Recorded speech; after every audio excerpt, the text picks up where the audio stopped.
myself my cup. Give myself my cup. Give myself my cup.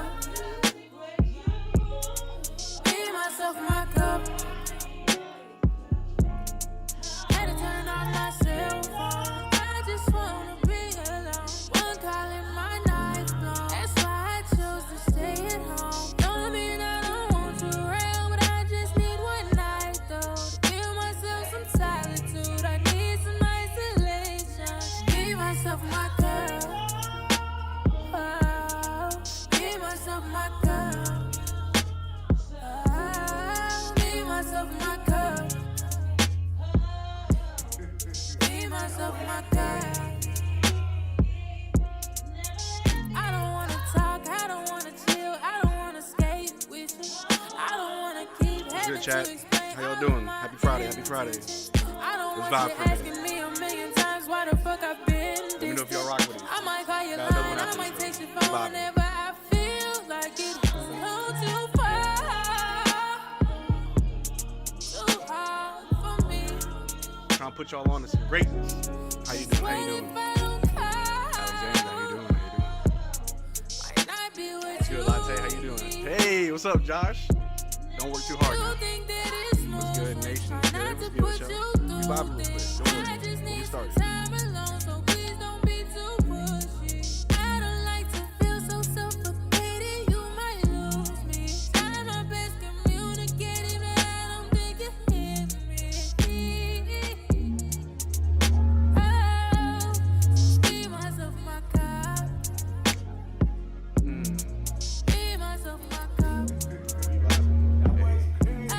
I'm here working here, just bobbing your head. Hey, man, we vibing, man. We got a 24-hour stream. We chilling. We got guests coming through.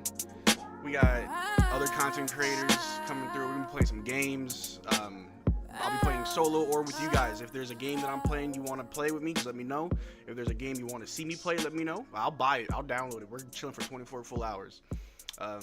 We are working on getting Daniel Gafford and Kyrie to at least pop up and say what's up. Very excited about that. Hold on, I got another song for y'all I want to play. Hold on.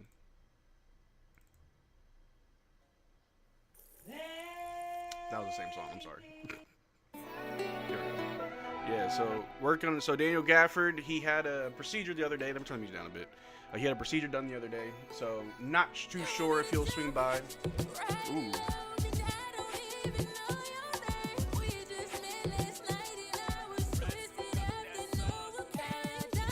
Listen, I'm putting y'all on to greatness. Hey, all right, let me turn it down a bit. But anyway, but yeah, so working on Gafford and Kyrie to just pop up and say what's up.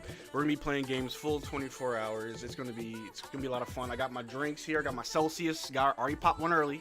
I got some snacks over here. Already walked my dog, so he's good for a few hours. But what we're gonna do is we're gonna break up the stream into 3 parts. If you were here last year for our 24-hour stream, I streamed for the full 24 hours and YouTube saved none of the footage.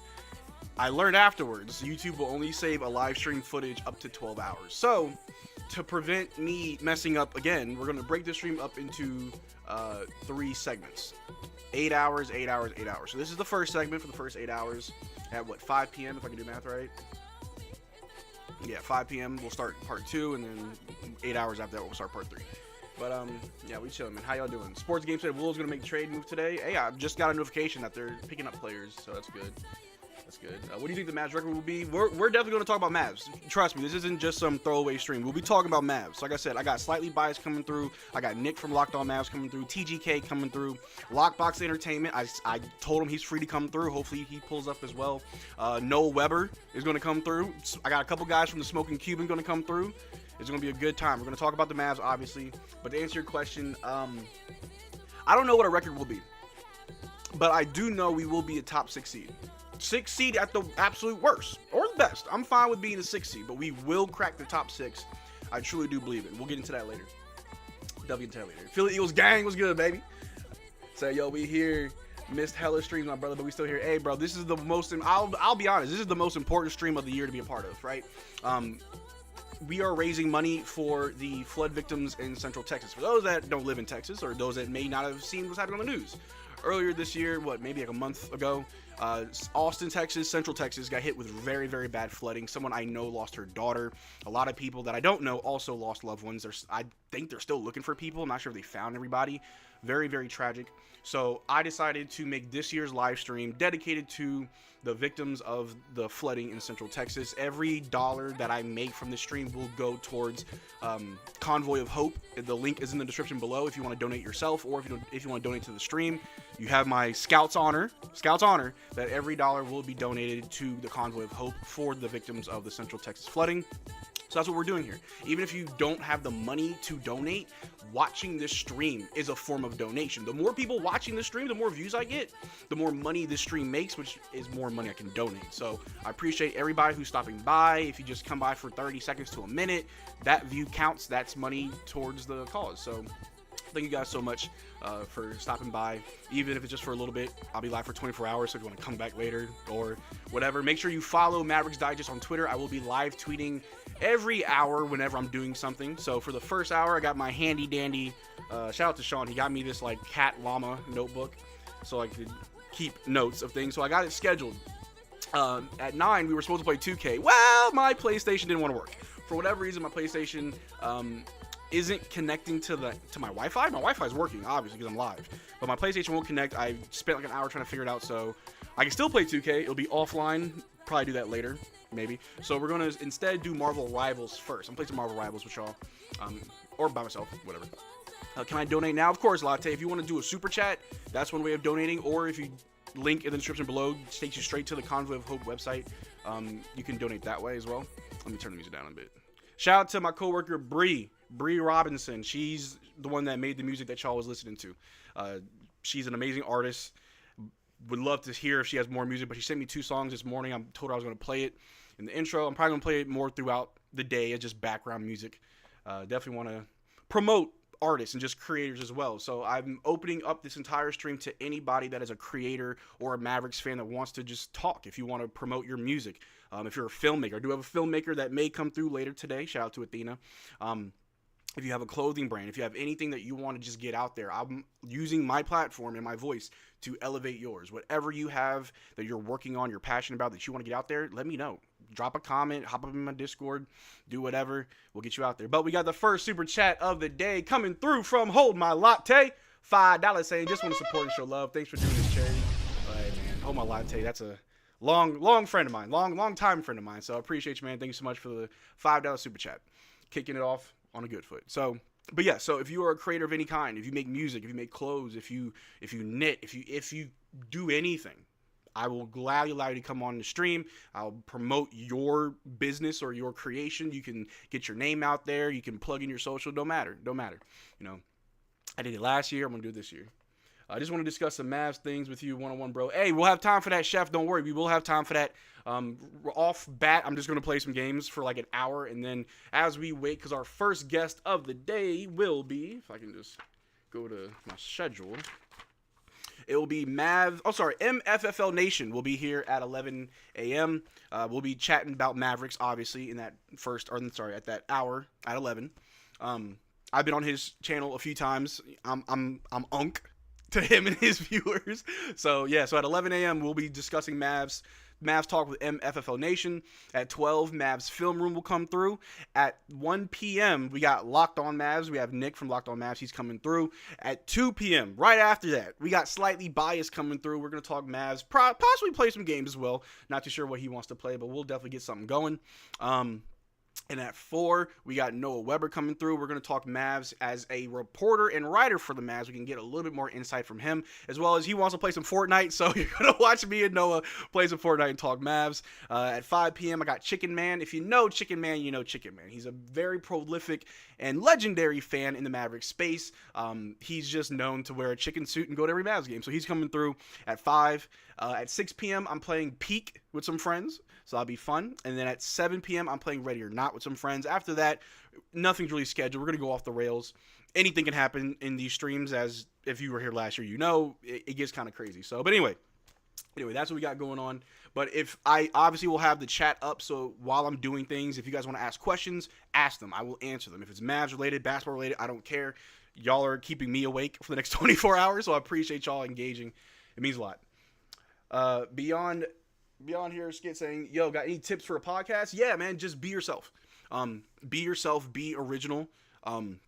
I know some people might find that weird for me to say because, Mavericks Digest is just like Raptors Digest or like Lakers Digest. Yes, I'm a part of a network. I'm part of a network that I was a part of very early on, and I'm not going to take too much credit. Shout out to Ben Rogers. Shout out to Nick Goss. Shout out to all the guys that were there from the very beginning. I came on a little bit after those guys, but, we all helped shape this network to what it is, but it started with originality. Obviously, everybody is inspired by everybody, but you want to keep it original. I try very hard to be original in what I do.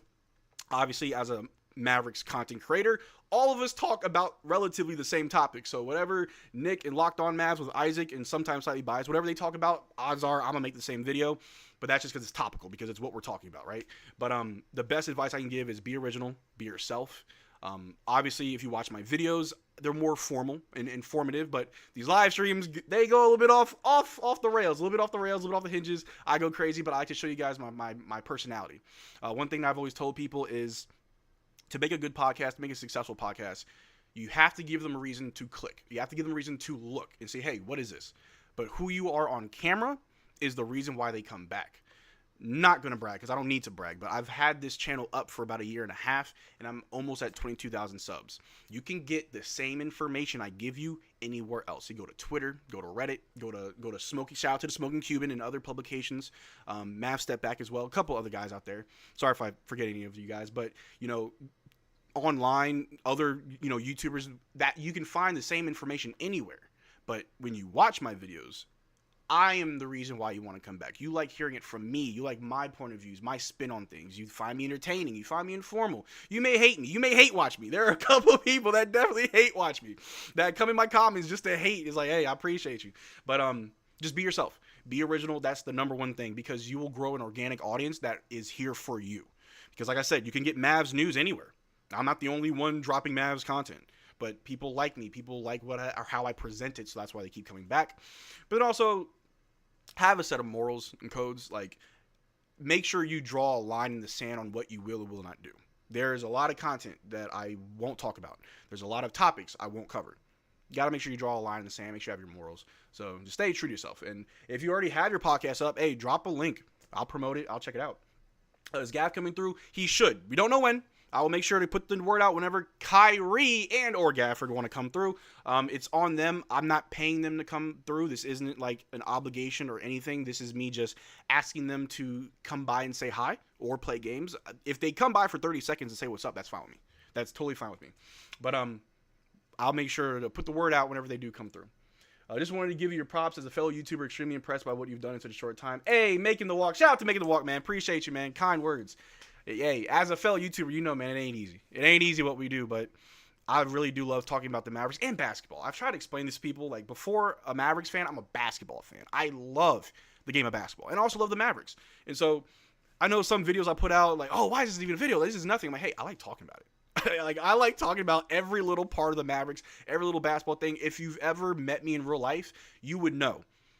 Give me a topic, and I will ramble about that topic basketball-wise forever. And it just makes it easier when I have a platform for it. But anyway, enough of the yapping. We got a lot of cool people coming through. We got a lot of cool stuff going on. We're going to start off with some Marvel Rivals. Thank you guys for coming by early this morning. Like I said, make sure you follow me on Twitter at Mavericks Digest. I'll be live tweeting every time we're doing something different. So if you want to come back when Slightly Biased comes on at 2 p.m., I'll make sure to tweet it out. If you follow me on Twitter, you'll get the tweet. Come right through. If you want to come by when we're playing Ready or Not at 7 p.m., make sure you follow me on Twitter. I'll let you know.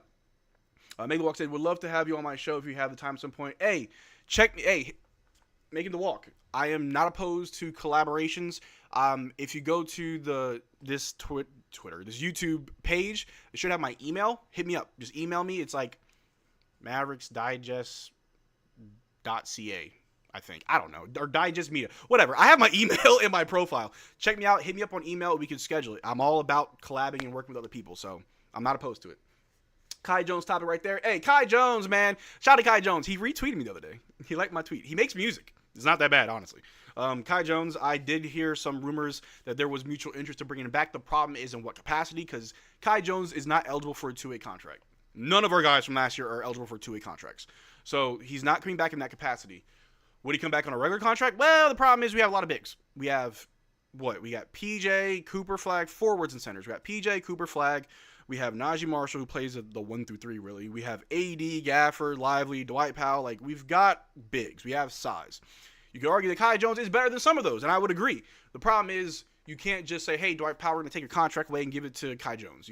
That's not how it works. I mean, you could stretch wave Dwight Powell for sure. There's ways to make room. I don't think that's going to happen, but I do hope Kai Jones does find himself on a roster. He was great last year for us. I absolutely loved watching the Bahamian beast hoop.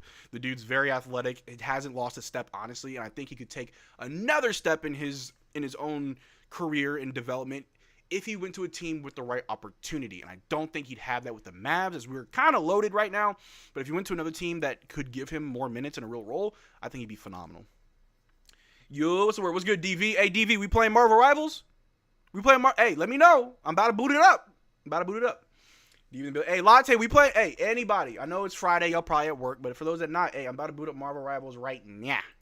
So give me a second here. Let me turn my speakers up a bit. I'm down for Rivals 2K. Ooh. Hey, let me know. If you get on right now, I'm getting on right now. But I got to grab my PlayStation and, like, hook it up to my computer because my PlayStation isn't connected to the internet. So I don't know. I got to figure out my PlayStation situation. If I have to buy 2K for my PC, I guess that's what I'm doing. But let's get this Marvel Rivals thing started. Here we go. Give it a second.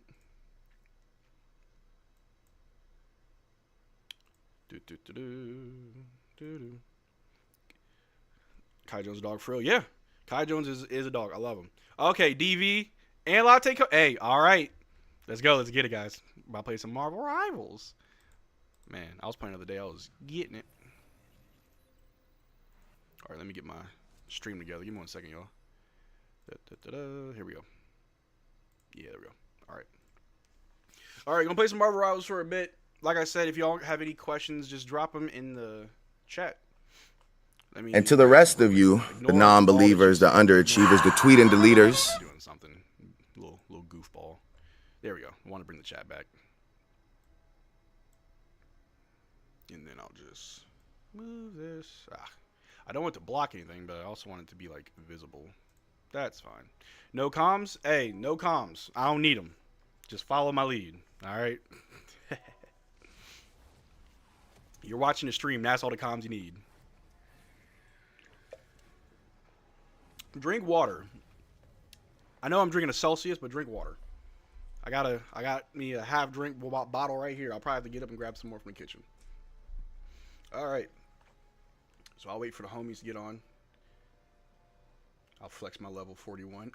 Ultron. I'm like that. Let me stop.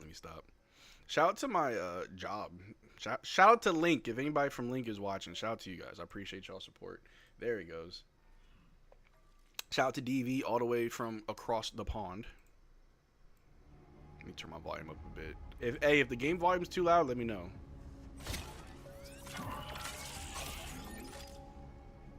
I don't want it to drown me out. All right, we got DV here. Where's Latte? Latte, is your old PC booting up? Oh, yeah, I forgot. Hold on. I forgot. DV's across the pond in the UK, and servers are doo-doo. Doo-doo butter. Leave team. I'll just add him. Invite. There we go. Wait to see anybody else get on. What's in the store? All these skins. I'm gonna play as. That was good. Craig, how you doing, big dog? Thank you for stopping by. Appreciate you. We're just playing some Marvel Rivals right now. If anybody wants to join, just drop your username in the chat and I'll add you. I'm down to play with whomever. Let me... Hold on. I gotta tweet out playing Marvel Rivals.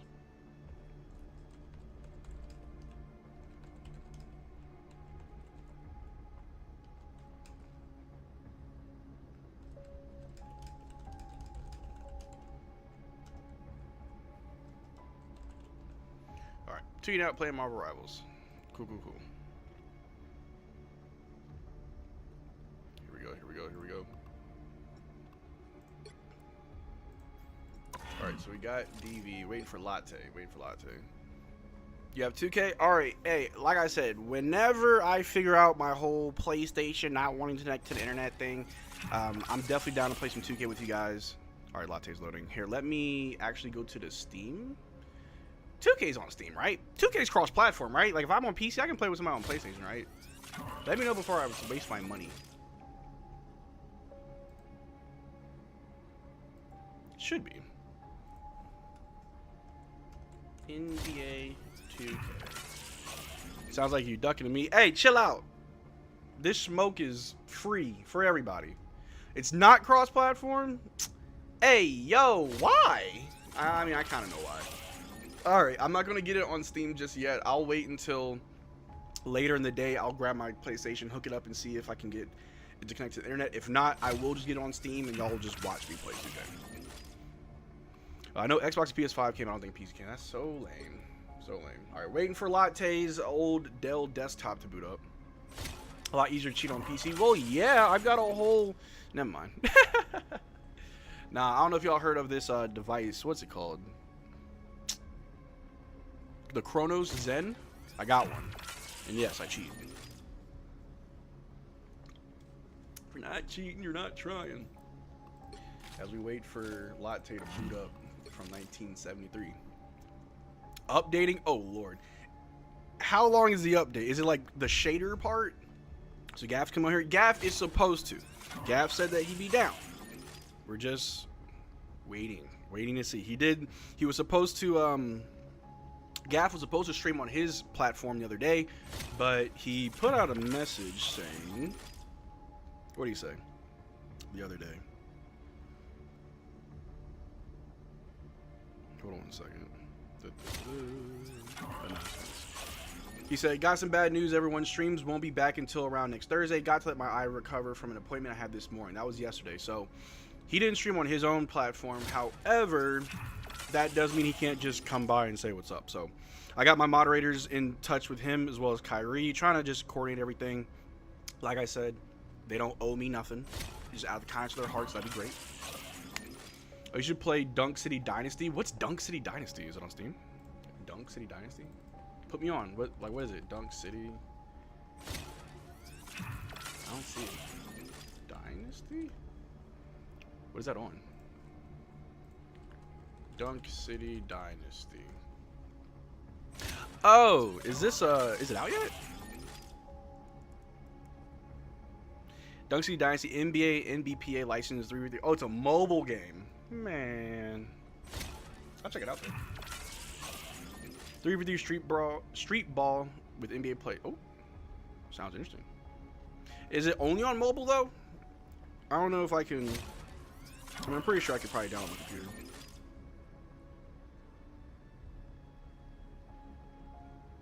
But anywho, just waiting on Lolo Latte with the update.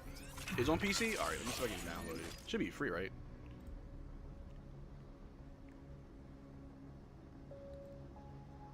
Oh wow.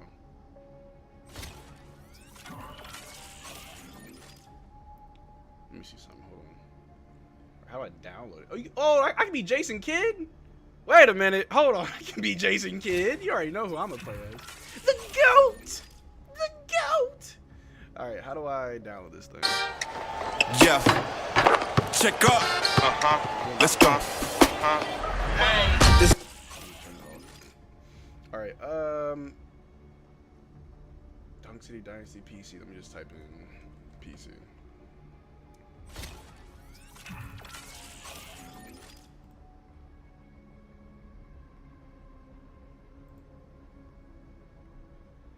Huh? Do I have to download an emulator? I'll check that out later. That does look interesting. Marvel Spider-Man is go-to game. If you want, you can check it out. Ooh, I mean. Shout out to Alexis. Appreciate being here. Saying only on mobile, but can play through emulators. Okay. I'm gonna add you once you're in. Okay, yeah. I'll figure that out, and I will let y'all know. Let me get this little emulator. I'll wait for Latte. Latte.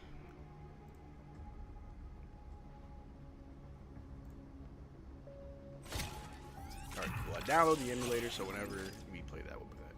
Why you up so early? TGK. I'm up the same time I was last year. Last year was 9 a.m. to 9 a.m. and hello, 9 a.m. to 9 a.m. Bro, we could have played the whole game. But how are you doing, man? You're in Vegas? Mentioned this on Discord, but I'd recommend Sunderfolk since you like Gloomhaven before. Easy to play with people. Shout out to Rob, big dog. Hell yeah, Sunderfolk. Rob's always like suggesting just some of the greatest games. Like he'll send me like a link, and I'll like look at it. I'm like, this looks amazing. The problem is I never have time to really do anything. Let me check out. Deep below. Rob, do you have Sunderfolk? If you want to play with me, I'll download it and we can play later. It's 7:30. Oh yeah. Oh yeah. Oh I'm sorry. TGK is not in Vegas. Whoopsies. Out here just doxing people. Okay, you got it. Bet. I'm gonna download it right now. I'll buy it. I'll buy it and you can like show me how to play it. There's this game on my PlayStation I got where you like control a colony of ants. I love it. It's like the dumbest game ever, but I love it. Alright, cool. Downloading Sunderfolk. It's 3:30. Dang, DV. 3:30 p.m. I'm assuming? Yeah, 3:30 p.m. Is this Marvel Legends or it's Marvel Rivals, bro? It's crazy. It's crazy, yo. DV's like, yo, it's 3:30 in the afternoon. I'm sitting here like, I just woke up. 10 a.m. for Highlight. Oh, man. It requires one player to own the game, then one player hosts the... Oh, okay. That's what's up. Oh, that's dope. Bet. ESPNs have Warriors and Magic ranked top 10 Magic. Wait a minute. Okay. Let's talk about some basketball while we wait for old Latte to get here, right? Putting the Magic over the Mavericks, I can respect it to a degree. The I will put respect on the Orlando Magic. The Orlando Magic are showing signs of progression instead of just constantly being a lottery team. Above the Mavericks, I'll let it slide for now. However, the Warriors, I get it. You got Steph, you got Draymond, you got Jimmy Butler. They're also getting old man Horford, and then Jonathan Kuminga would rather be in Sacramento. Name me the last time a player was like, I'd rather be in Sacktown than Golden State. Like, putting them over the Mavericks, diabolical. But then you got Kendrick Perkins saying the Mavericks are a top 4 team in the league. Kendrick Perkins, out of all the crazy things you say that I don't ever want to agree with, I don't know if I should agree with this. Like, you know what I'm saying? Like, you ever had somebody just say dumb stuff that you don't agree with, but the one time you do agree, you're like, I don't know if I should agree. Like, I agree, but like, you're saying it, so I don't think I should. Like, it's crazy. It's crazy. Absolutely crazy. TGK still not on next gen. Yup. That looks like Ultron. Just watch Fantastic Four. I'm supposed to see Fantastic Four tomorrow night if I'm still alive, but yeah, it's Ultron. He's my favorite. Someone fund me. Oh boy. I think Orlando going to the finals. Anything's possible, I guess. Warriors did nothing. They've done nothing. They've done absolutely nothing. It's crazy. Put Wizards top 1, man. Yo, Wizards. Good lord. Listen, I lived in Maryland for a good part of my life, the majority of my life. And even in Maryland, I did not know not one Wizards fan. You had Gilbert Arenas fans, for sure. You had, fans of Caron Butler, John Wall. John Wall had a lot of fans. Even Bradley Beal had fans. Fans of the team? No. You only went to a Wizards game to watch the other team play in your arena. So if you're a Lakers fan living in Maryland, oh yeah, you're going to those cheap Wizards games to watch the Lakers, not the Wizards. Man, crazy. What's crazy is this kid allowed D-Lab to shoot 3-pointers. There wouldn't have been a need for AD. Well, the problem is you got to walk before you run. But also, the way last year looked, I don't think we had the opportunity or the privilege to allow D-Live to take threes. If we were a top seed like the Thunder for the majority of the season, sure, hey, let D-Live shoot threes. We're in a good spot. But we were flirting with playoff play-in territory for so long, dealing with injuries, guys, and don't forget the weird illness that was around December-ish time, right? So we couldn't afford to do that because we needed to win games more. But this upcoming season, I better see it. Let me see. Warriors had the worst offseason. They've just done nothing. They've done nothing. It's weird. I think they're too much invested in Steph. And I'm not saying it's a bad thing, but they're very much invested in Steph because they had Wiseman, although he got hurt and really didn't pan out. But you had Wiseman, Kuminga, Moody. Like, they had all these really good young players that you could have transitioned to their focus and development to carry the torch when Steph and them leave. But instead, they chose to just focus on what they've already had. So I get it. There we go. We got latte. But here, let me see some more comments before we get started. Going to add Dirk to Dunk City Dynasty. Hell yeah. Perkins sound like a Mavs fan. Dirk is coming next week in Dunk City. I gotta get him. DV is a bit of a sticky one. Hey, it's a sticky one still. No, I mean the year of the championship run. Okay, yeah, year championship run. I mean, he hit one, and like we just want to see more. Warriors will probably not even make the play-in because West is gonna be so much for them. It's gonna be crazy stacked. Full season with all of our guys. Remember, our bigs didn't play over 6 games together. It's crazy. Yeah, we just needed. I mean, look, we all know it. We've all heard it. If and when we're healthy, we're an amazing team. Duh. I get it. But hey, really quick, y'all, let me know if the game volume is too loud. I can turn it down. I'm the worst when it comes to checking my audio. I don't, so let me know if it's too loud. Thanks for your time. Thank you for your time, Tezza. Thank you for stopping by. I really do appreciate it. But anyway, we're getting jiggy with our show. Thunder Folk is downloaded, so we'll be playing that later. Again, shout out to everybody that's stopping by for the stream. Even if you don't donate, just watching helps the stream generate money, which will then be donated. So in a way, just keeping the stream up is a form of donation.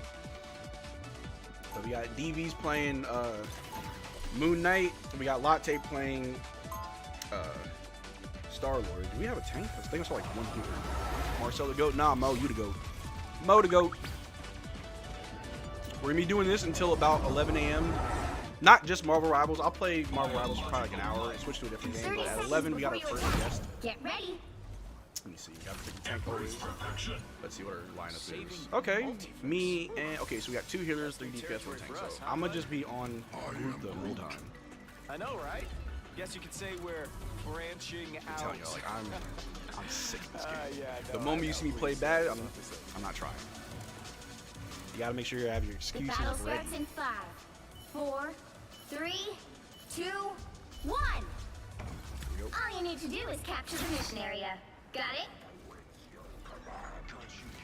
Later in the evening, I'll be playing Baldur's Gate with some friends, Ready or Not with some friends. It's gonna be fun.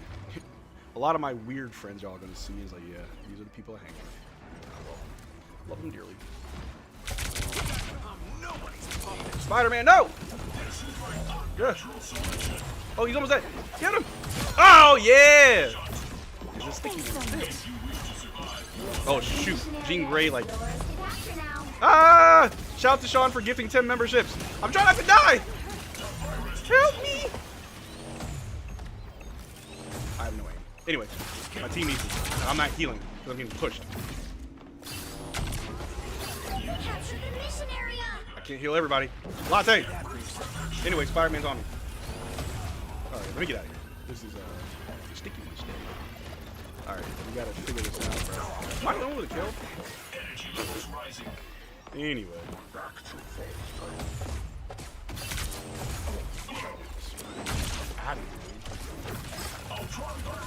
Thanks for the shield. Oh! Admit it. You need me. Alright, where are you? Where are you? Latte, Latte, find me! Oh, Latte can't get to you. I'm gonna die. Anyway, alright, we're getting some picks. Let's go out of here. I'm gonna tell you right now, my worst counter is Phoenix.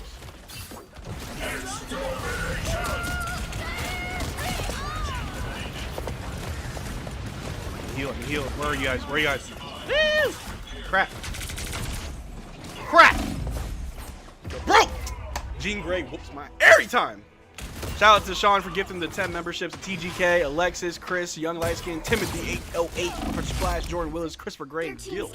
Appreciate y'all. Past the halfway point.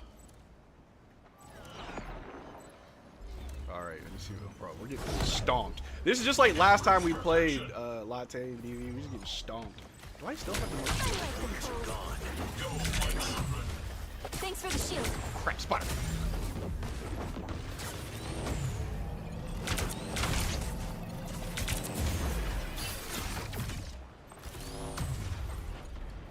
They've almost got it. Latte, Latte,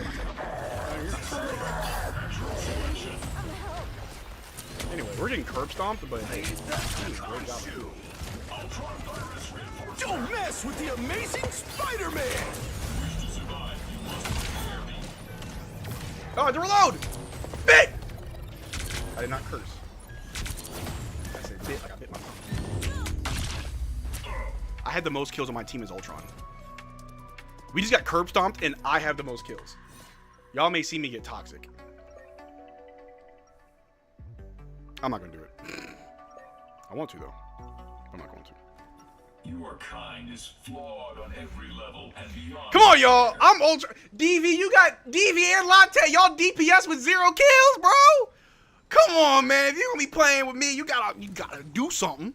Let me warm up, man. Get ready. I'm out here playing like I got Parkinson's and I'm still getting kills. Talk about a warm up. Look. I'm about to put y'all on support duty. Y'all gotta heal me. I'll go DPS. Come on, man. You Moon Knight.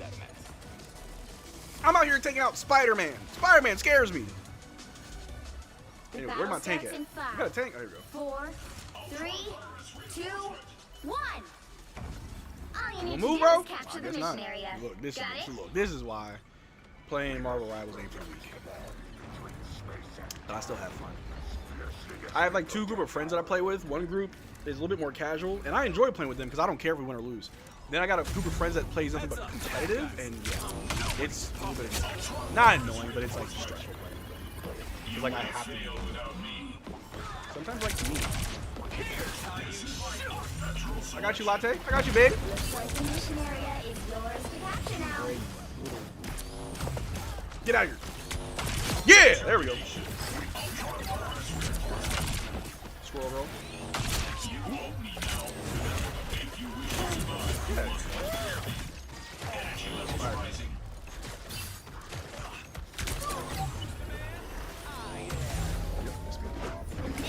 Anyway, there's fire.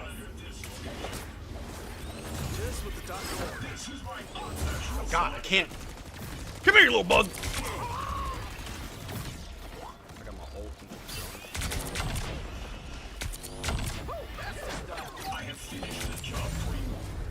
can't hit. Dude actually has really bad aim. He can swing well, but he can't. Oh.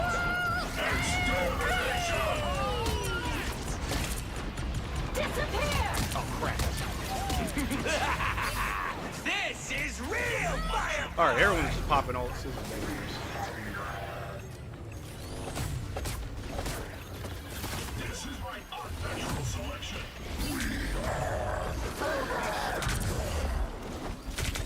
Yeah, there we go. There we go. There we go. All right, get this Venom out of here, bro.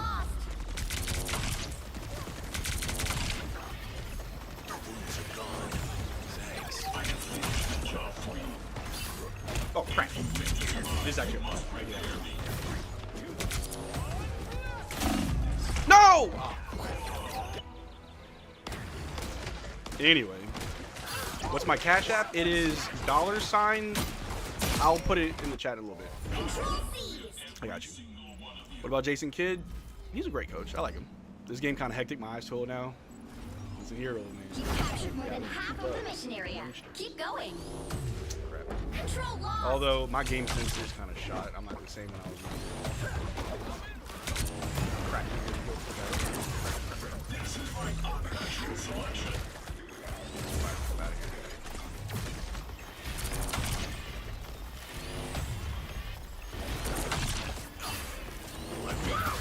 Don't mess with the amazing Spider-Man.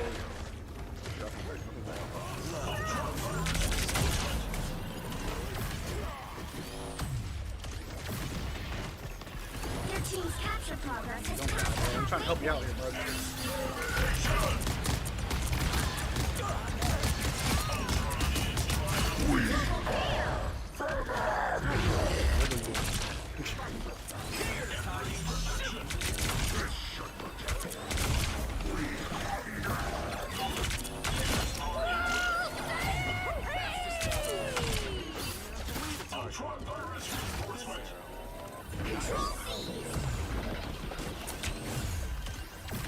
Just what the doctor ordered.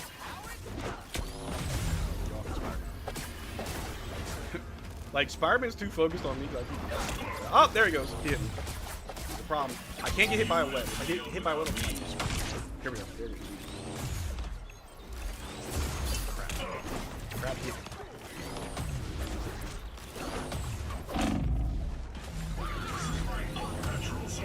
Bro, trying to keep up with Spider-Man is annoying! No! No, he got me! Run! Run! No! I'm screwed. I gotta just fly away. He's gotta fly away. Yep. Soar down, get down. No! No! Okay, okay, we're good. Move. Got you. No! No, hit him, he's weak! So weak! Why can't I hit him? There we go! Woo! I'm goated! Ooh, got another one. Crap, she did her ult. Fudge! We're gonna lose. I got my ult again. But I gotta wait for this to drop. Touch point. No, you dorks! Ah! I was MVP. Come on, man. I'm Ultron. I'm a healer. What the heck? Today's kid's not a great coach. Watch him out. My bro said, look at my moves. Oh, man. Let me see this. What, 80 is a pirate with an eye patch and peg legs? Hey, 80 goat. Do-rag with no hair is wild. Hey, bro. I'll do a wave check later. Chill out. Oh, that was so annoying. Roman play Wolverine. I'm garbage. Started getting to it too late. We almost had a comeback. But I just want to throw my stats up real quick so I can flex to the chat real quick because I was my team's MVP. Most healing and... Salute Marcel from College Station. Hey, shout out to you, True Power Media. Appreciate you. Here, let me put my Cash App in here. Somebody asked for it.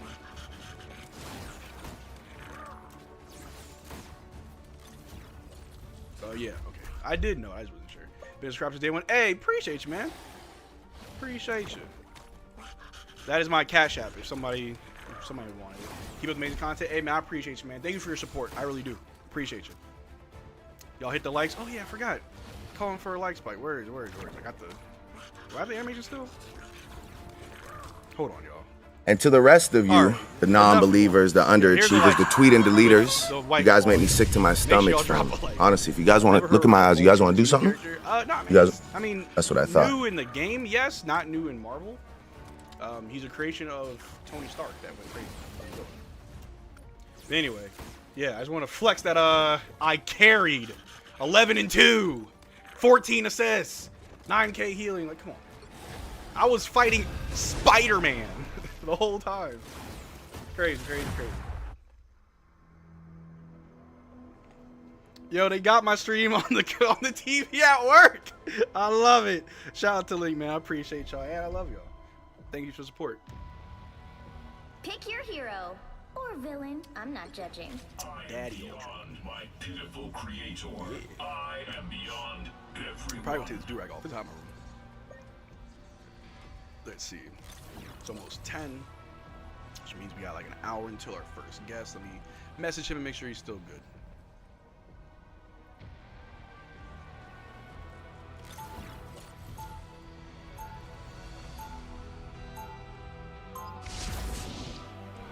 Biological life is obsolete. Crap, someone just asked me for my username on Marvel Rivals. What's my username? Lord_retro, yeah. 30 seconds before you attack. Get ready. All right, let's see what our team comp looks like now. What we got? Another group.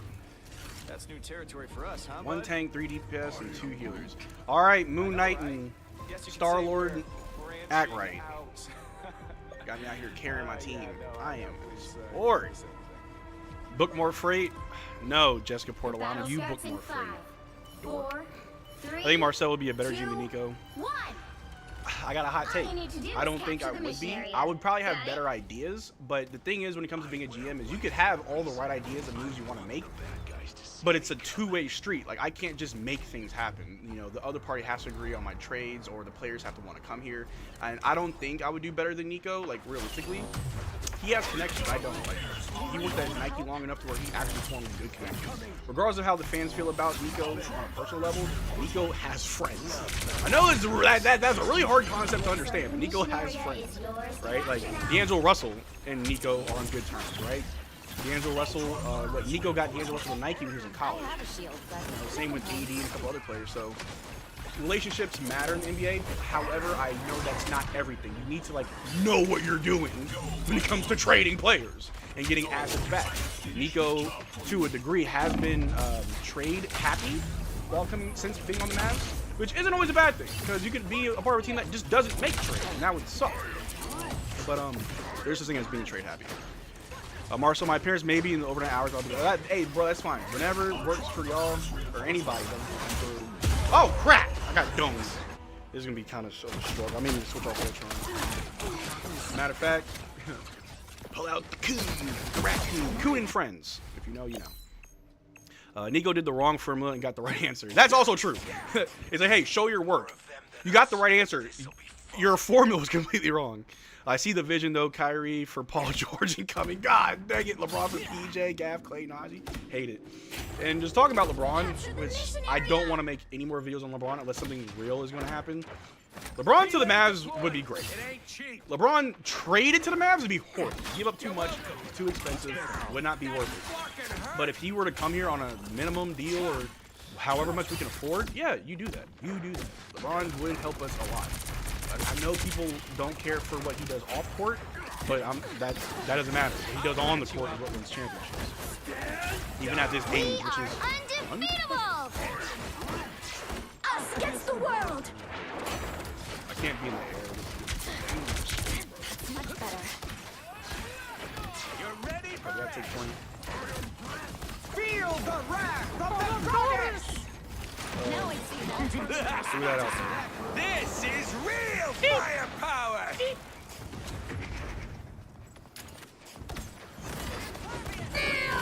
Oh crap. We're screwed. Your team's capture progress has passed. Yeah, we ain't going nowhere. We losing this one. Team play. That's me. What am I? Invisible? Woo! Never miss. You and me again, old buddy. You're ready for that. This is a nice Try to heal you. Try to heal out, buddy. Good job, Groot. You're coming back. Leave them to consume. Throw you from a twig. Feeling You're tense. welcome. My good deed for the day. They've almost got it. Keep healing. Shields up. Ah, good old. Got you, DZ.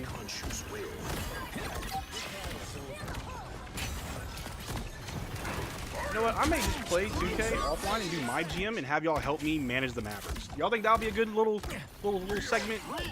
Manage the Mavs. That's the segment. Oh crap! Oh no, Latte, you got domed, buddy. But yeah, I'll do one called Managing the Mavericks. I'll go on my GM mode and y'all can help me manage the Mavericks. I'll play a few actual games, but we'll simulate most of them and just try to make the Mavs an actual thing. Oh! Invisible? That's not cool. That dude's Latte, you got 0 kills, bud. Step it up. Things are gonna Look, I died and then everybody died. This is what happens when you're the greatest healer. Stay on point. Chicken Man, I know you're not busy. Join. Oh crap, Latte. Look, I think I might be the reason why we're losing because I think it's if Marvel Rivals does like an ELO type deal, I think someone just left the game. I think my ELO's too high because I play a lot of comp. I may be the reason why we're getting stomped. You shoot an expansion. Ooh, I can do an expansion team. Bet. Fun fact, I've never been good at 2K as far as like playing online against other people. I have always been like my GM mode type of guy, making my own team, new expansion team, or managing one. Marcel, while content topics are slow, play through with Coop. Play some games and sim games to see where Coop and this team ends up. I can do that too, yeah. Who gets Cooper for?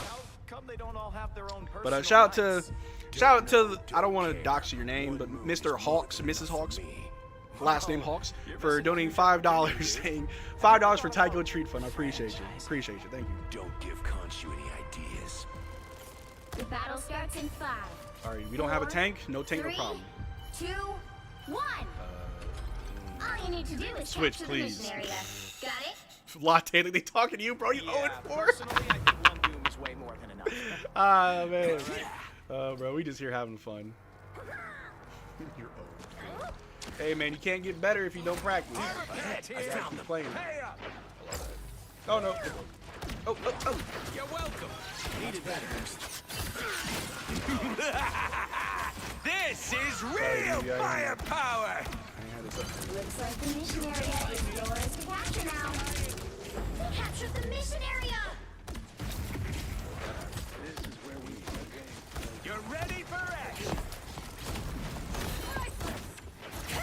Oh crap! Mommy! Oh! Don't quit on me now, little buddy. We talking about practice. Simulate the 25-26 season 10 times. See how healthy I do. We'll see how many games 80 actually plays. All right. Shout out to Blue Tortoise Sports for the $2 donation. How we donate, my man, just like that. Super chats, all super chats will be donated. I'm gonna go tank. Crap, I haven't played tank in a while. I'll go penny. Ugh. But yeah, all super chats, all everything donated, every bit of money this stream makes will be donated. Or the link is in the description below. You can click on it if you want to purchase. You know what to do, spiders? No! Against the world. I used to be a penny main, and I stopped being a tank because I had friends that were better tanks. I also hate tanking because it's like, I'm in the front, taking all the damage. Where's my help? Doesn't exist. If you do an expansion team, try getting D-Book. He is overpowered in my Sims and then pair him with Steph. That doesn't count. You're up, little one. This is gonna hurt. I have to start playing this penny.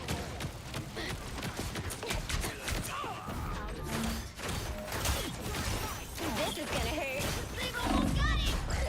I'm just getting my butt blasted. Paul. Out of sight. Damn, you were right. People are leaving. Oh, I'm just gonna squirrel girl. I don't care. When it gets like this, I stop caring. I'm a genetic anomaly, but I'm not a mutant. And Yeah, we lost. Got curb stomped.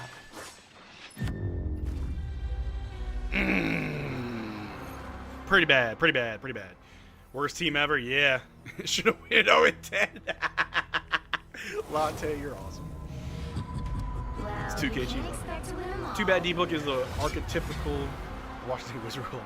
Yeah, maybe those games are flukes.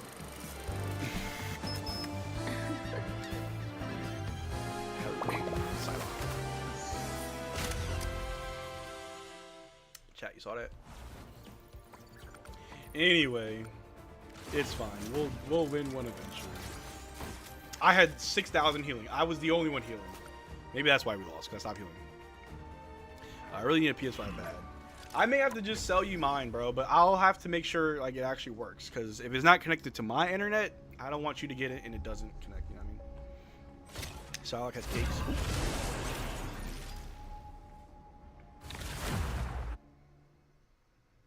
Hey, shout out to Link. Y'all got my stream up. Watch me play. Pick your hero. That means I gotta watch what I say. I'm not judging.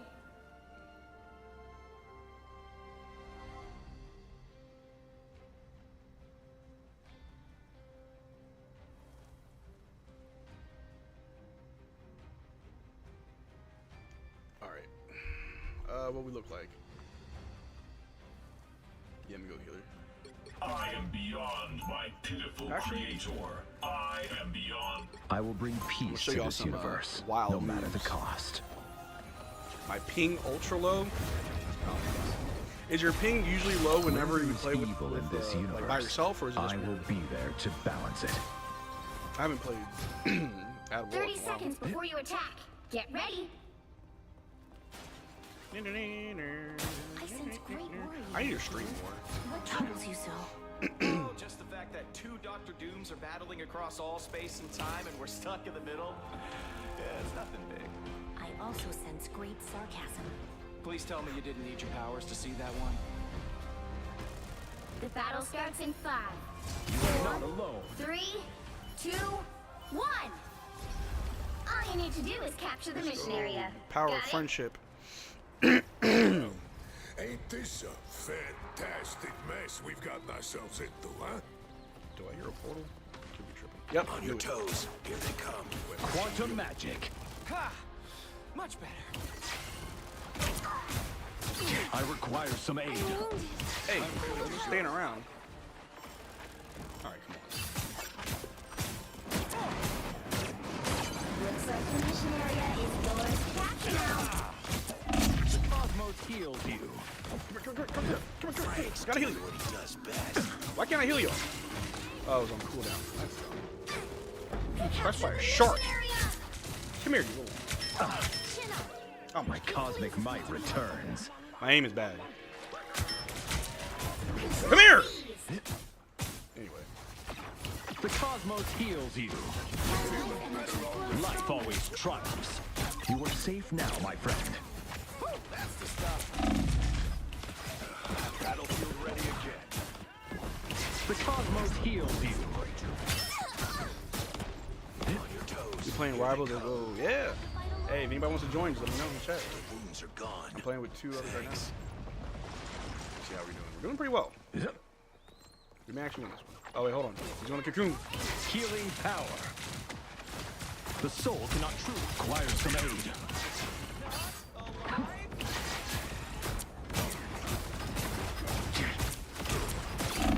Crap. My cosmic might returns. Crap. That hurts. I am at your service. Quantum magic. Someone's too far. I can't go over there. I love how Latte dives. Hey, Latte got 6 kills, though. Hey, Latte, you turn it up. You captured more than half of the mission area. Keep going. Stronger together.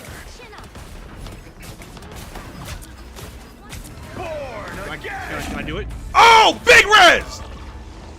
I ain't res nobody. No, I got one. I got one up. Then he died. Back, bitch. They do not look happy.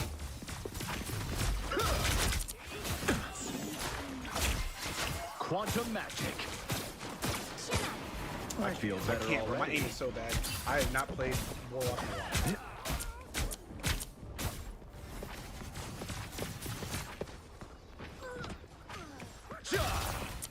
Healing power.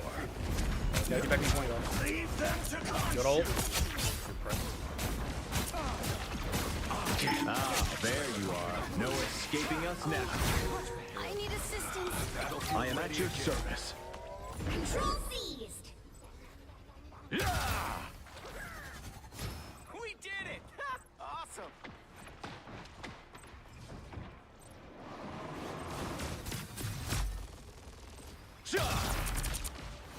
I have located one of our opponents. Maximum We are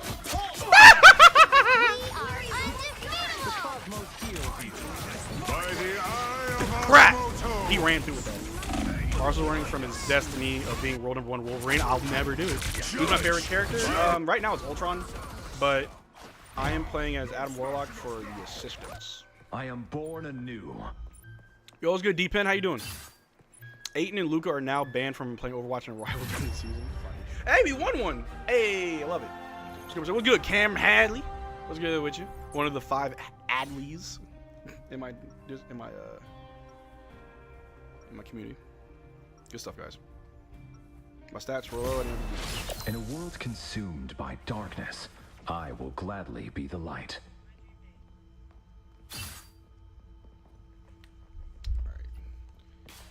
Chill, man. Getting ready for Japan. Oh, Japan! What part of Japan 30 you going seconds to, before bro? you attack. Any occasion? Get Just ready. because?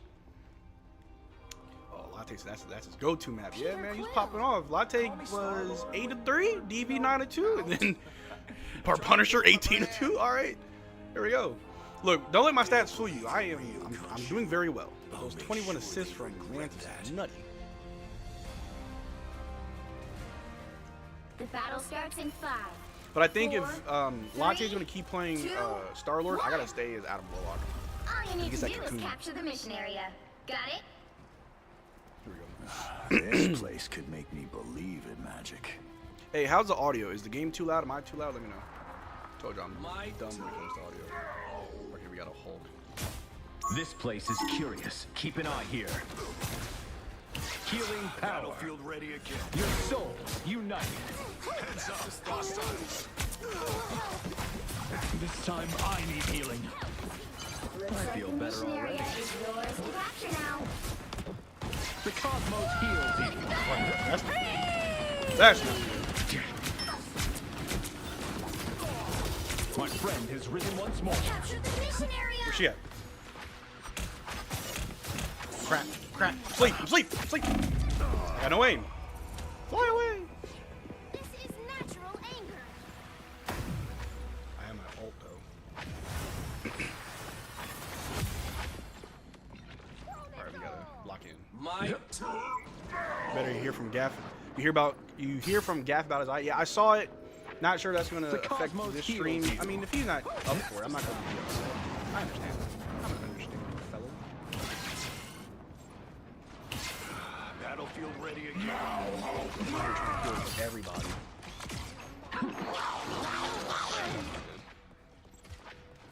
Healing power.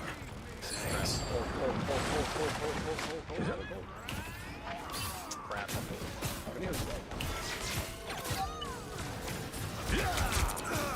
Healing power. Oh, we got the point. Bet. Life always have done it. The off season is always too long. Well, I feel like last season was a little bit longer, but I think it's because getting Cooper Flag and then you guys. Why'd I do that? Oh well. Oh, I brought DB back. Bet. I used my ult for you, bro. The ult was for you, broski.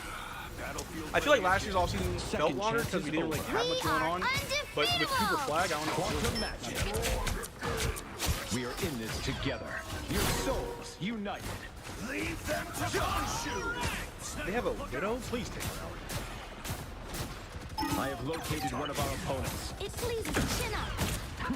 Please get that Iron Man out of here. Heals you.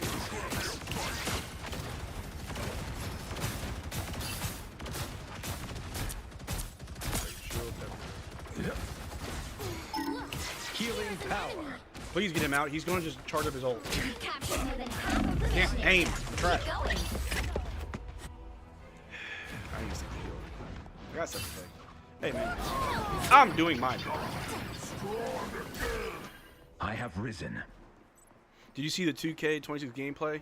Yeah, but I don't know. To me, 2K is 2K. I saw a mod that makes the game look like hyper realistic. That looked pretty cool. But I mean, I don't know. To me, 2K is 2K. Don't get too excited. Don't get too disappointed. It is what it is. Oh, y'all pushing up. Latte, pull back. There you go. Quantum magic. Some assistance, please. Yo, get him out of here, please. There you are. Punisher. No escaping us. Maximum pulse! My cosmic might return. I saw that coming. Yeah, get him out. I need to stop looking up. Control lost. Their team's capture progress has passed the halfway point. Oh, here's a problem. Feel my power. No longer a problem. Oh, crap. Chin up. Quantum magic. No, DB. I'm going to keep my expectations tempered for the season, but I do think Mavs can do well. Yeah, I think we do well. I'm not going to, like, I ain't got a whole lot of bass in my voice, but I'm confident. Healing power. Your soul united. I need assistance. I feel better already. They've almost got it. There we go. That one. Chin up. Crap, bro. We just got to. This time I need healing. That's the stuff. He's weak. Get him out of here. Come on, guys. They're winning. You've still got a chance. Hey, I'm cool with it. I'm cool with it. What's good, Big J? How you doing, bro? How you doing, broski? A lot depends on Kyrie's return timing and how he looks once he's back. I think two things can be true. I think Kyrie, when he comes back, is very important, but also how do we play without him is also very important. Because if we struggle till he returns, that may put too much on him to get us to where we need to be. But if we can be at a good seed till he returns, that's even better. So I think, honestly, I think how the team looks without Kyrie is more important than when he returns. Reality is ending. It showed Cooper Flag's face again. And serene. How? I have peered into the infinite void. There is nothing to fear. I feel like I need to go Only Ultron. we all could. I will bring peace. But I have my ult. Let me use my ult, then I'm going to go Ultron. You shall soon. Yeah, not saying we suck without Kai, but I'm not sure we can be a true contender without him. Okay, yeah, no, yeah, totally. I'm not saying that this is our championship year. If anything, next year should be our championship year. Having a fully healthy Kyrie, a fully healthy AD, Cooper Flag in his second year, D-Live in his fourth year, like, confidence. It's going up. Kyrie should be back in late December, January is what I heard. Yeah, he's recovering very well, but I know the team is going to be very apprehensive to let him return too well. Quantum magic. I see a portal. Stronger together. I require some aid. We are undefeatable! Quantum match. You are nothing! Can't heal you. Can't heal you. Punisher down. A little cool. Crazy. Board! Yes! Healing power. Sorry. Battlefield ready Banner again. died. Your legend will second chances over. Quantum magic. Yeah, I'm about to switch all front. This ain't working. I can't do enough. Oh, we're getting pushed. Life always triumphs. Your souls united. Your legend will revive. I will make sure.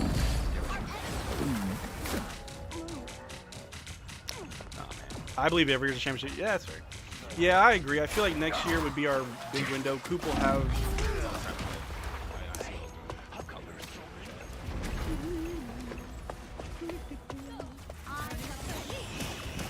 I believe every year's our year. I think this team can win at least 55% of the games to returns. I'm fine with that.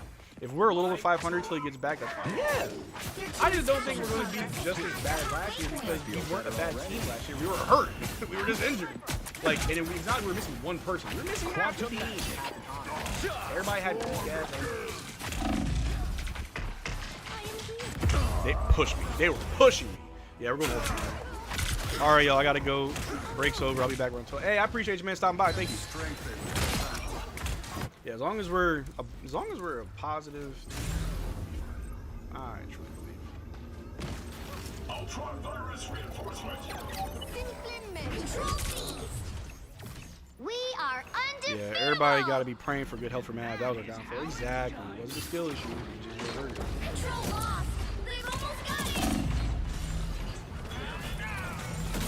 Good switch, though. All right, we have a long way to go. You're about to be. Yeah, you're dead trying to mess with me. I have the most erratic movement.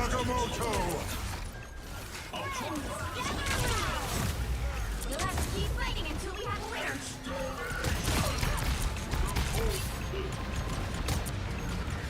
You are nothing!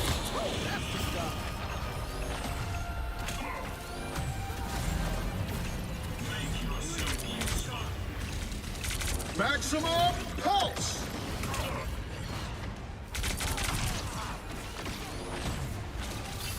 Bruce Banner, trying to keep you alive, big dog. Fuck! Oh, I'm so sorry. I just cursed on stream. Oh, I'm so sorry, y'all. Y'all just heard me drop an F-bomb. I'm so sorry.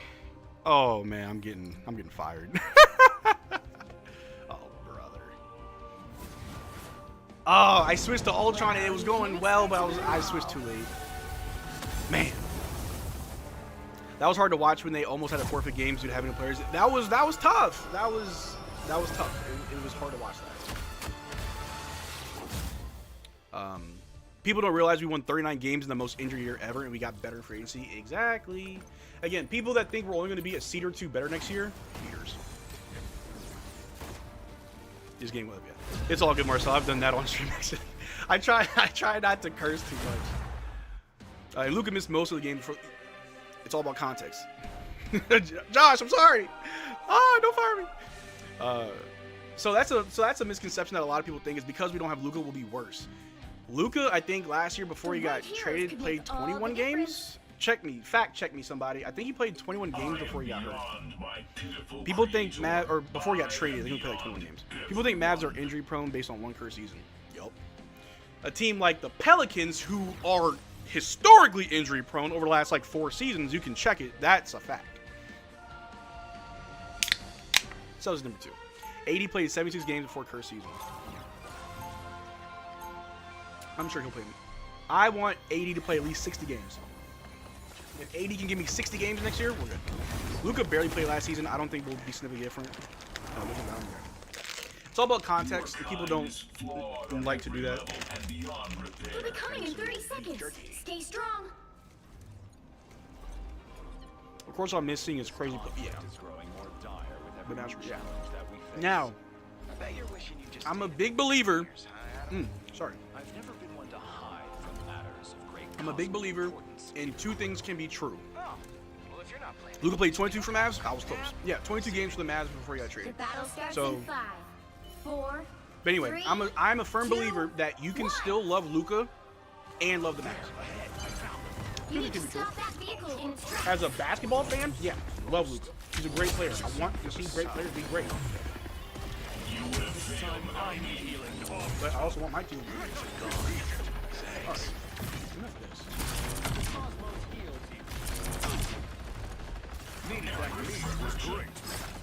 Look, I can't heal Gafford.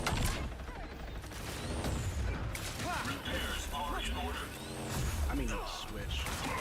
This is not a good team, and I know how to stop them. We need a score. My cosmic might returns. Better stop that vehicle!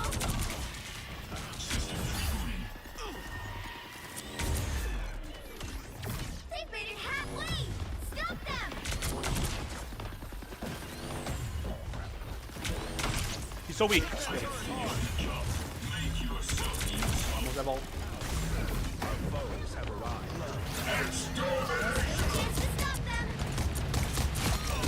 That's all you have to do, back lines. That's all you have to do. Back lines, baby! I got you, Latte! Let's go! Let's go! No! Not my guy! I got you, I got you, I got you! No! Come on, man. I can't be doing everything. I play Ultron too well. Positioning is the most important part of this game. I can't aim. I can't aim. Go, my children. They hit a checkpoint. Now might be a good time to stop them. Yeah, get out of here. He's just so fast. Needed that boost. Reinforcement. Got back. Better stop that vehicle! Got him out. Oh my gosh, I'm so good.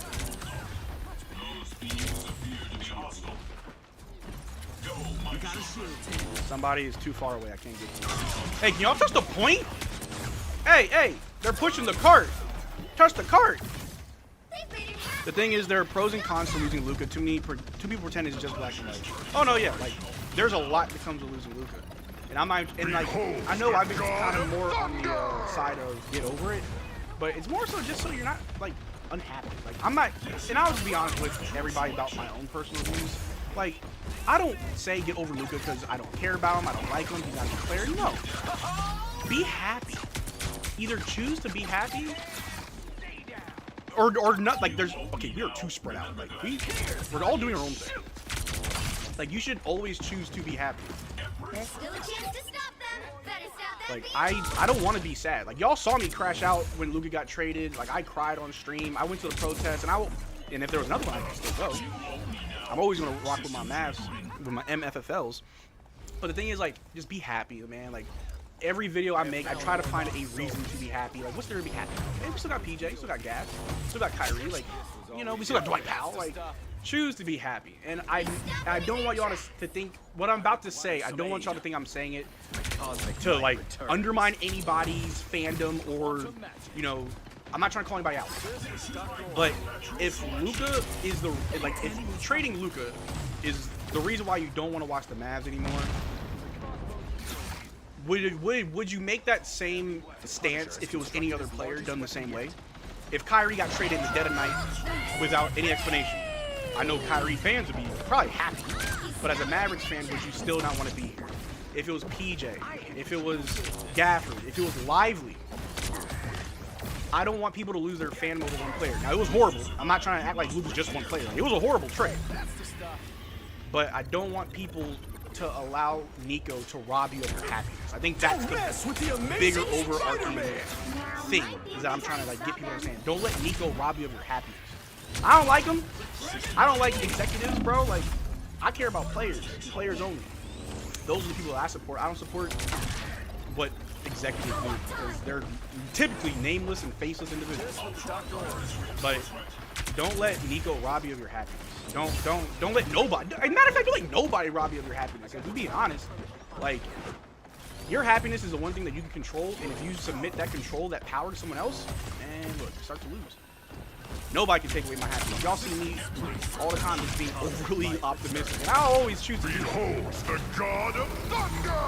But don't let no man rob you of your happiness. I'm being so serious when I say that. Be happy, be positive. Oh, crap. Oh my gosh, my ult ended premature. Dang it! Nah, I really can't kill it. Almost got it. Nico's still a clown though? Oh, for sure. Nico's still a clown. But people don't realize is that, like Harden and LeBron, Luka's an offensive system. AD and Cooper are plug-and-play two-way guys. You can put them in your team, and it'll make it better. Yeah. And those are the type of players that you want. Not saying that we don't want Luka, because we made it to the finals with Luka. We could have won with Luka. Luka was the only player in the finals that did anything. Judge! Let's not ever forget that. My man was the one who showed up.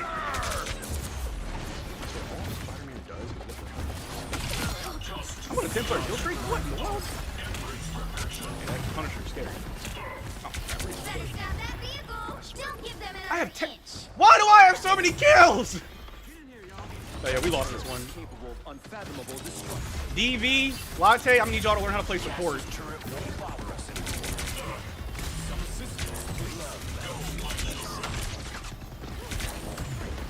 Hold on, y'all. I gotta lock in for a little bit.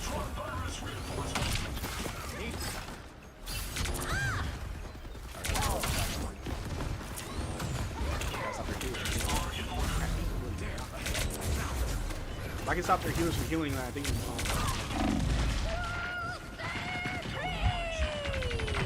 Crap. Now they got it. 10-1. That was the only time I died? Well, you can't expect to win them all. I had the most healing. Why did the healers have me and the other healer? We had no. Anyway, we're just having fun. What else is chat saying? You don't have to center your entire offensive scheme around him. Fair. It's just a change of approach. I hope he does well in LA, even though I hate the Lakers. He can be the main guy there, especially once LeBron's retired. Yeah. Mavs are going more towards team basketball, two-way player mindset, and that's valid. Yeah. I'm tired of this game now. I'm not. We're going to keep playing. I'm out here carrying y'all. I had the most damage, tied for the most kills. I had the most assists, the most heals. I can't do everything for you guys, bro. I can't do it all. I can't heal everybody. I can't kill everybody. But I was out there doing it. With some of the worst accuracy. I shot 29%. Need y'all to step it up.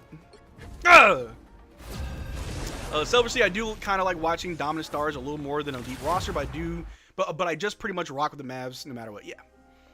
You're Luka right now, Marcel. Carrying y'all. Carrying y'all right now. My shoulders hurt. My knees bleeding. I'm taped and wrapped up. Y'all playing like Kyrie in the finals. You'll need a top-notch I shouldn't team make to fun win of this one. players that I want to come on my stream. I'm sorry. Man, this is why I'm never going to get anywhere. 10 while my boy's cooking. Bro, as a healer, I told you I get busy with Ultron, bro. Okay, we got 3 healers. I don't need to go healer. I'm going DPS. Eat nuts and kick butts.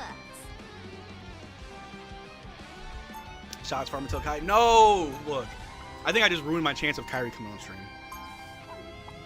I shouldn't. I really do play too much. I play too much.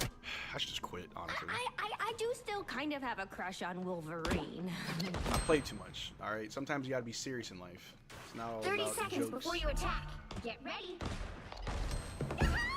I am good with Squirrel Girl though. Squirrel Girl though. So that should be good. But we got no tank. Still got no tank. That's interesting. Okay, I'll let you show me. It's 10:19. 1 hour down, 23 to go. We'll be all right.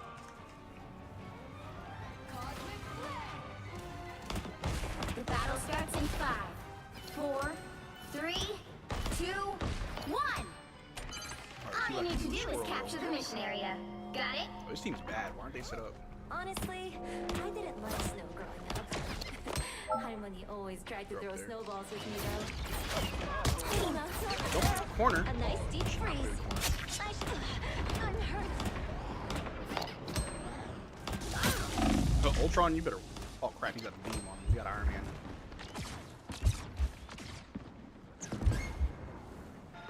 I was hurting for certain. I cannot aim. There we go.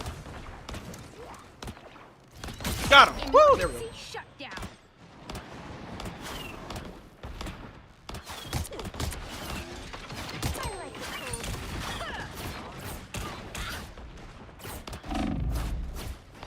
She fires so fast.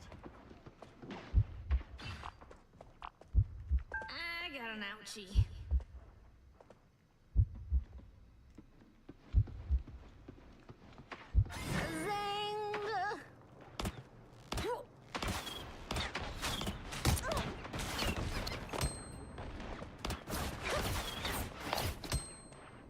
They're playing on point, which if we had a tank, we could push. We don't have a freaking tank.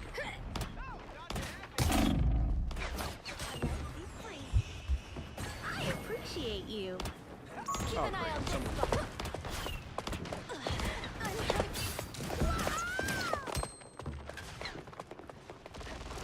Do I have to play tank? I swear if I got. I never even played tank.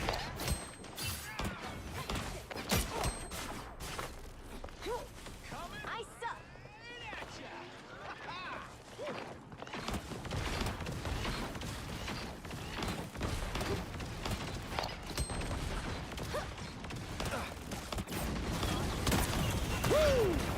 Never miss. I totally messed up that ball. Go, squirrels. Go in the right direction. Gosh darn it. Embarrassing. Ordered. Usually you have to leave. I really didn't want to get a shark bite.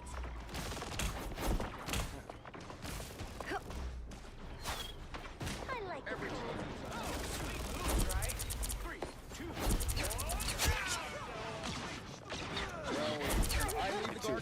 Two. Oh my gosh! Come on! What's good, Lockbox? How you doing? Where do you think Bron's going? Lakers, probably. Of course, you picked that up, Big J. Did Squirrel Girl just say I came here to eat nuts and kick I am butts? ready Of to course, put on Big a J show. is keying in on that. You on comp? No, I'm on quick play. Chicken Man, if you want to hop on, let me know. I suck. Out here playing like Luka Doncic in the finals. Got one. Oh man, Ultron. Jeez. Just what I needed. Goodbye. For now.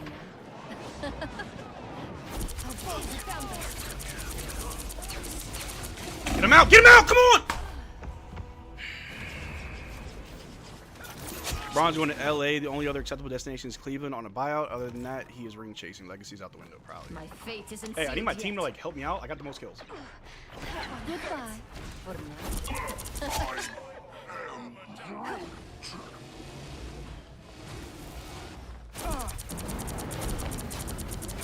You brought this on yourself. Can't do it all.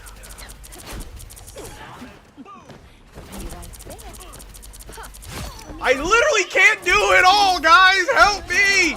Help a brother. HBO, help a brother out. I can't do it all. Hey, yo. Oh my gosh, where's Kai? We're waiting. We're waiting to see. Oh gosh, my game's like lagging. Jean Grey really does that. Ooh. I'll get that vehicle to its destination.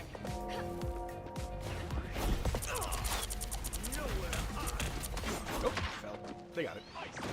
Everyone sub the Retro Plays Marcel's secret channel. I do have a secret second channel where I just play Pokemon. Send an invite. I got you after this, Chicken Man. Don't worry. There is a trail of dark magic leading to Chicken Man, who do you main? Are you a tank? We need a tank main. It would be me if I kept playing as a tank, but I don't. now a disappearing.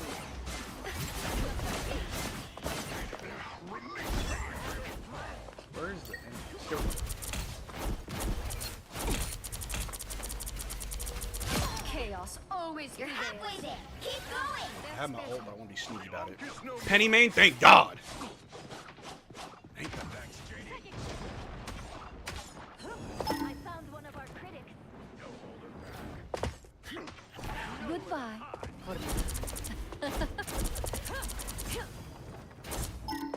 Why did I do that? That did the trick.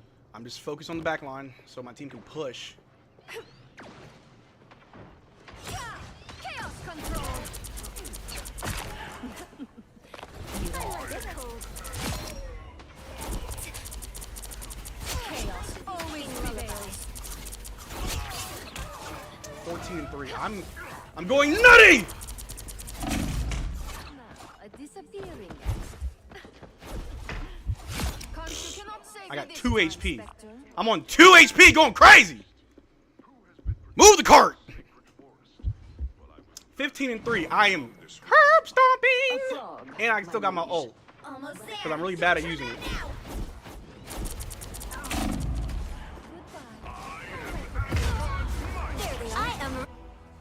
He's not that bad.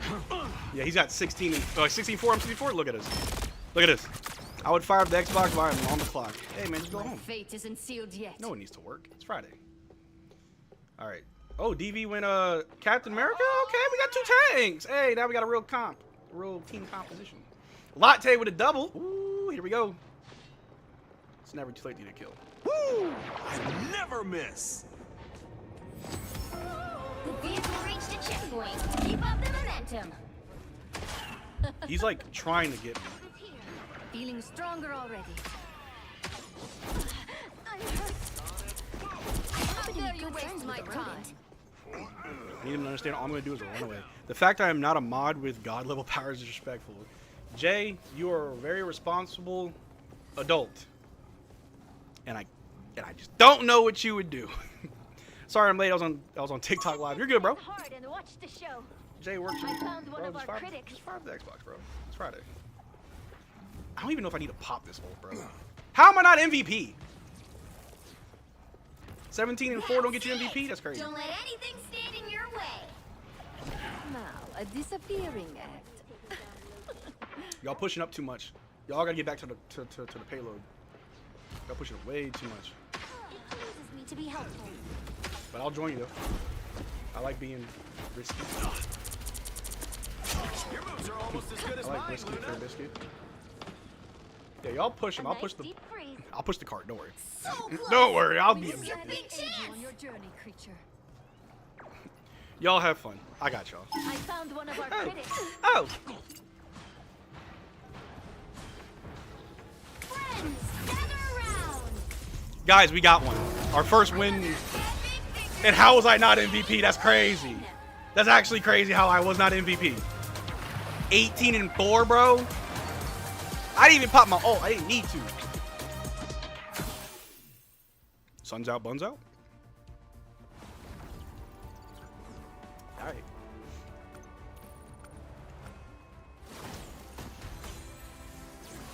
Game starts lagging.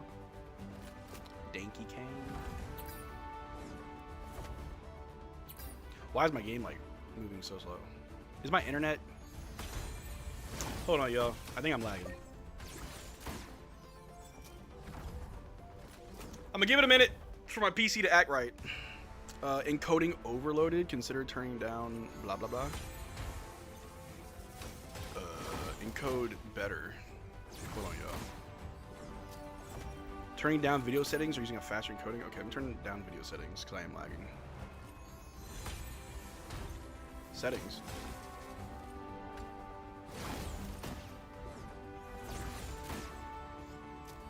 Okay. Video settings. Oh, guess I can't change it because I'm live. Video output is currently active. Please turn off any outputs. Oh gosh.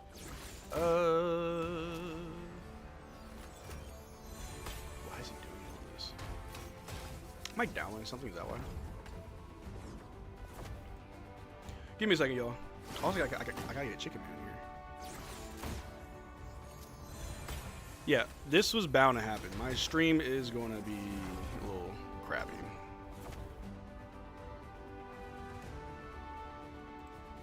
Oh, computer moving slow. Time for a new one.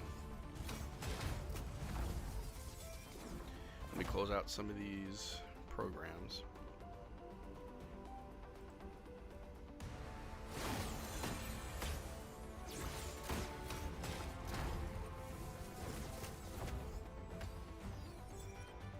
All right, let's move a little bit faster.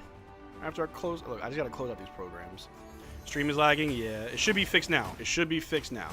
I had to close out a bunch of stuff. This was Marshall's on dial-up. Yeah.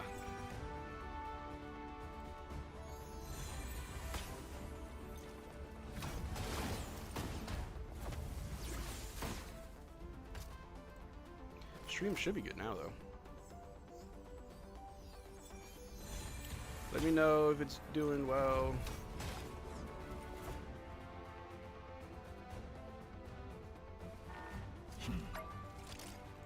Let's see. I think I'm friends with Chicken Man. Yeah. Invite. Let me know if the stream's better now.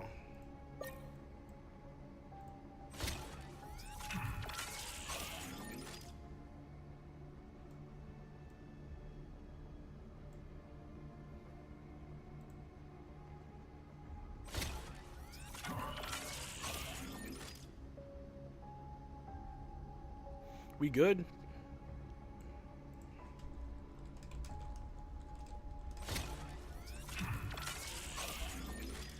We dropping frames early, chat.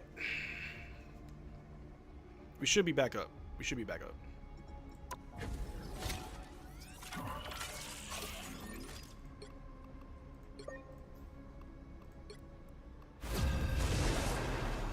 We're back. All right, cool. It's not a Mavericks Digest stream if I don't lag. Who wins the first guess? First guess is MFL Nation in 30 minutes. The right heroes could make all the difference. You don't have to be a witch to find the magic in this world. That's a Lord Penny. But it does help.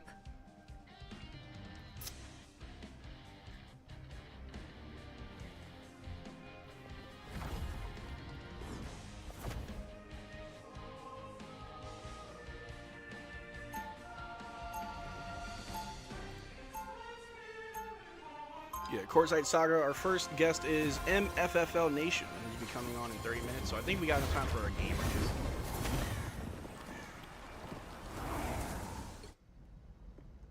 I've watched entire realities consumed by chaos. They'll be coming in 30 I won't let seconds. that happen Stay again. strong.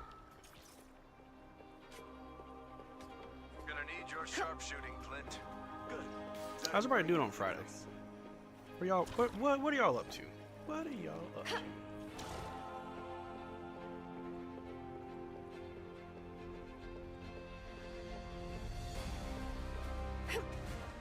The battle starts in 5. Thought I was watching TGK TV for a second.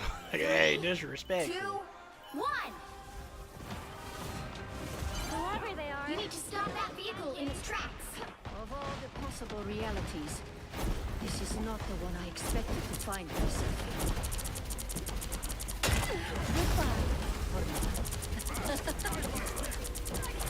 in. See, the thing is,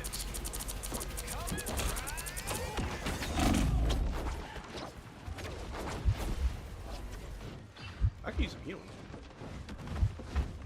Now, a disappearing act. You're not going anywhere. He was just following me the entire time.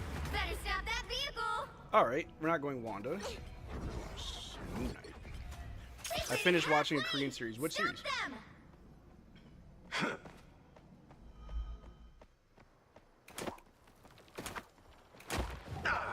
Bruce Banner, and I am calm. There's still a chance to stop them. That's a gift from Khonshu.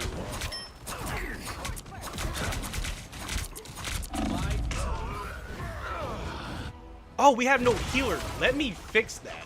What is this? Nobody with healer. Holy crap. They hit a checkpoint. Now might be a good time to stop them. I was wondering why we're dying so fast. We got no healer. All right, we fixed it. Hold my latte. You're the only DPS. Do work. Which Korean series? Better stop that vehicle. Butts wolf. A little help, please.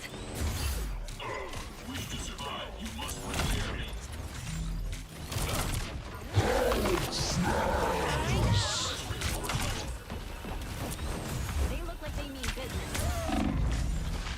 They faded halfway. Stop them.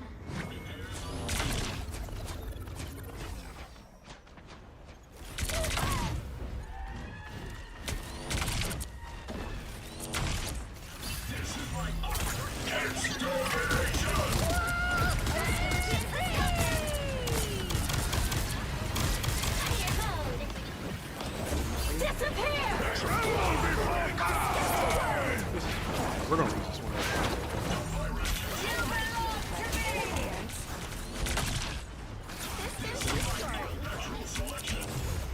A new action series called Trigger. I was watching this summer. Now might be the time to stop them. You can't kill him. Whoever they are, they don't look friendly. This is my unnatural selection. This Hulk is actually really good at his job. Latte, I tried, bro. You're getting destroyed. This is my unnatural selection.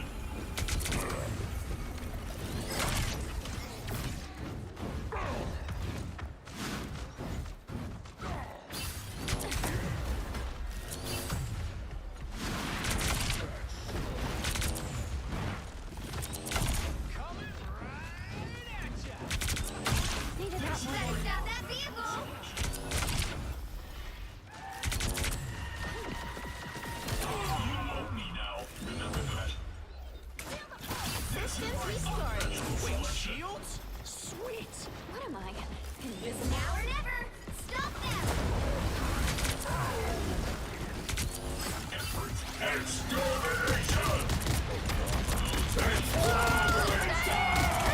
really hate popping my old game out there.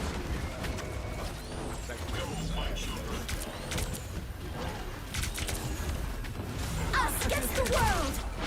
Tremble before fast! Not a fan. Better stop that vehicle. Don't give them another inch. You belong to me. Lag again.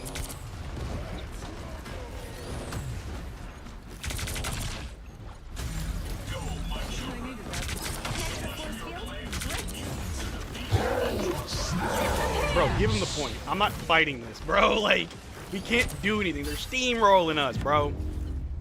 God dang. Well, you can't expect to win them all.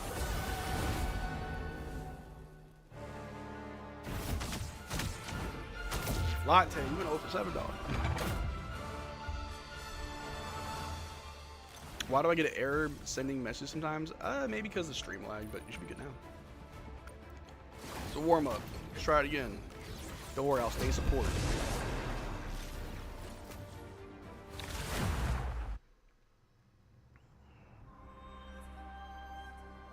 Pick your hero.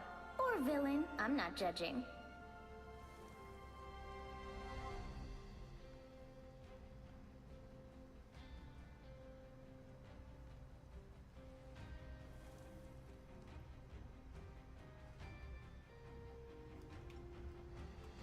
I am beyond my pitiful creator. I am beyond everyone.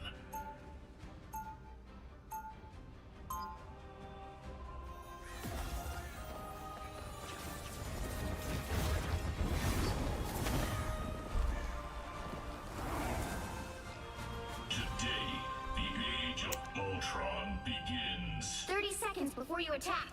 Get ready. So, any chance you talked to Katie Alright, let's Pride not suck. recently, Gene? I've been traveling the spaceways alone for some time. Bummer. Was just wondering if she remembered me. Take a deep breath, Peter. Amongst all life in the universe, you're really... Is that... The battle starts in 5, Is that 4, Venom 3, throwing it back?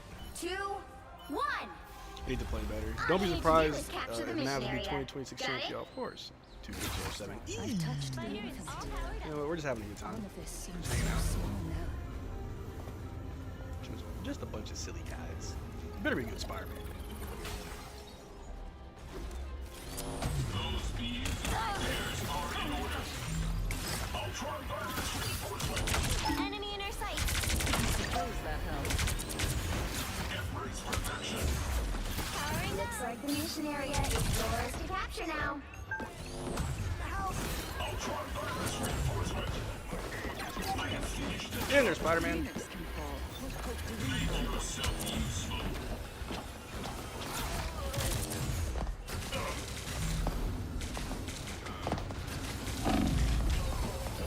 Not going that route. But I am the only healer again. Wow, No one else plays four in a support row. but me. They captured the mission area.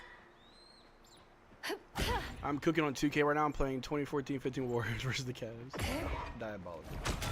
That's the stuff. Force burst. Anyone willing to help? Oh, they do not look happy. Psionic burst.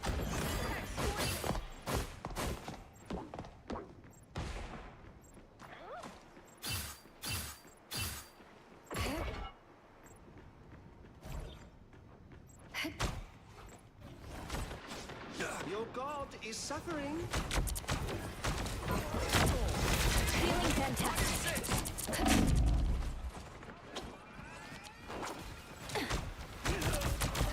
Your team's capture progress has passed the halfway point. This sucks. Driving skate, what's good, brother? NFL? Mavs man for life? Before we had powers, What's good, Mavericks Nation? we What's had good, each other. Rachel? That bond is unbreakable. We have 3 supports. I'll get you next time.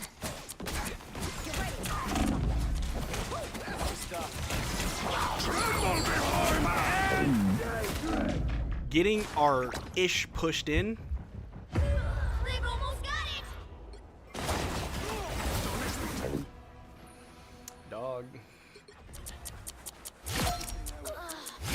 Double KO. Cooper Flag seriously looked like Woody from Toy Story. Your god is suffering.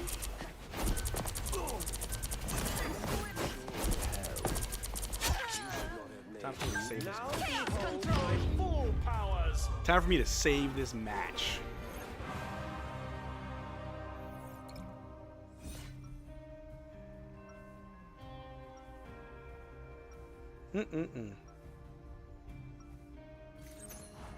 Chaos surrounds us, but I will gladly show it who is in control.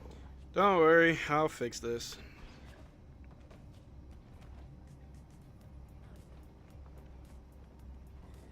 Seconds before you attack. Get ready. You know my element guns shoot lightning. You know, just like that hammer of yours. Mjolnir does not shoot lightning. It channels the unfettered power of the great cosmic mother storm. So, I'm guessing you don't MFFO want to Nation, trade I be tuned to your shows with Marcel sometimes. Dreams. Hey, let's go, The battle brother. starts in You'll be in 5, like 15 minutes. 4, 3, 2, 1. All you need to do is capture the Let's see if I mission area. can fix Got this. it? Guys, we're almost 2 hours into this 24-hour live stream. What if I told you I was getting sleepy? Alright, let's see if I can fix this. Abomination match. They look like they mean Oh, business. somebody. DB! No! Now, disappearing. Looks like the mission Get out of area here! is Yeah, get out of yours here! to capture now. Heal me, please! Heal me, please! You are Loki! Heal me! Heal me! Goodbye.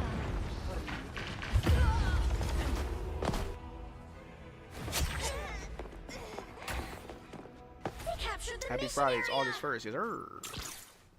We're like My 80 work days here is away not from done. the season starting. Not 80, what? We got like... Yeah, it's like the end of October, early November. We have like 65 days till preseason. You're not going anywhere.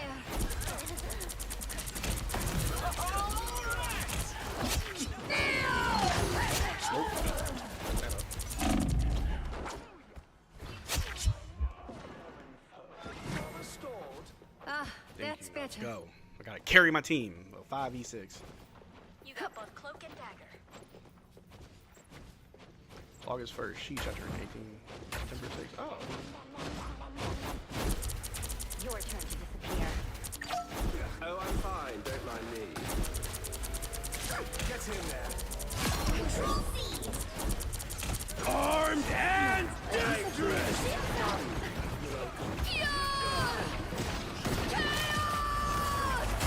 Your fate is sealed.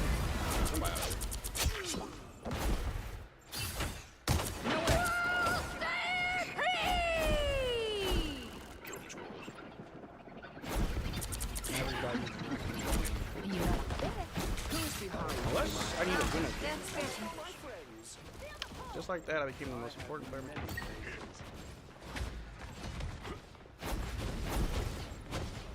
Your powers are mine!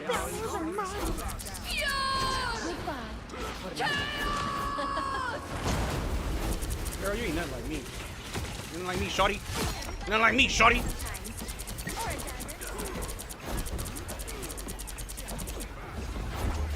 Bring on the chaos. You captured more than half of the mission area. Keep going. You're not going anywhere. I'm an annoying Vonda. A little help, please. Ah, that's better. Back up.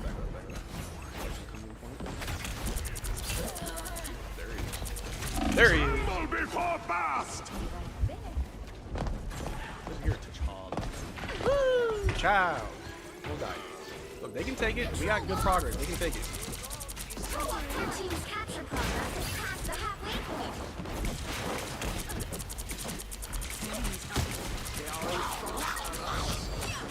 You're not going anywhere. Goodbye.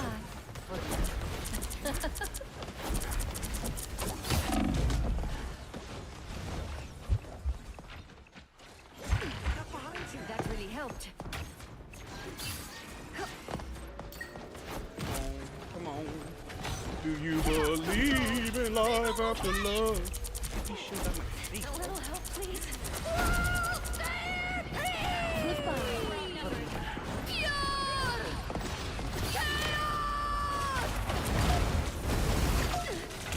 Crap. Gotta go. That was an old just to keep them off the point. Gosh. Darn it, we lost!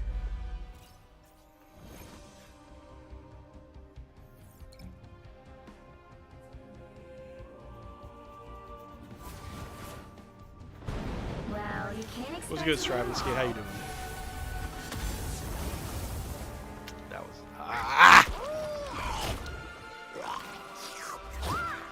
I almost had the most healing.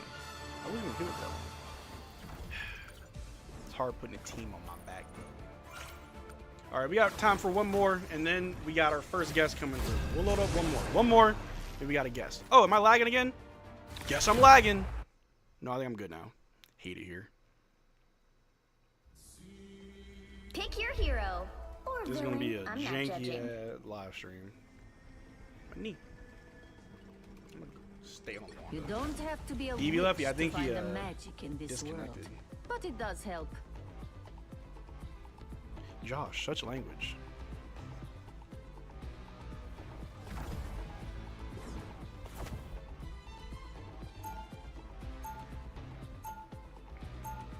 Yeah, last one, yeah.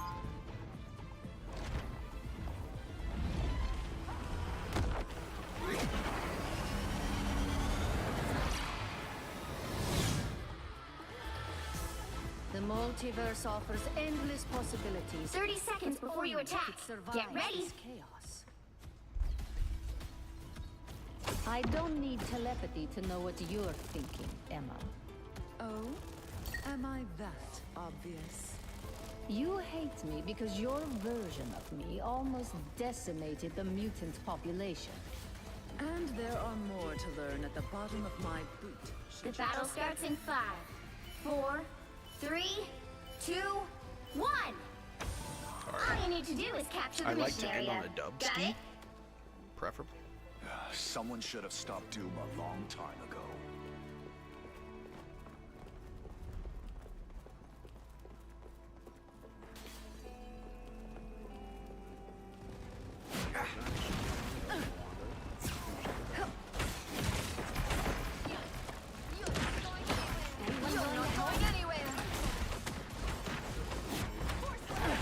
Looks like the mission area is yours to capture now. Kanske cannot save you this time.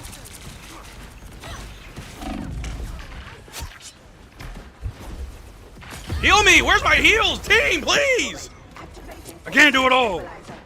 C6 at Mavs in 6, Mavs in 3. Are any Mavs players getting on? We should have Gafford and or Kyrie come by to just say what's up, but we'll see. We'll see.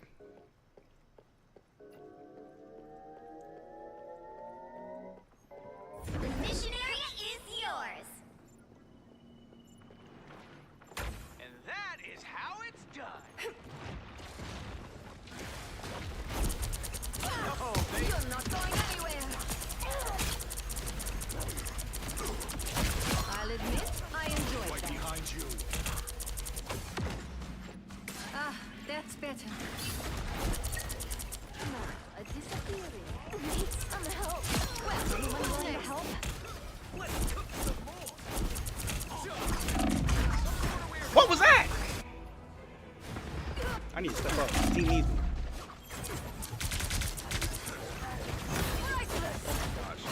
I won't make the same mistakes again. We're winning though, so that's good. Kyrie, my favorite player. Mine too. Supernova! Up there's an ult. We still got the point. You've captured more than half of the mission area. Keep going. I like the cold. Control. Oh!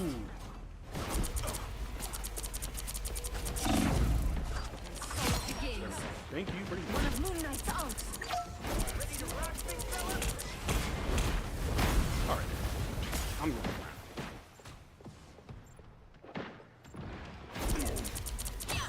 Chaos control. Where am I? Invisible? do that so people can move. People not moving. That one hurts. I like the cold. Now, a disappearance. It's the grand finale. You're not going anywhere. Being stronger already. Better watch your back. Goodbye. The moon haunts you. You saw ESPN fire Shannon Sharp? Yeah, as they should. What happens if you don't have any discipline? My work You here are is a victim not of the done. flesh. Let there be a lesson to all men to learn self-control. You cannot blame other people for your mistakes. People try to say, oh, that woman was trying to get his money. He fell for it. A bad person is going to be a bad person, but if you can identify bad people with ill intentions, then You're not going anywhere.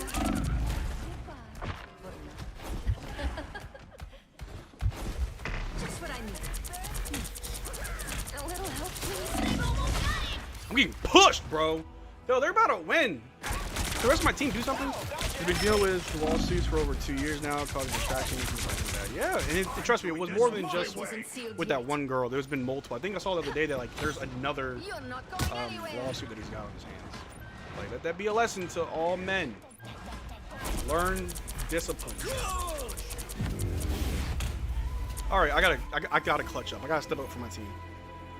What a loser! I don't want to really call him a loser. Just I'm sorry. A lot of people, when they get to a certain level of fame and money, they don't know how to handle it, I guess. Like, they don't know how to control themselves. Unless you I don't know. I've always told people, like, money, fame doesn't make me act out of character. People thought when I made this YouTube channel, like, oh, you gonna blow up and forget me. Like, nah. I'm still the same dork that plays Pokemon. You know what I'm saying? Like, I'm still the same dude with a day job. I don't do this full time.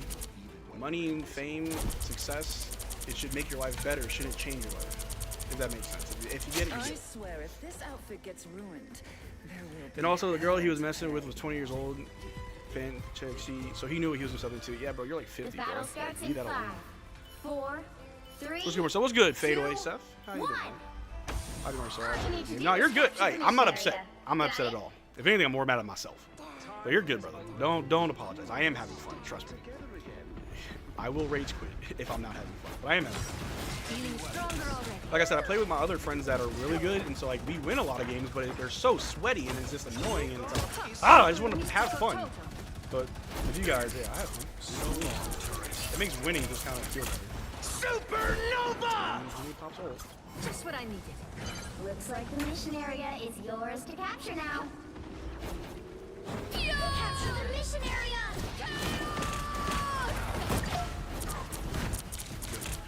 I did what I came to do.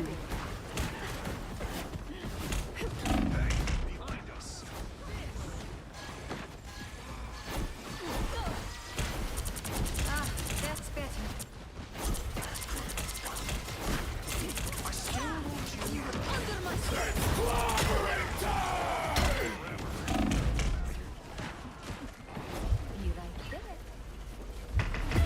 Alright, that's cool. Switch.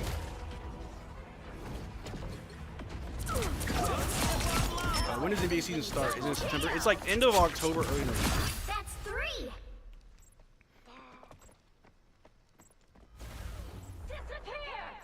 Probably have like 1 hour on this game.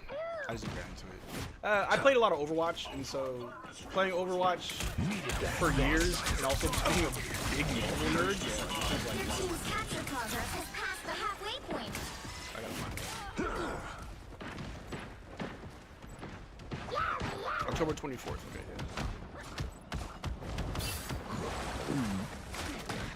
Thank you very much.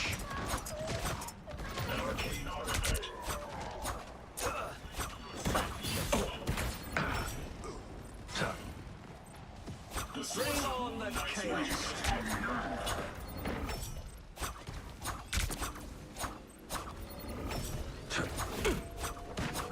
They've almost got it.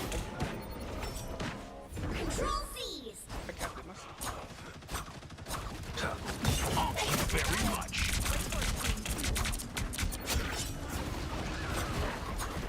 Supernova! This? Control lost. I keep cursing. I'm so sorry. The moon haunts you.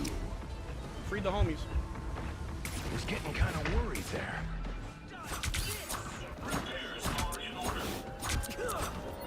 Control C's. Really one shot. Please kill him. Thank you very much. The moon haunts you.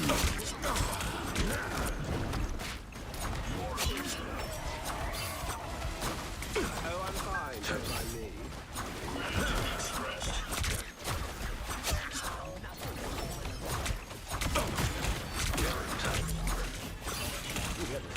All right, that feels better.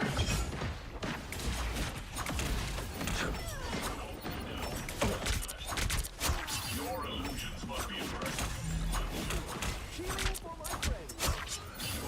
You've captured 14-5. half of the mission area. Keep going. I am the light in the darkness. Double KO. Red Giant Storm's upset because he's low-key carrying. Who do I main in Marvel Rivals? It's a few players. I've been maining mainly Ultron, but I can play several players. I played Penny Parker the most when I first started, and then I played Squirrel Girl. I'm starting to get better with Mr. Fantastic.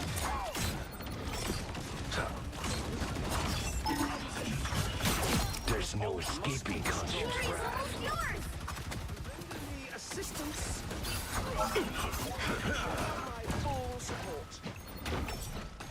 He means Brainiac, I think. No, Ultron. A gift from Khonshu. The moon haunts you. You're doing better than they are. Bring on the chaos. We got it. All right, comeback season. Comeback season. And NFL preseason starts next week. Yep. My Saints are gonna do nothing.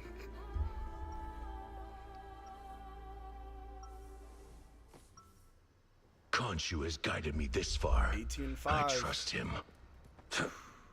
Chicken Man going crazy with Loki. Yeah.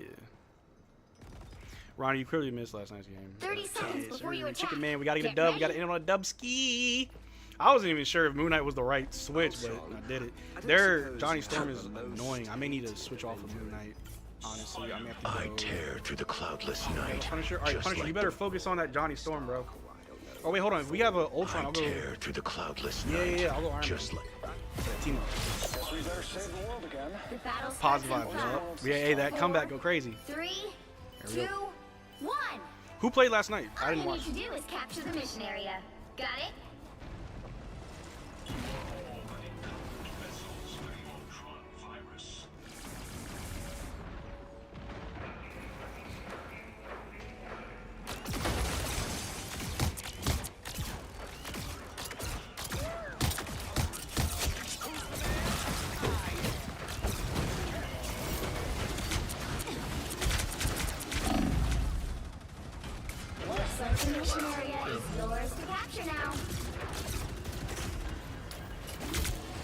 Yeah, get him. Good gulp. Go ahead, Jeff. Go ahead, Jeff. Yeah. I said give him a big gulp. Jeff is like that one pet dog you get that just don't listen. Yeah.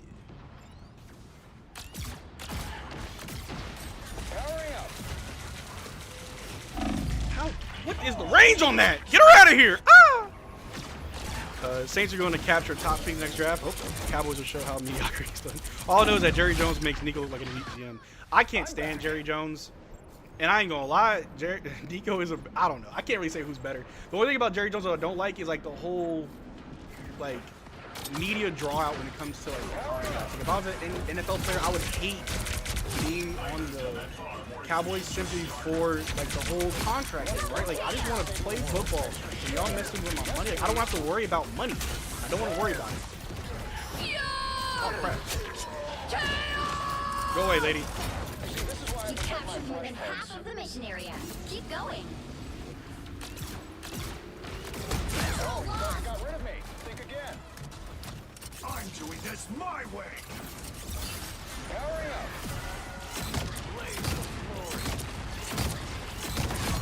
He's a sociopath, but the man gets results. Control seized. Oh, that's rain.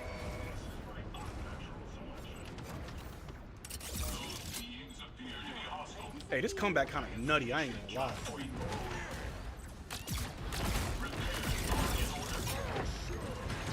Feel the wrath of the goddess!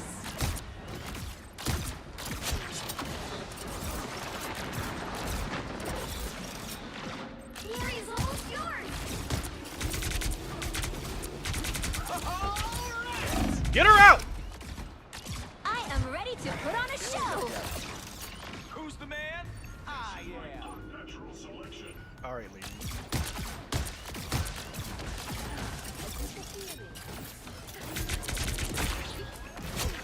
Crap. Get me out. Get me out of here. Get me out of here. Get me out of here. I'm stunned.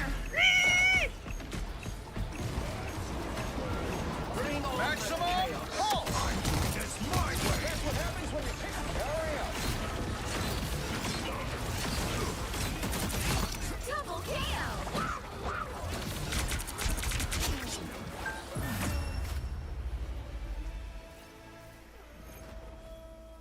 Go crazy.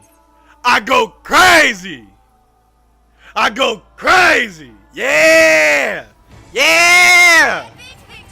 Put the team on my back, though. Come on now. Come on now. I went crazy. Look at that.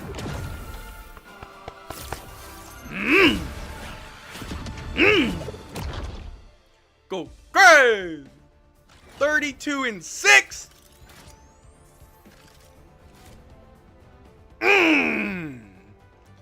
Yeah. Shout out to my team going crazy. Look, everybody went positive too. That's beautiful. That's beautiful. I like the fact that we lost the first game and then just came back. That was awesome. Thumbs up all around. Thumbs up for everybody. Shout out to the squad. Gave them that two-piece combo. Little boop boop. Yes, sir. All right, y'all. I appreciate you. I got to go. We got our first guest coming through. Gotta get set up for that. We'll play some more, but I appreciate y'all. Let me go ahead and close this out and switch real quick. Let me set it up.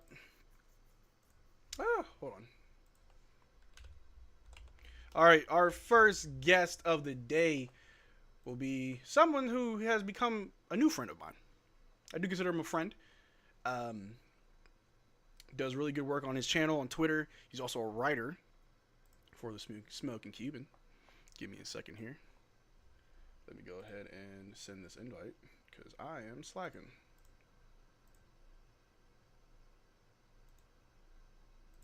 Copy invite to Twitter. Send that.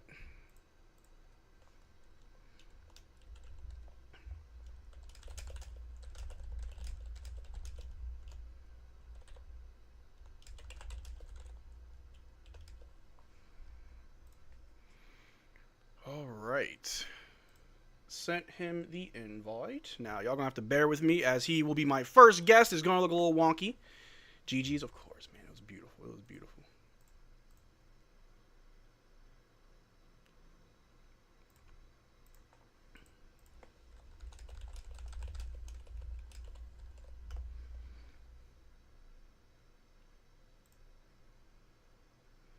All right, so while we wait for our first guest, how y'all doing, man? Thank you all for coming to the stream, stopping by, spending as much time as you can. I do appreciate it. Sorry for all the lagging. I would love to promise that it won't happen again, but we all know it will. The Kings trade offer for Jonathan Kuminga includes Malik Monk and a 2030 lottery pick. Protect the first round. Man. How long till you're going to hop on 2K? That might be for a while because I got MFFL Nation and then I got Mavs Film Room locked on in slightly. Who knows when 2K will be around that time, but I will let you know. Make sure you follow me on Twitter. That's where I will be kind of like live tweeting out what we're doing.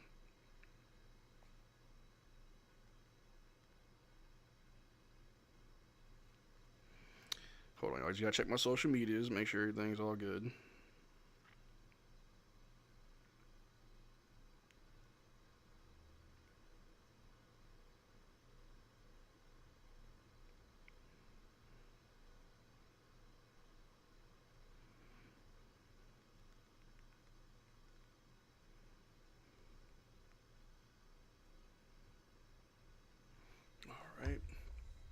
Slightly appearance soon, of course. He's coming through at 2 p.m.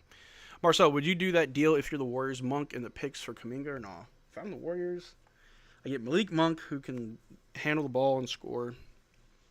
Get a pick out of it. Honestly, why not? The Warriors should probably start thinking about draft capital for the future because I don't know how many years they got left of Steph until he retires. So if I'm the Warriors, I'd entertain it. I'd definitely entertain it. Hold on, y'all. I gotta respond to my people. Give me a second here. All right, here we go. Here we go. All right, coming to the stage. If you're not, one of those hermits that live under a rock, then you may be familiar with this individual. He's a pretty big deal over there on Twitter. I am very fortunate to have met him. He's a great guy. I love talking hoop with him. He's brought me on his channel a few times. Ladies and gentlemen, we have Mason, also known as MFFL Nation. Now let me see if I did this right. Oh, they can't see you. Give me a second. Give me a second. Hold on. We gonna get you. Let me see here. Let me make sure I do this right. It's gonna look wonky because you're my first guest, so just give me a second as I perfect this. Because, I do this full time, so I should definitely know how to do this. How do we change the view? Here we go. I don't even want to see me. I just want to see you. I just want to see that beautiful smile, bro. Thank you. There we go. There we go. You hear me? Yeah, you're coming through loud and clear. I might turn you up a little bit on my end, but no, you're good. Man, thank you for having me. I'm excited to be the first guest. Oh, dude, first of all, thank you for wanting to come through. This is our second annual charity event, and oh crap, hold on, you're blocking me. Oh, hold on, what is this? There we go. All right. Yeah, so Mason, thank you so much for stopping by. I appreciate you, big dog. As you know, we are raising money for the flood victims of Central Texas. That happened earlier, like a month or two? That was like a month ago. Crazy stuff, but just want to reiterate to everybody watching, we are raising money for the flood victims of Central Texas. There is a link in the description below to Convoy of Hope. That's where all of the money will be going to for this cause. If you want to donate, you can super chat. I did put my Cash App because someone asked for it. I'll give you my Scout's honor that all the proceeds will be donated. If you don't trust me, which is fair, the link is in the description below. But Mason, thank you so much for stopping by, bro. Appreciate you. Man, I'm really excited to be here and help out with a great cause. Just hoping we can raise a lot of money for all the flood victims in Texas. And I felt like I had to return the favor. You've been on the MFFL Nation show so many times, and it's been a hit every single time. So I'm excited to be on the Mavericks Digest show, the Unk show, as some may refer to it, but I'm very excited to it. I'm coming at you guys from Barcelona, Spain. So Barcelona. we're worldwide with it right now. Worldwide. There's Mavs fans everywhere. But first of all, how is Barcelona going? You told me you were there just for is it like a family thing or just a vacation just because? It's a family vacation. So we started off in Portugal. We started off in Lisbon, and then we hit a few other cities in Portugal, and then came to Spain about a week ago. I come back to the States. I live in Florida full time now, so come back to the States on Sunday. So it's been really fun, as you can tell. I'm gotten a little burnt since I've been here. Oh, Probably yeah. You got a good gained tan. some. Nah, you got a good tan. Thank you, and I've probably gained some lbs too while I've been here, but it's been worth it. It's been really fun, good family time. I think as you get older, you start to cherish the family time more and realize that the less often it happens, you need to be more appreciative and thankful for it. So I've definitely grown into that stance. Oh yeah, for sure. I know a lot of people, myself included, may have complicated family dynamics. However, even if it isn't blood family, like I've always said that the people that you meet in life that you choose to keep in your life, in a way, is more important than family because, I wasn't forced to be related to you, right? Let's say we're related. Like I'm not forced to have a relationship with you. I choose to have a relationship with you. Like I consider you a friend, a good colleague. So it's like those people are also family in a sense. So for those watching, even if you don't have the best relationship with your family, the people that you allow in your life and you allow to have your time, your energy, those are family too, and that's also important. But yes, good sentiment. When you get older, it does matter for sure. As you know, I'm 30 now, so as I get older, I'm starting to see what's really important in life. But that doesn't mean when you're younger that you can't have fun, because I feel like that's part of the learning process, right? You're younger, you make mistakes, you do dumb stuff, and you still live life. But as you get older, you change a little bit. 1,000%. And you said it perfectly. You're Unc. You're my family, bro. Yeah. We've become so close that I consider Marcel Unc family now. So we've built a pretty cool relationship over, I would say, like close to a year now, I feel like. So it's been pretty cool. And I think that's awesome. That's an awesome thing about the Mavs community is that you're able to grow close with a bunch of people that follow this team. For instance, all things Mavs, I've become really close with Mavs Muse. So it's a really tight-knit community. And I think everyone has their sides to it all, especially since the trade. I think everyone's found out who's their friends and who's not. Yeah, and we'll just get right into it. Like I said, I got you for about an hour, so we're gonna talk pretty much Mavs ball right now. So about the trade, and I know there's a lot of people like, oh, we're still talking about this, and I know I've been more on the side of let's move on, and I spoke about it earlier in the stream. I say that not because I don't like Luka, I don't care about Luka. It's nothing to do with that. It's nothing really to do with basketball. It's more so just a peace of mind, right? Like, of course, everybody went through their emotions. I went through my emotions. Like, we were all angry, upset. Some people are still are.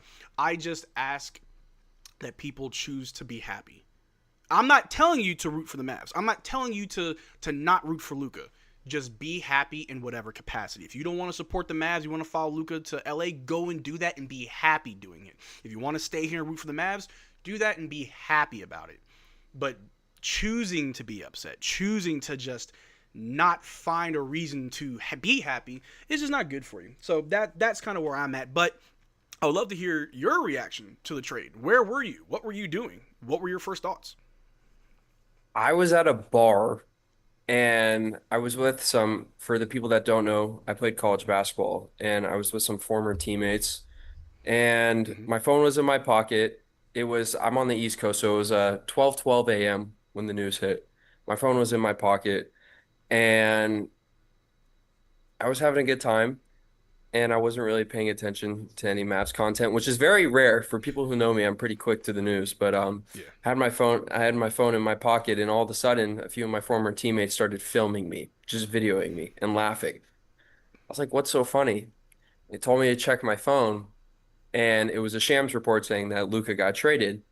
And I basically told them, this is Shams got hacked. Yeah.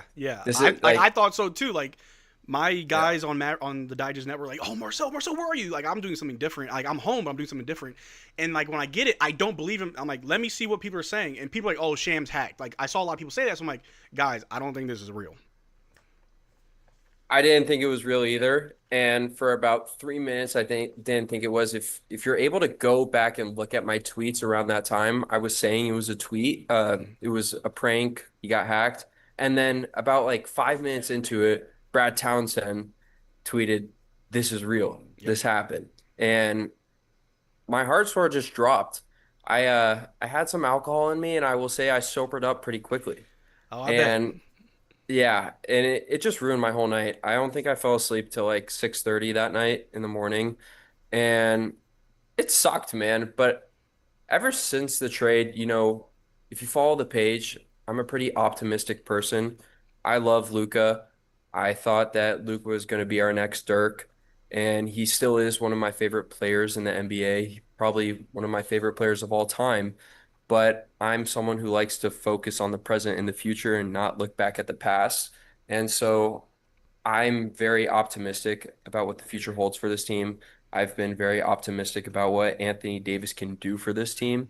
And as much as it sucks and as much as I disagree with the trade, I think we have to understand that when Anthony Davis is healthy, and I think there's a stigma around his health, and I think people overreact to it too much. If we go by the numbers in the last 2 years, Anthony Davis played more games than Luka Doncic.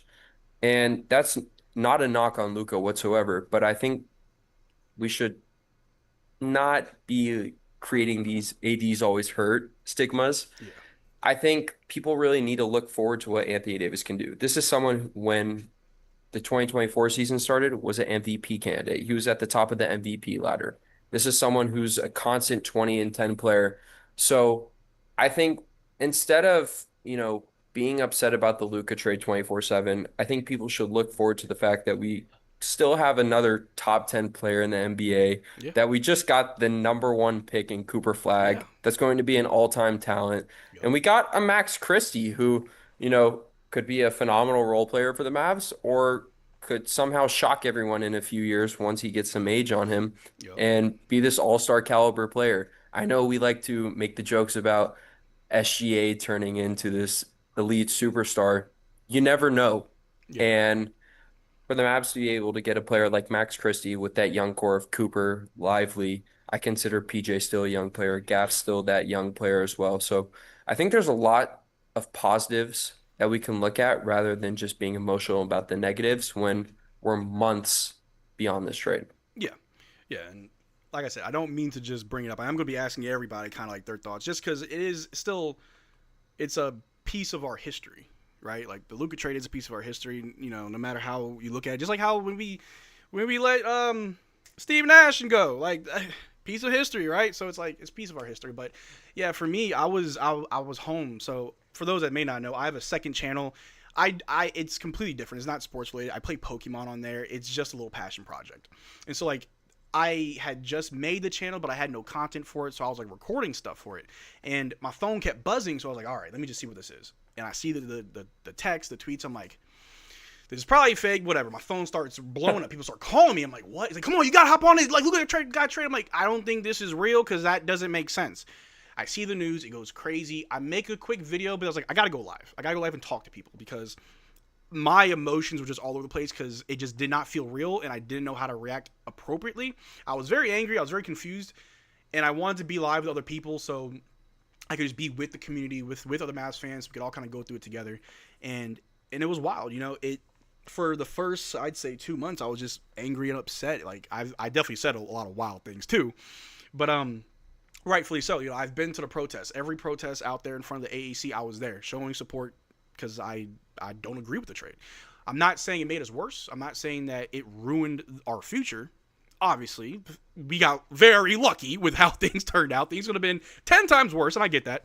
But it is okay now. Not saying that how it happened, but as far as like how I feel, I am okay now because I'm choosing to be positive. And look at what we have. We have AD, like you said, top 10 player in the league. When fully healthy, he is great. And I really hope that halfway through the season, we stop saying when healthy because we will be healthy, right? Because that's kind of what we say if and when we're healthy. But hopefully halfway through the season, we're like, we are healthy. We're fine, right? We still have Kyrie. Even though he's hurt, he'll come back. He'll be Kyrie. Like, I'm not worried about Kyrie. Clay, played very well last year for us after what everybody said about him before he left Golden State.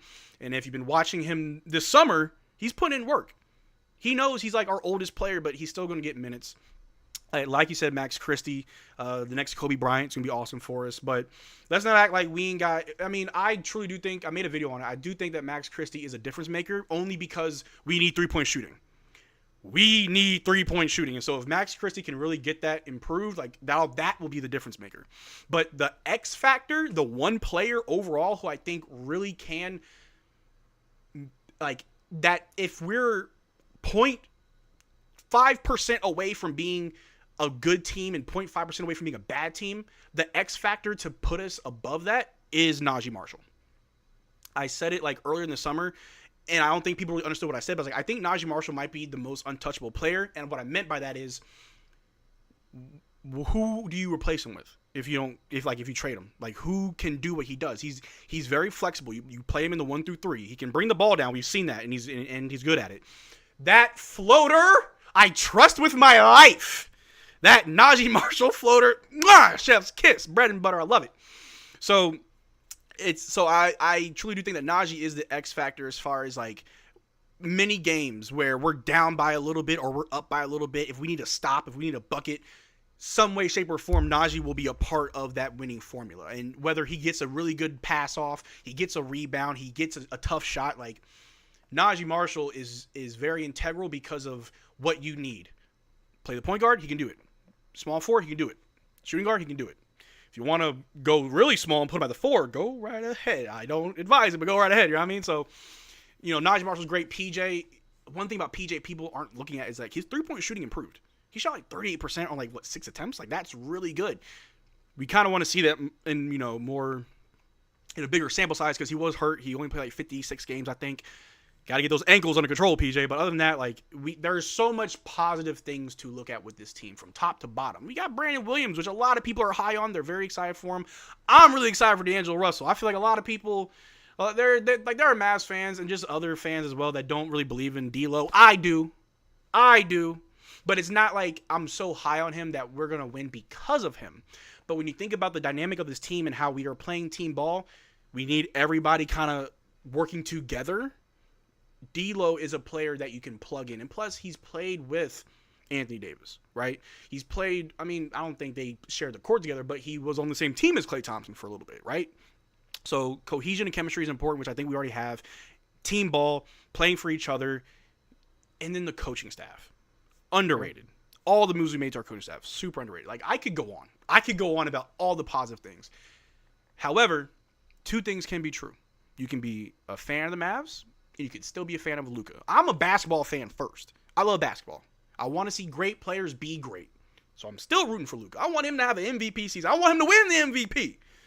I don't want the Lakers to win a championship, though. So, I don't like the Lakers.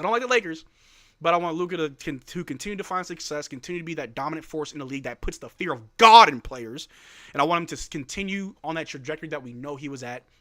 And I won't start now, but I have never publicly commented on Luka's weight, and I won't start now, but I'm happy with what I'm seeing. Looks good. I'm happy. Looks good. Yeah. It looks good. I think you're spot on though. There's a lot to look forward to with this team. I think I agree with you. A lot of people are being very quiet right now about D'Angelo Russell. And I think there's a lot of things that stand out. I think the shot creation is huge, especially with Kyrie being out. I think also you don't want to rush Flag into taking the ball up. I know we saw it in Summer League, but Summer League versus an actual NBA game is freshman versus varsity levels, So I think having D'Lo being able to create his own shot very well if you take out his past year with Brooklyn and LA. The percentages look very, very good. And I think, we even talked about it on my show one episode.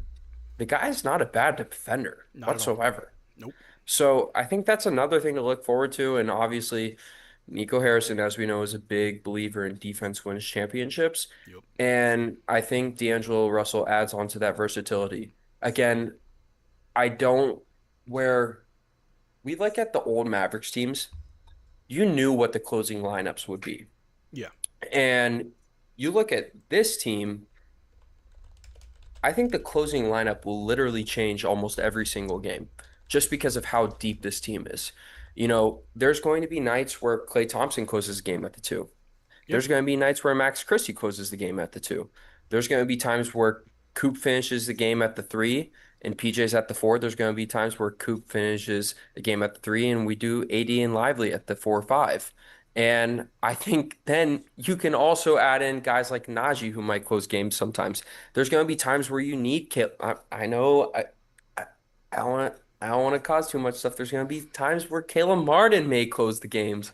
I know Marcel isn't a big fan of that statement, but there could be times where it happens.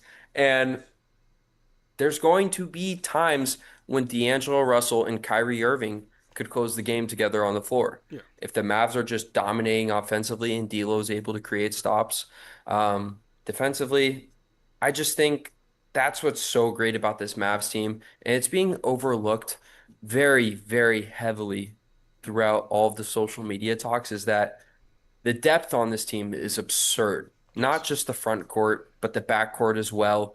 And you look at all of the teams that have won championships in the last 5 to 10 years, one of the most important things is depth. Mhm. You cannot win a championship with a 7-man rotation anymore. No. You can't. No, and I think you hit the nail on the head on that one right there because most people know, or at least it's been like the norm for most playoff basketball, you run a short lineup of like 7, maybe 8 players. But both the Pacers and the Thunder were not afraid to go deep in their bench, and those players all stepped up. Now, the Mavericks tried to go deep. Couldn't find anybody. Couldn't find nobody. But yeah, no. And I see people asking in the chat. This is MFFL Nation on Twitter and on YouTube. Make sure you check him out. He does great work. You're also a writer for the Smoking Cuban. Let's talk about how that happened. I am, yeah. So it was actually before Noah Weber, who's a phenomenal reporter for the Dallas Mavericks, the site expert at the Smoking Cuban. There was a guy named Tyler Watts who was there. I was just interested in, voicing my opinion about the Dallas Mavericks. Hit up Tyler on the page after about a year of doing the stuff on Twitter for MFFL Nation, and he opened the door for me and welcomed me in with open arms, and I was able to write articles for them. Took a little break for, I would say, close to a year just because college basketball got pretty hectic. And then once Noah became the site expert, I had reached out to him again, created a really cool relationship with him. We talk on a normal basis just about life stuff at this point, and have been writing for the Smoking Cuban, I would say total off of the other break as well, close to 3 years now, and I really enjoy it. I will say my main focus is my own Twitter page, and as you guys may know, as Marcel really knows, I'm trying to get into the YouTube grind as well. Mm-hmm.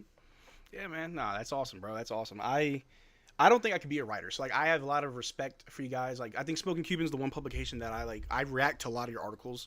You guys do a very good job. And I choose you guys because, like I said, you guys are very good at what y'all do. I know there's a few of you guys, Noah. There's another one on Twitter. Does Mavs Film Room write? No, he has his own Substack, I believe. Okay, yeah, so I think that's what I've responded to. But there's a lot of good writers out there, and I really do appreciate your work. I don't think I could write articles at all, so I just react to what you guys write. But I always make sure to give y'all props and credit for sure. But for sure. But no, y'all, that's actually awesome, dude. That's great. So last year when I had my first charity live stream, whenever I brought guys on, of course we'll talk Mavs, but I also just want to highlight you, like talk about you, let the people watching and whenever they watch this back, learn about some of the people that we see on Twitter and on YouTube, because for me, my videos, they're very informal. My videos are formal and informative, but you're not really learning much about me. On these live streams, you kind of get all of it. You get to see who I am, what I'm like. And so, people like you, Slightly Biased, all these other guys, well, Slightly Biased, he kind of shows them who he is all the time. But I know for like a lot of people, they don't get a chance to get personal. So like I love hearing about people's stories, how they became a Mavs fan. How did that journey look like? Who was their favorite player? So talk me through it, bro. How did it start for you? Because you said that you're in Florida. Have you always been in Florida? So no, I actually grew up. I was born in Orlando, lived there till I was 2 years old, and Pops got a job in Dallas, and I lived in Dallas from when I was 2 years old to 18 years old. And I picked up a basketball when I was 4 years old. From what my parents said, I fell in love with it immediately. I couldn't tell you from my own opinion. And, I would say my first few memories was when I was like 7 or 8 years old, just going to Mavs games with my dad.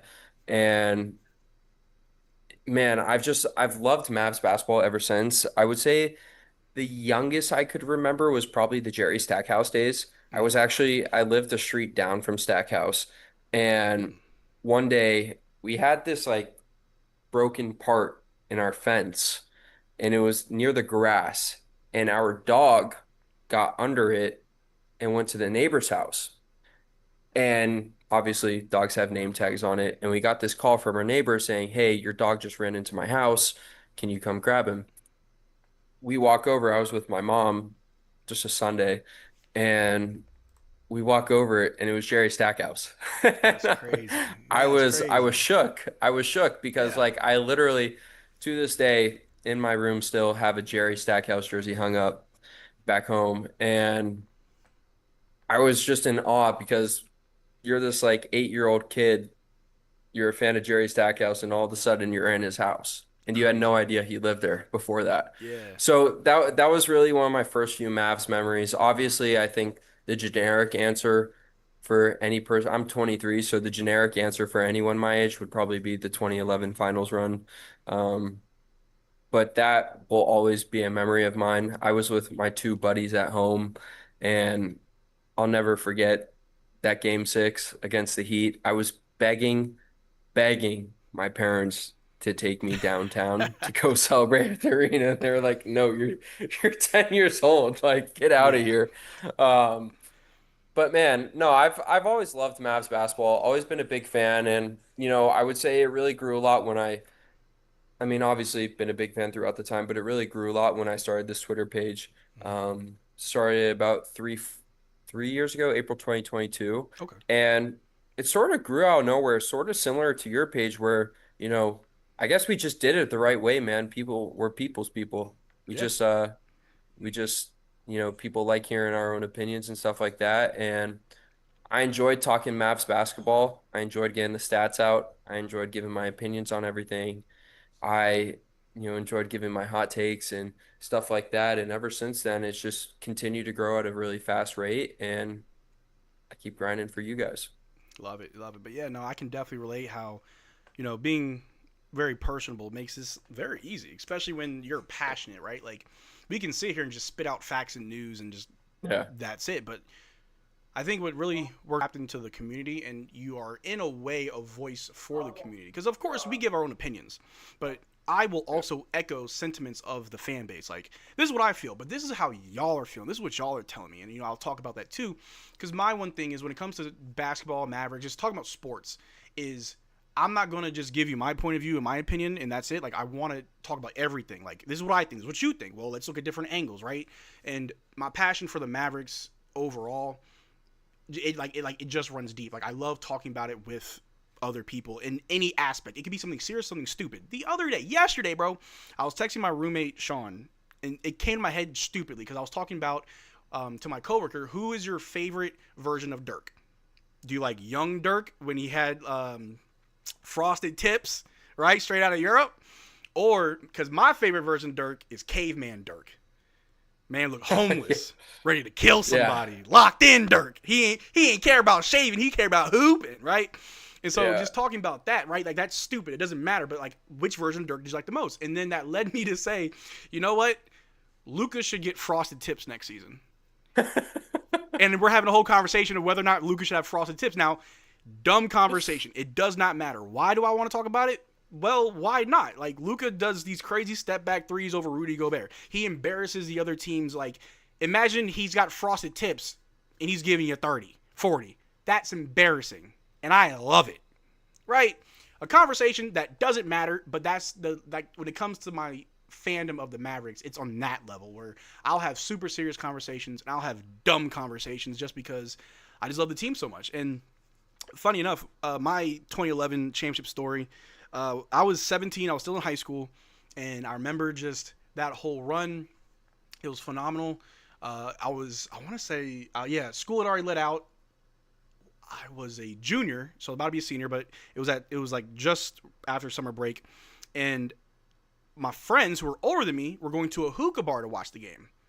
I wanted to go. I was still 17. My parents wouldn't let me, obviously. It's like, okay, cool, it's fine. We're just going to go over to their house and watch.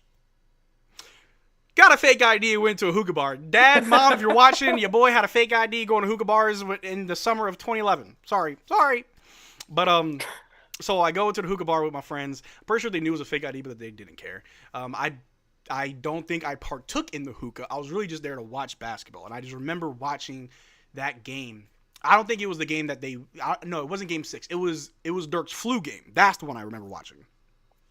And I was just like, he's gonna do it. And they're like, nah, man, he's out of it. Look at him, he's sweating buckets, man. He's not gonna be able. No. I don't think you understand about them boys from Germany. They ain't scared of no little sweat, a little temperature, a little cough. Nah, Dirk locked in. He just went through the Trailblazers, just went through the Lakers, the Thunder. Like, I don't think you understand. Dirk ain't letting go. What happened in 06 ain't happening in 2011.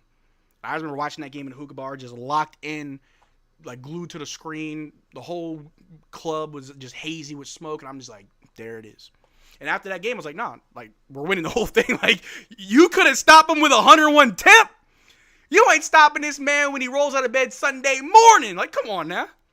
So, no, that was definitely a moment. That's probably my favorite. One of my favorite Mavs moments, because I would say most recently my favorite Mavs moment was that finals run that we just had. Even though we didn't win, that whole run was just awesome. Just like seeing the Clippers in the first round, knowing that was, to me, like I was saying, how that was like Luka's first obstacle because of how we have been handled by the Clippers in previous series. It's like, we got to get through this roadblock and then we can just keep a run going. And we did. We beat the Clippers in 6. We beat the Thunder in 6, which was phenomenal. PJ Washington showed us what staying on business means, right? D-Live, 55% free throw shooter, said, nah, green bean effing, like I'm sinking these, right?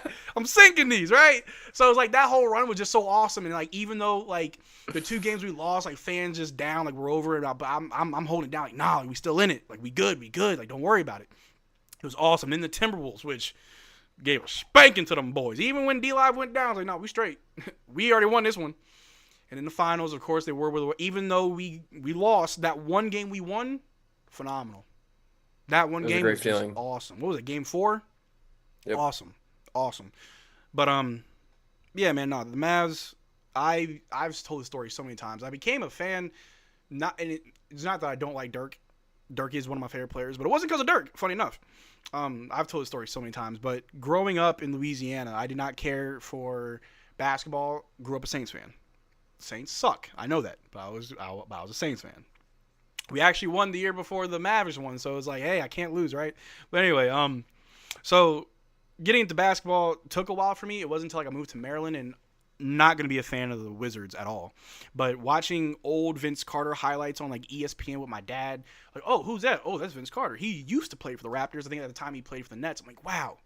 I'm a young kid watching this crazy dunks on screen, and he's got a big purple dinosaur. Yeah, I'm a Raptors fan now.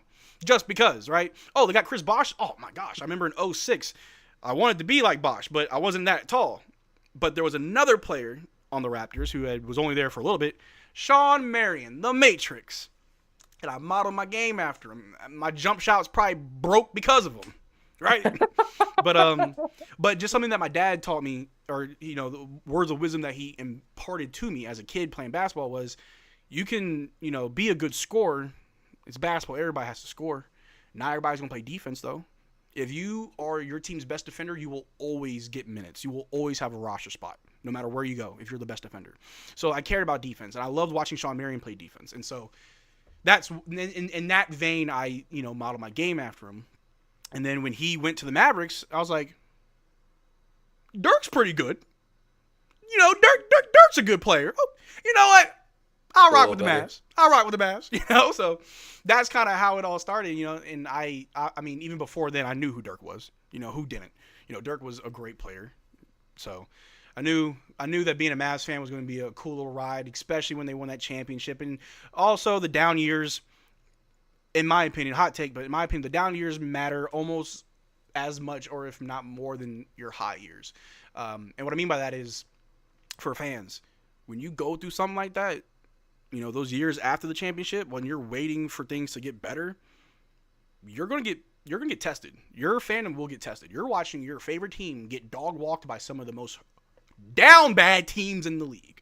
And I think this season, fans got another taste of that in a small sample size after the trade deadline, not just because we traded Luka, but because of all the injuries, right? Like, we almost have to forfeit games if we didn't have these two-way guys, right? And so you're watching the second half of the season feel like the worst thing that's ever happened. But if you can survive that, you can survive anything, right? So when the team starts playing better, everything feels better. But just to transition to another topic, I've got I don't want to say high expectations, but I've got some big expectations for this team just because last year it wasn't a skill issue, it was a health issue. As long as we stay healthy, things will be good. But I've also been judging this team without including Cooper Flag. Now, obviously, most likely he'll be a starter. He will be a big focal point. But until we really see what he looks like with the main squad, it's a question mark. Right? Like, we can talk about what he can bring, what he'll do, but until we see it, we don't know. But even when I'm not really thinking about Cooper Flag, I still have a good idea of where this team can be. But I want to ask you, where are we finishing? Where realistically will the Mavs finish this upcoming season? Whenever Kyrie returns and we start playing the rest of the season, where do we finish? So, if I'm a honest human being, I would say, are we assuming that Anthony Davis can be healthy? So, assuming is really, really tough to do in the NBA. But, however, if injuries are a part of the game, I mean, there's a lot of players and a lot of teams that are also going to be injured. So, let's just say he's going to play the average amount of games that he's played over the last few seasons. Let's say between 50 and 60. Let's just say that. I would say that the Mavericks are able to get the 5th or 6th seed. Ooh. I do think that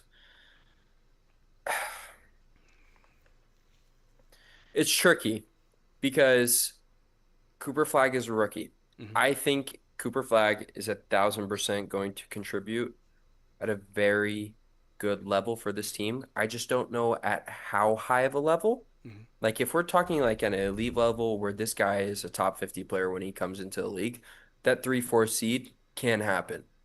But I also want to be realistic that there is such thing as a rookie wall, and every rookie hits it, regardless of if you're the number 1 pick or you're the 60th pick. And so I think that, I mean, I tweeted it a few weeks ago. I said we're going to see another Clippers Mavs series. I'm getting sick and tired of it. I'm getting sick and I'm tired so of it. sick Give me of- someone else in the first round. Give me the I know, Suns. but the Suns, I would love that. I would yes. love that. So I think the 5th or 6th seed is really realistic for this team. I do think that, a lot of people are forgetting that, say Kyrie comes back in January. I think, let's say late January. Let's say Kyrie comes back late January. I feel like people are sort of forgetting that there's such thing as a minutes restriction when you return off of this big of an injury, and that Kyrie, who is known for taking his time for injuries, and rightfully so, I mean, 32, 33 years old coming off a ACL tear, should take your time. Yeah. So I don't think we see full Kyrie minutes until late March, early April. I don't know if you disagree with me on that, but I think, he would start off in that 16 to 22 minute range and then go to the 25 to 28 and then, 30 to 34. So I think that 5th, 6th seed is pretty realistic. And look, the Mavericks aren't known for typically being a high seed, or I get 1 through 3, a good seed in the playoffs. They usually have to fight their way up. I mean, they were the 5th seed when they went to the NBA Finals just 2 years ago. Yeah. And so I think that's pretty realistic. And also, you just have to account for the fact that we don't know what kind of level D'Angelo Russell's going to contribute at.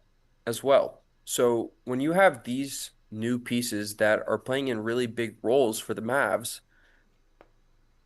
it takes time to adjust. Yeah. And so I think the fifth, sixth seed is a really safe spot. Is there a world where they're in the play-in? 1,000%. Yeah. 1,000%. But I really do think that if Kyrie can return in late January and Anthony Davis can play 60 out of 82 games, I think that five seed is really, really realistic. And just like I said, there's a world where we're in the play-in. There's also a world where we get home court advantage in the first round. Yeah. Yeah. I looked the other day, and there was only one time during the Luka Doncic era where we had home court advantage. There was one season we were the fourth seed. Every other season Was it we Utah? Yeah. Mm-hmm. Every other season we were, a bottom playoff team without home court advantage, but that never mattered to us. I think that's been our track record. It doesn't matter which seed we're in, just get me in and we can go from there. But yeah, no, I think that's fair. I think fifth seed is probably, like, if you look at it from like a ceiling, right? Like fifth seed, sixth seed, the absolute best that we can do. Will we fall to a playoff or play-in team? Yes. Now, what's more likely? Well, if everything goes right, AD stays relatively healthy, Cooper Flag contributes the way he should, everybody else improves and helps out, D'Lo is a positive for us, whenever Kyrie comes back, he's just as good, like everything going right for us. Yeah, fifth, sixth seed. But what's easier is for things to fall apart. I think it's easier for things to fall apart and for us to slip than it is for things to be perfect. But it doesn't mean that things can't go our way. Because why not, right? Nothing went our way last year, but that doesn't mean it's going to happen again this year. I think sixth seed is where I see us realistically landing. I don't see us being a play-in team unless things go bad. But first of all, we're a deep team, right? We still don't know the whole PJ Cooper Flag situation, who's coming off the bench or who, we don't know. But if you're telling me that off bench when we're fully healthy, my second unit is D'Angelo Russell, Max Christie, Najee Marshall, PJ, AD, or Gaff as my second unit, like, that's good. Like, that's really good. I feel like, there's someone who we haven't talked about yet.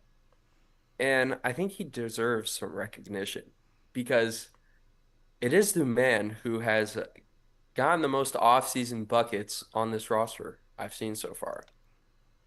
He's the Stallion, Klay Thompson. Klay the Stallion. Yeah, man. Look. Klay the Stallion. Klay the Stallion. Klay the shooter. Klay the shooter. I think Klay is going to be a very important piece for us next season, especially until we wait for Kyrie. I made a video the other day about Max Christie. When I was doing it, I was looking at the numbers. Klay and Kyrie were our best three-point shooters. Both of them attempted about 7 a game. They were both about 40%. I think Kyrie was 40.5 and Klay was like 39.8. But they were both pretty much the same from three. We don't have that anymore in Kyrie, so obviously we may have to play Klay more just to get those extra buckets up, right? Last year, for the minutes played and when we played Klay, I'm very impressed with his production. Because in many games, I'm like, where's Klay at? Why isn't Klay in? Like, where is he? Hardly ever would he ever close a game. Hardly ever. But I think Klay Thompson, first of all, I love what I'm seeing this summer. He is so locked in. He's at every single run. VJ Edgecombe I think he was on Paul George's podcast the other day, and he was telling how, like, Klay got that grown man strength in the paint, and he just could not miss. And I am a fan of VJ Edgecombe. I'm really excited to see how he plays. He's a lot of rookies this year I'm fans of. This was a great rookie class, by the way. Yeah. Loved it. Yeah. A lot of players 1,000%. I can see myself being fans of. But next year's crazy too. Bruh, that DJ guy? They got AJ, Daryl, Darren Pearson. The Boozer Twins. The Boozer Twins are in it. There is a lot of very good basketball players in next year's draft. Really quick, didn't we hear something about Gilbert Arenas' son recently? He tore his ACL. And then his dad got arrested. Dude, he got in a car crash. Yeah. His dad gets arrested. He tears his ACL. It's just. And, like, his son's really good. I pray for him. Yeah, I pray for him, man. It sucks. It's tough. But, yeah, no, next year's draft class is going to go insane. But, yeah, so Klay is going to be really important. I'm glad to see that he's in the gym just putting up work. Also, and I know that the meme, I partook in the meme because it was hilarious. But with D'Lo, he's still in the gym putting up shots. So every time I see a video of D'Lo practicing in the summer, like, there he is putting up shots. He ain't done yet. But no, I think D'Lo's gonna surprise a lot of people, and it's mainly because we're not gonna live or die by it, right? Like, you're here to facilitate and like kind of bring everything together. And again, I think he like. Sorry, not to cut you off, but I think he knows that he has options behind him as well. That if he isn't playing well, like you're getting subbed out, dude. Yeah. Like we have a good Brandon Williams, we have Dante Exum, and let's not forget we have Ryan Nembhard. Come on now. One half of R. Kelly. Come on. I'm just saying. Look, people think I'm crazy for saying that. I'm just here to make people laugh. But anyway, no, you're absolutely right. And also just the fact that, like, if we're being just objectively honest with ourselves, just being objective, Spencer Dinwiddie was overall a net positive for us last season. He played the most games. As a starter, he averaged 16 and 5? Like, he was good for us. Defense, non-existent because it never was there to begin with. Horrible defender. Boneheaded plays, sure. But overall, I wasn't upset with Spencer. I kind of wish he was coming back and not Dante. That's mainly for health because Dante played 20 games last year. He got hurt again, right? That's a hot take. I'd rather have availability. That's what I'd rather have. 76 games to 20. We already have a hurt point guard. Why do I want to have another hurt point guard? You know what I'm saying? But if we survived last year with Spencer, is D'Lo better? Is D'Lo not better than Spencer Dinwiddie? D'Lo's better. So we're good. We improved. We're fine. Like I'm fine with D'Angelo Russell. I'm totally fine with D'Angelo Russell. But shout out to the chat real quick. Andrew Halley said our third unit got Dwight Powell. We getting the first seed. Come on, man. That man's going to retire Maverick. He's going to retire Maverick, get a statue. Shout out to Dwight Powell, man. I gotta say something about that. What's up? Shame on everyone who's putting Dwight Howell in mock trades. You gotta stop that. Gotta stop it. The only people that should be in mock trades right now is Omax and Jaden Hardy, not Caleb Martin. Not yet. Give it a few months, please, Marcel. Just let me prove you wrong on this one topic we disagree with. All right. Check it out. My issue with Caleb Martin is that until I see different, I'm looking at him in the same lens as Gabriel Vincent. You were a great role player a long time ago, once upon a time. What has Gabriel Vincent done lately? What has Caleb Martin done lately? Because I'm not the type of person, real quick, I'm not the type of person to be enamored with who you were. Because you know who we had recently that was in that same vein? Maxi Kleber. Last year, people were so upset that I was so harsh on him. I'm like, I'm telling you what he's doing right now is not the Maxi that you once had. Trust me, when we still had Dorian Finney-Smith, I absolutely loved Maxi because him and Dorian on the court got me hype. Those were the type of role players I loved watching every single night. But when I saw that Maxi wasn't as efficient, when his defense was questionable at times, because everybody said, oh, his defense is great. Do you remember those 2 seasons ago we made the finals in that first series against the Clippers? I saw James Harden drop 6 floaters in front of Maxi. Where's the defense? We lost that game. Floater. He kept targeting Maxi because he was a cone. So in the same vein of Maxi, people were like, oh, but he was good in X amount of years ago. Same vein of Caleb Martin. Yeah, you were good, but like until I see otherwise. Now, in the small games he played with us, because I understand he was hurt, but the small games that he did play with us, the defense, no question about it, it's good. But what did I tell you on your stream, though, or on your platform? If you're a liability on offense, that defense is only going to help us so much. Yeah. Cool, you got to stop. On the other end, you're now non-existent. It's now 4-on-5 because your jumper is broken. Don't know how you got this far. My jumper has better mechanics than Caleb Martin.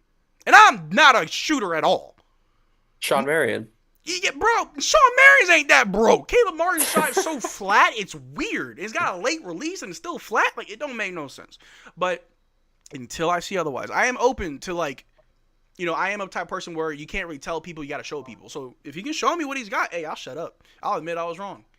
But I also think when it comes to this team, we are deep for sure. But some players will be a little bit deeper than others because Caleb Martin's what, a small forward, shooting guard, 2-3? 2-3. So you're the third string in both positions. Yeah. Yeah. When will I see you? That's the thing with the rotation, though, with what the Mavs had. I don't think the bench will ever be a consistent minute structure because, like I said earlier, I think there's going to be times where Max closes games over Clay. I think there could be times where Najee closes the game over PJ. Yeah. I could see times where Caleb closes the game over all of them. And, we go back to Gabe Vincent. The thing is that Gabe Vincent, how long has he been with the Lakers for? 2 years, right? I think this is about to be his third year. It's about to be his third year. So we haven't seen a good Gabe since he was in Miami, right? Yeah. Caleb Martin was really good with Philly right before he got traded to Dallas. That's why I'm optimistic because he shot 38% from three before the trade. And look, I agree with you, dude. The shot is so ugly. Ugh. My grandma can shoot better than that. But I just think the defense is unreal. And if anything, it doesn't work out, I think a lot of teams would still be really high on him. Very, very, very tradable contract. Yeah. So I think it's a win-win situation for Dallas. Either it pans out really well and he becomes very beneficial for this team. He closes games where he's guarding guys like SGA or Anthony Edwards because he is that caliber of defender. Let's not get it twisted. Yeah. And if it doesn't work out, tradable contract, bye. There is one player, and I don't know if a trade like this could happen, but there's one player that you could get that would really be an upgrade over Caleb Martin, and you're going to get everything you want from Caleb Martin, but more. Davion Mitchell. Davion Mitchell is a very good defender. Might be slept on, might be underrated. Davion Mitchell is a good defender, very good defender, and not that bad, on the offensive end either. I know that he just re-signed in Miami. Not sure what Miami's doing. Like Golden State and Miami, what are y'all doing? I don't know. There's some teams I have no idea what they're doing. I think today was the first day the Timberwolves made any moves this offseason, besides the draft. So, anyway, I think Davion Mitchell would be a good addition to this team if we could trade for him. I doubt that would happen, but if I could pick one player as an upgrade over Caleb Martin, it would definitely be Davion Mitchell. The defense is there, but if I can see something good from Caleb, then he's got we have the same last name. He's got my last name. So it's like, growing up, I was a fan of Kenyon Martin. I used to lie, and as a kid, I just lied to people, yeah, that's my cousin. Yeah. Caleb might be your fifth cousin. If he's also my cousin, I'm going to have to tell, hey, bro, get it together. You're making my team look bad. But also, interesting enough, these players didn't choose to come to Dallas, right? Caleb Martin didn't choose to come here. The trade, in hindsight, worked, although I didn't like it. Still don't like it.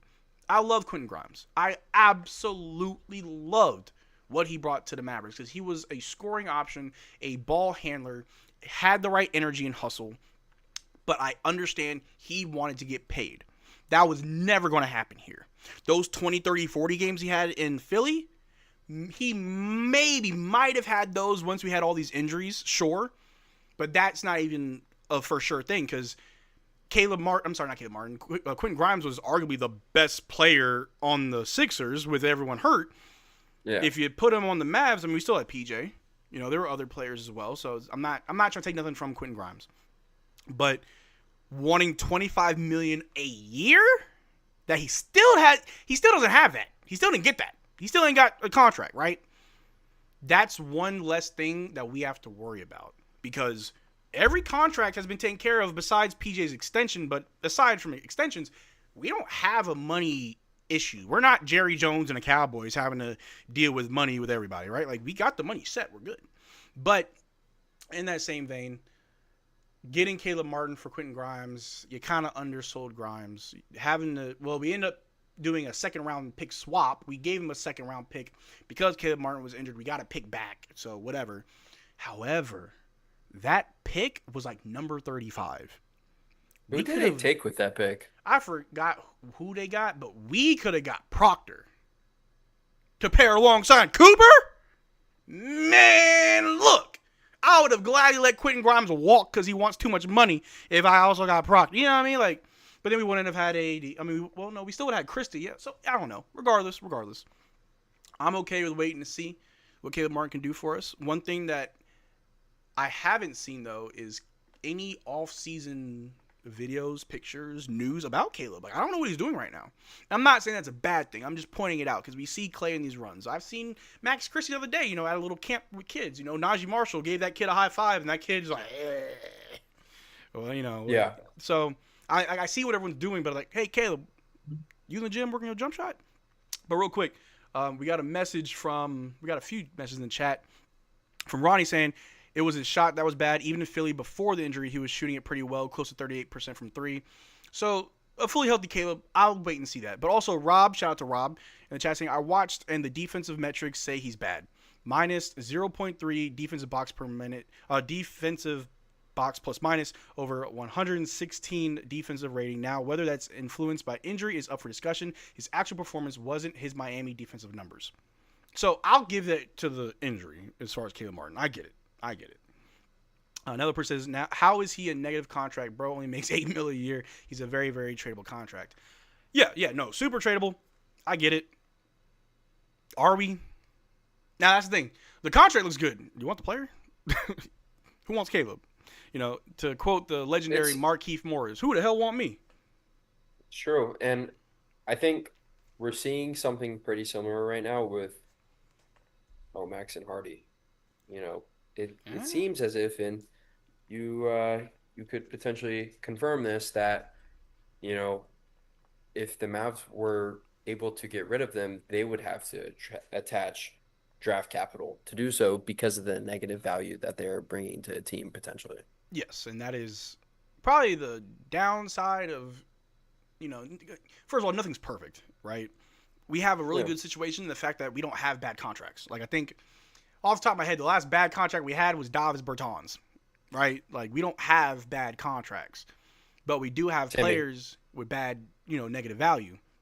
So, yes, Caleb Martin and Jaden Hardy, they have been shopped since draft night. They have been shopped. They haven't stopped shopping them.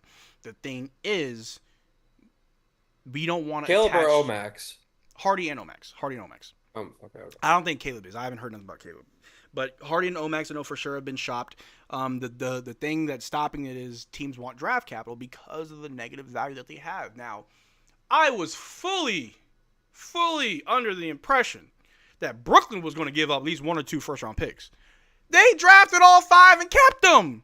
Are you going to sign these guys? Like, that's the thing. Like, if Brooklyn does not sign all 5 of those rookies, what are you doing? You wasted draft picks, and now anybody else can pick up these players, which is, I guess, good for them. But what in the world? So I think I heard that. I'm not sure if the guy who Ben Saroff, that Israeli point guard, I don't know if he's playing for them next year. I heard he might go back to Israel and play.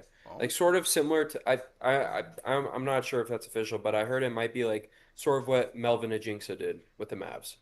I don't know if that's fully public yet or announced, but I heard that rumor flying around. But I think that was just bad general manager skills on the Nets' part. Yeah. I don't know what you're doing drafting 5 rookies in the first round. And if we're being completely honest, they did an awful job. Awful job drafting those players. I mean, I think, honestly, they got lucky the year they got KD and Kyrie. I think they just fell. Oh, yeah. It just happened. Like, things were just going. It's kind of like, and I'm not trying to sound salty, but his track record proves it. It's kind of like Rob Pelinka. You got lucky. I was going to say it. Yeah, even before the Luka trade, like, you were lucky that LeBron wanted to be there. You were lucky that he was able to get Anthony Davis. You were, before we saw what happened, you were lucky that they were able to, to get Westbrook and, like, all these other, you know what I'm saying? Like, Pelinka's gotten lucky. The Nets got lucky. And then they really showed you their true colors on draft night. That they don't know what they're doing. They really don't. And I don't get it. Now, who's to say, because hindsight's everything, that down the road maybe they were onto something. But if that Ben Sarav dude does go back overseas, I wouldn't be surprised if a team like tries to get him to come back. You know what I mean? Like, but regardless, Jaden Hardy and Omax, unfortunately, there will have to be draft capital. There was some buzz about 2 weeks ago about Dean Wade, and I made a video about that because you can look at it several different ways. It adds depth. He is a flexible player. You can play him 2, 3, 4. Good shooter. It also opens up a spot for Dante because he still doesn't have a roster spot. It opens a spot for Dante if you do a 2-for-1 deal. You trade away Hardy, Omax, and a maybe multi-team deal because I know that the Cavs are also close to their salary cap as well. I know that Dean Wade and Hardy make close to the same. I think Hardy makes like $600K more. So it could happen, but I haven't heard anything from my guys about Dean Wade. Sure that they're probably still mulling over how to make it happen, but it is to be seen. But overall, I do like this team top to bottom, from Kyrie all the way to Dwight Powell. Pretty solid team. I have a final question for you. What's up? So, after Jaden Hardy, Omax, DP, and Caleb Martin, who do you think on this Mavs roster is most likely to get traded?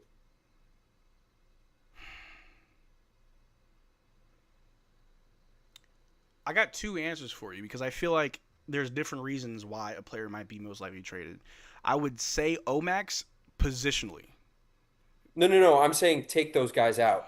Take those guys out. So no Omax, guys. No Hardy, no Dwight Powell? No Omax, Hardy, Powell, or Martin. Okay. So the bottom 4 pretty much. Yeah. PJ. And I'm not saying I want to trade PJ. Positionally, contractually, would probably be the most because you can't. For anybody and everybody that wants to trade Daniel Gafford, you have to see me with these hands. I will fight you. I'm tired of seeing my man's name brought up in trade discussions and mock trades. Fight me. You forgot what it was like to depend on Dwight Powell as a full-time center. I will live and die by whatever Daniel Gafford can bring us. You stop it right now, right? Derrick Lively, depending how this upcoming season goes, he could see himself in trade talks, depending. Not now. Like I said, depends how this upcoming season goes. He's about to be in year 3? Yep. He's about to be in year 3. He's been hurt. He's getting a little injury prone, but he's got a season. You know what I'm saying? You got to show me something, right? Yeah. Clay got like 2 years left and he's retiring. There's no point in trading him. I would say, and then when it comes to Max Christie, we don't have a lot of shooting guards, right? So, unless you're getting one back. And then there's PJ. It just feels like until everything is solidified with how his contract and his role is for right now on August 1st, to me, I can see him getting traded because if contract talks don't go well by the trade deadline, he could be gone. If we hear rumblings of, he doesn't like backing up Cooper Flag, he feels out of place, it's not working for. But who do you think? Because my answer is on a bunch of what ifs. Nothing that would solidify it now. So, I think before I give my answer, I want to say there's a difference between who do I think and who do I want. Mm-hmm. And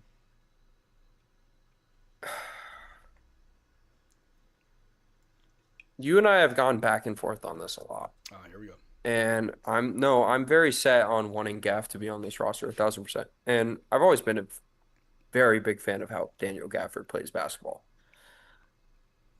I do think, I know Stein reported that the way that his new contract extension was set up, the 3-year $54 million, even though that he came out publicly saying that the Mavericks didn't do this number just because it was still tradable. I find that very hard to believe. Because Daniel Gafford, if we're being honest, Daniel Gafford is easily worth more than $18 million a year. I really believe that. Yeah. So I've found it very fishy since that extension happened that the Mavericks were able to complete that deal at such a great price.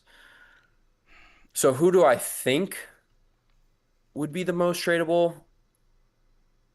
I go back and forth between PJ and Gafford. Yeah. Who would I want to be the most tradable out of those two?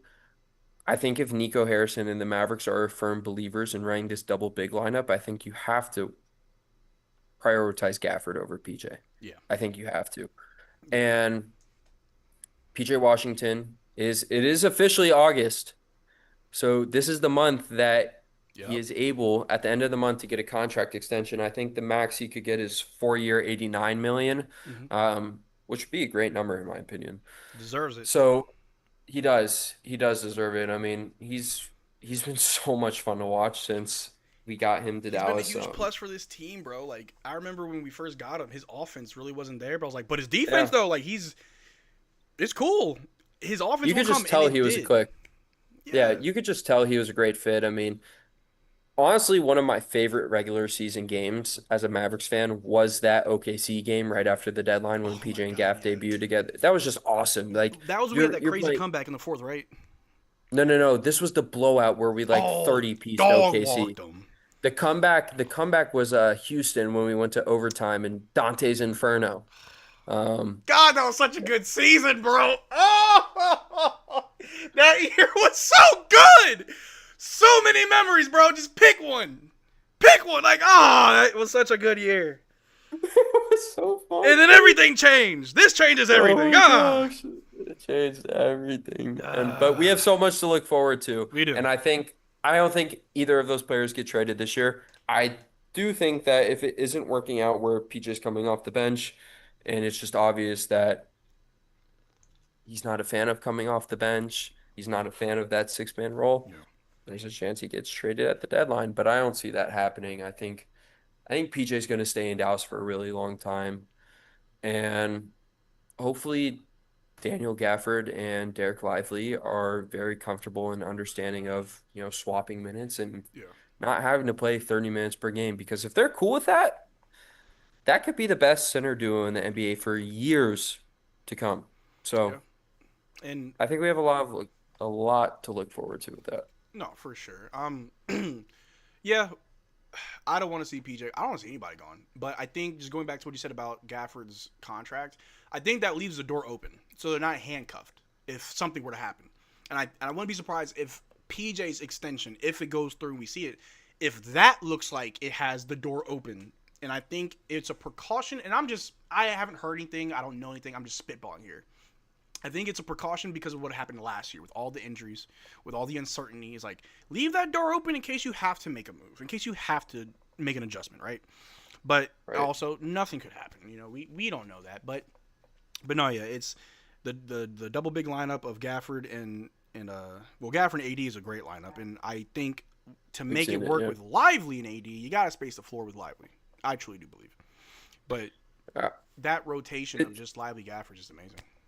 And it sucks that, Derrick Lively recently got that surgery to get those bone spurs out of his foot. Yeah. Because this could have been the offseason that he really, really invests in that 3-point shot, specifically in the corner. Mm-hmm. And I believe Stein reported as well. He was in a boot for a while after that. So I think we're looking at a situation where Lively's playing like actual basketball come training camp time. I haven't heard anything. You could correct me if I'm wrong. I don't think he's playing like hardcore ball right now. I don't think he's getting in like insane workouts right now. No. So that's the frustrating part, because if you do want to space the floor with Lively, it takes an off season to work on it, and that surgery ruins that.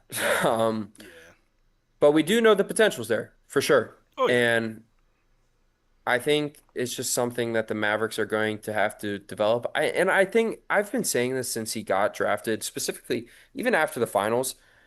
Let the guy shoot 1 to 2 threes per game. Yeah. Because down the road, it's really not going to affect your record that much if he takes 1 to 2 threes per game. Let him develop it, because, dude, we've seen JaVale McGee go to pickup runs in the offseason and hit step-back threes. It doesn't matter when you're in an actual NBA game. You need in-game reps, and I think that's what they need to give Lively. And I think, dude, there was like clips of like last offseason when they were in training camp when like Daniel Gafford was hitting middies over Lively. Yeah. Like they can do it in an open gym situation. Yeah, they can definitely do it. But That was as hoopers know, you and I, it's completely different in the game situation. right. But yeah, I like where this team is. I think as far as having the best center rotation, I think we had the best center rotation last year, and for it to continue, I think it hangs more so on Lively than it does Gafford. People argue, and we can get into it. People argue and they go back and forth all the time. Who's better, Gafford or Lively? Lively or Gafford? No. Okay. Who's available? Who do you think's better? I think they both bring different skill sets. I think. Ah! Hold on. Hey. Look. That's the PR answer. That's the PR Hey, I ain't answer. got no PR, bro. I'm a walking PR disaster. Let's be honest. I already dropped the F-bomb earlier today. But nah. But so the thing is, because looking at the numbers, looking at what they do, D-Live is a better defender because he can. What I saw happen, I feel like overnight, was that he can defend the perimeter a lot better than Gafford, which is true. They're both very good rim protectors. Offensively, Gafford's got him. So they both have their strengths and weaknesses. And for everybody that's saying, oh, Lively needs Luka to be a good big, shut up. You don't watch basketball. You don't watch the Mavs. It's all about the fit. And I mentioned it earlier how Lively and AD on the floor is clunky. It looks off. Lively kind of looks lost, like he's not sure where to be. So that's why I mentioned, okay, space the floor then. At least one of them space the floor. And then Gafford he knows how to position himself well enough to where he's not in AD's way. He can still find his spot. So it's all about getting it together. But Lively will have to continue to develop, continue to stay healthy.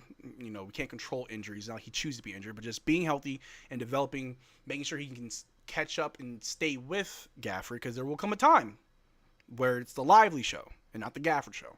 He's got to be ready to take that. Do we want to be a team where we got a 35-year-old Gafford starting because we still can't trust Lively at age 28 or however old he would be? You know what I mean? Just as an extreme example. But I think that's, regardless, I love it. Now, could we see something in the same vein with PJ and Cooper? If Lively and AD can share their position, can PJ and Cooper share theirs? Can they be a 1A, 1B? Or is it different? Like, I think it's different. now, how is it different? Because the way I see it is Gafford's older than Lively. Gafford can start and get more minutes than Lively. That's fine. But with PJ and Cooper's like, well, PJ's older, but Cooper might get the starting spot and more minutes, even if they're somewhat similar. So, like, that's kind of... What do you think? So, I mean, I think if we're going like based off of like age, so like Gafford and PJ are in the same tier, and then you look at Lively and Coop. Mm-hmm. I think if you do the matchup of like Lively versus Gafford and Coop versus PJ, Mm-hmm. Coop's potential outweighs Lively's potential, if that makes sense. Yes. And I think you have to maximize what Cooper Flag is going to do for you. And so instead of thinking it's like a Lively Gafford situation where they're like taking turns at each other's positions, I think it's more Cooper Flag is getting the minutes at the 3, and then PJ comes in, and then instead of Cooper subbing back in for PJ, Coop's at the 3 and PJ's at the 4. I don't think it's where we're seeing Lively on, Gaff off, Gaff on, Lively off. Yeah. I don't think that's going to happen with Cooper and PJ. So I think you sort of have to prioritize Cooper in this situation because this is a number 1 overall pick. This is the best American prospect, in my opinion, we've seen since LeBron James. I know a lot of people like to bring up Zion. I think Cooper's potential is better than Tell Zion potential. to be Potential. healthy first, Potential. bro. Oh, yeah. If we're talking potential, Zion could have been one of the best NBA players of all time. Honestly, if we every turned time off, he plays, if we, he yeah. plays well. Yeah, if we turned off NBA 2K injuries, Zion would be insane. But that's just not the case. And so I don't think we see the same situation that Lively and Gafford have with PJ and Cooper. Also, I see a lot of people like saying that PJ's not going to be happy with the whole, coming off the bench kind of thing. I disagree with that. Yeah. For multiple reasons. PJ loves being in Dallas. That's a known fact. He's from the area. PJ was also from the area. PJ was also the first person to tweet after the Mavs got the first pick. Yeah. Like, if anything, these guys are excited about the fact that they get to play with this generational prospect. And at the end of the day, think PJ Washington is a team player. And if he gets the money that he deserves and wants, he's going to be fine with being the sixth man. I mean, we're talking 4-year, 89. That's 22 mil a year, a little over that. That's and still good. I'm pretty sure PJ would be happy with that. Yeah, for sure. And it's funny too because, and I'm guilty of it. I think we're all guilty of it. A lot of people have been speaking for PJ, and I think it's because we haven't heard anything. So we're just really assuming. You know, a lot of people say, "Oh, PJ's not going to want to do this." Well, we don't know that. And if we look back in Charlotte, was he a starter every night, every year? Was he coming off the bench? I'd have to look, but I'm pretty sure he wasn't a starter his entire time in Charlotte. Now, if he was, Charlotte's not a good team, so sure. But PJ just had his first finals run. He just had his first finals run, his first go in Dallas. Last year was what it was. If I'm PJ, and again, like I said, we're speaking for him, but if I'm PJ, I want that again. I want to go back. Whatever I can do to help my team, in what capacity that I can fit in, I'm not gonna shake things up. As long as I get paid, as long as I still get minutes and I don't lose my role, I'll get in where I fit in. And if anybody watching this has followed PJ enough, not just as a player, but as a person, right? You follow him on social media, you see how he posts. First of all, he's a family man. You know, he's a religious person. I would not think that he is the type of person to throw a fit, kind of like what we saw with Jimmy Butler on his way out of Miami, or the weird things LeBron's been doing all summer, right? Like, I don't think we got that much of a drama queen in PJ. And I think that we will be fine. And, you know, I see people in the chat. Cam de Hooper says, I think he needs to earn his spot if we're being real. I agree. I am a believer of you got to earn your keep and earn your spot. But it's Cooper Flag. Until we see a reason not to start him, he's going to be starting.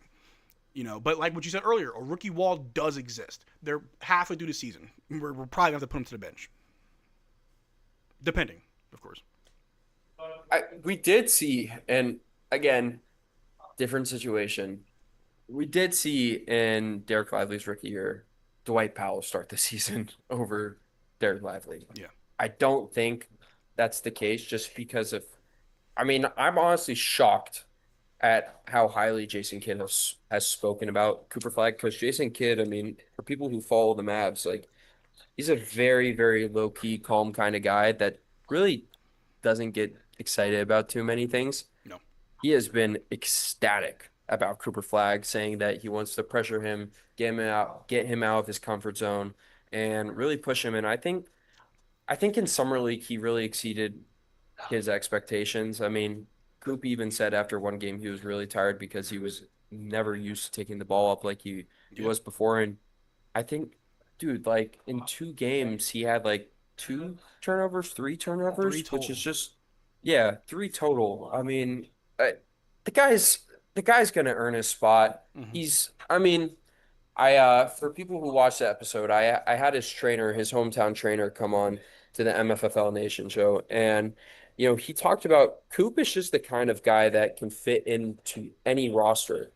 And I think bringing him in to this Mavericks roster on this team, he's going to have opportunities to show every facet of his game, the facilitating, the scoring, the defense. So I think that he's going to earn his spot. I think that there's going to be times where, actually, no, I take it back. I don't think there's ever going to be a time where he doesn't close the game.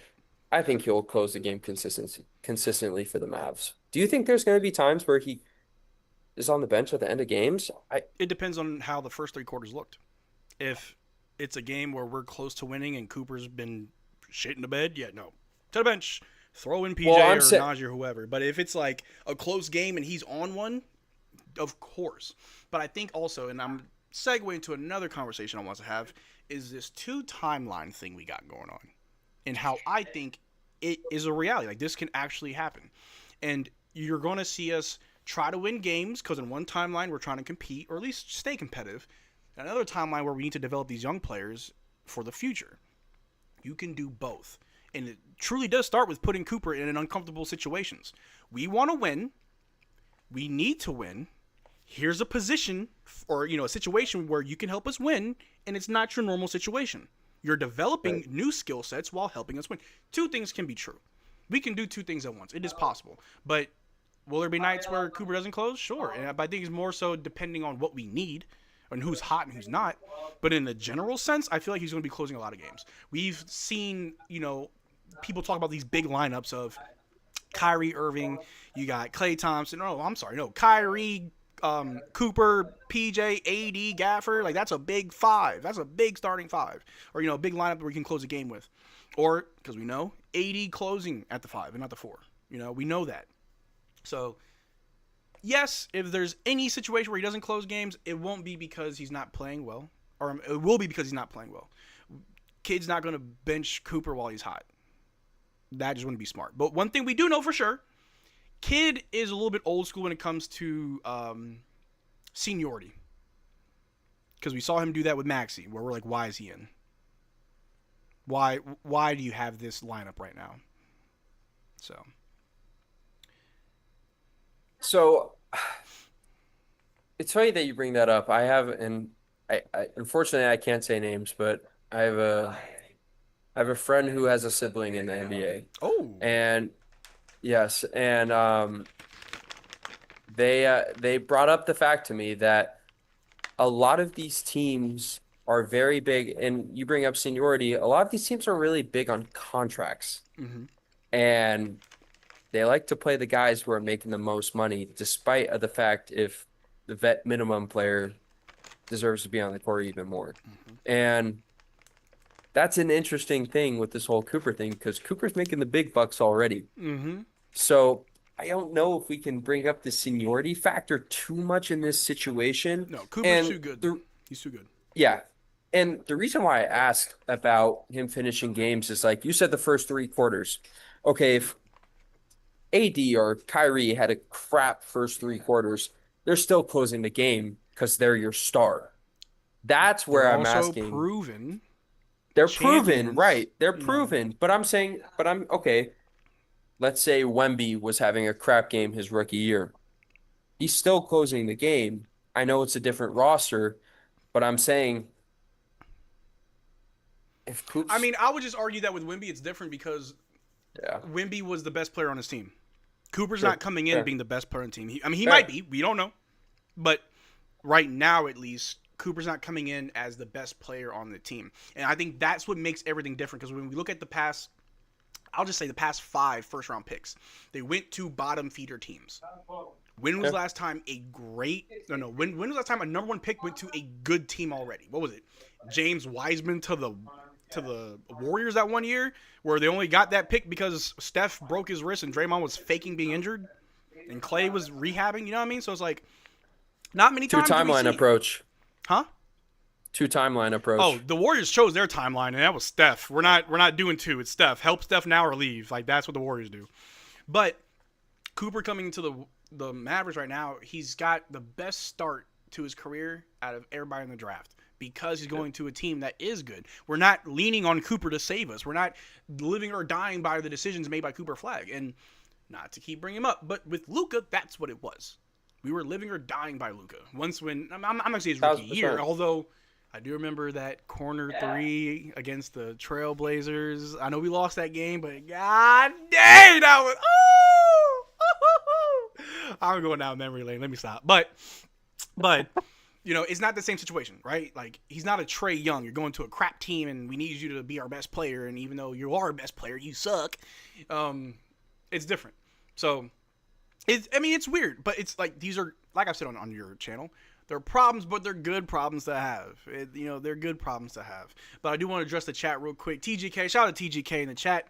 He did ask, will Cooper Flag ever be a top 10 player in the league in his career? I think so, yes. Yeah. Whoa, what kind of question is that? TGK. Yeah, of course. In the current NBA, Cooper Flag's.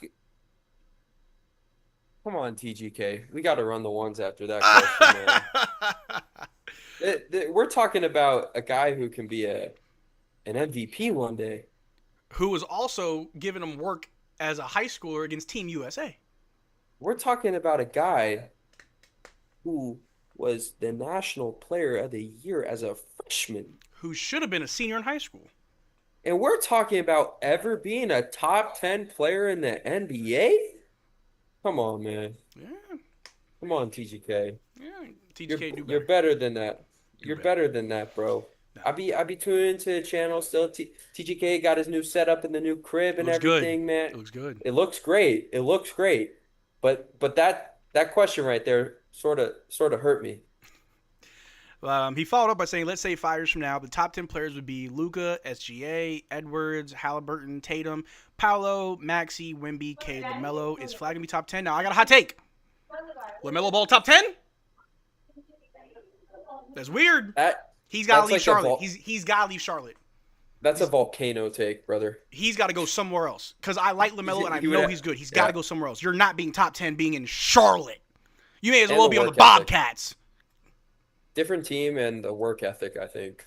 Yeah, he's got to mature. Because I truly do believe he just relies so much on that raw talent and that it's not enough, like, team winning ball. Like, if you ever watched the Ball Brothers show, I watched a little bit of it years ago when LaMelo was still, like, in high school. And just watching, like, what his dad would say to LaMelo, like, yelling at him.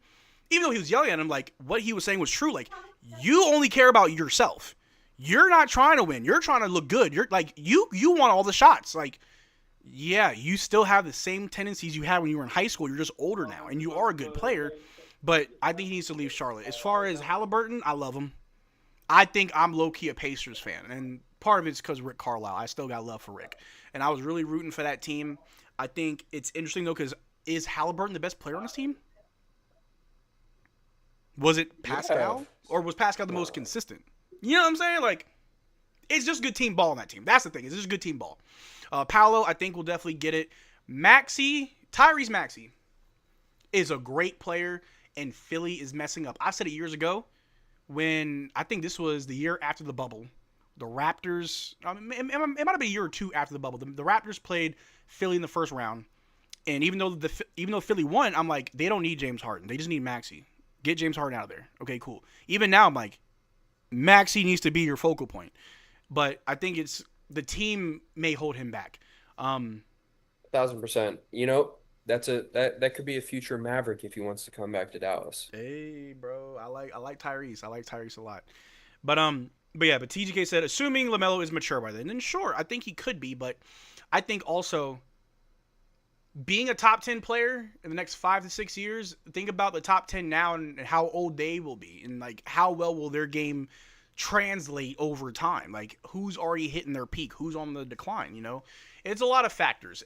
I also want to bring something up, and I'm not calling out TGK because I don't think he's doing this. I don't think, but I know some people will. Cooper Flag is not Luka Doncic, and that's okay. That's okay. People want to argue he's not generational. People want to argue that he's not going to do it. That's okay. Judge and pass judgment on Cooper Flag for who he is. He wasn't here for the Luka trade. He has nothing to do with that. I already know. The first bad game he has, y'all traded Luka for shut up. Again, not TGK. The people that are going to say, like, shut up. It's not fair to him. Let him be him. Because we never looked at Luka and said, you're not Dirk. You're not Dirk. We never did that to Luka, so don't do that to Cooper. Don't do that to Cooper. But I think that he'll be top 10 in his own time, whenever that time happens. I think also there's a difference between being a super dominant offensive player versus you're probably the best well-rounded player in the league. You know what I mean? Like, you could be top 10 on both sides of the ball, but overall you may not be. You know what I mean? Like, the way that we judge players, Cooper Flag could be just the best complementary piece in the league, where put him on any team, you got results. But it's conversations that are just very interesting. But we got another question from TGK. Hey, anybody else that wants us to talk about topics, just throw them out there. I got 30 minutes till I got to get to my next guest. I got you on here a little bit longer, but that's fine. What did he say? He said, let me see. Next question. How high will Flag be considered? Top 3, top 5, top 1? I'll just give him top 10. I don't want to put too much on him, say he's going to be like the number 1 player in the league, because my question to you, Mason, is who's the number 1 player now? In the league? Yeah. I don't know. Yep. Jokic. It's not even. And that's fair. Some people might say Giannis, which you're talking to a guy who's 15 pounds overweight and Caucasian. So I mean, yeah. No, I feel. Hey, Jokic. It's insane what he does. And I got into a conversation with some people the other day. I forgot when I was having this conversation, but it was about the athleticism of Jokic and that his game isn't predicated on it. You don't see Jokic doesn't do jump ball. And if he does, he's probably not really trying. That's probably the only time he's going to jump, right? Like, his game will last a while because it's all finesse and it's all skill. Players like Russell Westbrook, who depended on his athleticism and his high motor, ran into the ground. And that's why you see what you see now. So, no, yeah, Jokic being the best player in the league, he's number 1. Yeah, I'm cool with that. I think it's no knock on Shea. I have a lot of respect for Shea's game. I have a lot of respect for it. I mean, I remember there was a game I was live for, and I was like, you know what? He's nice. Like, I can't even hate this. Like, and I'm not even mad about the whole foul baiting thing, because I think that's more so on how the refs referee it versus what he does. Because those middies and baseline jumpers, bro, that's money. He's money. So good at it. It's money, and I think, just coming like from a hooper's perspective and someone who's played ball their whole life, I think a lot of people hate on the fact he foul baits. It is such a hard skill to master, and yes, I said skill. Yeah. It's such a hard skill to master. I mean, I saw a YouTube video last year, I believe, and it was DeMar DeRozan doing a workout with Juju Watkins in the summer. Hey, that's my girl. And he was trying to show her like how to get into position to foul bait, because DeMar DeRozan's one of the best at it as well. And so, as much as I, joke about it and everything, it is a skill. It's a talent. And I think Shea's great at it. And I put Jokic at 1 just because what does he, do poorly? Defense. I mean, is it though? Is Jokic? I really if we're talking. Do they hide him on defense? Do they hide him on defense? If we're talking individual defender, yes, he's a below average defender. Below. If we are talking team defender, I have no problems. No problem, and that's because they fix his defensive liability issue because of the team defense. How often do you see Jokic on an island? ISO 1-on-1, somehow Jokic is the defender. Will they let that happen every time? No. And I think that's what's so perfect about this is something that I love about this Mavericks team is that you have guys like Kyrie or D'Lo that's in the game. If they get blown by or something like that happens, you have Cooper Flag, Anthony Davis, Derrick Lively. You could have a Cooper Flag, PJ Washington, Anthony Davis. Yep. You can have a PJ Washington, AD Gafford. And you're getting swatted 9 times out of 10. Yep. And it sort of has its similarities with Jokic, where if he gets blown by, you have Aaron Gordon, who's an elite defender right there. Christian Brown's an elite defender. So I think if you're able to mask it defensively and have people around you that are very good, there's not going to be too many issues. Unfortunately, the Mavs didn't have enough great defenders in that 23-24 finals run, and I think that's why people tended to get so mad at Luka in the finals. Yeah. I mean, and for being honest, one man can't do it all, and no one man has ever done it all. So, but when you're my best player and you're the only one doing anything, I'm gonna just ask you to keep doing more. These guys ain't doing nothing. Help me do more. But you're right though. But I do love how good this team is. We're deep. The defense is going to get me riled up again. I'm excited just to be happy, man. I was watching Summer League games getting hype. It was a regular season game. I think for a lot of fans, that level of happiness is what we miss, is getting hyped for our team. We text about it 24/7. Marcel and I chop it up after almost every game. Talking about everything. And we were texting about some interesting topics last night. Oh, yeah. Oh yeah, yeah. But no, but I don't know. Pray I don't for know where my head was for at. my guy. I was gonna say something. What was I gonna say? I'm all over the place. This 24-hour stream is we're only about 4 hours in, and I'm already losing it. But the Mavericks will be good next year. That's my proclamation. Yep. All right, but I'm not gonna hold you up anymore, Mason. I appreciate you stopping by, dog. Appreciate you so much. Do you have any last words for the people at home? Man, I just want to thank Marcel, man. I appreciate you for coming on. Marcel's been a real one these last few months for me, especially just helping me learn more about the YouTube game and, how to create the right content and stuff to do like that. Someone who, it's very rare nowadays you can approach someone without knowing them and be able to get the proper advice. And Marcel's been very open arms with me, and we've been able to create a really cool relationship just through meeting each other through an app. So that's been awesome, and I appreciate you for bringing me on your platform to talk to all of your subs and fans. And guys, everyone who's watching right now, be optimistic about the Dallas Mavericks. Be excited about this team. You can disagree with the moves in the past. I disagree with some moves in the past, but don't let that define what the potential this team has.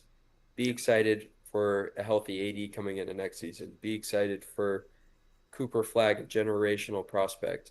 Be excited for the next very, very fun few seasons for the Mavericks. And I appreciate you guys listening to me talk Mavs basketball with Marcel. Very well said, Mason. Thank you so much. And of course, man, I want to bring the fan base together. I think that was one of my biggest goals when I first started this channel is, I'm not coming in here trying to be the number one voice. Like, I want everybody to listen to me and my takes. That's the only ones that matter. No, I wanted to just do something to bring everybody together. We all shared the same love for the Mavericks. At the end of the day, we all love the Mavs. And so, of course, man, and then, I extend my invitation to anybody that reaches out. I'm really big on community building, and Mason, you've been a part of that, and I appreciate you, big dog. I really do. For sure, man. And y'all be sure to donate to a great cause. Marcel, I'm hitting the Cash App later tonight, so y'all be sure to donate to that and help out all of the families that were affected by this really, really unfortunate disaster. Yeah. Hey, man, you enjoy Barcelona, big dog, and I'll talk to you later. I appreciate it. All right, my guy. I'll see you. Peace. All right. That was our boy Mason. Mason of MFFL Nation. Make sure you check him out on Twitter and YouTube. We've got about 15 minutes to our next guest, which will be Nick from Locked On Mavs. But until then, I guess we can just keep talking basketball. Andrew has said, Marcel, who's your favorite hustle player of all time? Josh Green, the original hustle man. Couldn't get around a screen to save his life, but he hustled. He hustled hard. Always got to show respect for him. But what are the questions y'all got? Ask me questions. Ask me anything. Hustle Man Green. He was the first hustle man that I dubbed. I miss him. I heard that I heard that the Hornets are thinking about letting him go or trading him. Come on back to Dallas. We could use that hustle. Yeah, but no, I'm really excited for what the Mavs are going to do next season. Excited for Cooper Flag, although I'm unsure what he's going to do, but it's going to be great. Again, to TGK's question, do I think he's going to be a top 10 player in the league? For sure. Top, it's to be seen. And those lists are always subjective, right? Like, who you think is number one, who you think is number 10, it's all subjective. Although I'm always biased, and I'm like, I don't respect the top 10 lists that don't have Kobe Bryant. That's just me personally. I can't respect all that. But it is what it is. My favorite hustler of all time would be Rodman. Rodman was a hustle man. He will dive anywhere for a loose ball, for sure. I believe we can go on a run this season, but I don't want to put that much pressure on Rookie or Coop. You know what? Hot take. Put the pressure on him. Pressure makes diamonds. Pressure him. I mean, when we made the finals 2 seasons ago, that was a lot of players' first time going to the finals. And it was on the back of Luka Doncic, Kyrie, and a couple other guys too. So why not? Right? Why not? Of course, you don't want to give him too much that he can't handle, but you don't know what he can or cannot handle unless you give him more. But that's just me, though. Top 5 most overrated players currently. Lou Dort. Lou Dort's definitely one of them. Dylan Brooks. Trae Young. Bradley Beal, Joel Embiid. Top 5 overrated players. It's good that Flag got help in Dallas. Exactly. Coop going bet that guy. Yeah. No, Coop going? No, he's not. What I'm saying. They already dropped the top 5 most overrated players. It was LaMelo, Hero, Jaren Jackson, Fox, someone else. Nick, I'm out. Oh, no, don't leave. Hey, Nick's a good guy. Hey, when I bring Nick on, you better be respectful. If you ain't got nothing to say, don't say nothing, all right? This is something, this is for the whole community. We don't have to agree on everything. But we gonna respect people, right? We gonna do that. Crash out before Nick gets here. Hey, respectfully. We're gonna be respectful. All right. Who's your favorite non-Mavs role player right now? TJ Top. Oh, TJ McConnell's that guy. He's that guy. He's so good. And I always said like he's the type of player who will retire a Pacer. Like he is gonna get a statue. Like, but my favorite non-Mavericks role player, Jordan Clarkson. I've always wanted him to come to Dallas. I've always wanted Jordan Clarkson to come to Dallas. He's my favorite non-Mavs role player. Joel Embiid's so overrated. I'm not a Joel Embiid fan. He's so overrated. He don't know what an Eastern Conference Finals looks like. Overrated. Coop gonna be next. Oh, Coop gonna be next influential player. Oh yeah, for sure. Marcel, so who do you think we cut to get down to 15? It'll be between Omax or Hardy. It's gonna be between those two, if not those two. Nick's like the most chillest dude I've never seen bro mad at all. He's always smart. Yeah, no, Nick is such a positive guy. And I've met him a few times in person. Like first of all, he's taller than me. He's a tall dude. No, Nick's great. I got nothing but respect for him. Love that guy. Why is Nick being hated? The same reason why people hate me. You don't agree with some of my takes. Trust me. I've seen it all. I'll ask Nick about doing Luka contest and Mavs channel and deal with the Mavs fans that way to move on to comments. I'm asking the hard-hitting questions. Bet you were rubbing your hands together for those Clarkson trade rumors. Oh, I was. Woo! I almost made a Jordan Clarkson video when his name came up, but then like shortly after, like, oh, the Knicks. I'm like, come to Dallas, bro. I miss you. I need you here. Love Jordan Clarkson. Love him. But I like D'Lo too. I think D'Lo would be a better starter for us than Clarkson. I don't know. I could be just talking on my ass. Marcel, why is Nick being hated? It's probably because of his takes or the fact that I see a lot of people be like, oh, he keeps talking about Luka. It's okay to talk about Luka. It's okay. It's also the offseason. Not much to talk about. So, getting creative with content is not easy. If I'm being honest, I haven't uploaded since I think Monday or Tuesday. Also, just because my internet's been out and Spectrum's horrible. Hopefully it holds today. But I don't know, man. People don't like me because I'm clickbait. People may not like Nick because of his takes. I don't know if I met anybody that doesn't like Slightly Biased, though. He's awesome. And to be honest, I think Embiid is properly rated because no one has his ring in the top 10 anymore. Well, he won MVP of the year. He shouldn't have won it. I just hope people don't chant Fire Nico on opening night. I leave that alone. Don't let Cooper be a part of that. James Harden's soon going to be overrated. He had a pretty good season last year. And I think this year the Clippers are a good team. They definitely have to make it work. Kawhi needs to stay healthy. As well as James Harden just has to play well. I don't think they should have traded away Norman Powell, but it is what it is, I guess. Do you have a green screen right now, Marcel, or is that your strong processor being able to do without? No, I got a green screen.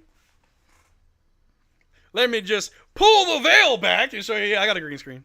I was supposed to use this for my regular videos, and I told them no. I like my background, my bedroom background. It's iconic. People got used to me being in my room. But I think the green screen just looks better for live stream, so here we are. I think Fire Nico is done. It would only continue next week. Now, I will say, when Luka comes to town, we can chant Fire Nico.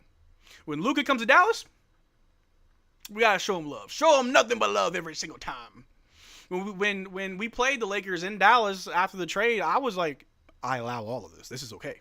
Proceed. Continue. Be louder. Right? Show Luka the love that apparently Nico didn't have for him. That's me, though. No, Fire Nico's not done. Fire Nico, let's go Coop. Fire Nico. See, that's how you do it. Fire Nico, let's go Coop. Staying on topic. The unction. Hey, chill out. Harden last season making the All-Star was overrated. Bro shot 39% from the field and 3.5 turnovers. Yeah, I think All-Star is starting to just become like a popularity thing. Not even popularity. I think All-Star is becoming like a marketing thing. Who are the most popular players? Put them in the All-Star game. Because no one's watching the All-Star game. for certain reasons. Marcel, did you see when I was doing interior designing of your room in my reaction video? I saw you looking at this thing I got. Hold on. I think it was like that thing right here. Like, what is that? Don't worry about it. Don't worry about it. This Clipper team, I don't think it will work. They got 2 ball-dominant players, plus some defense liabilities like Beal and Harden. Beal's in there. Bradley Beal going to do for the Clippers what he did for Phoenix. Nothing. It's the dog days of the offseason. It's always like this in August, September. Yeah, August, September, probably the most begrudging days. Once when preseason comes back, that's when things start to pick up. But we'll be all right. I'll still bring you guys content whenever I can. It may not be every day, but I'll try. I already started doing like a mini-series. I didn't really call it a mini-series, but what I've been doing is I've been making videos on individual players and how well they played last year and what improvements we need this year for success. I already did one on Derrick Lively about spacing the floor, taking more threes. Also, I made one about Max Christie, how he could be the difference maker if he can step up as a 3-and-D player. He did well for a little bit last season. We need consistency. I think he can do it. So I'll make one on Najee as well, because he was in top 10 in field goal percentage last year. I think from a certain metric standpoint, he was really good. So I'll talk about everybody, what everybody can do better. I think that's something really good. Keep the focus on the team. Let me see. Let's go Cooper, of course. Any NBA players pull up to the stream? Okay, so I am going to say this multiple times. I do apologize.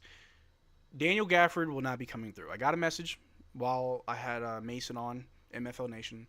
I got a message because Daniel Gafford had not surgery, but he had a procedure the other day on his eyes. He's recovering. He's not really feeling too well. Bright lights and screens. He didn't even stream on his own platform. So, unfortunately, no Daniel Gafford, and most likely no Kyrie. So, I do apologize. I know I said they'd be here. It was like a 50-50. It's okay, though. It's okay. I'm actually not upset by it. I didn't pay them to be here. It wasn't an obligation. We're still going to try, though. We're still going to try. Yeah, but it's okay. It's okay.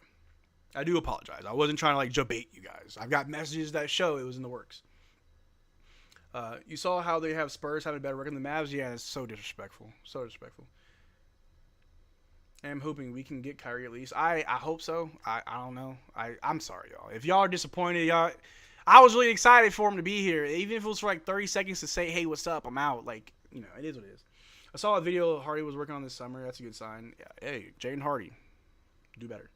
Maybe we should try to get the other role players. I've reached out to everybody. The only people that responded back was Gafford.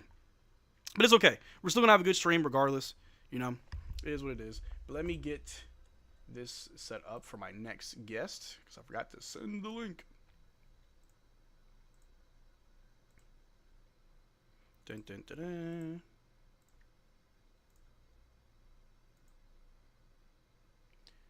Na, na, na, na, na. I just got the message. Where'd it go?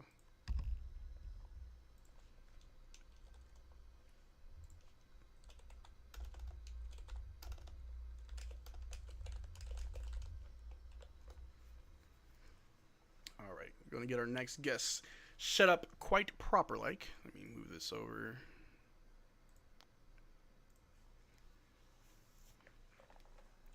Maybe we should try. Yeah, we still here. We still here. I appreciate you guys. And, of course, thank you guys for stopping by for the stream. Like I said, even whether you donate or don't donate, that's okay. Just being in the stream helps the stream generate money, and I'll be donating. So it's like you're donating just by being here, which may be more than if you actually just donate money. So, regardless, I appreciate you. Let me see. How long will Nick be here? I got everybody scheduled for an hour block at the most. I know Mason was pretty much an hour and a half. That's just because the person for 12 o'clock had to reschedule. So I had Mason on a little bit longer.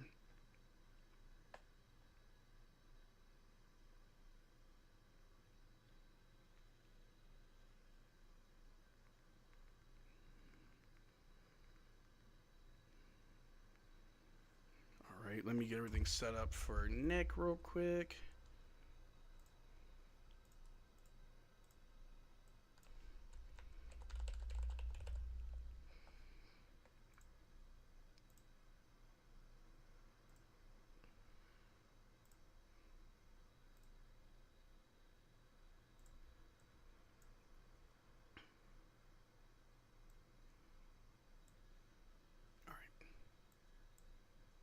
Here we go. What y'all talking about?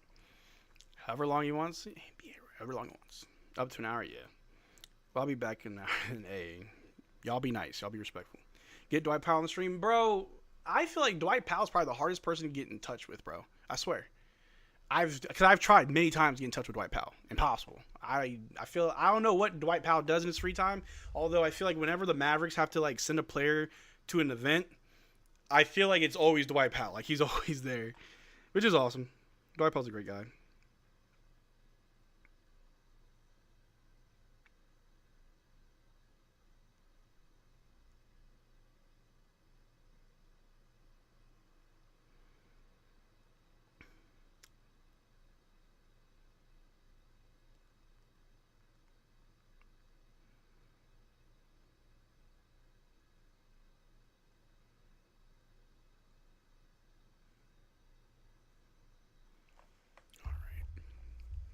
Other than basketball, do you watch baseball or football? When it comes to baseball, I watch the Rangers because I live like around the corner from the stadium. So I watch the Rangers. I've been to a few games. When it comes to football, I'm a Saints fan. I honestly don't know much about football, but I like watching the Saints. Always did. I grew up a Saints fan. Trying to think what other sports do I watch. That's really it. Dwight Powell seems to be busy with his clothing brand. He has a clothing brand? I didn't even know that. My son Marcel, it's been a minute, man. I was rewatching that Mavs game from 2024 when X-Men buzzer beater. Good times. Not to bring back the past. Hey, you can bring up the past, brother. I appreciate you being here. Yeah, that Houston game was magic. It was magical. I loved it. It was great. Man. Ask me more questions, y'all. Make me think hard.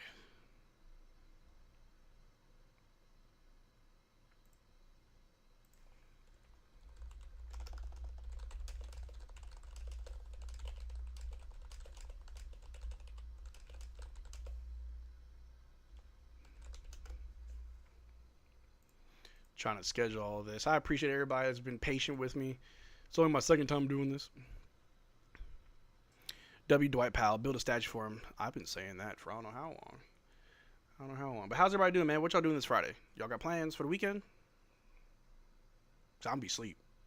We've been up for 4 hours, so we're a sixth of the way there. Yeah. What if Mark Cuban came on? He always respond to my text, but would likely say no.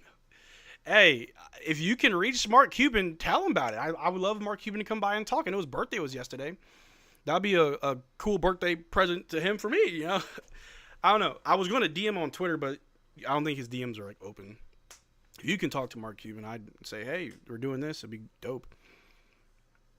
The Houston game was so perfect till AD fell, and it was kind of the fans' fault, Nico, because they made him rush back. I mean, I don't know the whole rushing him back, whatever. It could have been influenced by the angry fans, but it was a great game. It was awesome. I was loving every minute of it. He went down, I cried. I didn't really cry, but no, it was a great game. He looked phenomenal, and if we can get that next season off rip, bruh, good luck, league. I'm gonna go watch Hardy's career highlight video. All right, I'm back. Being bored until season starts, that's what I'm doing. That's what a lot of us are doing. Let me see here. What do you think the Mavs will need to do, if anything, this offseason? Really not much. We've fixed our health issue by getting more competent and experienced personnel. We have a much better coaching staff around Jason Kidd. We've got, the point guards that we need. Obviously, the only thing we need to do now is make room for Dante. That's all we got to do. That's all we got to do. We're good. We're golden. You can do a lot by doing little, Let me see. I'm going to go watch my Blue Jays tonight live. Ooh, nice. I know what I'm about to say the wrong thing. The MLB got their trade deadline coming up. I saw a bunch of stuff happening yesterday. For those that watch baseball, what did your team do? I saw there was something about a player going to the Rangers, but apparently that was fake news. Someone got hacked. But we just need a better medical staff. Fixed it. What team you think that didn't make the playoffs last season can make the push this season? The Mavericks. The Mavericks. Maybe Spurs. Maybe. I know they hired someone from the Bulls, but I need them to do more. Well, it starts at the top, right? The person that makes those decisions, that's important. So the person that we hired will be at the top. Because the person that rushed Luka back and rushed Derrick Lively back and rushed PJ back is gone. So starts there. Because you can have a great team, a great medical staff, but if the guy that makes all the decisions is incompetent, then nothing else matters. But if you have someone at the top that listens to everybody, to make sure you're making the right decision, then that's important. We could have probably traded Grimes and Hardy for Dean Wade. That would have been an overpay. Grimes should have got us back. Honestly, you should have traded Grimes by himself and get like a player and a pick back. But we put it in a pick. And the player we got was Caleb Martin. Not enough. MLB deadline was over yesterday. It was more exciting than NBA one. Yeah, my phone was blowing up on Twitter. I was just seeing a whole bunch of stuff going on yesterday. We don't have any really overpaid players. A couple negative. Yeah, and that's the beauty of it. We don't have bad contracts. We don't. We just don't. Which is a good thing. Good thing to have. Hardy and Martin, negative contracts? Yeah, it's unfortunate. Were you high on Hawks Magic? Both teams make some nice trades. I'm high on the Magic, not the Hawks. And maybe it's my, not hatred, but I'm a hater of Trae Young. I think he is a good player. I just don't think I don't think Trae Young really has, winning basketball is important. I don't care how good you are. If you don't know how to play winning basketball, it just ain't there. I don't think Trae Young is, either it's his team, it's him, I don't know. I don't think Trae Young will really, the best way to put this, he is the Devin Booker of the East. And if you know, you know. That's how I look at Trae Young. You're the Devin Booker of the East. Because Devin Booker's a good player. You don't hear nothing about Devin Booker. You don't hear nothing about him. Trae Young, great player. You don't hear nothing about Trae Young. Great numbers, great stats, great player. I mean, I know he made the Eastern Conference Finals once, and I hate to say this because I sound like a hater, but it was kind of a fluke. You beat the Knicks, which was huge, and then you beat the Sixers because they pooped the bed. Like, Ben Simmons fell apart, and they all fell apart. And then you saw the Bucks was like, oh yeah, you don't belong here. So that's what it is. What are these numbers? What are these numbers? You tell me. Oh, man. So we're just waiting on Nick. He just messaged me, said he's on a call. All good, brother. But we got him right here. Ooh, you say his name, he will appear. All right, ladies and gentlemen, let me switch over here real quick. Let me get all set up for the homie. Coming to the stage. It's just got me right now. But coming to the stage, we got the hardest working man in the Mavericks fandom. He does great work over there on Locked On Mavs. He's a channel manager for the Locked On Network. You see him on TV. You may hear him on the radio. You see him everywhere. He puts in the work. It shows. Everybody put it together for my homie Nick. Nick, how you doing, brother? Hey, I appreciate the introduction, Marcel. Of course. Welcome to the live stream. We're raising money for the flood victims in Central Texas, so I do appreciate your time here, and everybody that's watching at home, I really do appreciate it. But yeah, man, thank you for stopping by. You ready to talk Mavs basketball and maybe get into a heated debate? I'm ready to talk Mavs basketball anywhere, anytime, as long as you don't make me talk about the Luka trade again. Oh, we're gonna touch on it just a little bit, just a hair. You know, I mean, it happened. It's a part of our history, just like, letting Steve Nash go was part of our history. It's something that happened. We don't have to dwell on it, but, we can touch on it a little bit. But really quick, just to kick it off, what are your thoughts on the team currently, potential-wise? What can we do? What can you do in the season? This upcoming season, what can we do? Man, I mean, it seems like they have a wide range of outcomes, right? Because if Kyrie comes back, if Anthony Davis is healthy, if Cooper Flag is as good as we think, all the role players stay about the same, then this could be like a 50-win team, and then you get to the playoffs and you're like in that top 6, and then and everything's wide open if you have Kyrie, AD, and Cooper Flag with basically a season under his belt. And you can answer a lot of questions with this team because you can go big, you can go a little bit smaller, you can do a lot of different things. They don't have a ton of shot creation, and I'm curious about some of the players in the playoffs. I'm curious about D'Angelo Russell. He hasn't been great in the playoffs. I'm curious about like Najee Marshall's shooting. I'm curious about some things like that. But this team is like a wide range of outcomes because it could go bad quickly too. Kyrie has some kind of setback that maybe doesn't come back for the season. I know there's some people on Locked On that always are like, Kyrie's not going to play this year. He's not going to play this year. And I'm like, all right, well, I really hope he does. I really hope he does at a certain point. And then AD, you just never know what you're going to get from him as far as how many games in a season. And so, I mean, he could play 40 or 30, 40 games, and then all of a sudden it's a completely different season than one where you have a top 10 player in AD playing all the time. And so that one, I think they could miss the postseason in general because the West is just so tight. So I think that's your range of outcomes. No, I totally agree. I think that's the best way to put it. It is a wide range of outcomes, and I had MFL Nation on here before, and I kind of said the same thing. How best case scenario, if things work in our favor, yeah, 6th seed, maybe 5th if we're really being ambitious here, but yeah, 6th seed for sure. I can see that, but it would be a very slippery slope back down, and anything could happen. You know, God forbid, I don't think it would happen, but Cooper being a bust. Okay, now you got a player that isn't working, but I doubt that's the case. Or what most likely the outcome, AD missing significant time if something were to happen. Knock on wood, it doesn't, but then you start to slide down. Then you've got to worry about how do we maneuver, how do we recover. Yes, we are a deep team, but what is a deep team that doesn't work? One thing you mentioned was Najee shooting. Najee Marshall's floater, butter. I love it.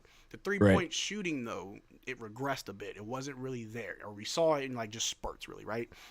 PJ and his three-point shooting did improve, but we need to see more of a consistency. We've got Klay Thompson, who Klay the shooter with Meg the Stallion this summer. I absolutely love it. You know, he's been in the gym, he's been putting the work. Obviously, he's a professional, he's a champion. So I like what I saw. We're calling him Klay the shooter. Klay the shooter, yes. I don't hate that. Yeah, Klay the shooter with Meg the Stallion. But yeah, I mean, he's put in the work. I mean, I think he played very well last year, and obviously he was a starter and he had played a good bit of minutes. And I know at some time in the game you're kind of like, where's Klay? But he still had an impact. I do think without Kyrie, those 7 attempts, from 3 a night, it's going to have to go somewhere. It might be Klay, maybe Max Christie, whoever. But just overall, yes, a wide range of outcomes where we could be one of the better teams in the West, like everyone thinks, but it would be very easy for us to just slide back down when things don't go our way. But last year was a situation of health, not a skill issue. No one was healthy. It is what it is. But I think the Mavs have also made a lot of good moves this offseason, not related to the roster, the assistant coaches that we have around Jason Kidd. I know a lot of people didn't want to see Sham God go, or even Jared Dudley. Jared Dudley, I know Mavs fans may feel a certain way, but in the world of coaching, Jared Dudley is respected. He is a respected assistant coach. And of course, Sean Sweeney, I was kind of sad because I know that he has a very good working relationship with Derrick Lively, so I'm like, dang, that sucks. But when you look at everybody coming in, Jason Kidd, you got all the help you need, so don't do nothing dumb, because now we're blaming you, right? But overall, I think we have a really good team. But just to get this out the way real quick, with the Luka trade and everything that's happened. This was on my rider to not talk about this. Oh, man. Anyway, with that one trade where we sent away Quentin Grimes and Maxi Kleber and Markieff Morris, everybody else. No, but I'm not going to seriously talk about the Luka trade. It has been talked to death. However, it didn't make us worse.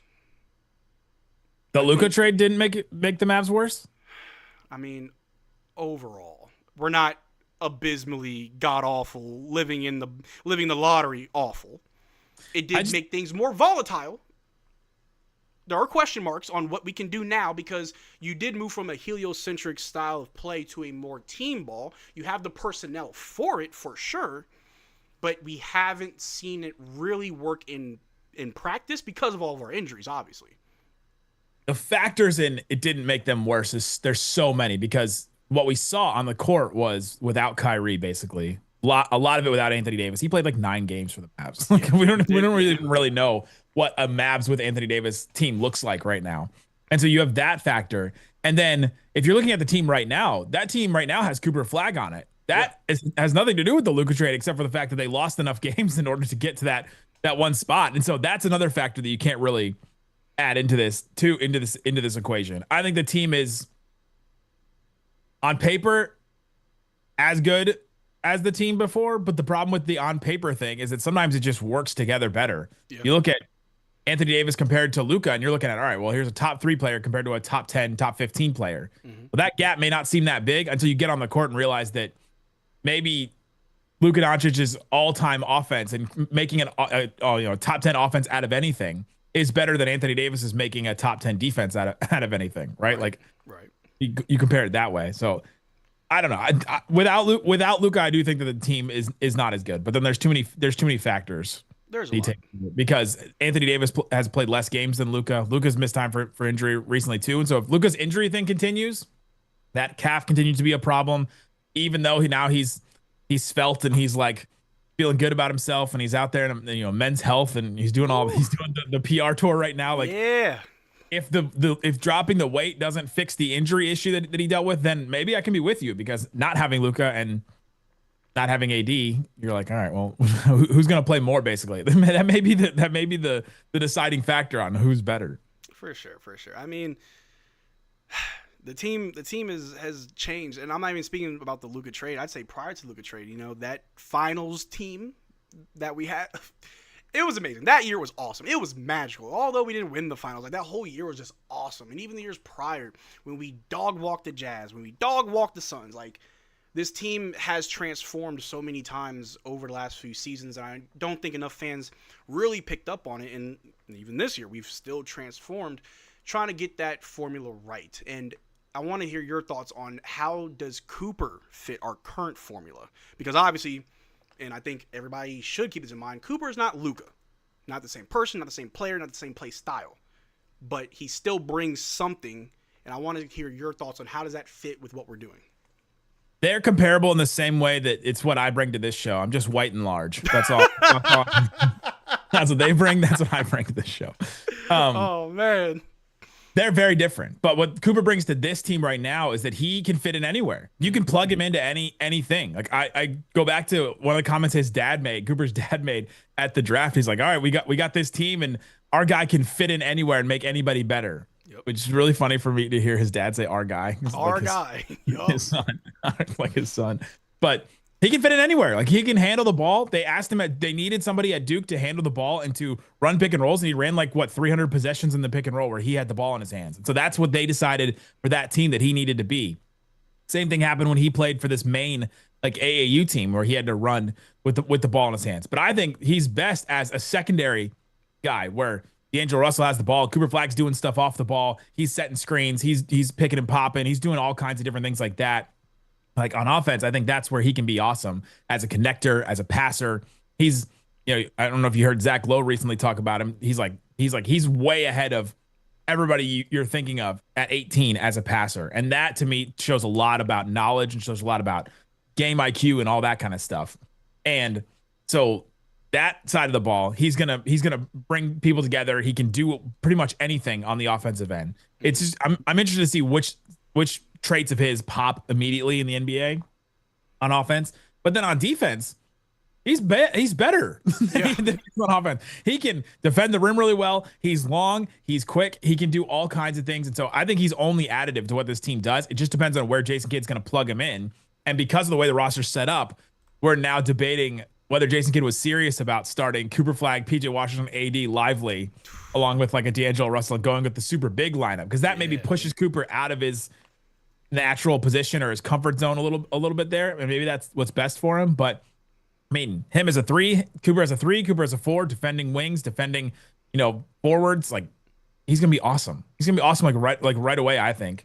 And that is additive. The thing I keep saying about Cooper Flag in this season is, if you went into this offseason, Cooper Flag is the best possible player you could have added to this team, realistically, through trade, free agency, every resource the Mavericks had at their disposal. He was the best possible player that you could add for this year, let alone going into the future. Yeah, no, it's insane when you think of just how flexible Cooper is as far as his skill set and just how deep his bag is.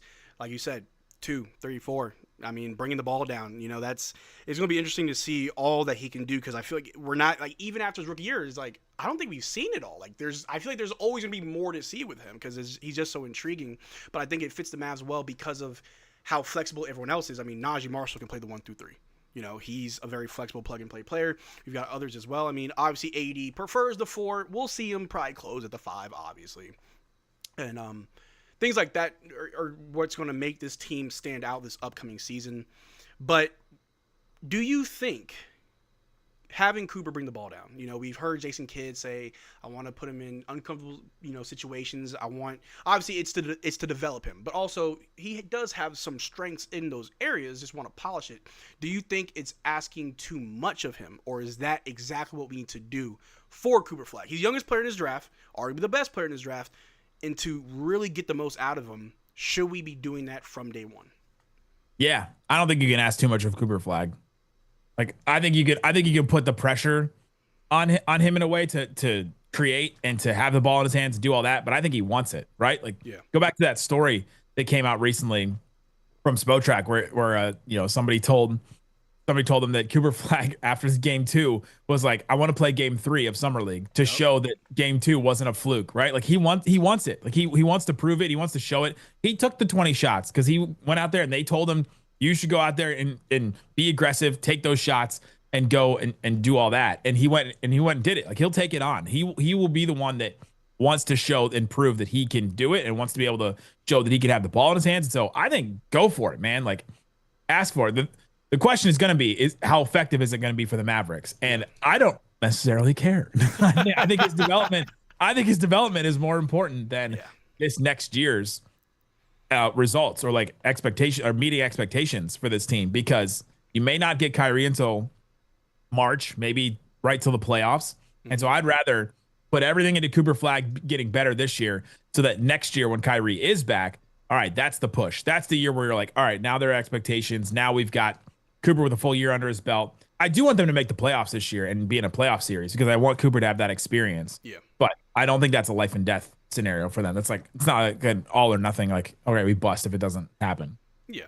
And I think for some Mavs fans, I feel like they're divided. You have some fans that have really high expectations because we just recently made the finals. We have AD, Kyrie will be back, and then we got Cooper. So yeah, we should be able to be contenders right now. Where some fans are just more of like, he's a rookie, it's not enough. Where I felt like I was a little bit very high on this team when we got Cooper Flag, and then I've kind of slowly started to come back down to reality, because I agree. I think next season will probably be the season where we can really attack the West, because the West got better.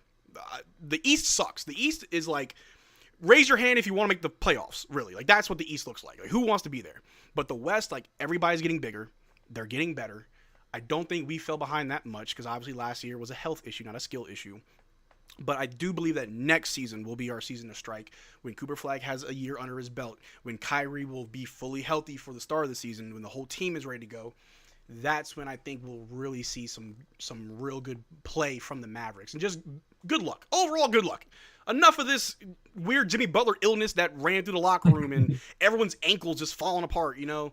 And shout out to the Mavs for getting a more competent head trainer. You know, shout out to all the personnel changes that we've made, because I think those better credentials. Yeah, I mean, yeah. What? No, he's not the head trainer, is he? He's is he? Strength and conditioning. Strength and conditioning. That's what it was. But I think the personnel changes are bigger than the person. Well, no. Anyway, we've been making good moves overall. But yes, I do believe that next season will be their year to strike for the Mavericks when everyone's ready. And to your point, making the playoffs this year is important for Cooper Flag, because Derrick Lively had a whole finals run his rookie year. So, and he looked pretty darn good doing it. So if a number 1 pick in Cooper Flag, I mean, Derrick Lively was the 12th pick, 11th pick. If he can get us or be a part of a team going to the finals, then Cooper Flag, come on. Like, it's simple mathematics. 1 + 1 is 2. Like, come on. It would just be invaluable experience for him. And that's what I want, is for experience for Cooper Flag in whatever way it comes. Are you a Cowboys fan? No, man. I'm a Saints fan. Okay. Micah Parsons just demanded a trade. Oh! Literally just put out a statement saying, unfortunately, I no longer want to be here. Dude, I saw he posted a TikTok and it came on my feed, and he was kind of throwing shots at Jerry Jones, and I was like, that's weird. But I'm a Saints fan, but the only thing I know about Cowboys is Jerry Jones does this song and dance every year when it comes to contracts, where eventually you will get paid. You gotta just deal with Jerry Jones, but I guess Micah just don't want to deal with it at all. That's skipping that step. he's giving that. That is wild. That's wow. Crazy. He did a 3-page notes app post where, what do you think about the notes app where you don't crop the bottom and the top? It's literally just a screenshot of your. Oh, I hate it. It's just empty space. What are you doing? Just crop that. Show me what I need to see. Just hit the crop button. Like, come on. That's absolutely wild. But someone in the chat said, Big J in the chat said, Mike could talk to Jerry without his agent and came to an agreement. Ooh. Yikes.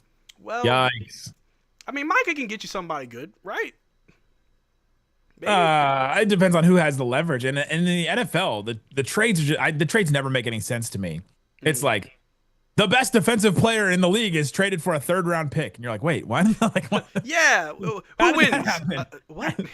It's all about leverage and like who has what available right now. But oh my gosh, that's wild, because I mean that was a huge piece of their team, and Cowboys fans, at least the ones in my life that I've talked to, are already down bad about this team. That's and insane. To lose that piece, to not getting a contract is, I don't know. Man. Oh, can we connect to the Mavs? Is this worse than the Luka trade? Michael Parsons demanding out? This changes everything. This changes everything, bro. Like, I mean, on the topic of contracts, I think in contrast with the Mavs, like, that's one thing we don't have to worry about. And nice little segue to something that I want to pick your brain about is, we got Kyrie on a very team-friendly contract. Shout out to Kyrie. He was able to do us a solid, so we go out and get another point guard. We got D'Lo. Gafford was able to get his extension, which I know people think, oh, it's so he can get traded because it leaves the door open. We'll see where that goes. PJ's, yeah, I mean, I believe the door's open. Doesn't mean we're going to do it, but it doesn't handcuff you to the contract, obviously. It is open.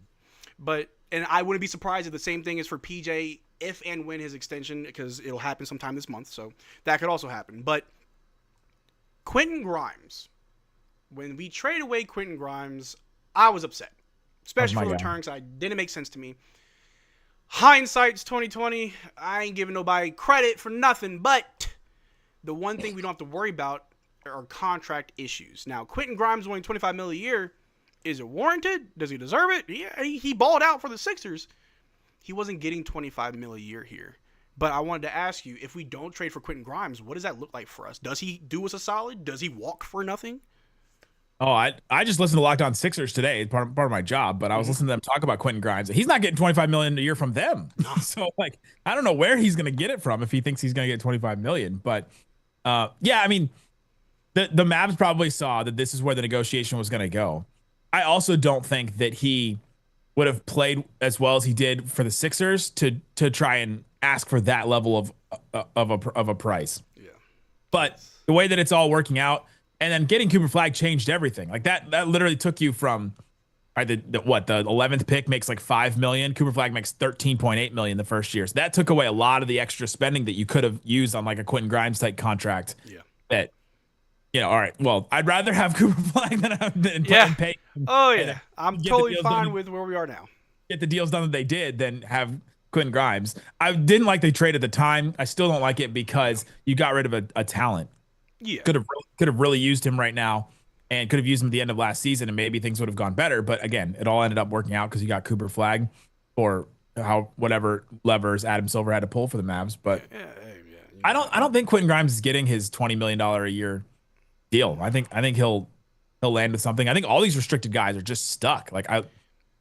Cam Thomas with, Cam Thomas with the Nets is like kind of stuck. Mm-hmm. I don't know. Like he expects to get like Jalen Green, what the money Jalen Green got, and Jordan Poole and some of those. Like, I don't think he's gonna get that. No. Jonathan Kuminga is the most public one where we're just hearing every single update about what's going on. Like these restricted guys are just all kind of stuck because there's nobody out there to offer the cap space. Nobody can sign them besides their own team. Yeah.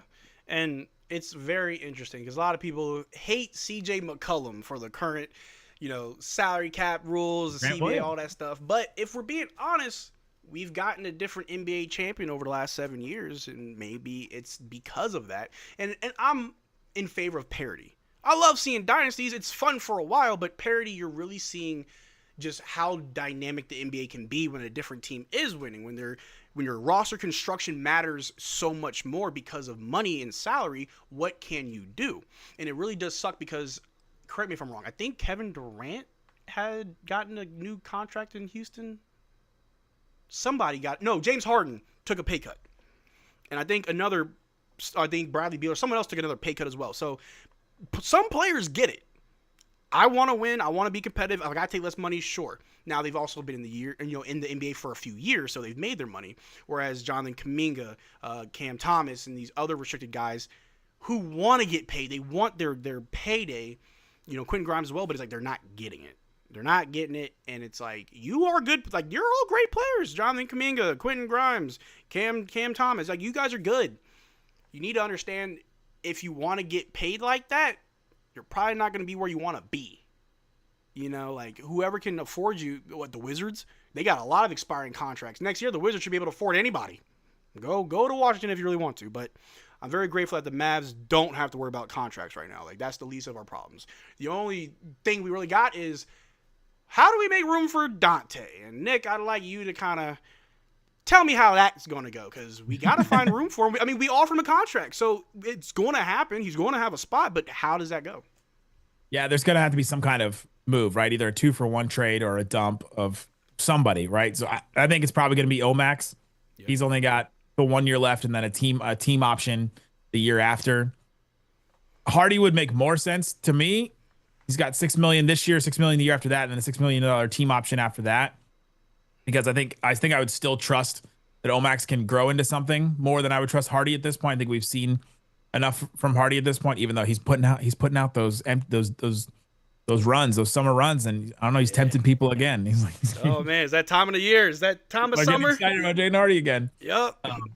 But I think that if he was going to show what, like, the flashes of what the Mavs needed from him, from a Jaden Hardy, that he would have shown it by now. And I think you go back to that summer league where they put the ball in his hands and wanted him to be the point guard, and that didn't go well. And you're like, okay, well, now I don't know where to go with him, because you can't just be an off-ball guard that also doesn't defend that well, that is a shooter but also not the most consistent shooter. And you're like, all right, well, then what are you really bringing to the table as an off-ball guard, right? To be an on-ball guard in the NBA, you've got to be so good at so many things and elite at certain things, and there's just only a certain number of people in the world that can do it. Yeah.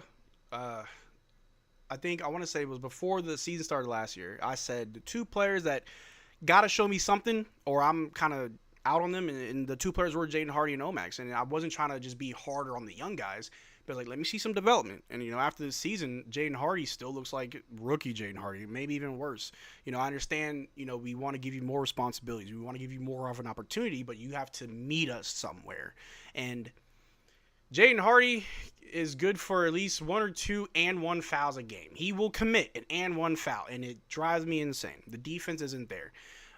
The shooting will come and go, because December through January was one of the league's best 3-point shooters, and yeah, he had an injury, and that kind of just went back to normal for him. And when it comes to Omax, I might be a little bit different. I think I'd rather keep Hardy over Omax for position reasons. Why? Because where would Omax fit in our rotation? Because there's Caleb Martin, there's Cooper Flagg, there's PJ, AD. Like, as a forward, where do you put Omax?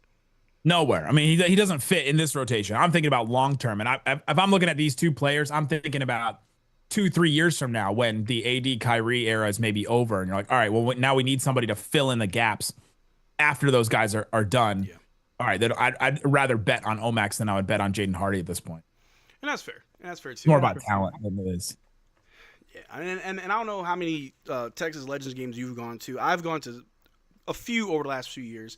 And watching both of them in the G League, now, obviously, there are some guys that just dominate the G League and doesn't translate to the NBA. I get that.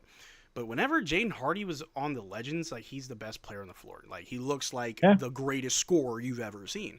And when it comes to Omax, it's like almost in that same vein, but he's like, you can do so much more. Like, you've got a pretty deep bag, a very unique skill set. And it really is just about pulling out that potential. But I see what you mean about in the future, because do you think Clay will be here past his contract, or will he retire when he's at 38 at the end of his contract? Oh, yeah. I mean, you've got to think that he'll be done after that, because he's going to be 36 this year, 37 next year. So, I mean, that's just, you got to assume that that's going to be the end. We can't go into this assuming that everybody's going to be LeBron and play till 40, 41, right? So, yeah, you think that's done. But, yeah, I mean, from what I saw from Omax, even you're talking about the G League, Hardy looked awesome in the G League. Then he comes to the NBA, and it's just such another level that it's a whole other learning curve that he's got to get over, and it just hasn't happened. The ball handling just hasn't been there. The decision making hasn't been there. With Omax, he still looks like a deer, like a young deer, like running through. But if he gets over that, then I'll bet on the size. I'll bet on the defense, and I'll bet on some of that more than I would bet on Jaden Hardy. And that's fair. And when the team was depleted, you know, when we saw more of Hardy, Omax, and even Brandon Williams, you know, that was the perfect opportunity to see who's got it, who's going to step up. Funny enough, it was Brandon Williams and Kessler Edwards who were the ones that's like, running Kessler Edwards as your center, sure, it worked. He learned really quick how to be a 5. That's wild. And, I mean, Brandon Williams, who's been studying behind Kyrie for a while, like, that definitely shows. So I want to ask you for next season, With Brandon Williams being on the team, obviously going to be backing up D'Lo for a while until, Kyrie comes back. When Kyrie does come back, are we going to still see Brandon Williams, or is it going to be just more of D'Lo? Like, where does Brandon Williams realistically fit? Because he earned his contract from what he was able to do for us, but can he sustain that for the next 2 years on his contract? He earned it, but it's also not guaranteed this year.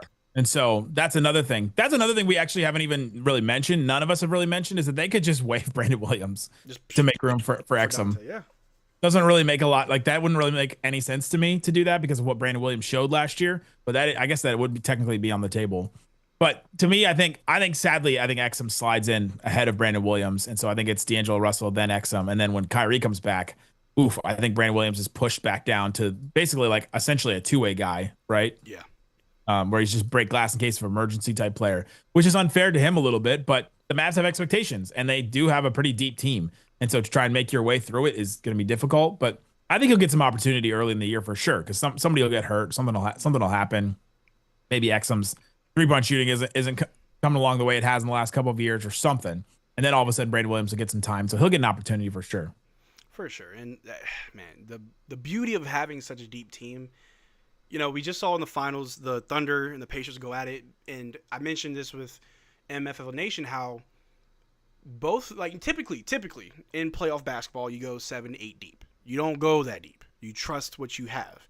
But we just saw the Thunder and the Pacers, both teams unafraid in the finals to go deep. Do the Mavs have that? Not saying this upcoming season, if we make the playoffs, we go 10, 11 deep.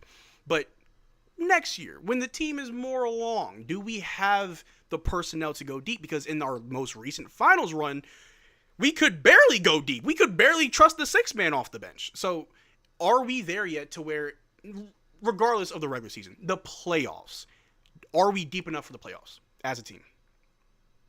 Yeah, you can go 7-8 deep with this team. Now, the top, you're having some questions about the top end, right? Who's healthy? What can Kyrie and AD be as a duo? Is Cooper Flag, is he going to be, if he, whatever he is in the regular season, is he that good in the playoffs? Like you ask all those questions, but I think they've got at least a deep enough playoff roster where you look at some of them and you go, oh, they're way deeper than that Denver team was last year for sure. Oh, yeah. And so yeah, I think they can field one. It just depends on how good some of that top end talent is. For sure. And I think that's where we both agree that next season is most likely the one where we just hit the ground running. We make the West shake in their boots because Dallas is here now. Where this upcoming season is more of just like, let's see what we got. We can be patient, and but being deep is a good thing, but it can also be not necessarily a bad thing, but can make things a little bit complicated. And one of our good old boys that's due for an extension is old PJ Washington, Paul Jermaine Washington. I know you've heard it because I've heard it that possibly seeing him and Cooper in the same lineup. Who comes off the bench for who? It's a weird situation, and obviously PJ hasn't spoken on none of it. The only time we've heard the team talk about it was it was draft night or the few days after. No, it was after the draft. They asked, can PJ and Cooper play together? Someone asked Jason Kidd. He said, yeah. But what are your thoughts on PJ? How does that work? Yeah, I think he's the ultimate come in and plug in as soon as AD sits or Lively sits. Like I think one of the first subs, if PJ does come off the bench, one of the first subs will be AD or Lively. You slide AD up, or you slide Cooper Flag up. You bring PJ in, and boom, like that's it. Like it's just such an easy transition right there if you do that. Yeah, PJ's extension eligible on the 29th of this month, and so we'll probably hear something about that at the beginning of that week, and so that'll be interesting to see what that ends up being. But man, like he's done everything that this team has asked him to do, and he's been great. He's been kind of like, I think he's becoming one of the leaders on this team, and I think that is something that you can't look at lightly. I think that he was an awesome vocal leader through the playoff run, even though he was new still, and then even last year, I think he helped a lot of the guys a lot. And so I look at PJ as, okay, you can plug him in pretty much anywhere. He can play with any of the players on this team. Really, you can't get rid of a guy like that because of every team wants a player like that. Yeah. Right. Like every team would want a player that fits in anywhere like he does. And so, yeah, that's what I think about PJ is that they'll find a way to make it fit. It's going to be weird. And we could have the Cooper Flag, PJ, AD, and a center lineups too. And those could be a little clunky, but I think against some lineups, that's going to look so big. Yeah. that it's just going to overwhelm some teams, right? In a playoff setting, that's going to be tough. But in a regular season, that lineup could cook against a lot of teams. Like, remember that Bulls team that Gafford just destroyed? Like, imagine the size of this Mavericks team with like Gafford at the center then against that team. Like, woof. Man, it's something that I'm excited to see. You know, we've got less than 100 days till the season starts. I'm excited because I want to see. You know, we only have it on paper. I want to see it in practice. I want to see it. You know, preseason is our first real glimpse at it, and then once the season starts, we can start to actually see it come together. And to your point, yeah, maybe clunky. It may take time, but I like what you said about PJ being a vocal leader and how he kind of just took that role right away. I mean, his first year with the Mavs after getting traded, he goes to the playoffs, and in the first round has an iconic moment to where if he were to ever have a statue, we know what it's going to look like. And on the plaque, standing on business, right? And I think it was more than just a viral moment. It was symbolic because he just got here. First playoff run with his new team, and he was ready to go toe-to-toe for Luka. You know, his team. He didn't care who it was. He was ready for that. And if for anybody watching that's played sports, you know what it means to have when your teammate has your back no matter what. And we saw that again this year. You want to mess with Gaff or Najee? Here come PJ, right? Like, PJ is more important than what people think. And when you really do think about it, like, keeping him here, it just does so much more good for us. And regardless of the negotiations of contracts or playing time, you got to make it work. You know, this isn't the same situation that we had with Derrick Jones Jr. where, oh, you don't want to come back for this money? Cool, I got a backup ready when they got Najee. No, if it doesn't work for PJ, you make it work. You know, the chemistry and the cohesiveness is so important. And one of the things that I saw with the Mavs for a while was we kind of had a turnstile where every year we were making moves, which is better than not making moves. But I really wanted to see longevity with our squad, with like the main pieces of our squad. We just got Gafford and PJ. A lot of people throw them in mock trades and like, oh, get rid of PJ or Gafford, Herb Jones, and da-da-da. But I think it's important to keep this team together for the short-term and long-term success. You need cohesion and chemistry to build a winning culture. And I really do think PJ, it starts with PJ. Maybe not start with PJ, but PJ is a big part of that for sure. Yeah, I mean, we're getting to a point where he's one of the few that was still on that finals team. And I think him and Lively, I think if they can stay healthy, then they're big vocal leaders, especially on defense. Lively was a real vocal leader defensively too, because he just had to be on the back line. And we saw that early in his career. And we saw it a lot last year too. And so those two guys I think can emerge. So I don't know. AD is gonna get guys pumped up and stuff like that. I don't know that he is that leader. Kyrie is the leader in the locker room kind of guy. And then he can be on the court too, but you need that rah guy. And I think that's what Lively and PJ can be. And that's how I think their leadership can come out. And so that part of it to me makes PJ invaluable as well. For sure. And I think one thing that we can all appreciate is just the mental fortitude of this team. You know, not to bring it up, but everything, not just the trade, but injuries, a trade. We didn't make the playoffs, you know, and then we get Cooper Flag, you know, the roller coaster of emotions that we had this year. And I don't know about you, but I had a lot of people try and tell me, oh, people are going to want to leave. They're going to request trades. No one's going to come to Dallas. Like, it's over. I'm like, I don't think you understand how professional athletes operate. Like, these guys are mentally tough. To go through what you did and want to still be here and stick it out, like, that's huge. To be fair, we saw the Suns last year. And they didn't even have anything happen to them. They just were bad, right? And we're like, okay, well, then we didn't see them be mentally resilient that much either. But yeah. Did you watch Slightly's documentary of last season yet? Not yet. I saw it. I think I saw him post like last night, but I was like, let me get comfortable, get some food because it's like a movie, but I fell asleep. It's so long because there's so much stuff, and you just go back through it and you go, yeah, oh my God, yeah, that, oh my God, I was there for that, but still, oh my God, like so many things. This team, to say everything that happened last year, all the injuries, because there's injuries before. Remember, Luka got injured on Christmas. Yep. Oh, I was at that game too. Oh. Yes. I was too, and you're just like, what is happening to this team? All the injuries. They started the season like really bad. It was like 4-7 or 3-7 or something like that. And all the adversity they went through the season. The Luka trade then took it to 1,000, and they never gave up. This team never gave up, and most of the guys around that team are still on this team. Like, and you got to give props to them for never giving up. And so this season, when there's going to be less adversity, you hope that like pays them back for giving up everything they did at the end of last season. Oh, for sure. You know, like we don't have a situation of, you know, we don't have a Jimmy Butler who's changing his hair color every other day to a different team, signaling that he wants to leave, right? Or how weird and cryptic LeBron's been all summer, or, you know, Jordan Poole or Kyle Kuzma or any other player who lets it be known that they just don't want to be there, because that can really cause locker room issues. Like we don't have, at least from what we see, we don't have that. They do have two players that historically have done that in Kyrie Irving and Anthony Davis. Anthony Davis with the "That's all, folks" shirt. You had Kyrie Irving with the Kyrie Irving admitted recently he asked for a trade from Brooklyn. Yeah. So like they had that historically, but I think to your point, those guys have become comfortable here and want to be here for whatever reason that they've come up with and whatever reason that they've landed on. Kyrie seems really comfortable here. It seems like he's at his best self personally here. Anthony Davis wants to prove a lot to the Dallas fan base and to the team and to everything. And so I think that, yeah. And as long as those stay the same, as long as those stay relevant, then I don't think the Mavericks have a guy like that. I think you're right. Yeah. You know, not having drama is a good thing. Now, if Jerry Jones was our owner, there'd probably be some drama. You know, you want to be in the headlines. You want people talking about you. But I think we've got enough press for one lifetime, let alone a season.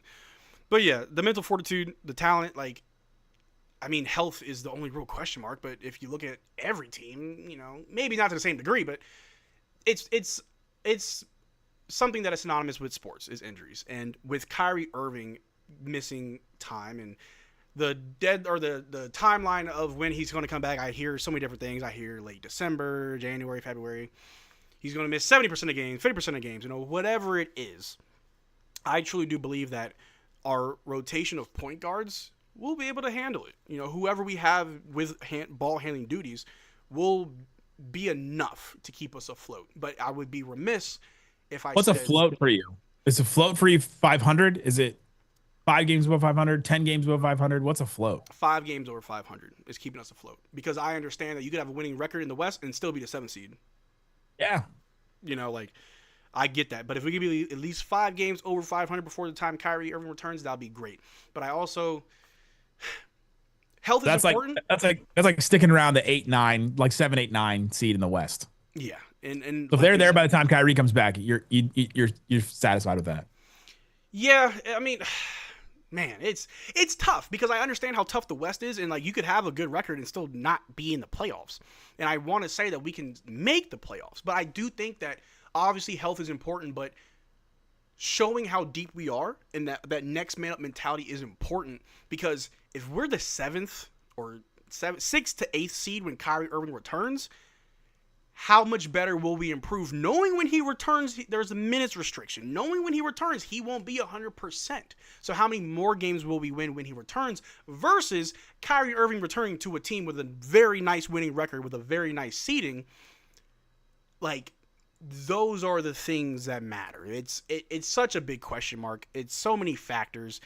Health, talent, seeding, record, like it's a lot. But we got Cooper Flagg. We got Max Christie. We got Dwight Powell, man. We got Dwight Powell. He picked up his player option, man. Like, come on. We got Captain Canada over here, man. You know, I'm all for it. Look, people want to hate on Dwight Powell. No one can make me hate Dwight Powell. He's never done nothing wrong. Hey, anytime you see a Mavericks player at some event, Dwight Powell's there. He's our guy. He don't leave. You know, it is what it is. But yeah, it's going to be a fun season for sure. I'm very excited. And a lot of the times when I'm discussing the Mavs and what we can do, I don't always have Cooper Flagg in mind. I know that he's great. I know that he'll help. But because I haven't seen him play in an NBA level, I don't know. So even without him in mind, we're deep, we're talented, we're in a very talented and tough conference, but I don't think we'll do worse than last season. Last season, 10th seed with 39 wins. Yeah, we're going to do a lot. We should do a lot better this upcoming season, but hey, next year's draft's pretty deep. I'm not ready for that conversation. I'm not ready. I mean, they do own their pick. To go back to the very first point in question you asked me about their outcomes, they do own their pick. There's a scenario where if Anthony Davis is going to miss a bunch of games, they just shut everybody down and they just are like, all right, let's just run through Cooper Flagg and let's get a high pick. Yeah. That is a scenario that could happen. But yeah, They ended up being 39 wins with 50 games of Kyrie, 22 of Luka, 9 games of Anthony Davis last year. Like, yeah, and most of those not overlapping. No. So yeah, it's honestly, I think we did pretty well with all things considered. They fought, did their best. Definitely at the end of the season, we won games we probably should have lost. But is there a team, Nick, in the West that you think will surprise a lot of teams? And this isn't really a Mavs question, just a general NBA question. What team do you think will surprise a lot of people next season? A Western Conference team. Depends on what you mean by surprise. I think the Spurs may surprise some people because I think a lot of people forgot they got De'Aaron Fox. And then true. You get De'Aaron Fox, you've got Dylan Harper maybe coming off your bench. Stephon Castle was the rookie of the year last year. If Wemby comes back, he's the big key is if he comes back from the blood clots and everything's cleared and all that. And yeah, obviously you hope great health for him. But I mean, he could be a top 7, 6 player. We're doing our Locked On Top 100 right now. We're going through and ranking all the players. Mm-hmm. And you go through it and you go, oh man, there's not that many players I would put above Victor Wembanyama right now. And so when you have that, plus you have a pretty good supporting cast, that gets you places. Mm-hmm. And so like I can imagine the Spurs all of a sudden we're in December and we go, oh my God, the Spurs are the 3 seed in the West right now. It's like, what? It's possible. Yeah, I think that would surprise some people. No, that's fair. And maybe I'm a Spurs hater because I'm sitting here like, I just had a conversation actually about the Spurs. It was funny enough. I was like, man, like Wemby's coming back from blood clots, and I'm not trying to wish no ill will on anybody, but we saw what happened with Chris Bosh. You can't say but after that. I mean, come back, Major. I don't wish ill will on anybody. I don't wish ill will, and I'm not wishing ill will, but you know, health, blood clots are not something that you take lightly, you know, and Chris Bosh isn't the only player. I think one of the Thompson twins also had a similar issue. A few players have had issues with blood clots, and a lot of them are fine now, but it's nothing to just scoff at. I don't know if it's been announced. I know that De'Aaron Fox has a mysterious injury that isn't being reported currently. He was supposed to travel to, I think, Manila for an event, and he did not go. They said there was an injury, but I haven't heard what that injury is. So there's that. Stephon Castle, phenomenal player. Well, they still got Devin Vassell. I'm a big fan of his. Keldon Johnson still there as well. Like, yeah. The more I think about it, yeah, Spurs could definitely surprise some teams. But our boy HB, Harrison Barnes, still hanging out over there. Jeremy Sohan. Every time we play him, he goes off. It's his Super Bowl. It's his Game 7. Like, and I respect it. I respect it. Hey, pop off, old man, pop off. You see Carter Bryant in Summer League? Dog. That boy defends. That guy defends his ass off, and I think that. Oh my gosh! It's just another piece that they can throw out an insane defensive, and we haven't even mentioned Devin Vassell. Like, they just have so much talent on that team right now. Do. And I think it's all about pulling it together. And they have good young talent, so it can last. It's not like these guys are about to hit their golden years, right? Where they're just coasting. Like, they're so young, so talented. So, okay, I'll put some respect on the Spurs. I was a little bit of a Spurs hater, but I think it's because I'm a Mavs homer, but I'll put some respect on the Spurs. My team that I was going to say that may surprise some people is the Grizzlies. And I don't know. This may be my hottest take. I will agree trading away Desmond Bane was stupid.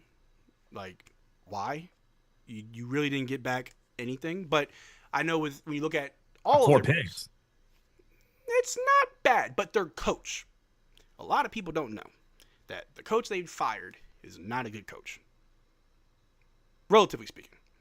Not a Taylor Jenkins guy? Yeah, Taylor Jenkins, no. The secret to their success lied in their assistant coach, who should be their head coach. Now, I forgot his name.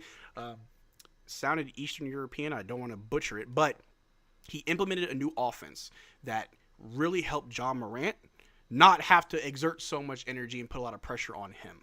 And they were winning games. When they strayed away from that, you saw what happened in the first round of the playoffs. Dog walked. So I think the Grizzlies can surprise some people, but it is more contingent on can they pull it together. Because Jaren Jackson Jr., John Morant, anybody else that they got on that team, it's like, I mean, they also have Zach Edey, year 2. I saw him in Summer League. He's in a boot, so I don't know when he's supposed to start the season, but he's not going to be there at the beginning of the season. But they have a super deep team. Yeah. But again, it's all about putting together. So I may have to steal your answer and say Spurs, because I think the Rockets are going to be a top 3 team. I think the top 3 will be Rockets, Thunder, and Denver. Yeah, no one will be surprised about those. No, I think Denver fixed a lot of their issues, and obviously they had to get rid of their head coach and GM to make it happen, but they fixed a lot of their issues. The Rockets, when they first traded for KD, I was like, it doesn't move me. And then they got Clint Capella, and then they got some more pieces. I'm like, oh, wait a minute. Oh, hold on. Oh, they weren't done? Oh, crap. There they go. And then, obviously, as a defending champion, you got to put respect on the Thunder. I feel like that's the new Mavs rivalry, and I got all respect for Shea. But, man, I hate the Thunder. I really do. I think who I hate the most is Lou Dort. Don't like him. Dirty. We did our Mavs villain draft the other day, the best villains in Mavs history, and Lou Dort did not get drafted. All 3 of us had 6 picks. So we picked 18, and we still didn't draft Lou Dort. Should he have gone? Oh, yeah, for sure. I mean, I think it may not be Mavs specific. I would love to ask fans of other fan bases if they feel the same. But just every time I see him play us, like, he's hitting someone in the groin. It was Daniel Gafford. It was Derrick Lively. It's like, bro, like, keep your hands to yourself. You're not playing rugby, bro. Play basketball. It's just absolutely crazy.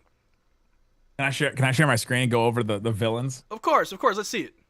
Okay, so we did this. Let's see if it's all right. You got it. Yep, we got it. Okay, so we did this draft. Slightly went first, then Isaac, then me. We did it at a snake draft, so you get 2 picks on either end. Hold on, read some of these names. All right, go ahead. We started, and we didn't draft Lou Dort. That was one of the ones that kind of surprised me. Like Lou Dort, SGA, LeBron didn't get drafted. Oh man, a couple of them that stood out. We didn't draft Cuban. Do you think Cuban deserves to be a villain? Man, I got a lot of respect for Cuban, only because I feel like everything that he did from a good place. So I can't really put him up as a villain. I think mistakes were made, but it wasn't because he was trying to sabotage. But I think Toni Braxton is the funniest pick, and I might need some context behind that. Well, she's reportedly was in like a love triangle or whatever between Jim Jackson and Jason Kidd, and broke up the 3 J's. Oh my God, Jamal I Mashburn, forgot. Jackson, and Jason Kidd, and so that was one that Isaac picked. That was a great one. That's really good. Ron Tarpley, that's hilarious. The We Believe Warriors, that's a good pick as well. That's a great pick. Isaac broke the rules because I said it had to be individual people or a thing, and he just picked the Warriors, which I guess there's not really like a face of the We Believe Warriors. Baron Davis, Steven Jackson, Don Nelson, but you're not gonna pick Don Nelson as a villain. Yeah. So the We Believe Warriors is a great one. The Kiki Vandeweghe pick that I had, I don't think a lot of people know about that story. He was the first pick in Mavs history in 1980, and he was the star at UCLA. He refused to play for the Mavericks because he didn't want to play for an expansion team, and then he got booed. And then somebody else messaged me recently and was like, "Oh, remember that the Mavs were also supposed to hire Kiki Vandeweghe, and he agreed to come work for the Mavs after his playing career was done, and then he didn't follow through with his agreement and went and worked for the league." No, that's a villain for sure. He did it twice.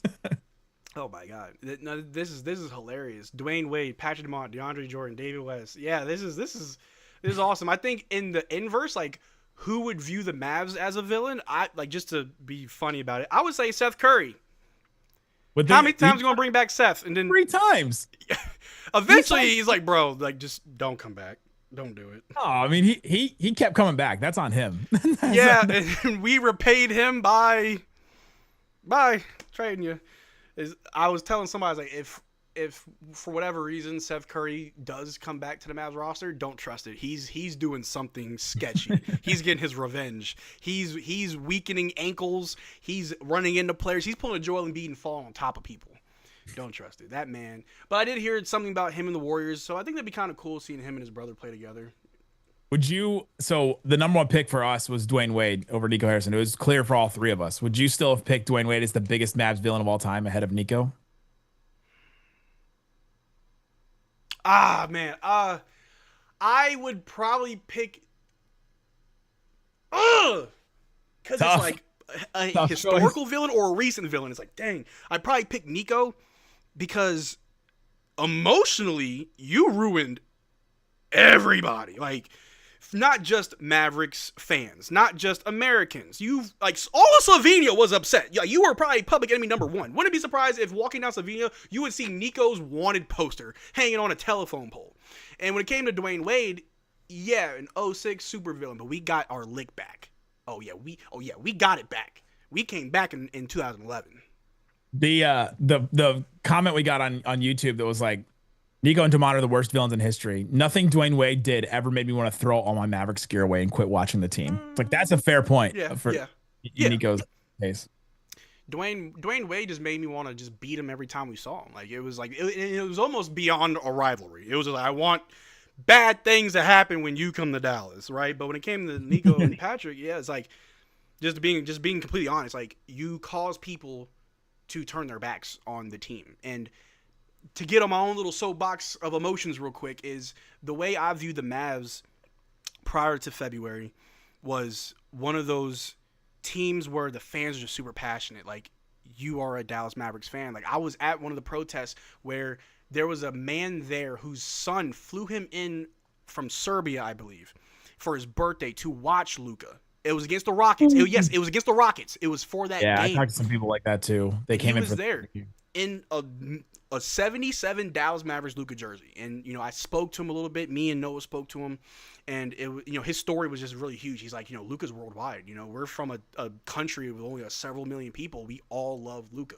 And so, taking that love away is tough. Now, we didn't yeller Luka. He's still around. He's in LA. You can still watch him, right? But I get what it means to a fan base, because we don't just attach ourselves to the players. You attach yourself to the identity. And for the longest time, I felt the Mavs wasn't a part of the NBA machine. Where they generate these storylines and these moments that they're fabricated. Like, everything we've ever done was so organic. That lightning in a bottle that we got in 2011, that was organic. Watching us hit the finals 2 seasons ago, that was organic. Like, it felt real. And then after that trade, it's like, yep, there we go. We're part of the machine that is the NBA. There's going to be a crazy storyline of they trade away Luka, they get the number 1 pick, they get Cooper, which all did kind of happen. So, yeah, the team felt less organic and less homegrown and just something that you could just fall in love with. And instead, it joined the large number of other NBA teams that are just part of the machine. And that's what sucks. So yeah, Patrick, Nico, more so Nico, because I still believe that Patrick is just dumb. He don't really know too much. Like, he just trusted Nico blindly. Because now I will say, Patrick could have been a hero, and all he had to do was one thing, Nick. Could have said no, and we never would have heard any of this, and Luka would have been traded. He still would have been on the Mavs. All he had to do was ask his other minority owner, hey, Cuban, we just bought the team. Does this sound right to you? That's all he had to do. Because we know what Cuban would have done. Yeah, and Cuban would have leaked it so that it wouldn't have happened. And then Nico probably would have got ran out of Dallas. I don't know if fans would have reacted stronger if we stopped it. If we, by saying we, I mean like Patrick and Mark Cuban, like if they were able to prevent this and fans found out, you're trying to trade Luka? Get out. Where now it's more like you trade Luka, we got AD, we got Christie, we got the number 1 pick in Cooper Flag. It's like a Band-Aid on a broken arm. I'm hurt, but you're trying, I guess. I don't know. It's just weird. But yeah, number 1 villain, Nico. Yeah. Wow. Yeah. But man, the Mavericks are a good team. Who do you think is our X factor? Because I have my X factor, but I want to hear who you think is the one player who can really tie it all together. Yeah, I had a take on the show the other day that the Mavs need the 5th starter by the end of the season to be Max Christie. Okay. He's the one that I think ties things together in that way. It's hard to pick an X factor with this team because there's so many pieces that are so important. Yeah. Oh yeah. AD, Kyrie, Cooper Flag, even a PJ, a Gafford. They're just the pieces are obviously so important, but they need Max Christie to be both good at the 3 and the D, do a little bit more with the ball in his hands, and then I think that would help this team so much if he can solidify that spot. For sure. And I also made a video on Max Christie as the difference maker, and it more so has to do with 3-point shooting. We were the worst team by the end of the season in 3-point shooting. Obviously, without Kyrie, a lot of players, those numbers drop. But even before all the injuries, we still weren't that good of a 3-point shooting team. Clay and Kyrie both being our best 3-point shooters, well, with one of them being out, and the other one he's getting older. Not saying he's getting worse, but he's getting older. We need something else. And that little glimpse in the first 6 games of Max Christie being a Maverick, like, you saw it. You saw what was there. Let's pull it out of him. I think he could be a great 3-and-D guy. I think he could easily slide into that starting shooting guard role when Clay retires, as long as the trajectory of his growth is there, his development. Yeah, I definitely think that for sure. But I think it's Najee Marshall. I got a lot of faith in the knife. I know he doesn't want to go by that name anymore, but I think... Yeah, that was disappointing to me that he didn't like that nickname. It's like, come on, man. Like, you the Swiss Army knife. I was like, Air Marshall, not trying to knock off of Air Jordan, but like, Air Marshall. You're here to protect us. You know what I'm saying? But I think Najee Marshall is also one of those guys that can be a difference maker and an X factor, just because, like I said earlier, plug and play, 1 through 3. You need to bring down the ball, play the wing, cool. The defense, that floor. If he can get that 3-point shooting up, just keep improving on that, that could be huge for us. And I think also basketball related, just the culture. He exudes this new era of Mavs culture of just playing for one another, having each other's back. Like he looked Yusuf Nurkic in the face, and I don't care if you're 7 feet tall, I'm knocking you out. He got suspended. I'm not here to advocate for violence of any sort, but it's things like that just makes you want to run through a wall for a guy. And I really do think Najee Marshall is that. And just back to his basketball, I think he brings a lot. And I think I told you early in the season last year, is like, Najee Marshall closing out games is amazing. It was great to see last year. That defensive presence late in the game, clutch. It's amazing. But yeah, it's our wings. Honestly, it's just our wing guys. Our 2s and 3s, I think, are going to be really important. But before I let you go, the thing about Najee Marshall though is like bringing in Cooper Flag is just like a bigger version of Najee Marshall already. He is. It's wild. If you just think about him like that. Even if he's that from the beginning, then oof. I love it. I'm loving it. We got some great players, and I don't want to keep you too much longer, Nick. I know you're a busy man, but I want to see your thoughts on D'Angelo Russell. I'm very high on D'Lo. I know last year looked ugly. I know if you look at his entire career, he's had his moments. I'm high on him because he's not someone we're going to live or die by. I think that he can provide a lot of value. I think his defense is underrated, especially in ISO. But I want to hear your thoughts on D'Lo. Yeah, I think D'Angelo Russell is going to come in regular season. He's going to be awesome. I think he's going to be exactly what the Mavericks needed. They need an extra playmaker. They needed somebody really, even more so than Kyrie does. They needed somebody to unlock what Anthony Davis does on offense, because the end of season, give Anthony Davis the ball on the elbows and just let him go to work like Dirk. Yeah. Was just not pretty to watch last year. It's kind of all they had. And so I get why they had to do it last year, but they need somebody to get Anthony Davis moving, to get him on the pick and roll. And they just didn't have that player at the end of last season to run that stuff. Yeah. D'Lo is great with Anthony Davis in the pick and roll. I think that's going to be something. I think his passing is going to surprise a lot of Mavericks fans, because they look at D'Angelo Russell and think, oh, he's just a chucker, or he's just like, a shooter. Yeah. And he'll take some shots for sure, but he's a really good passer. He's averaged like 6 assists a game for his whole career. And so I think that's going to surprise some people, his playmaking. And defensively, I think the Mavs can cover up for what he, his shortcomings. And so I think he's going to be great in the regular season. Oh, yeah. I when I first heard the little rumblings of D'Lo, I'm like, wait a minute. All jokes aside, are we recreating the Lakers? Like, are we taking just the good parts of the Lakers? We got Frank Vogel, we got Jason Kidd. They both won a chip over there, so. Got Phil Handy. Yeah, Handy. Got Mike Penberthy. You got half the coaching staff. Yeah, so, I mean, and all jokes aside, one could say maybe Nico really loves the Lakers that much. You made a trade with Pelinka, you grabbed some of his staff and players. You're trying to make the Dallas Lakers. But all jokes aside, I do think D'Angelo Russell is going to be great for the Mavs in any capacity. And even when Kyrie returns, I could definitely see lineups where you see both D'Lo and Kyrie on the floor. We saw Luka and Kyrie share a floor, and it was beautiful. It worked. So why can't it work with D'Lo? And I'd also argue that it's just different playing in LA next to LeBron, especially when you got a rookie coach like JJ Redick, who played his starting 5 for a full half of an NBA playoff game. Didn't have to say it like that. I mean, I was like, hey, respect a fellow podcaster. I mean, honestly, I got all respect for JJ. I think he is a genius when it comes to the game of basketball. I'll never disrespect his IQ. That moment made me scratch my head like, what are you seeing that you want to see more of? Because I'm not seeing it. You let Rudy Gobert look like prime Shaq. Oof, that was tough. Ugh, and I hate Rudy Gobert. Luka makes Rudy dance every single time. So anyway, but yeah, no, I am high on D'Lo. I think also, hot take, I wasn't upset with what I saw from Spencer overall from last season. Overall, there were obviously moments on a minimum contract. Fine, like insane value for how much you paid for him. And one may argue you'd rather take him over Dante. That's neither here nor there. But I think if you're telling me I went from Spencer Dinwiddie to D'Angelo Russell, I think we're doing pretty darn well. We're doing pretty good. Yeah, great.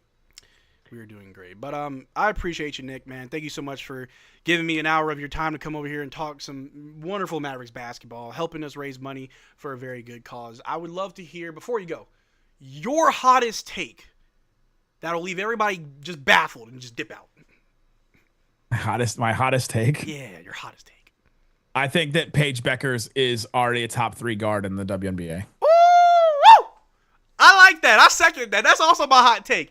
Paige Beckers, yeah, top 3, and she's not 3. Yeah. Maybe not. I've been saying top 5 all year, and the more I look at it, I'm like, I don't know. It's like Sabrina, her, Caitlin Clark, Kelsey Plum, like. I dabble there's in just the like WNBA. there's not that many good guards right now. It's kind of wild.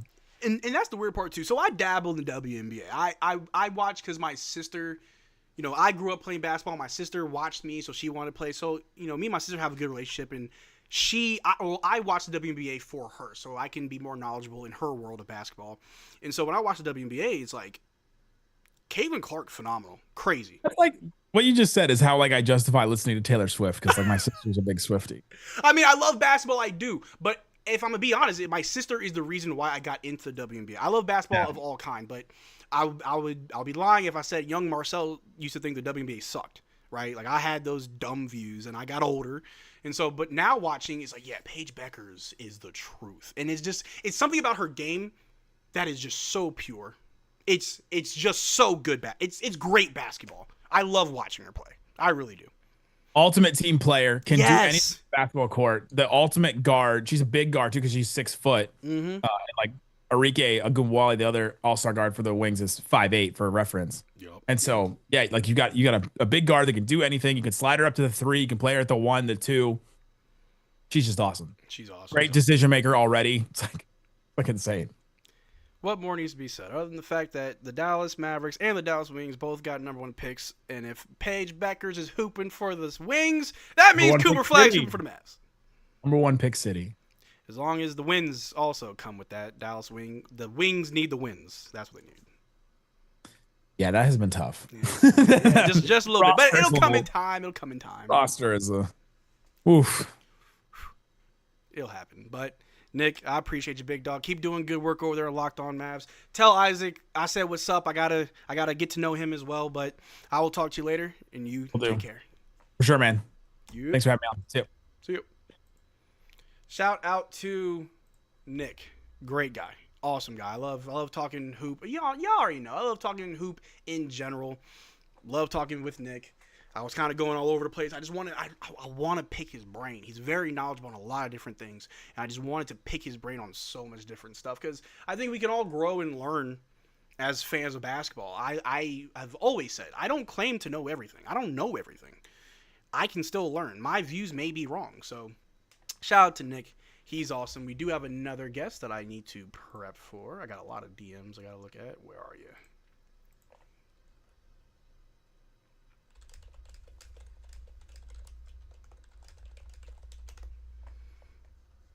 I need to look at my DMs more. I'm so bad about this. Let me see.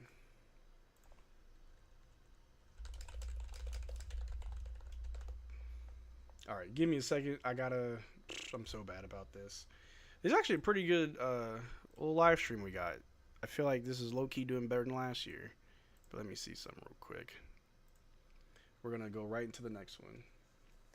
Hey, shout out to Locked On Mavs saying, thanks, everyone. Hey, shout out to Nick. Great guy. And I mean it. If anybody knows me knows I don't BS nobody. I keep it 100. Okay, Let me get everything set up for our next guest. How y'all doing? It's Friday.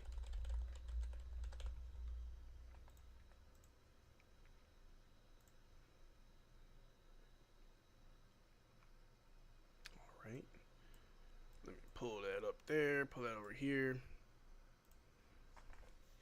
Jedi Master Nick was pleasant. Hey, it's pretty much my Jedi Master. It's my Obi-Wan. But I'm not Anakin. I'm not going to go off the deep end.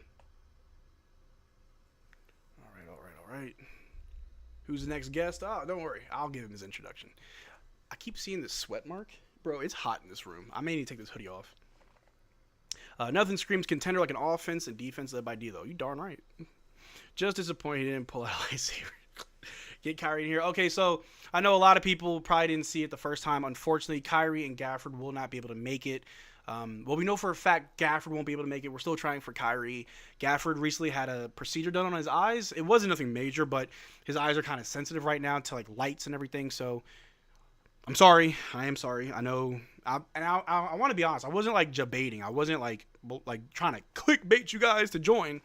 I was working and talking to Gafford to try to get him to come on just like last year, but things happen. And like I said, I'm not paying these guys to come on. This is not an obligation. It's if you're available, and they're busy. They're NBA players, so I do apologize. We're still trying for Kyrie, though. Boot State Click, you already know. How many more guys coming? Next up, we got Slightly Biased. Slightly Biased coming up.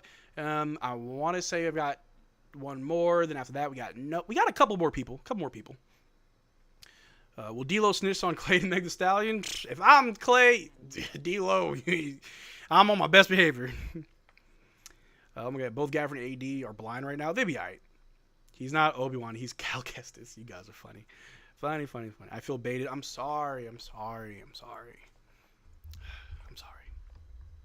But how's everything going, guys? I appreciate you guys being here, man. I'll drop a little like spike. There we go. A little like spike. We got 67 likes. I appreciate you guys just being here. Definitely makes the stream go by a lot easier, a lot better. Of course, there'll be a moment towards midnight where I start to go crazy.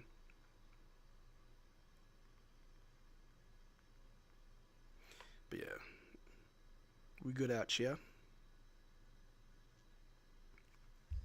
Let me see. We got you, bro. You're doing the Lord's work, but I appreciate you. Nick totally confirmed these Cal Kestis.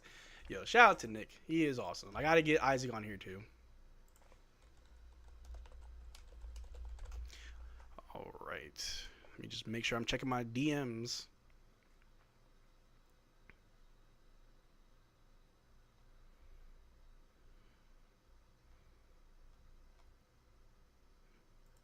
Let me see. Make sure I didn't miss nothing. I will eventually have to grab my PlayStation and see if I can fix it. All right. But yeah, thank you, and shout out to everybody that's coming through, showing support, all that good stuff. Man, first Luka, now Micah Parsons. All right. Let me see what chat's talking about. Marcel, who will be the cover athlete if they make a Space Jam 3? It should be Cooper Flag. That'd be kind of cool. Isaac is more Plo Koon? I don't know what that is. Did you say hi to Nick from Rob? Oh, shoot. Was I supposed to do that? My bad. I can message him. I have to use the bathroom, so give me like 2 minutes. I'll be back.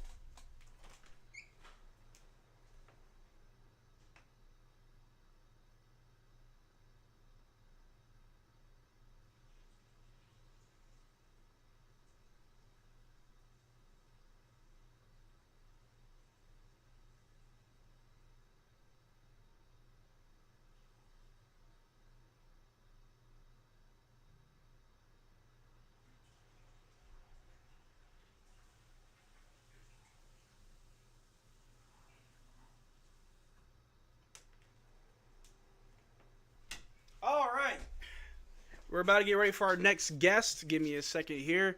Let's see. The stream's been going for about 5.5 hours. Like I said earlier, in case you weren't here, the 24-hour live stream will be broken into 3 different parts. I learned my lesson from last year's stream that a full 24 hours does not get saved to YouTube. They only save 12 hours at max. So I'm breaking this 24-hour stream into 3 different parts. 8 hours each, just so that doesn't happen. But I am ready for my next guest. Ladies and gentlemen, I would like to introduce to you somebody who has pushed me to be better. And I'm being so honest right now. This is no dramatic intro or anything like that. This individual that I'm bringing on right now, when I first got into the YouTube game, I looked up to him. I saw what he was doing. I wanted to be like him. I really did. I admired his work ethic, his drive, wanting to just be great at what he does, seeing all the blessings that have come to him. He's amazing. And just overall, just a great human being. Without further ado, ladies and gentlemen, we got Slightly Biased on stream in the chat. What's good, Slightly? How you doing? Oh, can you hear me? Is Slightly there? We can see you.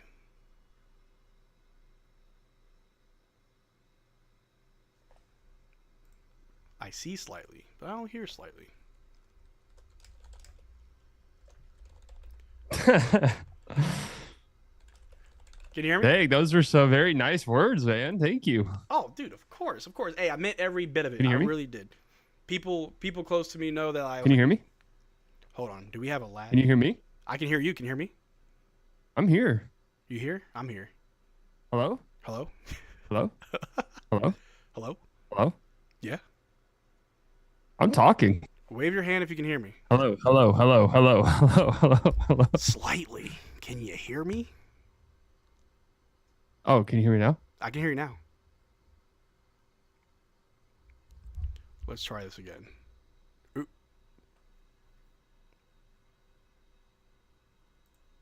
Wait, you're really, really behind me.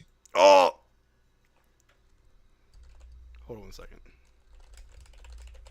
Wait, hold on. You're like 30 seconds behind me. Oh my gosh, this is painful.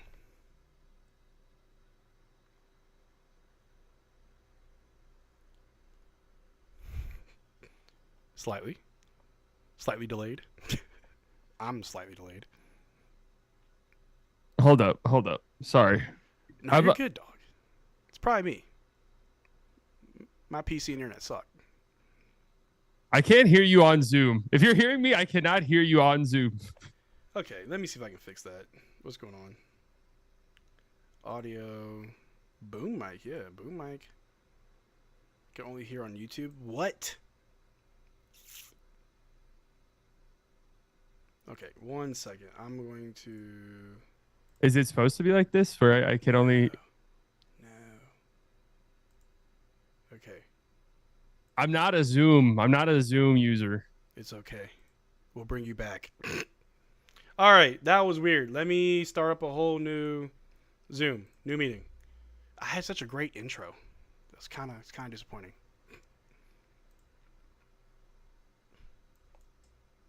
All right, let me try that again.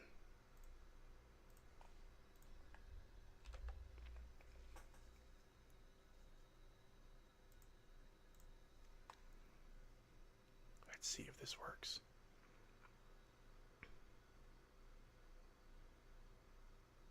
Ladies and gentlemen, thank you for being here for the most jankiest stream that you've ever seen. Make sure all my stuff's squared away. Do I sound weird? Do I sound normal? I never assume it's the other person. I always assume it's me. He's Han Solo, low-key.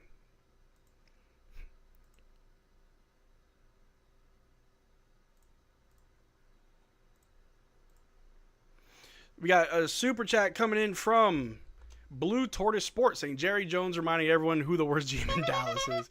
Yeah, he saw Nico getting all the press and yeah, watch this. Happy New Year's 2026 now. Where have I been? Appreciate you for the super chat. All right, let's see if it works this time. Mavericks undefeated so far. Cooper Flag's averaging 30 and 10. Wow. We good? Yeah, I can hear you now. All right, there you go. It was probably me. All right.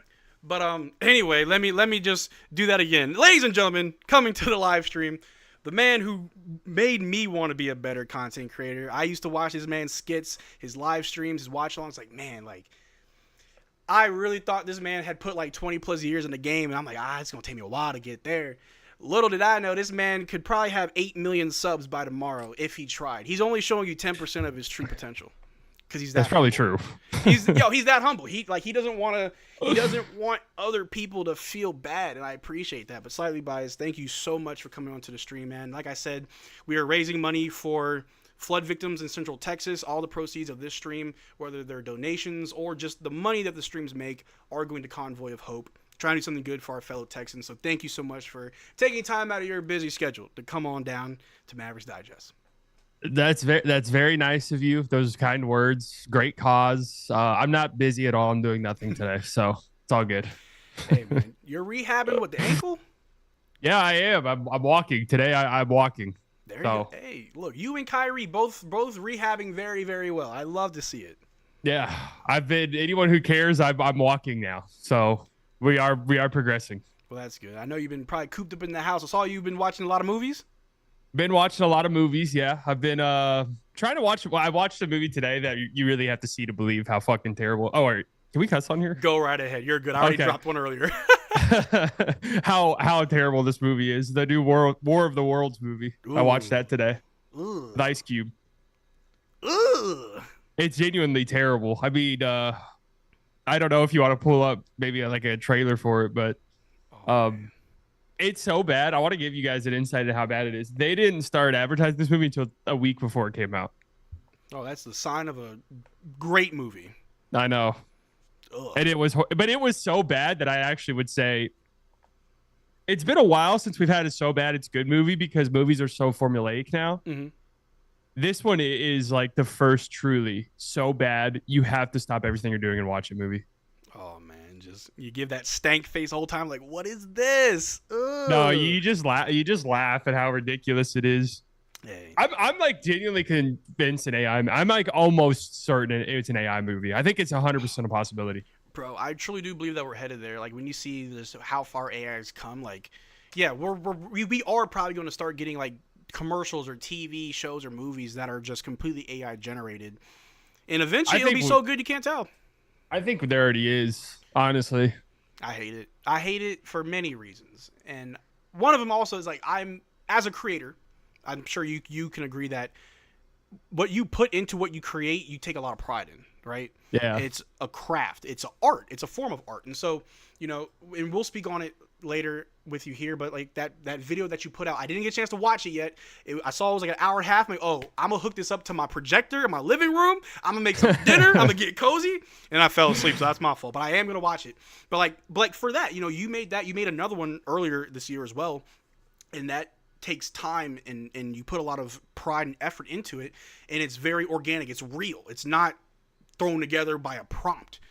And that's why I don't like AI, because I don't think art is something that can just be formulaic. Like there is no formula for good art.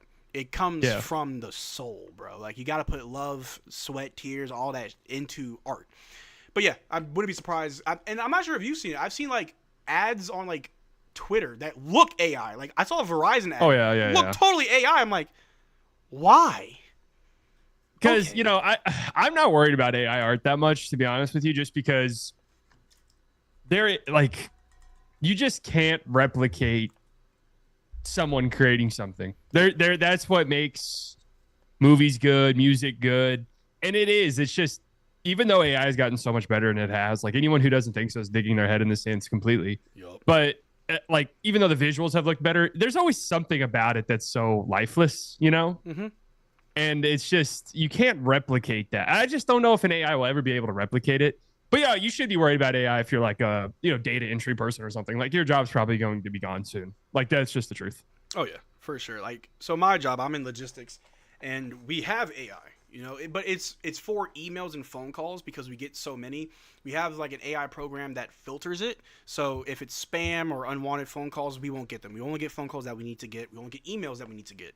So that's helpful. It saves time. And my job's secure. I'm a manager. I don't got to worry about my job. But it does make me wonder, like, how far can AI truly go? Because I'm sure 34 years ago, what we're seeing now was just someone's imagination of what could be, right? But no, to your point, like, so far, at least, no matter how good AI is, people notice. It's like something's off. This ain't really it. But we'll see I mean, where that goes. I mean, for sure, there will be things where it's like it'll make editing processes faster. That type of stuff will happen for sure. Yeah. But I'm more saying like I saw a report today that Amazon was going to launch some AI type Netflix service, whereas like the user could type in something and it would create it. Like that, to me, I don't know if we'll ever see like fully AI generated movies, just because I don't think people want that. Honestly, I really don't. I don't think there's a huge number of people who really want that. But if AI is like, oh, I plugged this AI into my editing software and it took out these like dead spots or something for me. That's fine. Yeah, I mean, there's already tools like that exist in a lot of ways. But I feel like that's what you'll see. There'll be like AI generated backdrops and stuff in movies, for sure, and it'll look horrible. But yeah, for sure. Yeah, and I mean, I think AI as a tool, very good, very handy, very useful. AI to replace what people do, hate it. I absolutely hate it. I mean, I'd be lying if I said that I don't use AI on my channel to make my graphics and all the other stuff. It just, it's a tool. But I'm going to tell you right now, AI can't do what you or I do, brother. They can't. No, that's true. It can't. But yeah, man, let's talk about some Mavs, because you just dropped a banger of a video. I know I haven't seen it, but I know it's a banger because it's got that slightly biased stamp of approval. But what made you want to create that? I mean, other than being a Mavs fan, I know you're recovering from your injury, but like, what made you want to just make that? I mean, the moment the season ended, I knew I was gonna make just like a timeline video, and that was just it made sense. It was just getting around to finally sitting down and knocking it all out in like a week, 2 weeks. So that was really it. I mean, I'd always wanted to do a timeline video at the end of each season.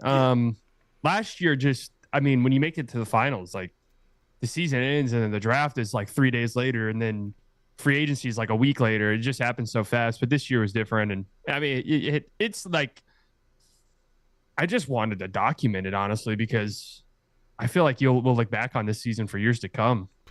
Yeah, it's one of those moments in time, and you're my third guest today, and obviously we will talk very lightly about the trade. I know a lot of people are like, we're over it, stop talking about it, bring it up, but hey, it's part of our history. It happened, right? Like, I'm not dwelling on it, but it's okay to talk about it. Just like with years ago with Steve Nash. I'm using that as a big example. I'm pretty sure there were people like, stop bringing that up, but like, we can still talk about what happened.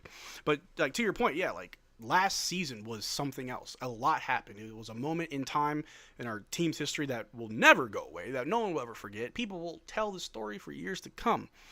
And it was a moment. But I would say that the year before that finals run, magic. Just looking back. It was. Not even just the finals, just from the start of the season all the way through. We had so many moments. I remember that Houston game, Dante's Inferno. Like, you're telling me they break both free throws, we get the rebound, and we hit a 3 to go to over, and that was our only overtime game all season? Yeah. Magic. Like, back to our conversation about AI couldn't script that. That whole season, AI couldn't cook that up. Jason Kidd could, though, but it's crazy.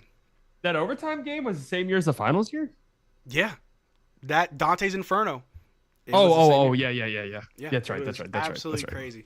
Absolutely crazy. But I mean, that was a good year. But I want to ask you, in the Luka Doncic era, because we could go as far back as we want, but in the Luka Doncic era, which year was your favorite? I love the year where Brunson was owning the Jazz straight up. I love that because I was always a strong Jalen Brunson fan, and I was a little bit upset that like Rick really didn't give him the legs to really go out there until Luka went down. But I've always been a fan of the Brunson burner, as I called him.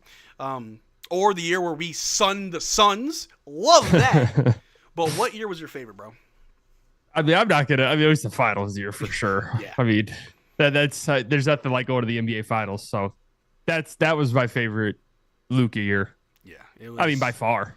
It was just something else. It was, and then I enjoyed every year except I'm not going to lie to you. If the Mavs traded Luka the year after the missing playing tournament, I feel like my everything would have just been different for me. Like, I was so angry at the team after that. Yeah. I just thought the team was just on such loser shit that whole season that I could have been like, yeah, whatever. I don't care. Like, this team just feels like a bunch of losers, honestly. it was weird because I know what you're talking about. It was like a aura or mentality around the players of just giving up, and it's like, where's y'all's fight? But it's weird how quickly that changed, because even though last year sucked, they had some fight in them though. Oh yeah, for sure. I mean, that's last year. You say whatever you want. Everyone who played their ass off all year long. So that's why I still, at the end of the day, was like, yeah. I mean, the season sucked, the trade sucked, but I can't be mad at anybody who's on the court at any point. You know, they all played hard. Yep, they're showing up every day. They're trying their best, you know.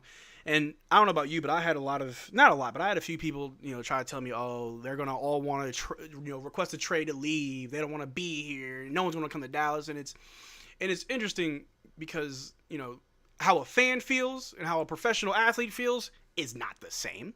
It's not the same. They understand it's a business, and I'm not saying they are okay with what happened. I'm not saying that at all, but what I saw after the trade wasn't a team of people that wanted to leave. I saw people that cared. For sure. I mean, I never really got that impression either. Yeah, I mean, for sure. I thought it was possible after the Luka trade that there would be kind of a max exodus, especially for like someone like Clay. Yeah. Who's he older. Came there for Luka and is just older and is like, all right, so what's going on? Am I going to spend the last few years of my career here? I don't know if we're going to be that good anymore. But yeah, I mean, they're professionals. Anyone who expected them to just give up and not play, I think, was always sort of, that's just not how it works. No. You know, it's a little unrealistic. Yeah. Real quick, we do have 2 super chats. I got to roll the animation. First one's from Kai1125. Appreciate the super chat. But we also got one from B. Dot saying, genuinely love both y'all's content. Keep it up. Hey, B. Dot, you're the GOAT, man. I appreciate it. B. Dot. Thank you guys for donating for a very good cause. But yeah, I mean, I think in the moment, even I believe, no one's going to want to be here. You know, people are going to want to leave. Like, you build a team around a guy just for you to get rid of that guy. And to me, it's like, I'm sure they're all thinking, why am I here? But that's not the case. And I think that's why it was very important for them to keep playing hard, because they wanted the fans to understand, I'm still here for you. I'm still here for the team. You know, Clay could have easily just been like, get me out of here. I want to finish my career somewhere else. I could easily win a chip on another team. Or one player who I think a lot of people thought would want to go on is PJ. You know, because he was very vocal about the chanting that fans were doing and how he wants it to stop. And for me, I side with the players because I want them to win games. They're the ones out there playing. And if the players are saying, chill out, hey, I want them to be focused on the game, you know. Yeah. And we don't have to go really deep into that. I just wanted to touch on that really quick because I really do like where the team is now. And I would like to see your thoughts on what we have, knowing that Kyrie is going to miss time. How much time? We don't know. I'd say half the season to be safe. But we got Cooper Flag, AD, we got Lively, Gafford, PJ, Najee Marshall. We got D'Lo, Clay, Max Christie, Dwight Powell. So what are your thoughts on the team, and what do we look like to you? I think we'll be pretty good. Like, I don't think they're a championship contender, but I think they'll be good, you know? And that's fine. For me, this whole season has just been flipped to being a Cooper Flag year. That's really it. They would have had to have done something. If they didn't win the lottery, they would have had to done something kind of drastic for me to think that they were a real championship contending team. And I just think with Kyrie probably missing over half the season at the very least, there's just not going to be enough time for this team to gel before the playoffs. Yeah. So I don't see championship contention in their future for the season. I mean, people in my community shit on me all the time for it, but I think this Thunder team's incredible, and I think they're going to continue to get better. And I just do not think the Mavericks, despite the fact that the Mavericks always beat them, I don't think in a playoff series that they're that close, to be honest with you. And then you have the Nuggets, you have the Rockets, who I don't think the Mavs are that close with right now. And I'm factoring in Kyrie not being 100%. I mean, he's not going to come back and be 100%. Nobody ever does that off of an ACL coming back midseason. So it's important to tame your expectations there. But there's a world where like Cooper Flag's a top 50 player in the league immediately, wins Rookie of the Year, top 50 player. So, and Kyrie comes back, it's like 80% of himself. That's a really good team. That's still a good Kyrie. Yeah, that's a really good Kyrie, and that's a really good team that, maybe could make it far in the playoffs. But that's like absolute best case scenario. Like that's, a lot of things would have to go right for you. I think the median outcome is like, 6 seed, 5 seed maybe. And I think that's fine. I really do. I'd be okay with that. Like, I think now that you have Cooper Flag, everything kind of changes a little bit in my expectations for the team. For sure. I mean, even without Cooper Flag, because I feel like to a degree I've been judging this team without factoring Cooper, because what we know, what we see is great off the bat. Everything that everyone close to Cooper Flag is saying, they're saying all the right things that you want to hear. Yeah. Until we see it in real life, in the regular season, it's to be determined, because Scoot Henderson had a lot of buzz around his name. That's true. And the other players as well.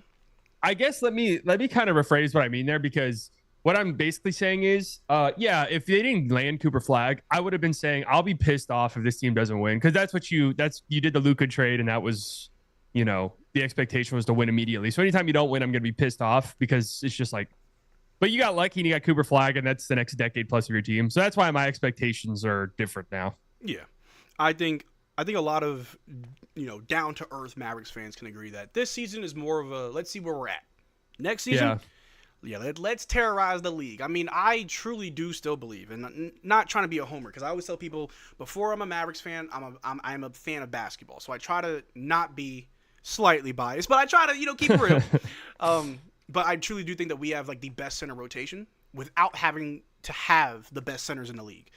They just work well for what we're doing. The fact that Gafford and Lively were like top 2 in rim protection. The fact that Lively, and I feel like it happened right in front of our eyes, he became a very good perimeter defender, is huge for us. And then when Lively went down, Gafford was like, I'll put it all on my back.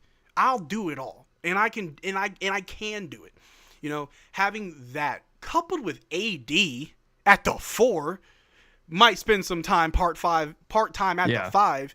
We got PJ, we got Cooper, we got Naj. Like, I could keep going on, but this team is good, but it isn't our time to strike it just yet.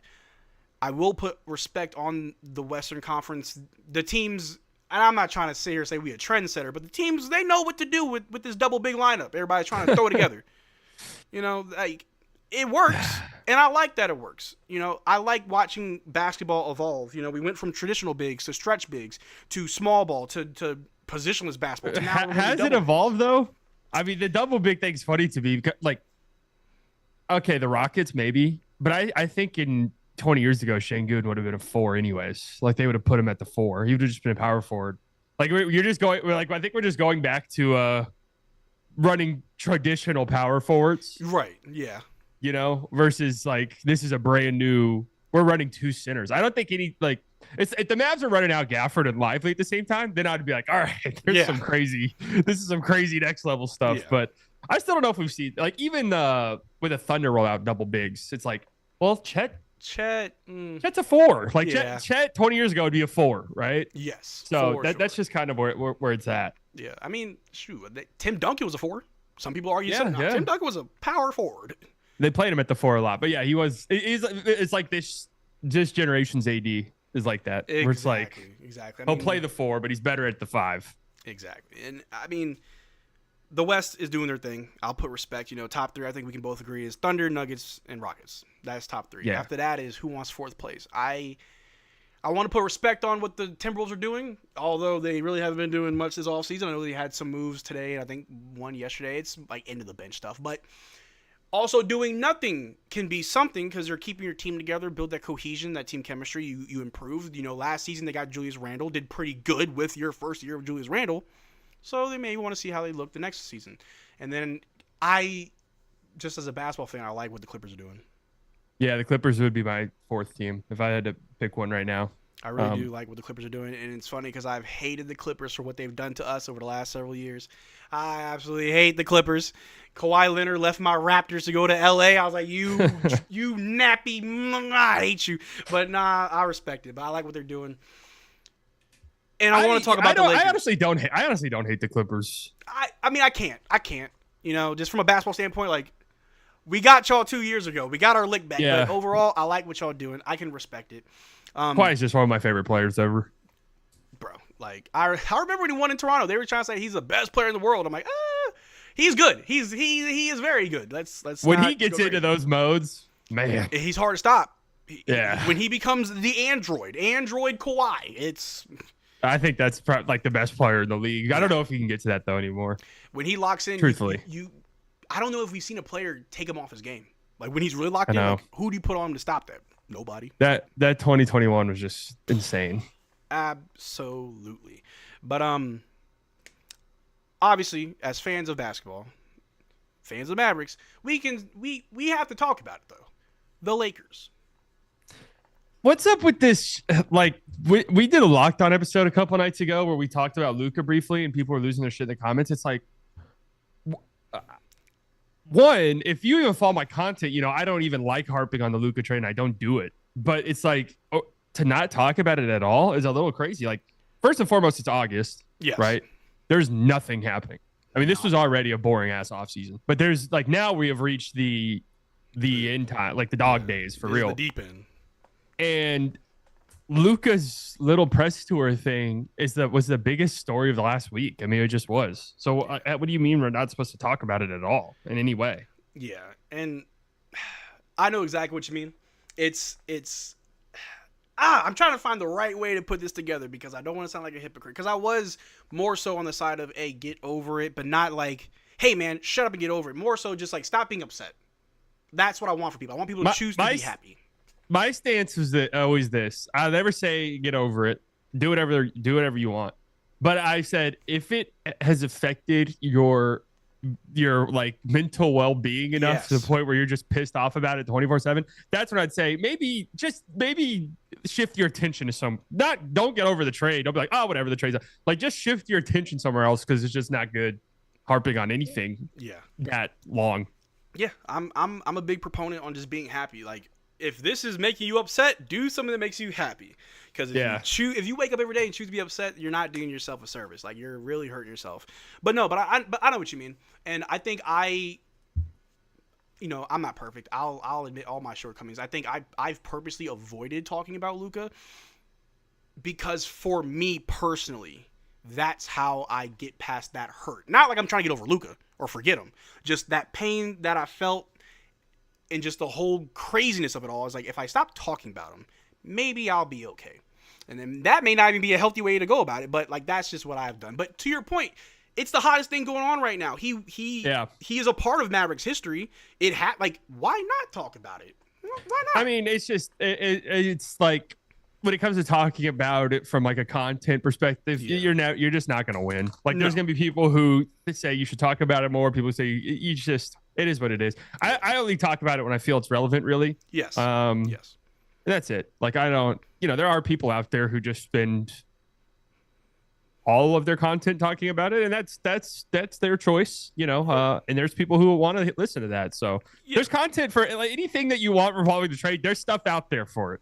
Exactly. And, I'm sure you can relate as a content creator. You get those comments where people, hate on what you're doing and compare you to someone else. I always tell people there are so many other great Mavericks content creators. If you don't like me, watch Slightly Biased, watch Locked On, watch TGK or any of these other guys. Like, that's the beauty of it. You don't have to watch my content, and that's okay. I want people to go and get the content that they want. And if it's not me, it'll be the next guy. It's cool, though. It don't hurt my feelings. Yeah, I mean, I never even really pay any mind to those because it's like, it's YouTube. It's not gonna stop. It's not gonna stop. It's not like we're on. It's not like it's the 1960s. There's six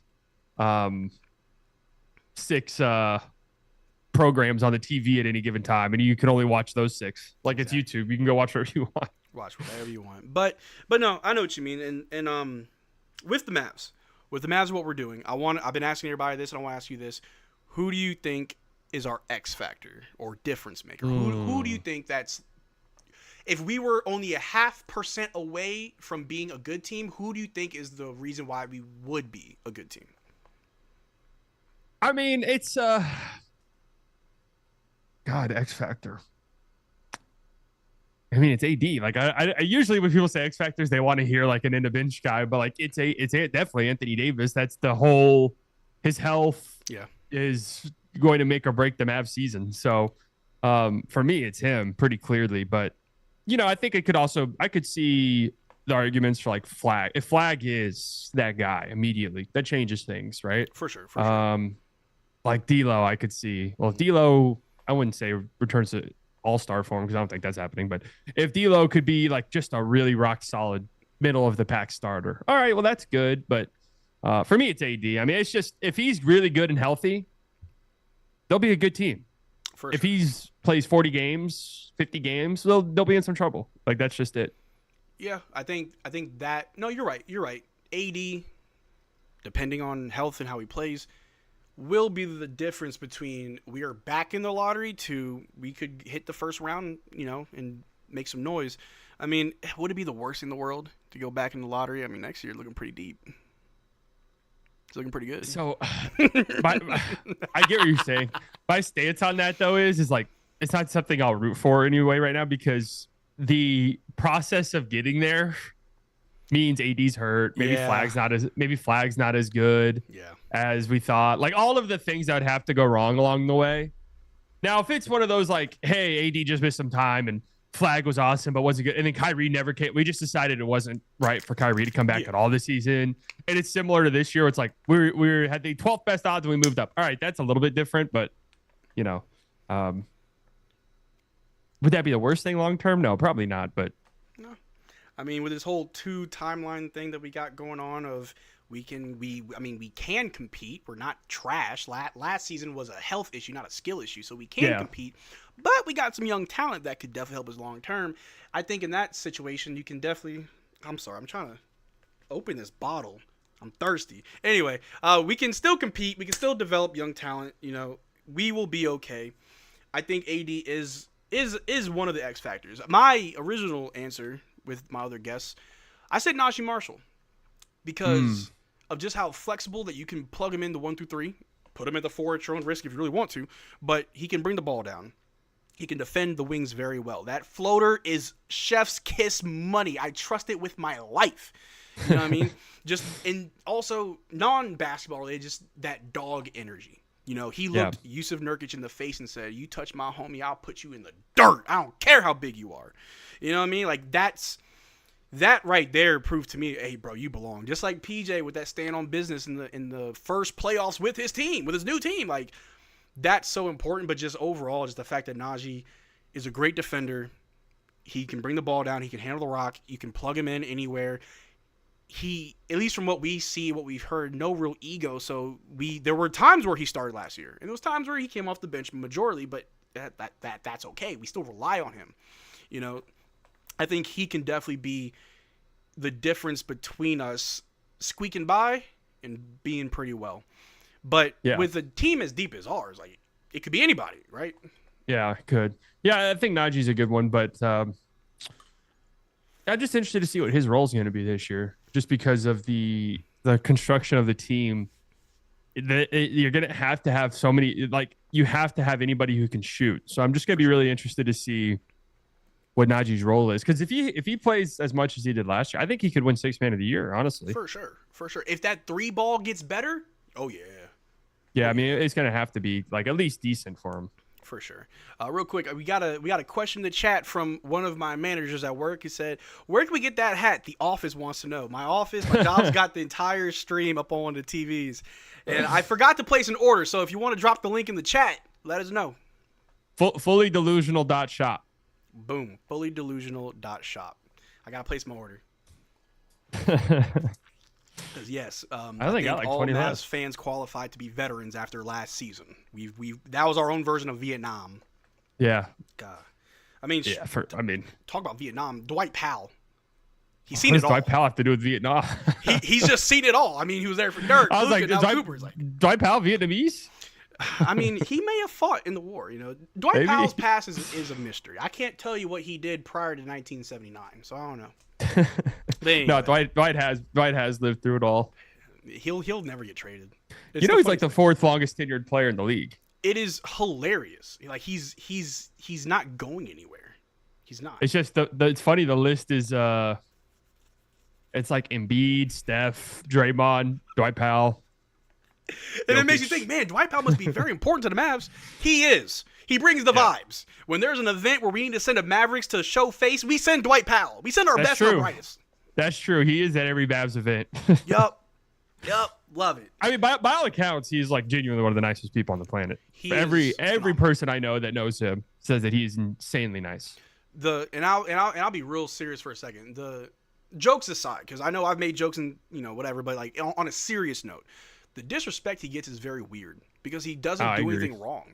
Is he Is he a Jokic or an Embiid or an AD or a Gafford? That's not important. When his number is called, he's going 100%. He's giving his all. He'll rack up DMPs, and that one random game where his number is called, he's in there. Yeah, I mean, I always people like. I used to get a lot of shit because, I'd be critical of Luka and like Kyrie and some of the better players on the team. And this is going to sound sort of mean towards Dwight Powell, but like, and then people would turn around and be like, why don't you say anything about Dwight Powell? It's like, dude, Dwight Powell, like we know who Dwight Powell is. Yep. The fact that Dwight Powell is being relied on to play 25 minutes or 30 minutes in a game, it's not Dwight Powell's fault. No. It's like you're mad at Dwight Powell, but you should really be mad at the front office. And that's always like, that's how I felt game 7 of 2021, Boban. Oh, I'm like, what is Boban? Like, am I going to get mad at Boban for like his defensive miscues? No. Because it's like, that's who Boban is. It's the fact that Boban has to play 30 minutes in a game 7. That's what I'm upset about. So I've never understood the Dwight Powell stuff because he, like you said, he plays hard every time he's out there. Like if you go out there and you play hard, I will not have many problems with you. No, not at all. And you never hear anything bad about him. No locker room toxicity or him being disgruntled or upset. A lot of the times, whenever, like back when Luka was here, there was a movie premiere that Luka was watching some movie. I forgot, but Dwight Powell was with him. Dwight Powell is literally hanging out with everybody, and he goes to every Mavs event. Every single one. And I started and shout out to RJ. She does a lot of good artwork in the Mavs community, and we started this whole Dwight Powell coalition thing as a joke / like put some respect on Dwight Powell's name as maybe not this top 10 player, but just as a top 10 teammate, top 5 teammate, being honest. We made these shirts, and she works for Kroger. There was an event, I want to say it was the Thanksgiving turkey drive, where Klay Thompson and Dwight Powell went, and she told him about the shirts. And Dwight Powell had said something to her that actually made me slightly emotional, because he was like, who would want to wear that? Oh. And we sold a few. I've got one that I wear. I got to look for it, but and there was no further conversation, so I don't know how he truly feels or if he was just saying that just to say it, but it's like, yo, he cares. Like Dwight Powell cares. We could have a player at the end of the bench who just hates to be here. I've always said this. If you put on the jersey and you try, I love you. Yeah, I mean, I just don't, and to be completely honest with you, Dwight Powell has been a serviceable center his whole career, really. Like, say what you want. Should the Mavs have upgraded him? Yeah, and that's all cool. Like, I agree with you, right? But, for like a backup center, Dwight Powell was more than serviceable. Yeah. It still is as a 3rd or 4th string guy. Like, I mean, I remember when he got paid recently, it was like, why would he want to pay? And it's like, I think there were teams lining up to maybe go get Dwight Powell. Like, I know for a fact the Rockets wanted him when he was a free agent a couple years ago. Yep. So, I mean, is he the best player in the league? No, nobody's ever said that. I've never said that. I've never thought that. But, I mean, he plays hard. Like, that's all I care about, really. Yeah, and like I said, man, you put on the jersey, you go out there and you try your best. I got nothing but love for you, and I'll be rooting for you. I think it's weird to wish ill will or, you wish the worst or you just don't like a player on your team who wants to be there. This ain't Rajon Rondo. This ain't Lamar Odom. Right? Right. Like, come on. Like, this is someone who wants to be here, who is happy to be here, who will go to any Mavericks event, who will give you any amount of minutes. The times where we were down bigs because every big was hurt, I'm seeing Dwight Powell in the first quarter. I already know the outcome of this game, but I'm all here for it, though. I am here for it. You know what I mean? Like, I think when it comes to Dwight Powell, I'm just here for the ride, and I'm enjoying it so far. And he's such a great guy. We do something in the beginning of all of our live streams for our watch-alongs where we do a drip check, because the Mavericks page will show everyone, like, walking through the tunnel, and so we rate their fit. And when it comes to Dwight Powell, he gets a 10 out of 10 every time. First of all, snazzy dresser. And he always has this small little cup of coffee with him. It's always like a little cup. Little espresso. Little espresso. Just something to take the edge off. Because you never know when he's got to suit up. You know what I mean? That's right. But anyway, I mean, he is a snazzy dresser. Oh, bro, I ain't afraid to admit it. Good looking dude, and he's kind of jacked. Like he's in shape. Oh yeah, he's built. Like all these people talking smack about Dwight Powell, bitch can't fight him. No, I mean, nobody can fight any NBA player. They're like 6'6", bare minimum. Like I don't think people understand when you're fighting. Yeah. If you're giving up 5 inches on a guy, you're gonna lose the fight almost certainly. Exactly. But real quick, you got a super chat from Lil Niso saying, for charity and the upcoming season hype. Also, is the dude on the screen a true vet? I think that's Stolen Valor. Appreciate you, Lil Neo, for that super chat. But yes, bro, this is slightly biased. He is, if anybody's a vet of this Mavericks ride that we've taken over the last several years, let alone last season, it is definitely slightly biased. He's joking. He's in my chat a bunch. Love it. I love that. So, but yeah, hey man, I still got my actual military uniform somewhere. I doubt it fits. I may have to throw it on just for the one time. But that would be funny. But yeah, now this Mavs team, I'm very excited for him. I mean, Cooper Flag is Cooper Flag. Like, I'm ready for it. But I'll be honest, I really did like this draft class. I really wasn't worried about what pick we got because I'm like, I'll probably like whoever we get, in the lottery at least. Yeah. I'm a big fan of VJ Edgecombe. Big fan of his. I'll be rooting for him. Even oh man, he went to Utah but didn't want to go to Utah. I'm forgetting his name. Ace Bailey. Rooting for his little goofy butt too, and all that drama with him. It's a very good draft class. Next year's draft class will be probably better. We'll see. But for you though, when it comes to the young talent that the Mavs currently have, what are your expectations? And what I mean by that is with Cooper Flag, even our two-way guys who, if we learned anything from last year's two-way guys, they have importance. There's a level of importance with these guys. But having Ryan Nembhard and Miles Kelly, they may as well have regular standard NBA contracts. But also Derrick Lively, who's going to hit his 3rd season, hopefully more healthy and hit his stride. What are your expectations for our younger players? I mean, two-way guys, I'm not expecting much, honestly. Like, Nembhard maybe can get out there. Miles Kelly, I don't know. We'll see. Like, my thing with the two-way guys, and this came true last year, is if you ever find yourself in a position where you're really relying on two-way guys for whatever reason, you're in a bad spot. So I just doubt we see them much.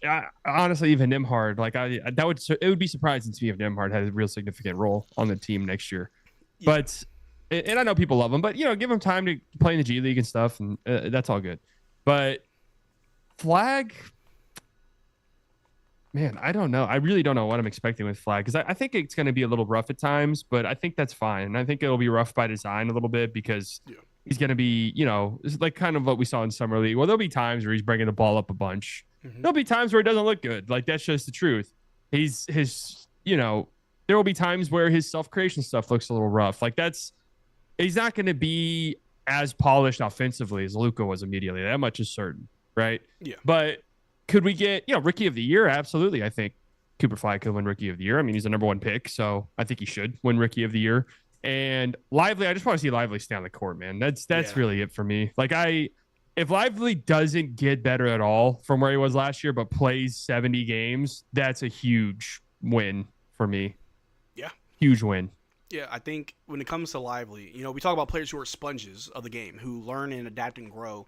First of all, Lively had a great start to his career. I've talked a lot about how Cooper Flag has the best start out of his entire draft class because the Mavs aren't begging for Cooper to win us games. But even before Cooper, it was Derrick Lively. He just joined a team that tanked for him. We'll use that very loosely. But his rookie year, he made the finals. And in that year alone, we saw him grow and develop, like I said earlier. But before our eyes, he became a great perimeter defender in that regard. Last year, injuries, we get it. But I think as long as he's healthy, he will get better. He just needs to stay on the court, and we're going to see his development and his growth. One thing I spoke about on my channel is, although AD only played 9 games for his last season, it's a very small sample size. One thing I saw, others saw as well, AD and Gafford on the court together looks a lot better than AD and Lively. And other than just having an offseason to try to remedy that and try to fix that, I propose that you could space the floor. We saw Lively hit a 3 his rookie year, and every Mavericks fan was frothing at their mouth wanting more. Why not? But I want to hear your thoughts on, is that a good approach? Should we allow Lively to extend his range? And what would you do as Coach Slightly? Yeah, I mean, the Lively shooting thing. He's just never been a shooter. I mean, it's fun to think about, but there's like no real historical precedence for a player never shooting and then just magically starting to shoot a bunch. Brook Lopez? Yeah, Brook Lopez is fair, but I'd have to go back and look at like Brook Lopez's free throw shooting stuff because it'd be one thing if Derrick Lively was a 70% free throw shooter or something like, and it's like, all right, we can sort of stretch that out, but like he's one of the worst free throw shooters in the league too. So, I don't know. I'm not banking on it whatsoever, but it would be cool for sure. I also don't think I could take anything away from what we saw last year from AD Lively, AD Gafford. Small sample in size. any super small sample. Like I don't know. You know, it's just going to be one of those wait and see things.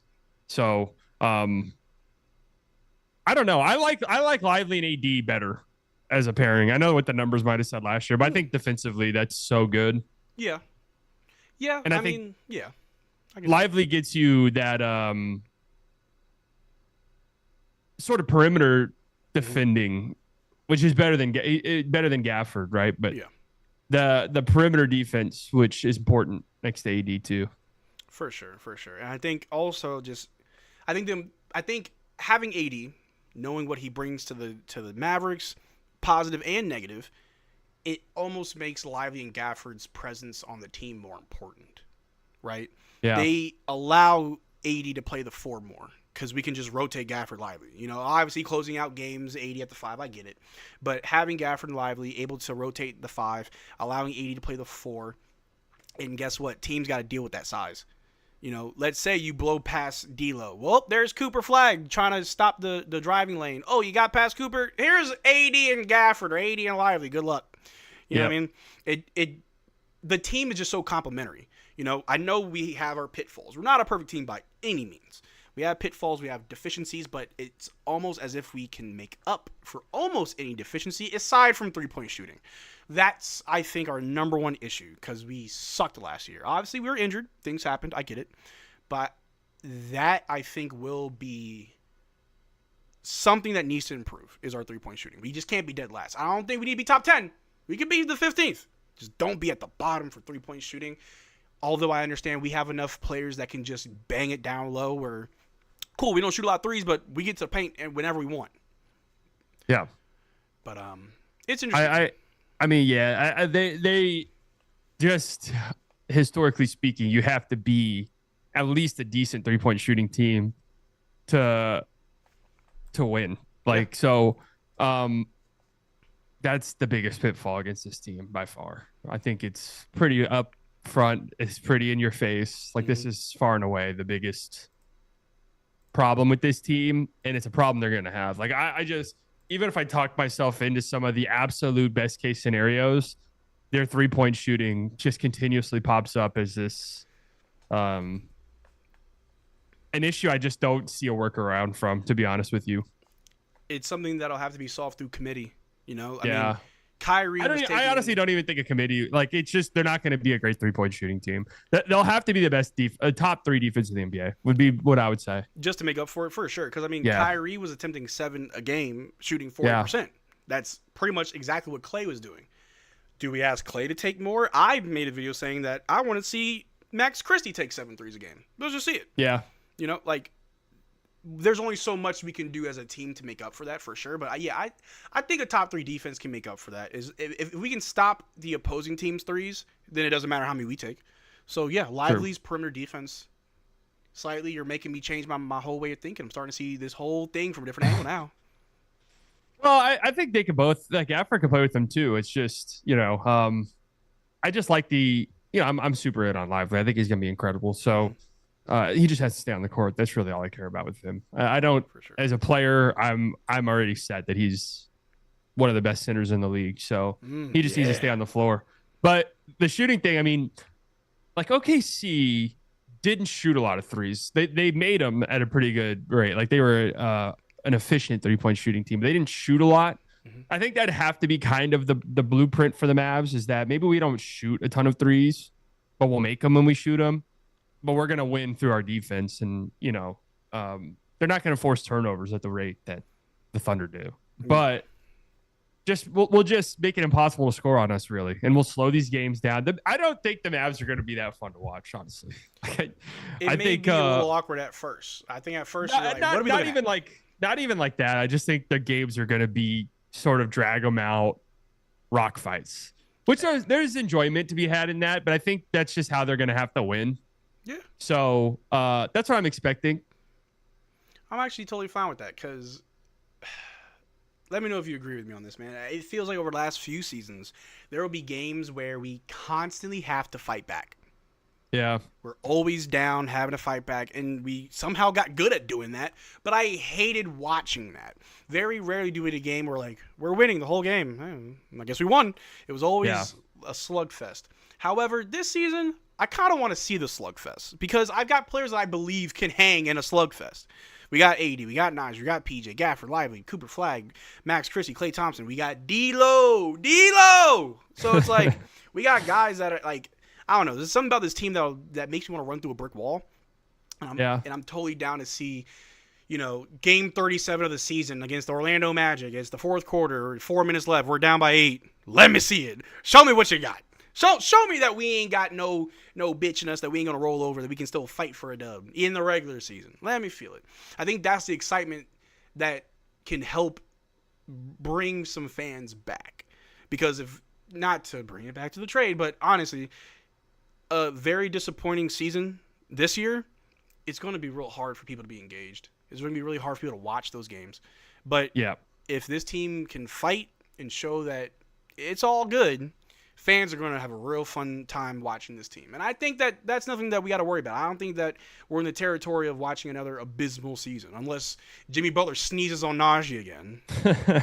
I mean, it's if they have like a rough stretch, like a 2 weeks, 3 week stretch, it's going to be bad. Yeah. Like the fan response is going to be really, really bad. But yeah, I mean, I guess another thing that when you were saying that I started to think about was if they are like this, where it's this drag them out sort of rock fight games that are close at the end, that worries me a little bit because especially waiting until Kyrie comes back, like I don't know right now how confident I feel in their ability late in game to create offense super consistently. So that's what I'm saying. Their defense is going to have to be elite. Yeah. No, you're absolutely right. And, shout out to TGK because me and him, we have these talks all the time. And I like to push his buttons and sometimes throw out something just to rage bait him, but a little bit of truth behind it. But something that he's pointed out is Kyrie's creation, creating for others. That's going to be missed, obviously. And, we got D'Lo. Some people say D'Lo's better at it. Well, regardless. Not to take away anything from anybody, but Kyrie is a big chunk of what we do well gone. Shooting, playmaking, ball handling is gone. Of course, we have a big chunk of what we need. Yeah, it's a big chunk of what we need. And of course, try to, next man up mentality by committee. We got a pretty decent rotation of guards that maybe if you put them together, you get half of a Kyrie. But regardless, finding ways to win without Kyrie will be a challenge that if we can overcome will only make us better. Yeah. No, I agree with that 100%. That's like that line of thinking too is like, there could be arguments that last year could end up just not like just I'm saying how the games went themselves with all the injuries could end up in a way being kind of good for some of the players that got that, got some run and got some experience doing things that they otherwise wouldn't have if guys were healthy. So, yeah, there will be those stretches where it's like, all right, D'Lo's had over half a season of being the guy on offense. So when we need that in a playoff game or something, he's ready to go. Yeah. Flag's had that experience, so he's ready to go. So that's, that is an interesting way to look at it. Yeah, man, I'm just only looking at the positives right now. I tried my absolute best not to be a homer, but it's hard when you bleed blue, baby. When Dallas to the death of you, man. I mean, they're going to be a pretty good team. I mean, there's stuff to be excited about for sure. I mean, even if you're low on them, I can't see them unless they get super injured again. But I can't see them being terrible. No. There's no way we do worse than last year. Well, I wouldn't say no way. I mean, but unless for whatever reason the same injury bug just comes back around. I mean, look, there's a real world where AD gets hurt and you're really struggling. But which is always a possibility. So, yeah. But nobody, I mean, you could say that for a lot of teams though, Yeah. which is why I don't ever like factoring that in that much. But if AD is healthy and plays a decent amount, what's decent for AD? I don't know, 65 games. Just say he qualifies for an award. That's my hope for AD is 65 games. Give me that. And if he gets there, they'll be a good team. Like they went 7-4 when AD played. Yeah. I mean, that Houston game, that 2.5 quarters, it was insane. It was absolutely insane. And he was pretty much playing hurt, if we're being honest with ourselves. He got hurt because he was already on the verge of getting hurt. Yeah. Coming back from injury, so it's like, dang, that's pretty good. I mean, that was one of the craziest debuts I've ever seen. It was a day filled with emotions because I remember that was the protest and I was out there before the game, so the emotions high with fans, and then AD comes out, he starts killing it. I remember he's like, I'm here, getting fans hype, and then he goes down, we're like, oh, here we go, we're back to what I was feeling before. It's funny because I was there too, but I didn't go to the game, but I was watching at a bar, and then we left at like halftime, and my phone died on the way back. Oh, man. And I didn't know he got hurt until I got home and charged my phone. But whenever I charged my phone again, it was like he was giving not a press conference, like a post-game interview, and he was just like, yeah, I'll be good. Like, I'm not too worried about it. And I was like, all right, I guess that's fine. Nope. Wrong answer. Yeah, I think I heard something that, like, he went to the locker room and he wanted to come back. He himself downplayed it. I will say, a lot of fans, I don't want to just lump a bunch of people, but there are fans out there that have forgotten that AD didn't choose to get traded. He didn't choose to come to Dallas. He was wronged just as much as Luka. So best believe that he also has a chip on his shoulder. And just good on the Mavs for not allowing that chip on his shoulder to lead to further injury by allowing him to just keep playing, regardless how people feel about it. But a motivated AD, a healthy motivated AD, I'm all for it, man. I'm all for it. Yeah, I mean, anyone who's mad at AD is just like, I don't know what the fuck they're doing. Like, that's when the booing stuff happened at the games and PJ told someone to chill out, and then everyone got mad at PJ afterwards. Yeah. Dude, what are y'all saying? Like, of course the players aren't going to like it. Like, I don't know what, Yeah. And the players aren't going to like it. Like, I don't know what. Yeah. And the line of thinking was, oh, he's defending Nico. Really? Or maybe he's just annoyed. I mean, maybe he is defending Nico. It's the GM of the team. Like, that's his boss, pretty much. They know these guys more than we do. So, I mean, even if he was just like, hey, I like Nico. Me and him are close. Like, chill out with that. It's like, all right.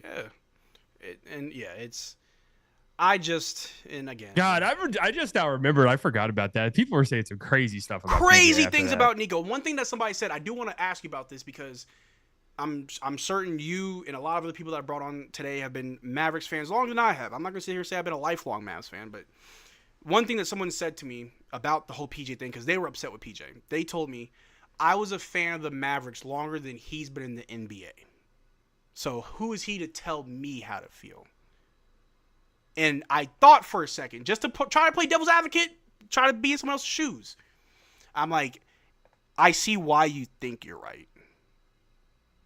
I mean, I guess I would just say, like, I don't know what you're expecting him to say. Like, he's a player for the team. Like, like he's not going to come out and be like, yeah, guys, just boo us while we're on the court 24/7. Like, of course they're going to find that annoying. You know, like, of course they're going to find it annoying. I don't know. I just, I mean, I've been a fan. I mean, I've been a fan probably 10 times longer than PJ. Not 10 times longer, but 5 times longer than PJ's been in the league. Yeah.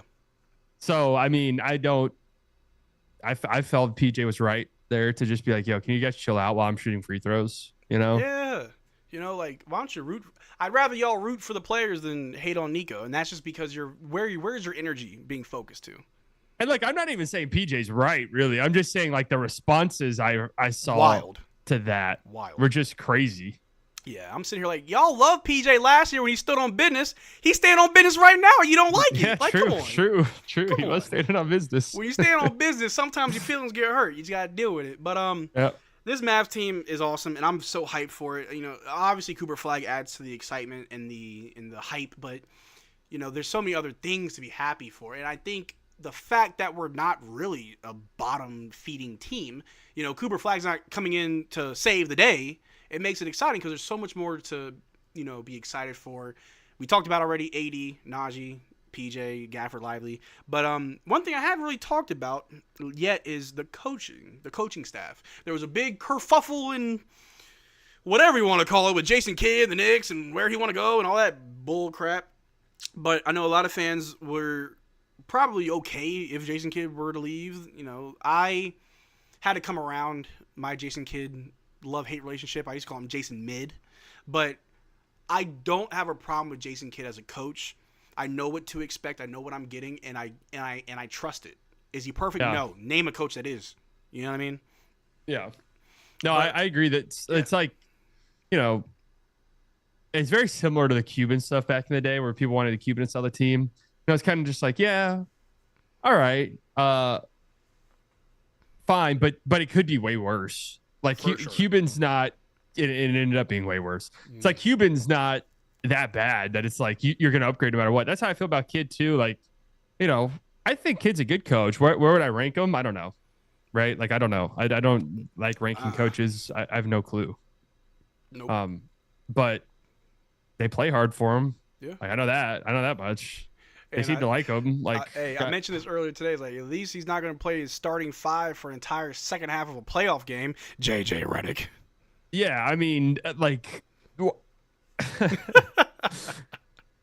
I got what he was going for there, but it just not with that group. No. That team was done though. We knew after game one that series was over and done with. Yeah. But see, like somebody in the chat just said they want to coach Malone, but it's like, I mean, I just feel like that's a lateral move, you know? Yeah. And a lateral move can make you hate that new coach even more because they're not. Yeah, better, that's true. You know. I've always been I don't know if I'd say a defender of Kidd, but he just kind of is what he is to me. Yeah, I know what I'm getting. You know, I'm not worried about some out of the blue left field bull crap on a random Thursday in February. Like, I kind of know what to expect. But I think what's most important is that the players respect him. You know, some of these coaches you've heard stories on their way out. Even Frank Vogel in LA, they pretty much pinned all the blame on him. Even though he won them a championship like a year or two before he got fired. So, like, that's weird. You've got Phoenix Suns, their coach when they went to the finals. I'm drawing a blank. Oh, Monty Williams? Monty Williams. Honestly, they've had like 4 coaches since then, but that's just because they're the poverty Suns. But, you know, like, you don't hear that from anybody on the Mavericks. I mean, even ex-players of Jason Kidd speak high of him. I think Jalen Brunson, a month or two ago, said that Jason Kidd was his favorite coach. And I think that's what ignited all the New York and Jason Kidd rumors. But I mean, Giannis has said the same. Giannis has too, yeah. I mean, Jason Kidd was monumental on the development early on for Giannis. So having a coach that is respected is important. We also saw, was it Coach Brown in Sacramento, get into it with some of his guys? Him and Fox had a falling out?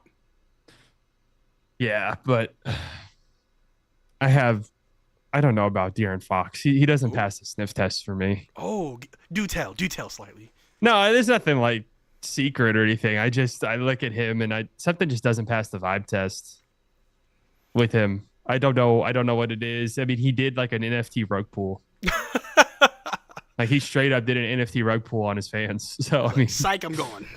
Whoa. I mean, no, like a literal NFT rug pull. He had an NFT token thing. Yes, yeah, he had like an NFT that he abandoned and did like everyone who bought it lost thousands of dollars. That's crazy. You know what? We should do an NFT and not do a rug pull. Like purposely just not do a rug pull. Is it even possible? I've never even heard of a non-rug pull NFT. That's what will make it so great when we do rug pull.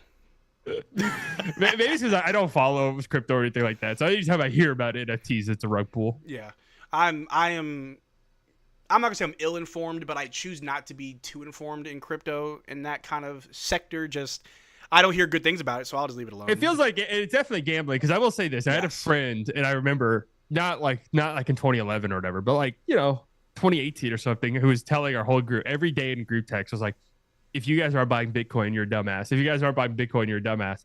And now he looks like a genius. But he was also a couple years ago texting me about these NFTs. He was like, if you're not buying these NFTs right now, like you're out. And I'm like, dude, this feels so weird.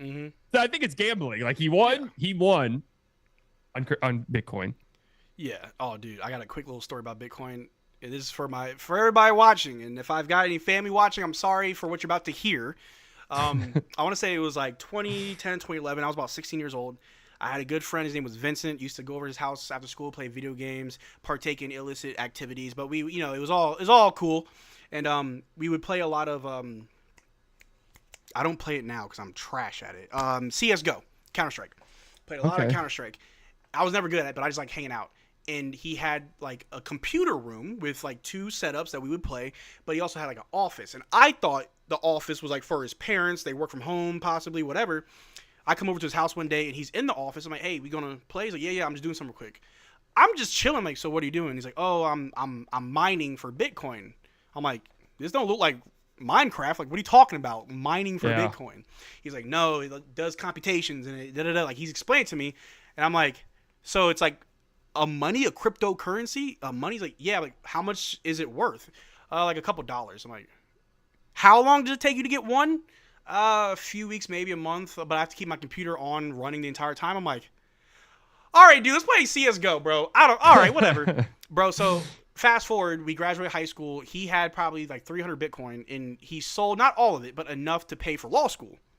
Jesus. I haven't talked to him in a few years, but I do remember, I think maybe 4 or 5 years after high school, like I hit him up when Bitcoin was really booming. He's like, bro, the best thing I ever did. And I still have some more. I'm like, you want to spare brother one? I didn't get no Bitcoin, but I'm sure he's doing very well now. But yeah, if I feel like our parents or people from an older generation have regrets from like investments, and I regret being 16 years old, doing things I shouldn't be doing and ignoring the obvious gold mine in front of me. Oh yeah, I mean, I think everybody probably feels the same, but I just honestly, I don't. I'm not smart enough to understand what's going on there, so it was never like really an option for me. You know what I mean? No. Like, I can't be. It's not like I had it in front of me and it was like, oh, I told somebody no, like I was about to do it and didn't do it. I'm like, I don't know what I'm looking at, and I never will. So this isn't even a possibility for me. No, bro, I barely understand stocks. How do you think understand crypto? I try to get into investing and stuff, but it's like, bro, what you gotta do is just follow Nancy Pelosi. That's all I gotta do. My thing is I'm kind of I wouldn't say control freak necessarily, but just having my money tied up in something that I'm not even really in control of just is like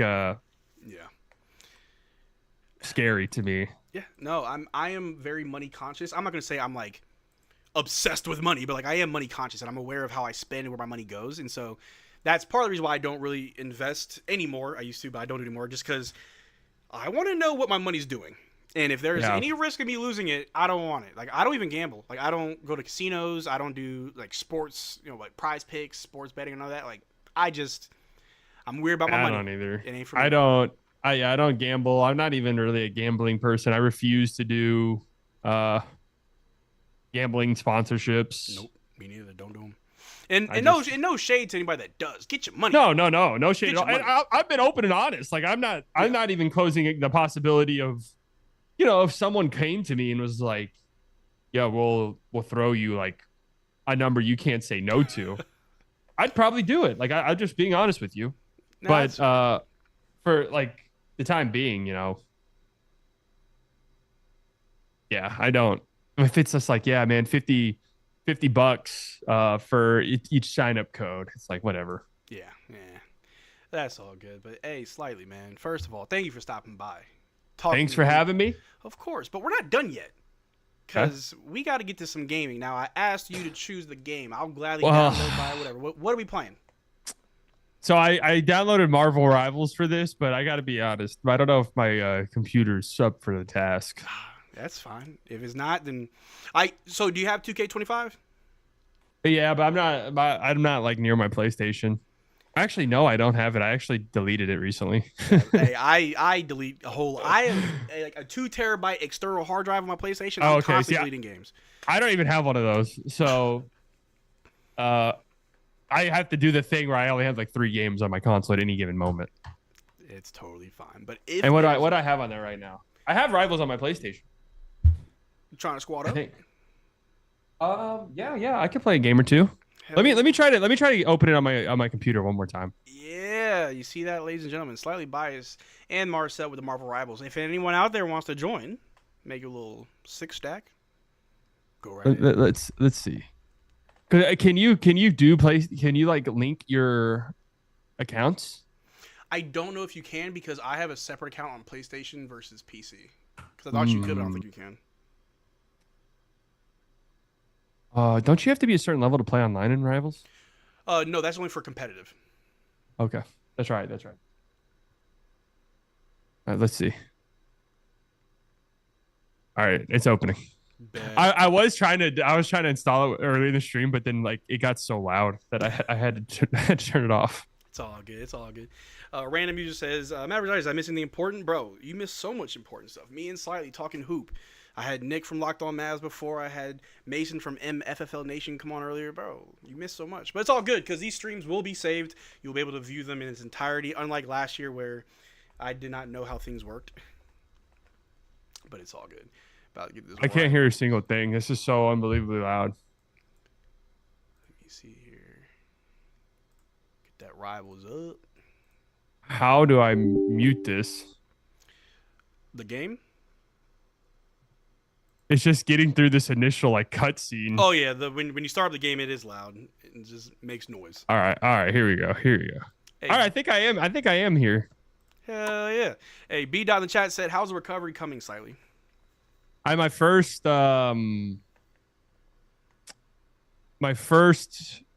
physical therapy appointment yesterday. Okay. Which was good. And I'm walking around with my boot on, which is nice. I wasn't. Just a couple days ago, I still couldn't walk without crutches. So we're chilling. All right, I think I'm good actually. Look at this. We about to turn up. All right. Do I need anything? Good here? Okay, I'm good. I hope this is a little choppy. Oh, we be all right. I haven't gamed on here in a while. You've been on my home computer for how long, bro? All you have time to do is game. No, I know, but I've just been playing on my PC or my PS5. No, that's fair. I'm very bad about I'm very bad about checking on things, and so like this stream, for the 24-hour stream, I kind of just threw everything together last night before I went to bed. But the one thing I did not check was my PlayStation because I just assumed, oh, my PlayStation's fine. I turned it on this morning, will not connect to the internet, and I don't know why. Really? It's just weird. And then I thought maybe it's my Wi-Fi. Well, no, my PC's fine, my phone's fine, all my other devices connect fine. For whatever reason, my PlayStation won't. So I turned it off, and I'll deal with that later. Huh.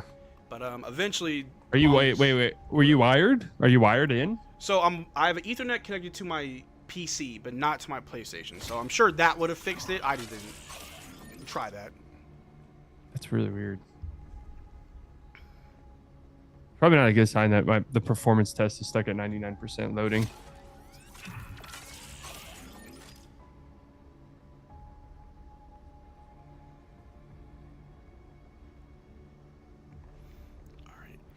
I'm also going to be playing Fortnite with Noah later. No Weber? Yeah. Love it. All right, let's see. All right, Young Lights in the chat says, Slightly's ankles or Embiid's knees? I'll take Slightly's ankles 10 times out of 10. Oh my God. I can't play on this, dude. Is that bad? Man, is my computer trash? This is disappointing. You may have to lower your settings. Let's see my FPS on this is at 17. Brother, what? Go to your graphics and like turn all of it low. It's also so it just crashed. Oh. All right, I'll play I'll fire up my PlayStation. All right, but I just got to get off of the Zoom. Oh yeah. Go ahead. That's fine. I'm gonna go. Wait, you're playing Marvel on your PlayStation? Yeah, I'll send you like my my info. Sounds good. We're gonna game it up. I'm gonna try to get some other people in here too. All right. So did I just leave the Zoom? Yeah, you just leave. I'll close it out. All right. That was Slightly Biased, ladies and gentlemen. I just want to say thank you so much for him, as well as all of the viewers that are here for that. We're going to play some games real quick, and then I got Noah coming through in about an hour-ish, and we're going to keep this stream going. Thank you guys so much. In about an hour and 10 minutes, I will have to cut the stream and start up again. I'm only doing 8-hour increments.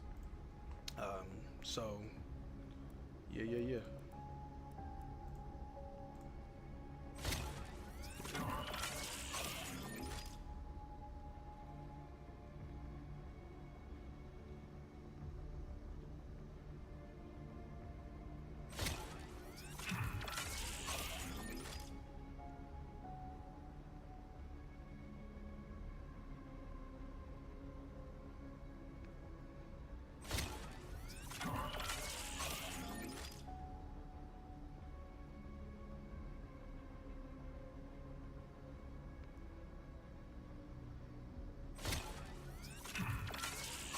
One second, y'all. Let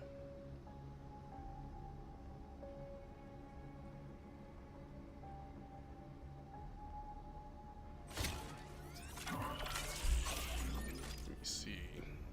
Social security number? I'll tell you later, B-Dot. Slightly trying to escape Marcelo, seems you can never escape me. Slightly mega trillionaire, but can't afford to use a PC.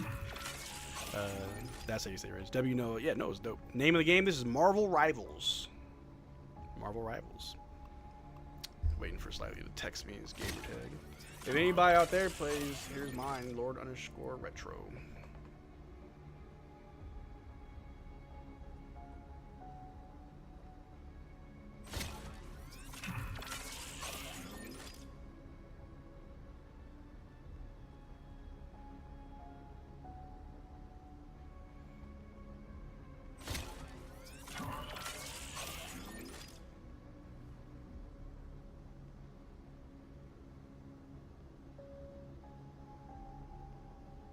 We're doing so, I can't even talk. We're doing pretty good so far since we've been streaming for about 7 hours. We're doing pretty good,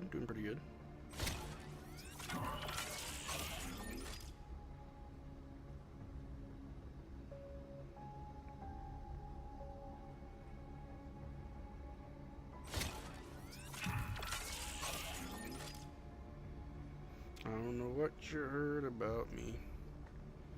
Marcel, what do you think of Dallas losing another superstar player? Who else did we lose? Dwight Powell? You'll be alright. I'm all tired and you're full of energy doing 24-hour stream jobs, Marcel, bro. Trust me, there's gonna come a time where I'm hitting the wall. And I already finished 2 Celsiuses. I got 1 Red Bull left, my last energy drink. I'm saving it. I really haven't been eating. Give me a second, guys. I'm gonna grab some sushi from my fridge. I'll be right back. So you know how they're doing handles week? Kyrie isn't even in the top 10. What? Don't trust it. I'll be right back.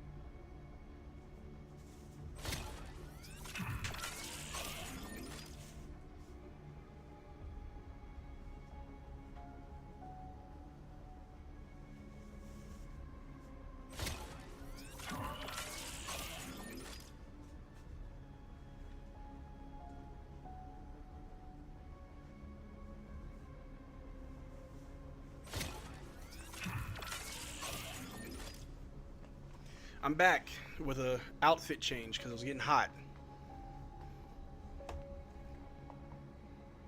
Wait, sushi? Don't worry. I've never taken a line, but to do Torah, oh brother, I've never taken one either. All right, just waiting on Slightly Biased.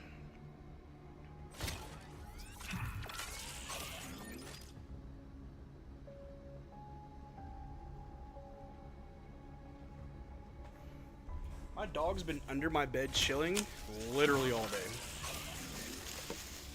That's what a young Tycho does. I forgot the top 10, but I think Kyrie only appeared in the 20s. That's so stupid. Who was top 10? Who was number 1?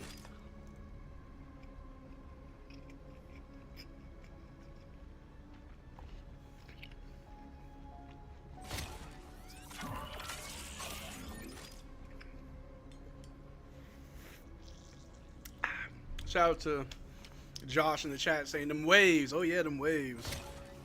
I swear my head looks bigger on stream. I have, but in the days. Back in the day.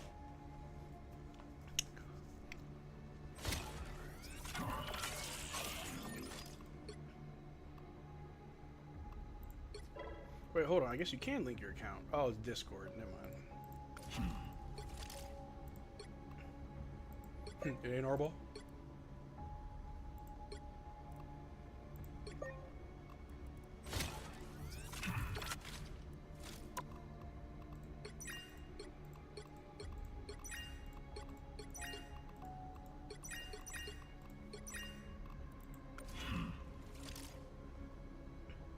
Top 10 now, or ever the better win. Did you just shave your head for the stream? I did. Yes, I did. Keep it up, Marcel. Amazing content with a great side bias. Hey, Power Media, appreciate you, man. Like I said, man, Slightly is a dear friend of mine. I got a lot of respect and love for everybody that I'm bringing on, and I appreciate everybody who's just giving me their time to come through. This is huge. I'm trying to do something good for a good cause, and I appreciate you guys. I'm excited that this is starting to become like a thing, like a yearly thing. But I ain't gonna lie. Last year it hurt. This year, hopefully, you don't hurt as mad. All right, let's see. Slightly bias. Okay, let's see. Let me add slightly. Oh. There we go. Let's get old boy up in here. There we go. Let's see what Slightly can do. He's level 36. Okay, Slightly, you be playing. You be playing Slightly. Let's see. Hey, my whole chat for to see if you really cold. If you really with it. Let's see it.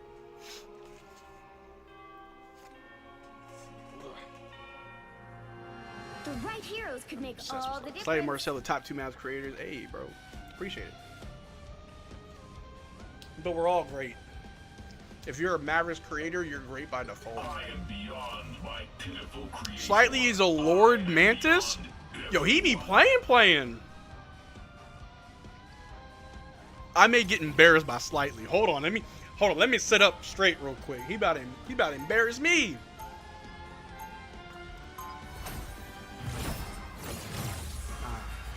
I can't let Slightly down, guys. Biological life is obsolete. Embrace protection. Let's see, we got a Spider-Man and a Black Panther, which is interesting. They're going to be going back. Oh, no. Yeah, Spider-Man and Black Panther are going to go back line up a lot. We have Mr. Fantastic to help the front line. Oh, we'll be alright. I bet I beat you at Tekken 3. Probably. I'm bad at Tekken, but I'm great at Mortal Kombat and Injustice. Those are the 2 fighting games I'm god at. The battle starts in 5, 4. Yeah, shout out to Locked On Mavs. 3, They're the OGs. 2, like, there is no Maverick Digest. You have to stop them from securing the mission area. If the timelines are merged again, I wonder which version is in.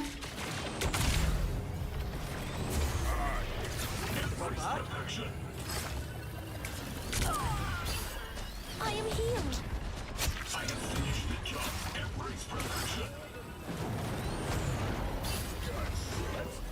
What a relief. This is my untouchable selection. Energy levels rising. Embrace protection.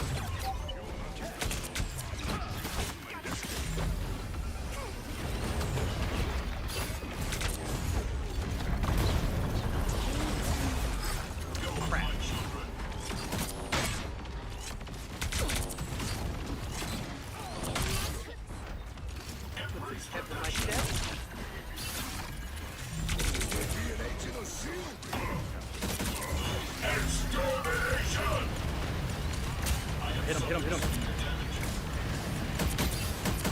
My life energy grows stronger. There we go. Woo. All right, took the healer out.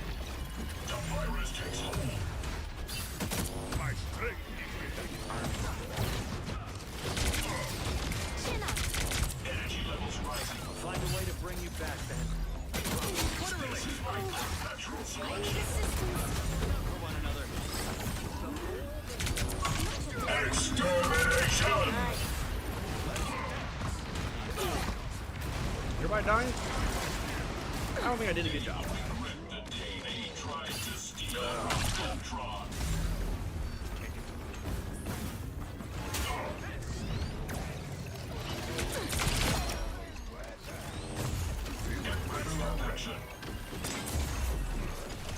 Your powers are mine! Maximum pulse!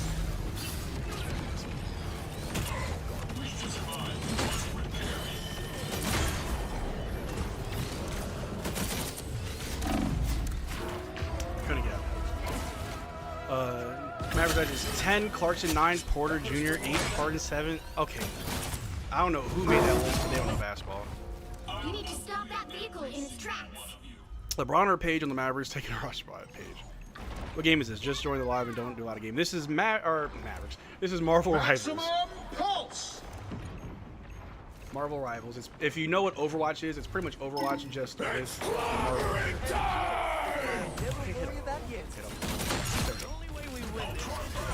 My step.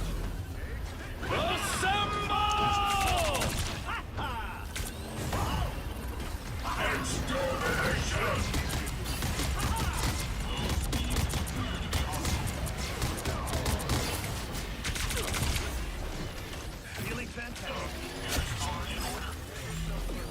Fast! Grace us with victory! Extermination!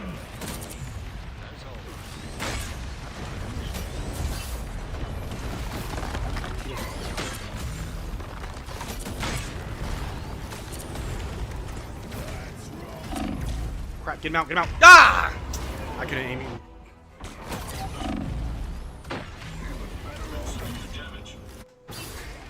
I am wounded. Better stop that vehicle. They've made it halfway. 6 kills. Stop them. Not LeBron. LeBron. He's French. Embrace perfection. Crap. Check this out. You get a weapon. You get a weapon. You get a weapon. Kill somebody. Good job.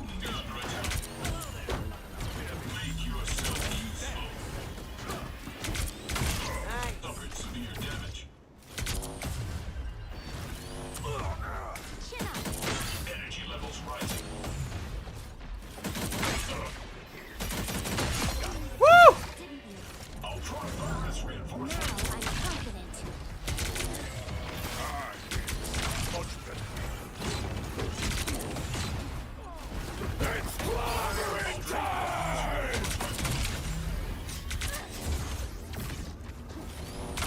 Soldiers are always buried in history.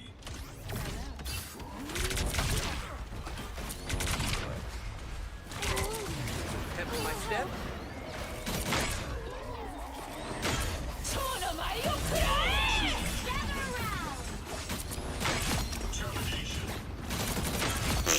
Too easy!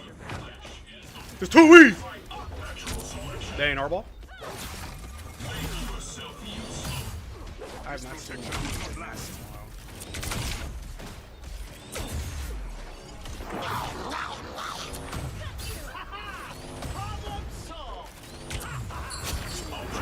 I was in the air!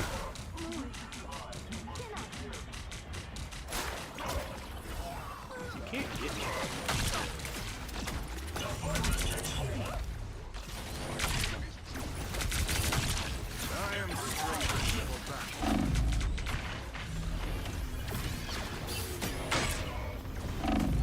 I'm gonna die. There's still a chance to stop them.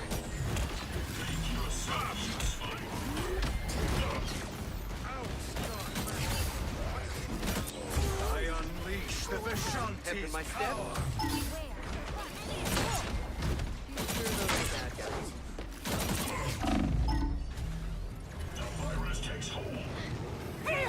I'm I'm dead. Crap! Marcel, what's the over-under on you playing Claire Obscure at some point? It's high. It's actually high. So I need to beat it. Slightly's doing really well. He's got 13 assists. Crap. They hit a checkpoint. Now might be a good time to stop them.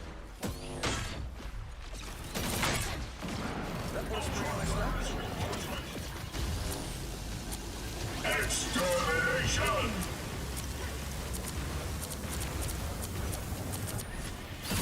You would have failed without me.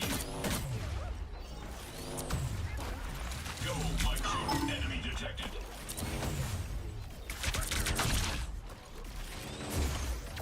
I don't think that's the welcoming committee. Extermination! Ultron is triumphant.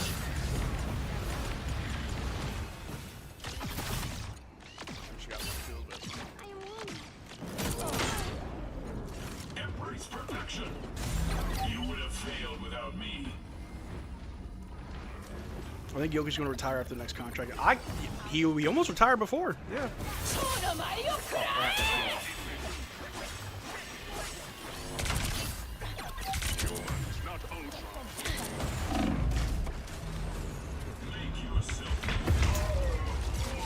Was better. Maximum pulse.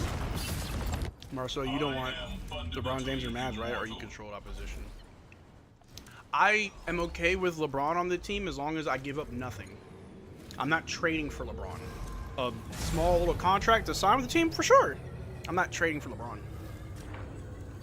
Friends, gather around. And I do believe, you know, the reports that there was like interest in coming to Dallas. I believe that. I need assistance. You owe me now. Remember that. That was fine. Thanks.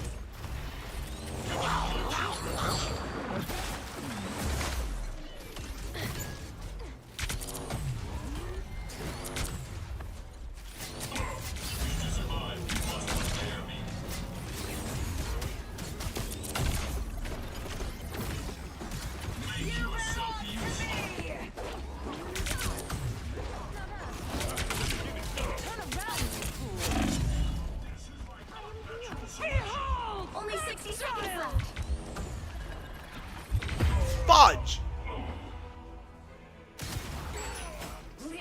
I'm falling off. Better stop that vehicle. There are always more of me. It's now or never. Stop them. Me and Slightly gotta keep the team alive. How many times I died? 5? Ugh. Gotta heal, gotta heal, gotta heal. Down to 30 seconds. I am wounded.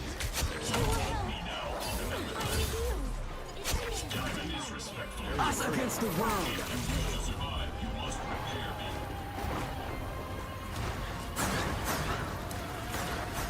The final 10 seconds. Where are you, bud?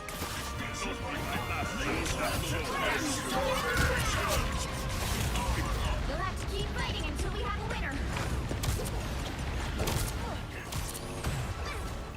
Make yourself useful.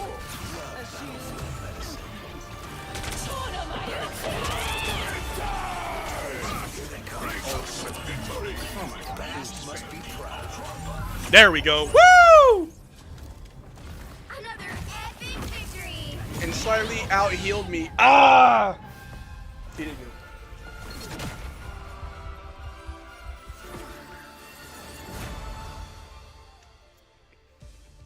Hell yeah. Hell yeah.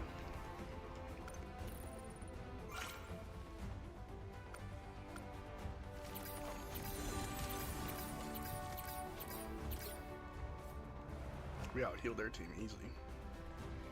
Yo, Slightly and Mavs Digest, the healing duo that you needed.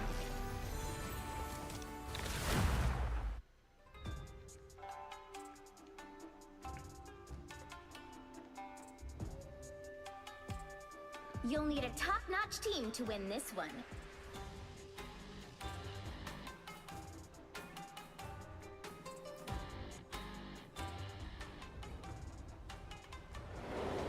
I am beyond my pitiful creator. I am beyond everyone. Fine, I'll get off Ultron. I'm Luna Snow. Like the moon, I shine in dark. I'm Luna Snow. Like the moon, I shine in darkness.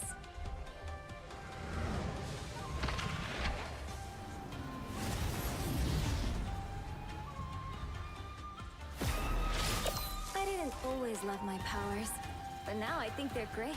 30 seconds before you attack. Get ready. Alright, so I only had time for one, but that's fine. Not so crazy about We're gonna chill for an hour. Clintar. I don't want to be Luna Snow. One where they all tried to eat me? Yeah. We suppose we counter you with that. The battle starts in 5, 4, 3, 2, 1. Let me see if I can. Need some help. I was worried. Yeah, personally, I think 1, 2 is way more. Am I right? Help get that vehicle to its destination.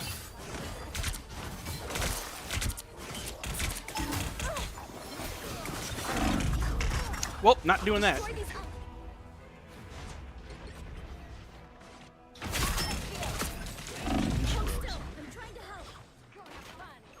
worry, team. I am here.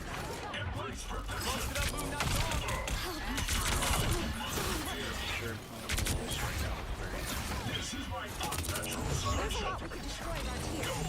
Crap, bro. I need something. Almost about out.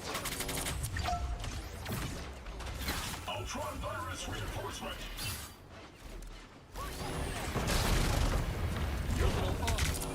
Energy levels rising. Precious, but not to leave Double KO. Oh, they do not look happy. Crap. Look. This is my unnatural selection. That's the stuff.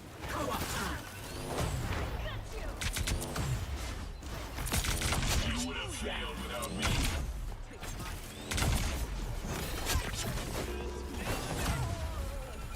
Embrace perfection. Everybody needs a hand sometimes. Doing good. Or a Doing good. dagger.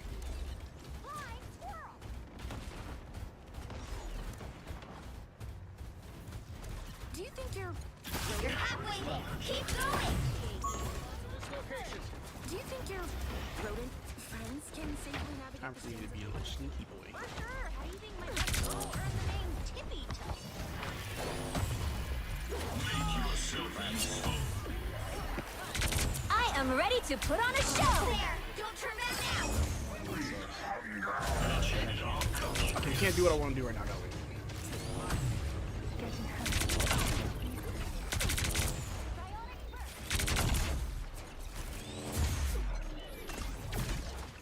This is my unnatural selection. Extermination! The moon haunts you! Double KO. Guys, can we push the payload? I took 2 people out. Something doesn't feel right.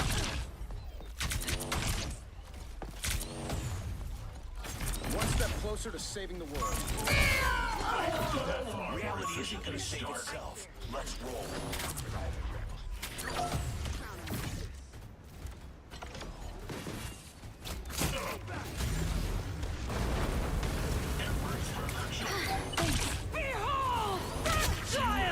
Enemies on approach.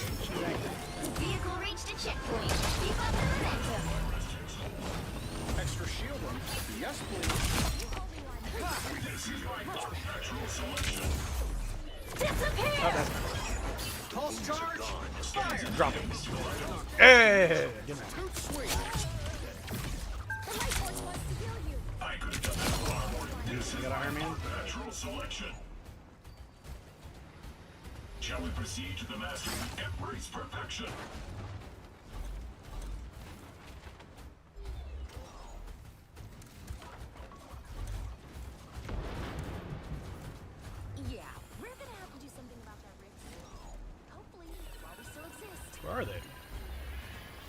bro. They have 3 healers. Probably not the smartest idea.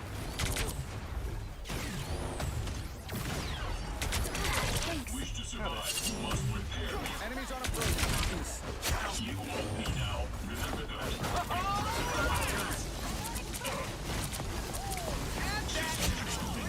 Halfway there. Keep going. Shall we proceed to the Master Weaver? Good. No. Make yourself useful. This is my unnatural selection. This vehicle needs our escort. Embrace perfection.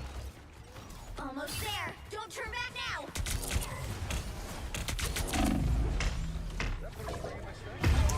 Lane.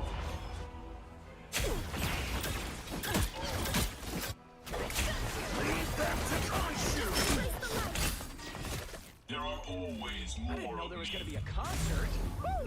Ultron virus reinforcement. We are over the roster limit. Maybe trade Caleb Martin and 3 chess move for Udo. Probably trade Omax or Hardy. Caleb if you can, I guess. I am ready to put on a show. Or wait till that time's out. Ultron virus reinforcement. I have suffered. Okay, I need to pop ult and get out of here because I don't like being sniped. Moving again.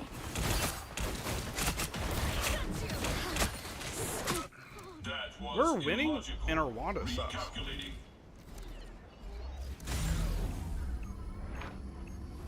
We will clear the threats from your path, Spider Zero. Oh crap, I got stuck. You owe me now. Remember that. Can't keep the lever waiting. Let's go. Embrace perfection. Plasma. Nothing. The vehicle reached a checkpoint. Keep up the momentum. I don't think that's welcome. This vehicle to its destination. Selection.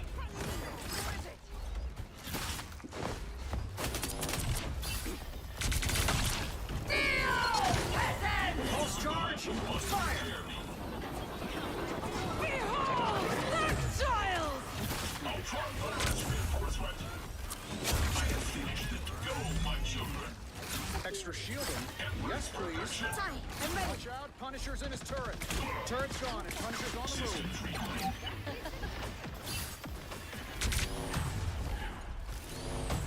This is my unnatural selection.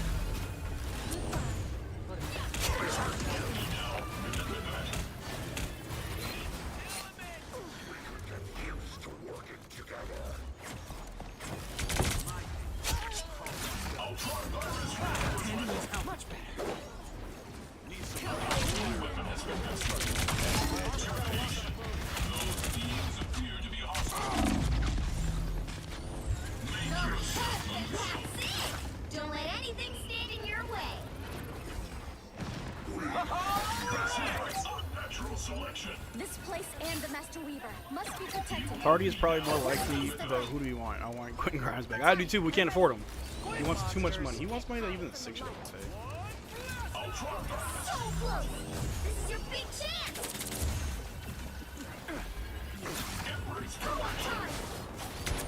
Oh no! Wolverine! I am ready to put on a show.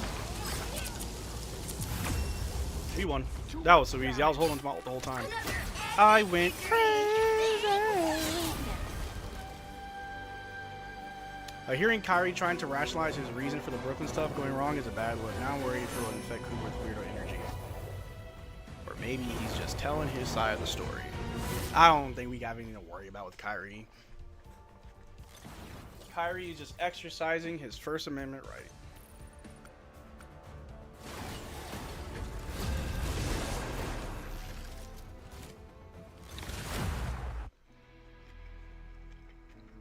The right heroes could make all the difference.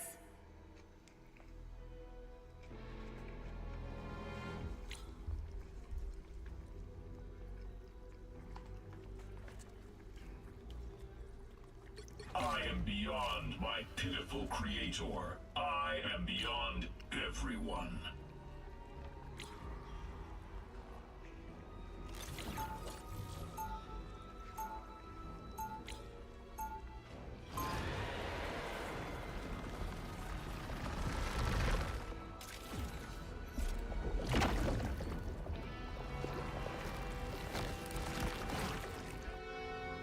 Today, the age of They'll be coming in 30 seconds. Stay strong.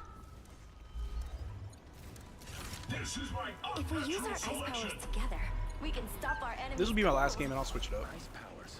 What the heck are you talking about, kid? You are the Winter Soldier, aren't you?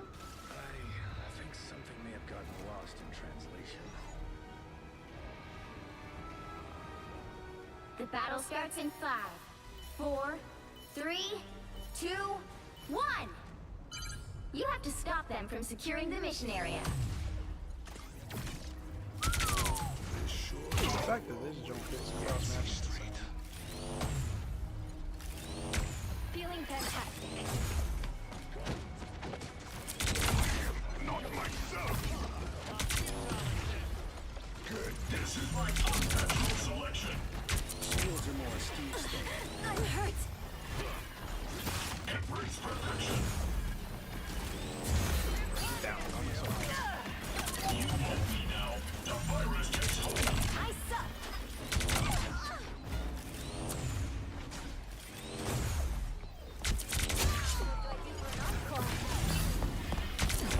I have suffered severe damage. I'll try virus reinforcement. Oh god. That's much better. I'll try virus reinforcement.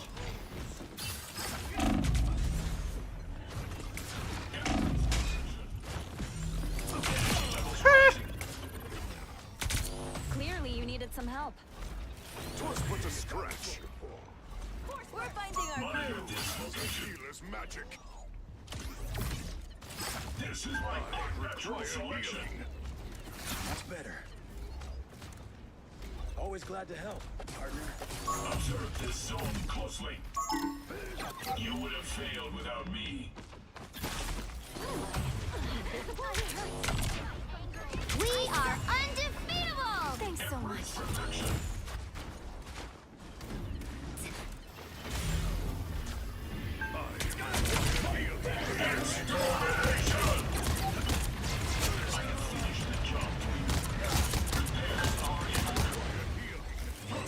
Come on, hit him. Shut. Woo! I'm gonna stream snipe you and Noah. Do it.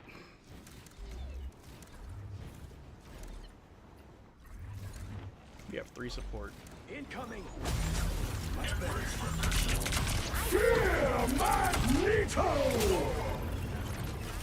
Here, what? Man. Systems rebooting. Don't mess with the amazing Spider-Man! Again! Again!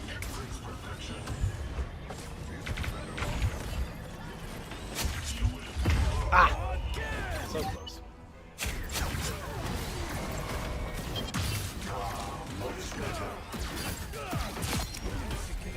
I am fundamentally immortal.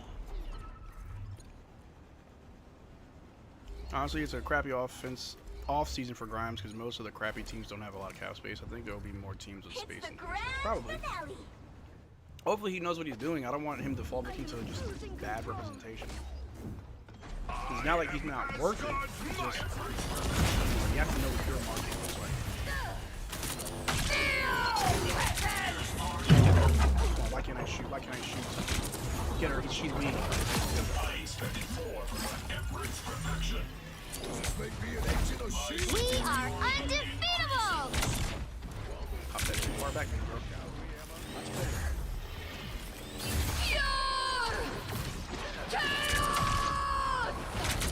Pop crap. Fantastic! Popping holes. They're about to do it. We can't stop it. Ha! Where did they all come from?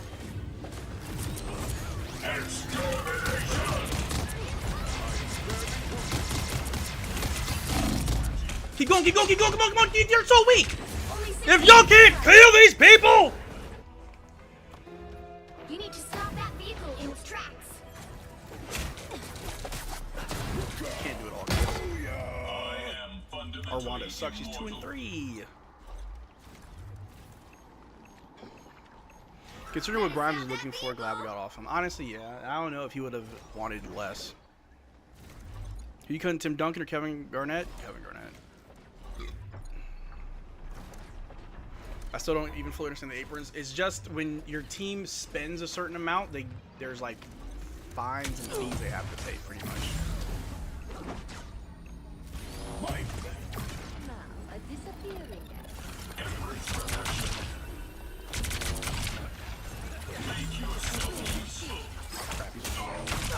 Don't mess with the amazing Spider-Man!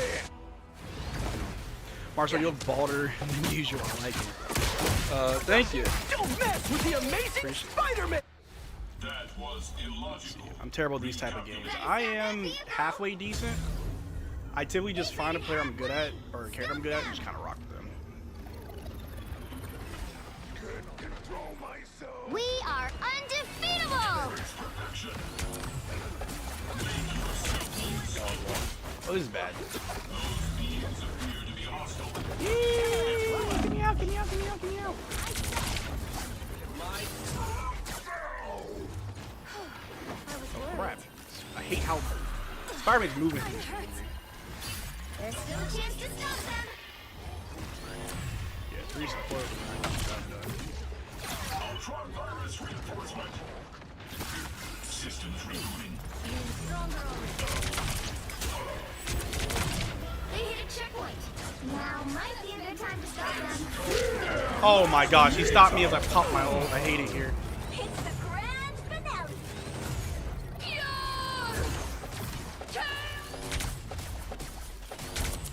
I'm good at fighting spiders.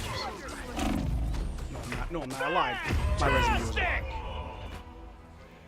Martin is good and can be traded later. Trade him now. But I'm sure that's going to go back down this season. Yeah, if Grimes is a 90 in 2K, it's recency bias. I'm not trying to crap on QG. He's a great player.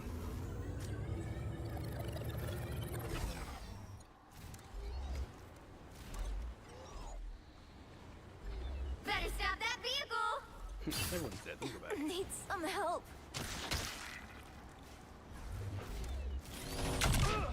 Need a scroll roll. It's now or never. Stop them.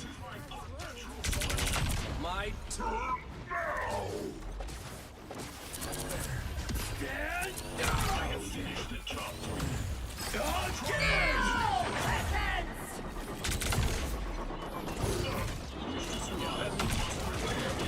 Shawty, chill out.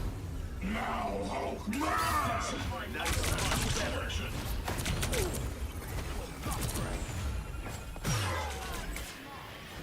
Here they are, the fools. Excavation!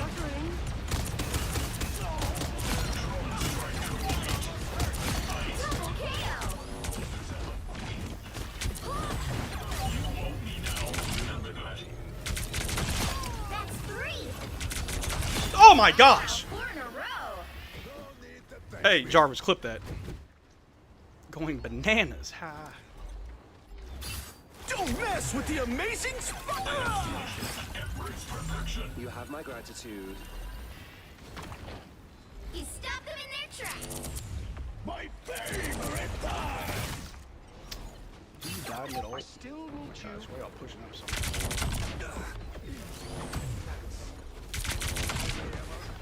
We are undefeatable.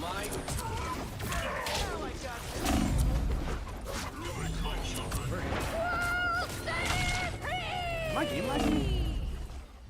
My game lagging? Embrace perfection.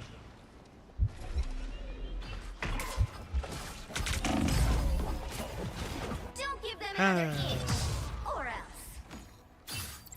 Better stop that vehicle. I am fundamentally Gotta hold for a minute, let's go. gods are outdated. Reinforcement. Termination. Only 60 seconds left.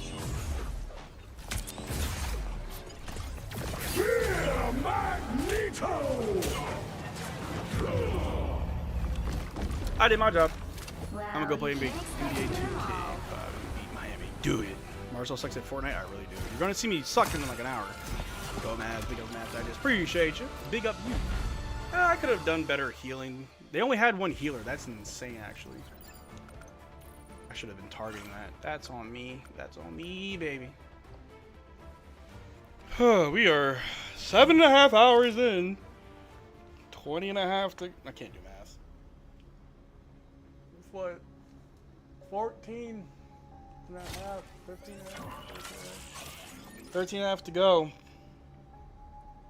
It's going to get a... There's going to be a part of this is going to be extremely rough. Let me see where I'm at with these events. Click my free stuff.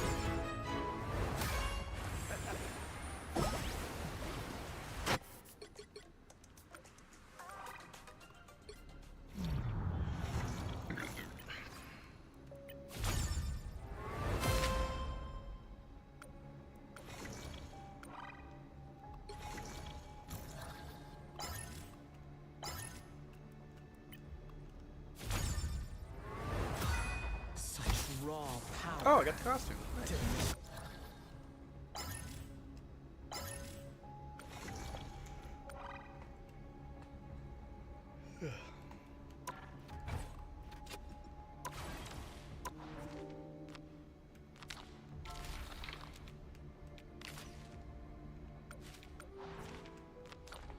What other games do I have? Marcel, what are your thoughts on the new Fantastic Four movie? I'm actually going to see it tomorrow night. And I'm excited because I heard some good things about it. I'm not gonna lie, I wasn't really a fan of the last few, two Fantastic Fours, but I'm definitely excited about this one. What am I gonna play? Amber Isle, Among Us, Ash Echoes, Baldur's Gate, Black Myth Wukong, Duck Detective, Elder Scrolls, Fast Food Simulator, Lockdown Protocol, Make Way, Manor Lords,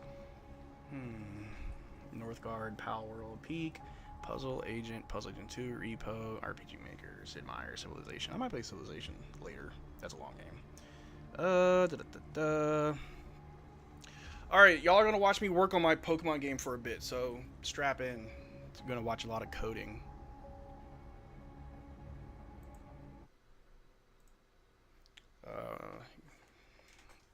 Because I actually need to upload some assets to the game. So, for those that don't know, I'm working on a Pokemon game, like a fan-made game, and from scratch, from the ground up, and everything in the game is on this flash drive. I am close to getting, like, a beta, or I guess a demo done, which is really just, like, up to the first gym. So, let me change this real quick. Hold on one second, y'all. I'm going to show you.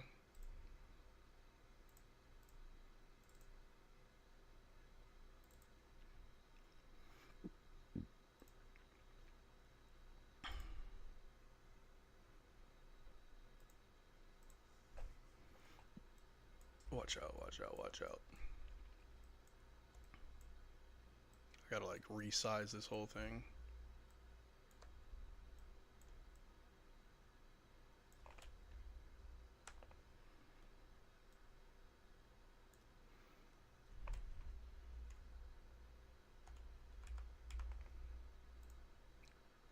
Alright.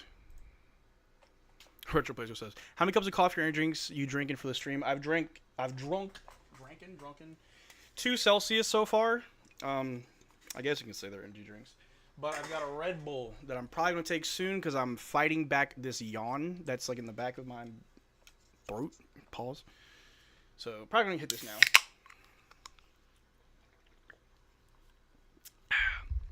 I will probably need some coffee later. Okay. So, I guess I can kind of show you guys the game and what I have so far. Let's make sure all the code actually works. I've been working on it, and I've been making a lot of changes to the code, and didn't really... So, look, there we go. So, let me fix this. I know this looks like gobbledygook to you, but I know what it means. So, let me fix it.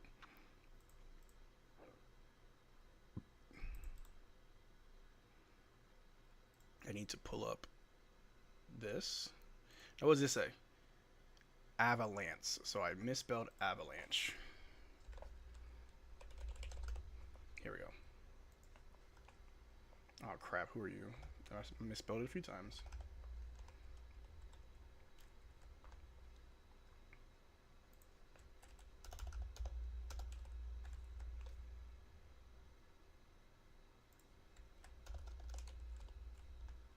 There we go.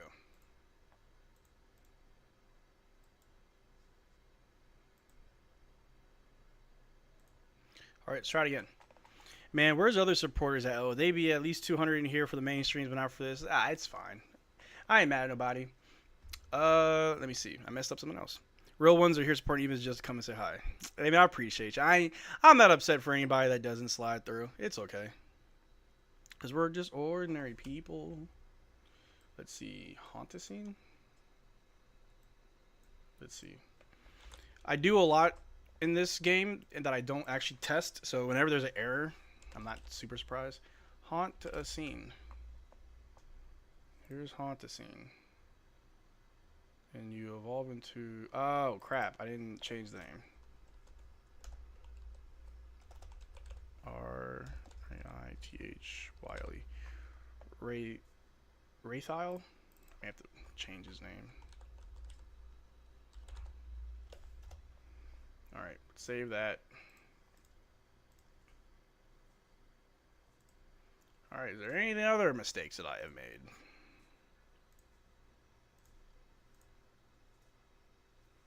Here's another one. Oh my lord. I don't know how to type. Embermite? Pyrosquito. Embermite. A pyrosquito to... Oh, I changed it. It's Ambermite, not Embermite. Ambermite.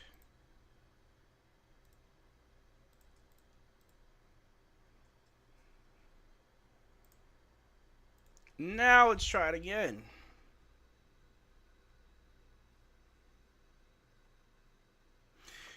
Brothers. You playing Fortnite with Noah Weber from the Smoking Cuban. Undefined value Toxabella evolutionist Smoguanus. So let me see this. Toxabella. Oh yeah, it changed its name. So Smoguanus evolves into Miasmara. And then there's still Vinegar? Yeah, still Vinegar.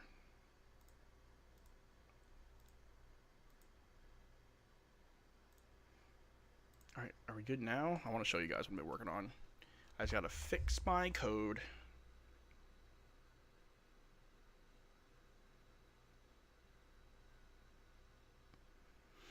Good lord! Alright, what's wrong now? Hauntascene, back to you? Thought I fixed you. Let's see. Undefined value, race, style, game, species. Okay. Oh, it has to be uppercase, you ding dong.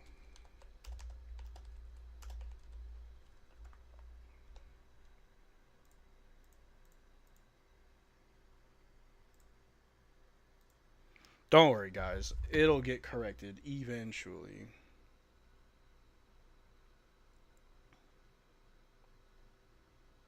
Okay, I fixed it. No more issues with code. I lied! Why are you messed up?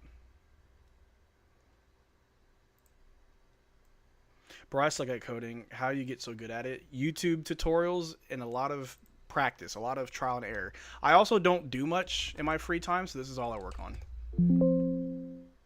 Why is Florcera not in this game? Where's Flor... Did I...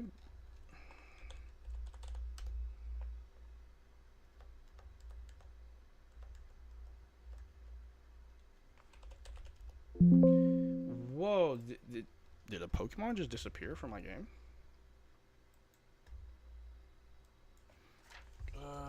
Hold on.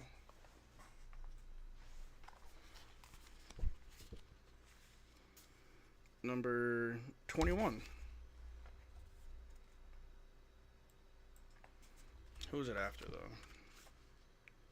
It's after Stonechilla.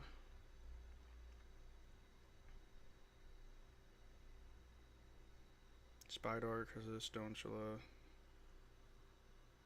I may have gotten rid of Florcera. Why did I get rid of Florcera? No, wait, hold on. Oh, crap. Alright. I got rid of something. It's Evolve Forms here, but I need to put the other one in here. So, I'm going to take this, copy. This isn't going to make sense to y'all, and that's fine. Shout out to the super chat that's coming through. Ooh, hold on. Do I have animations on? Yeah, hold on. Where's my super chat? There's like spike. Super chat. There we go. Super chat coming from J.R. Erickson saying favorite Pokemon game of all time and what Pokemon would Eli be? My favorite Pokemon game of all time is Black and White. I played a lot of Gen 5. Funny enough, Derrick Lively's in my fan game. He's the champion. I love it. But what Pokemon would he be? He'd be a Alolan Executor. That's who he would be. Appreciate you for a donation.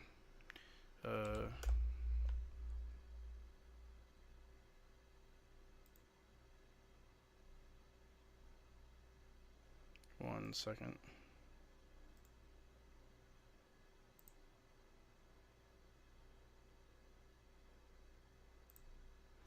Hold on, I gotta log into this thing real quick.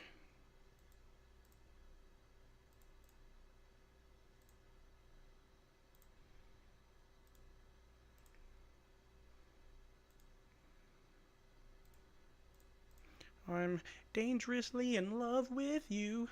You set me free. Can't do this thing like with me, 'cause I'm dangerously in love with you. Meow, meow, meow, meow. Might play some music real quick.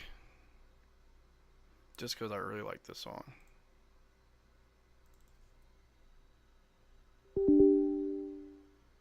Crap, no, don't do that.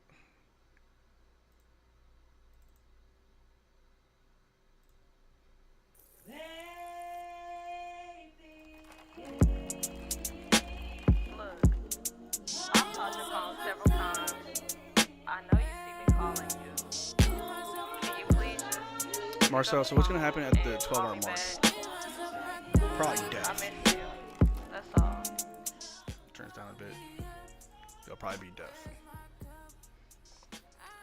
At the 12-hour mark, which is only in like 5 hours, 4.5 hours. Okay, let's see here.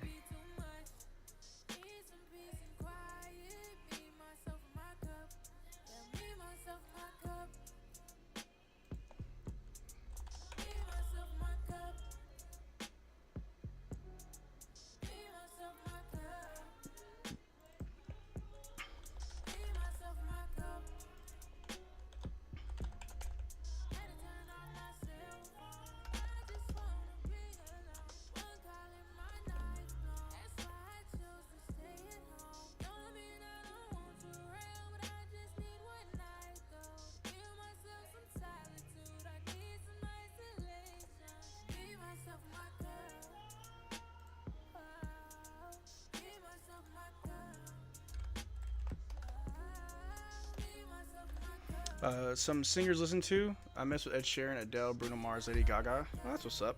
I don't think I listen to a lot of them like regularly, but those are good singers. I'm trying to see who I've been listening to lately. I don't know. Listen to like a lot of old schools, like Keith Sweat. Some on my playlist. Someone named Teddy Swims. Teddy Swims is really good. Mark Hughes good. K Michelle. Caleb Gordon. But I'm a big fan of Maxwell. I don't know if Maxwell's made anything recently, but mid 2000s, 2010s, yeah, Maxwell for sure. I like a lot of old school R&B. I'm an old man.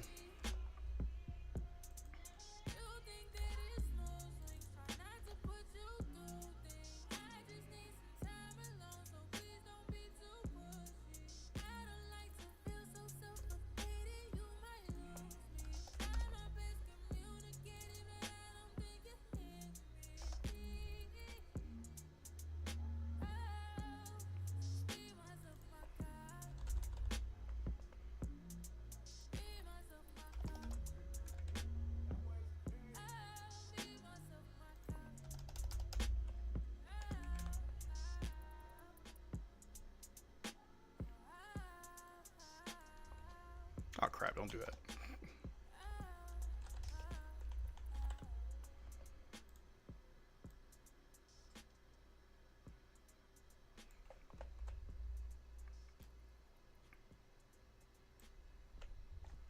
All right, I had to put a Pokemon back in the game. Let's see if this works.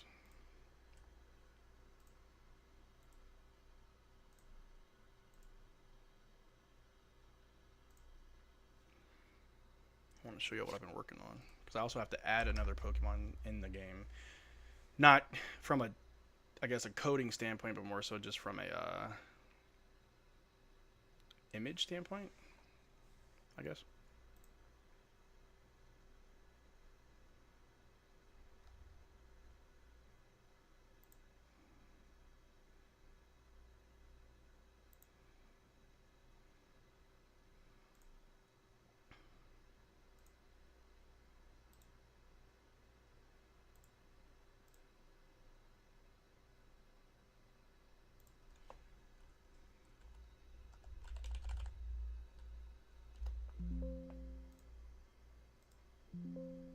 What?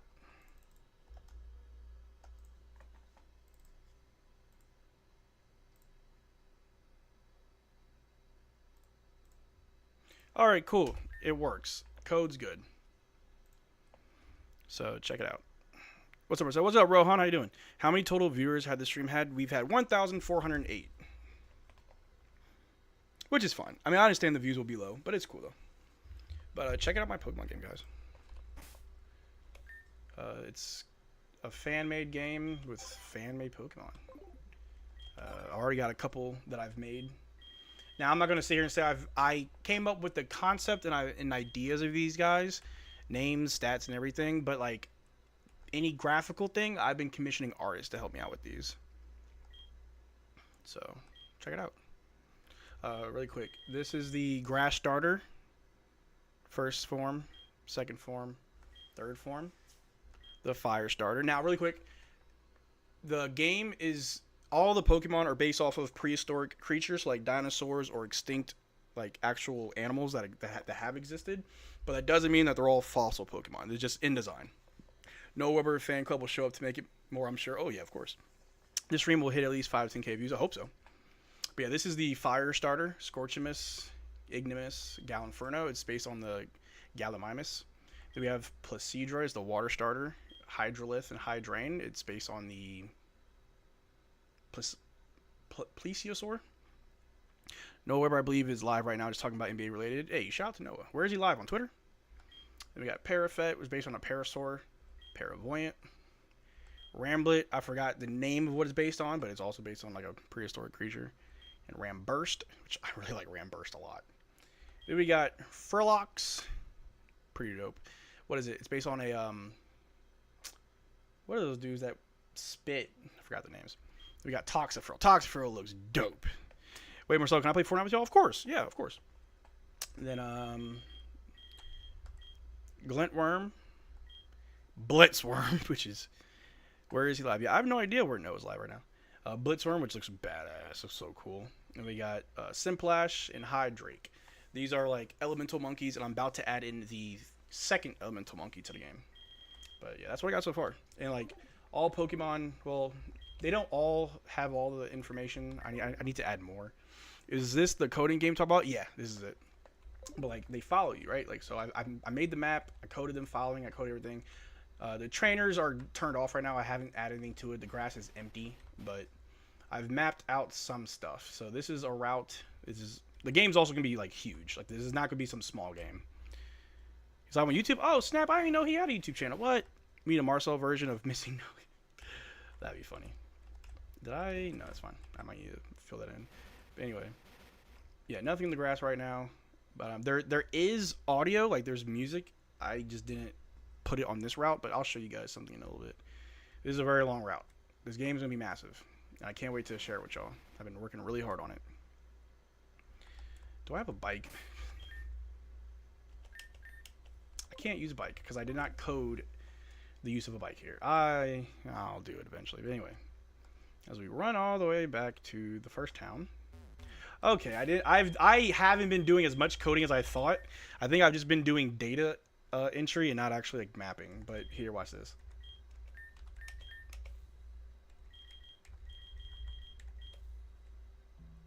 Here we go. Pebblethorn Town. And like all the houses, you can go in them and see stuff. Now I think he's live with some people. Some people he probably got invited. Okay, cool. I just went and watched the video repeatedly for 20 minutes straight. Which video?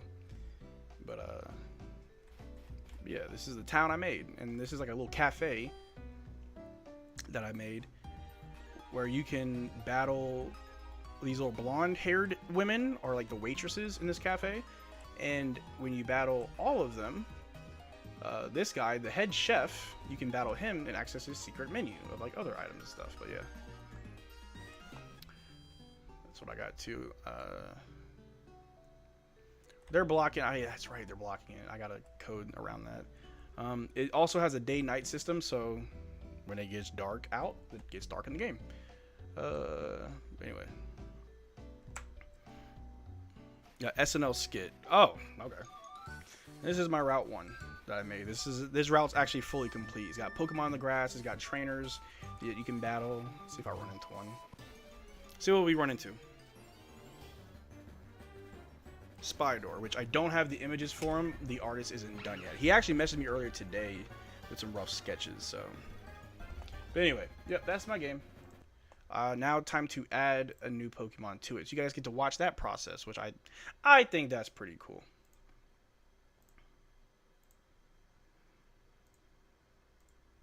I need to go to Pokemon Assets, and I put it under the oh crap! I need to put this in a folder. I did not mean to not have it in a folder. New. Where's new? New folder, please. Am I blind? Here we go. Grass monkey. That funky monkey. Alright, cool. I need to separate these because you're going to watch me do some wild stuff. Okay, so put that here, put that there. This is kind of how I work. Damn, you make me want to make a Pokemon now too, because I'm a programmer. Bro, it's fun. It's a lot of work. It's fun, but it is a lot of work. But to me, it's very rewarding, because I'm going to make this and put it out for people to enjoy, and my hands just cramped up, and I'm going to enjoy the heck out of it. I don't know why my hands like cramped. That's a sign that I'm getting tired. Drink water, everybody. But anyway, okay, so graphics, Pokemon, we're going to start from top to bottom. So, back needs to look like that. So let's see. I just copy, paste, rename. His name is Mon Coco. And then he's got an evolution.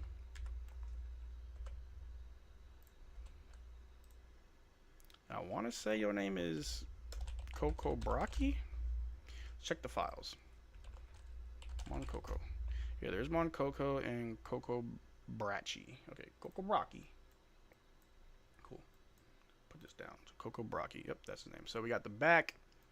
Then we go back shiny. And I asked the artist to make the shiny versions look like Super Saiyan 4 Goku. Like with the color scheme. I like it. So then we just do the same. Copy, paste. Rename Mon Coco. Where'd my music go? I want to keep playing.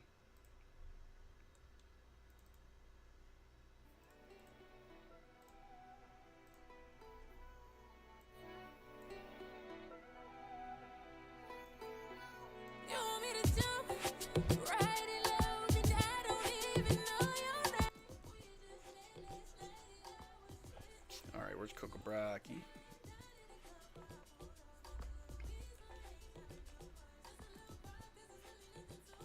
Which one is the hardest part for me? Mapping.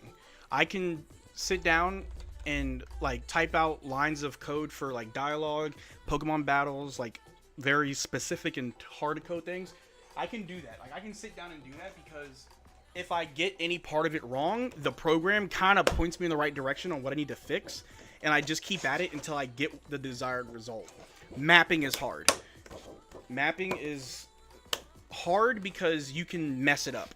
And I don't mean like you code it wrong or something doesn't work. No, what I mean like you can map wrong. What I mean by that is like, here I'll show you, because my maps are kind of big. I'll show you this. So what is it? What's the first place you start at? Kratava Town. So this is the starting town. This is where the game starts, right? I made this. Let me see if I can zoom out a bit because it's not too big. But yeah, I made this map. You have to be creative. You can easily fall into like this trap of just having boring basic maps that are a square in like a few buildings and there's nothing there. But being creative enough to make this from nothing is very, very hard. I had no idea what this was going to look like. And the way I did it, I started with the water. I threw water on the whole map and then just started messing around with stuff and then shaping it to what I want. It's kind of like if you've ever worked with wet clay and it's nothing. It's a blob. It's formless, and then you have to shape it. Or even when it comes to chiseling, right? You chisel the block of marble to get what you want. That's really hard to do for me, at least on this scale. And I feel like I will get better, and I have ideas. Like here's Route 1, which is a huge route. I made all of this, again, from scratch. Not easy. There's a lot to making Pokemon maps that I had to learn. How long did it take you to render the map? I'm getting better at it, although I stopped making maps because I wanted to do more hard coding and data entry. So I'll probably make a few maps on stream, which honestly, I think now I can make a map in like an hour, hour and a half. But I will say this being the starting town took me like 4 hours. This, because it's just huge, took me about 2 hours, which is still kind of impressive. I had an idea. Now, I have made tweaks to it. I've moved things around because on this screen, it looks one way, but when you start up the game and you play it, you start to notice things that you don't like or you want to see different. And so this took about 2 hours. And then the first town, this, an hour, maybe less. Route 2, less than an hour. And this looks super basic, and it is, and it's supposed to be. It's supposed to be like a dead-end route where you just kind of go up, you go in a circle, and then you leave. And then Route 3, an hour max. And I may even make changes to this specifically because this route goes to a forest, and the forest goes to the next city that has the gym. So I really only need to make 2, maybe 3 more maps. I might just do 2 more maps. Yeah, I'm just doing 2 more maps. The forest and then the first city. Those are only 2 maps. I could probably do that tonight. But I got better at it. And I use other maps for references. So I'll go on Google Images and I will look up maps and kind of use them as inspiration. Not to copy, but just inspiration, see how other people do it and see what I need to focus on. Like, make sure you have water or trees or grass and dirt patches. Like, kind of make the map look like a map. Marcel, how long did it take you to start getting an audience on your videos? I will say it took me like a month, only because I've been doing YouTube for about 5 years now. So I kind of made this channel knowing how to garner an audience. It just depended on how long. I started right before the trade deadline, before the year we got Gafford and PJ. Before that trade happened, maybe a week before that trade is when this channel started. And then by the end of February, I think I had about 1,000 subs. And I just kept at it. I want to learn how you make it. It seems interesting. 100 likes. Hey, we got 100 likes. Appreciate y'all. But yeah, no, hold on. I will definitely. I'm not sure how long you're going to be on stream, but I definitely want to do it while you're awake, so I can show you how I do it at least. On my way home, Marcel, check your text. Where's my phone? Sorry, I have my phone face down. Ooh.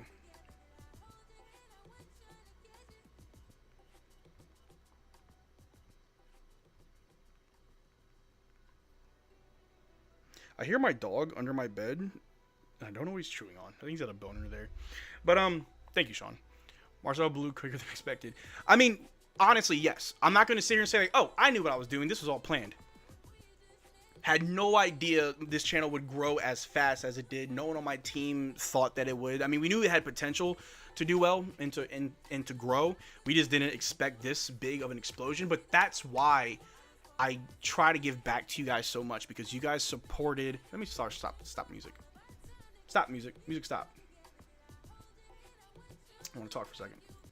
But like, that's why I try to give back to you guys so much, because you guys supported the hell out of me off the jump so much. You guys support me so much, and I constantly want to give back and just show my thanks and appreciation.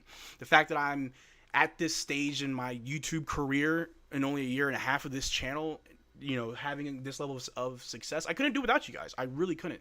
And not to get too emotional, but I do appreciate you guys, you know, being here and appreciating what I do.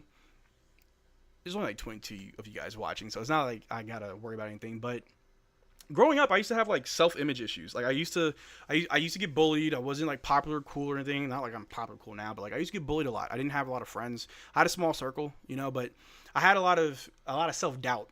And I've talked about my mental health journey on this channel often, and that also didn't help. I really had a lot of self-image issues, and I was always doubting myself. But you guys, just all the support that you guys have shown me, it just gets rid of all that doubt. You guys give me confidence to come on this, in front of this camera every day on this channel and give you guys content. And of course, I get hate comments. People don't like me. For anybody watching that wants to make content, you are always going to have haters. If you don't have haters, you're not doing something right, to be honest. I mean, you saw Slightly Biased. We talked about it. Nick, he's talked about it. Like, it is what it is. Eat a banana. I really need to. My forearms are cramping. I actually have a banana in my fridge. I may grab one. Actually, Josh, I made some banana pudding, so if you want to come through after work, I got one for you. You know where I live. But anyway, but yeah, man, I really do appreciate all your support. I appreciate all the support you guys have shown me, because it makes me feel better. It makes me feel good that what I'm doing is being appreciated. And I know there's people out there that kind of not depend on me, but they look forward to what I put out. And for those people, I'm going to keep going. So, but yeah, it is still unprecedented on how fast this channel's grown. In 1 year and a half, bro, it's 21.6K rate. It's insane. Absolutely insane. I was here when Marcel started his channel OG. Yeah, Ronnie, long time OG. Shout out to Ronnie. We'll get you that channel membership one of these days. It evades you often. 1 second. 1 second.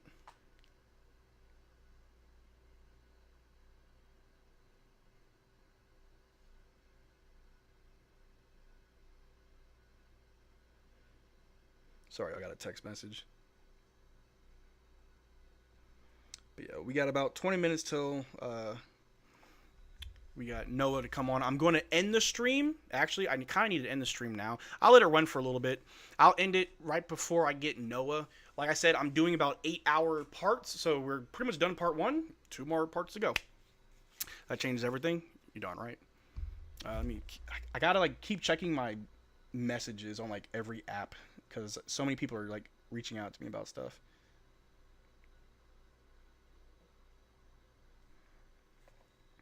That's cool. Your videos are amazing. This changes everything. You already know. And at this point, I use that "this changes everything" as a joke. I think it's funny whenever I use it, because it's people are gonna hate it. I am a troll, by the way. I want y'all to know that I am a huge troll. Anyway, let's keep adding these Pokemon. I appreciate you guys. Mon Coco.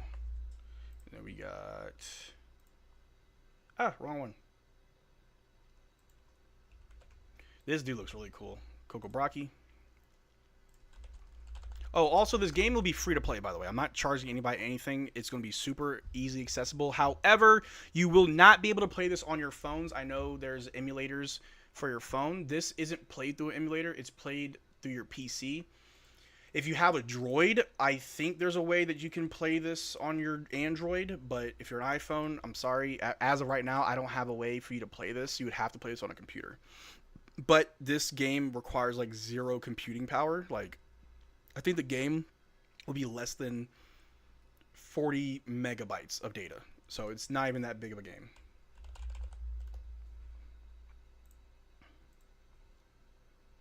But yeah, look at this. Homie looks like Super Saiyan 4 Goku. I love it. What does the stream look like at 3 a.m.? I think last year I had 4 people. At minimum. There were 4 loyal people that were watching the whole time. TGK coming on later tonight? Yes, sir. Yes, sir. That looks like Spider Monkey from Ben 10. It's based on a Spider Monkey. Yeah, this is actually based on a Spider Monkey. There's another Pokemon here I'll show you. It's Hydrak. Yeah, Hydrak. This is a shiny form. But he's based on the Japanese macaque monkeys, the ones that are in those hot springs. That's what this one's based on. And then he's based on a Spider Monkey. So yeah. Ben 10 was awesome. And now icons, because this part's always one I forget about. Here we go. Get this in there. And then I'll show you how I test everything. Come on, Coco. Oop. Tycho's up. I hear him. Hey, when Sean gets here, he's going to walk you. Thank you, Sean. Coco Braki. And then we got to get their walking sprites. So then I go to characters, followers, copy, paste,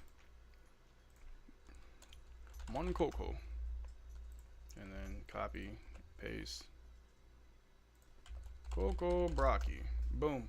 And that's it. There's more I can do, like their footprint or their cry. I'm saving that for later because that's not important. The graphics are way more important. Let me see. Is it only playable on Windows or it can be played on Mac? You should be able to play it on Mac. You should. I will double check for you, but you should be able to play it on Mac. Ahoy, ahoy. Oh, Nick Jr., what's up, bro? Kyrie did a 24-hour stream not too long ago. Is that what kind of made you do another one? I did one last year. And it was a charity stream last year, and I want to do another one this year.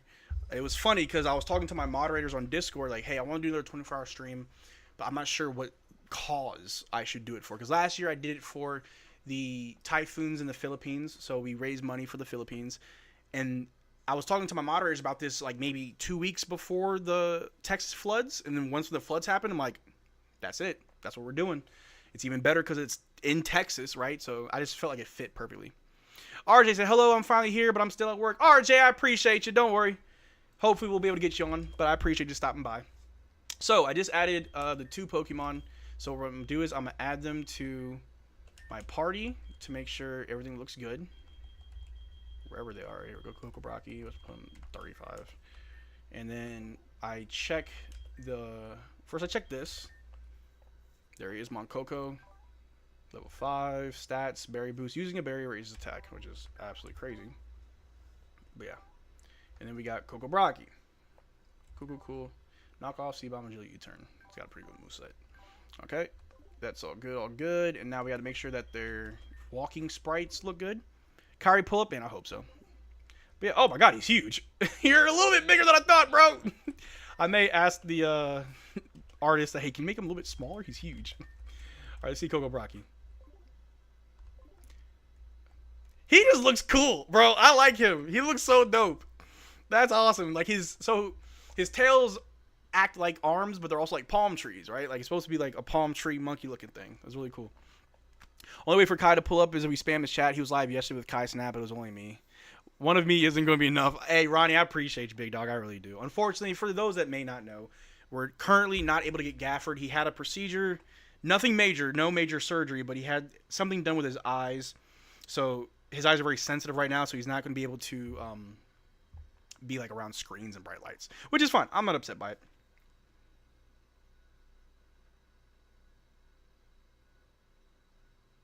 But yeah, this your game? Yep, this is a game that I made.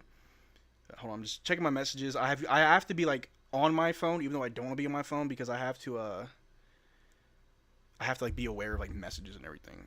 Matter of fact, let me turn my phone on loud so I can hear notifications. Hey, Magikarp make his appearance. Oh, so I use Magikarp to like test things. That's the only reason why he's here. He's here to like test certain things, and it's hard to explain, but if Magikarp works, it always works. As you can tell, he's a normal type. Magikarp's water. I changed his type to test certain things. Like his ability, Rending Fangs, is a custom ability that I hard-coded into the game. All biting moves gain stab. There is a certain... he has Rock Tomb, so I was testing something. There is a Pokemon in the game whose ability is Rending Fangs, where biting moves, like Bite, Crunch, Psychic Fangs, Fire Fang, all those biting moves just do more damage. So I was using Magikarp to test it. But anyway, so the walking sprites work, but now I need to check out the battles, the battle data. So, yeah, Josh, you like that? Yeah, I wasn't here, but what's the game called? So I finally have a name for this game. It's called Pokemon Extinction, I think, and I also have like box art for it. Like I made custom box art. Let me make sure I'm not lying to y'all. Yeah, Pokemon Extinction. I don't know if y'all can see that, but yeah, I made box art for it. Yeah. Pokemon Extinction. I didn't know you're a developer too. In my free time, I try to keep myself busy. I have a Fire Emblem game that I was making, which is super close to being released for at least the first demo version of it, because I have like a third of it done. I just have to play test it more to fix bugs and exploits. I'll eventually get back to that. We need Marcel version of Bidoof. Hey, the god. All right, so now there's Coco Brocky and Mon Coco. So it's alphabetical. We're going to go to Coco Brocky first. Here we go. So, ally position. I like to kind of move him up a little bit. Enemy position. Bring him down right there. Shadow. It's got to be large. He's huge, but I'm okay with it. We're fine with this. If I have to go back to the artist, I will. And then we got to go to Mon Coco.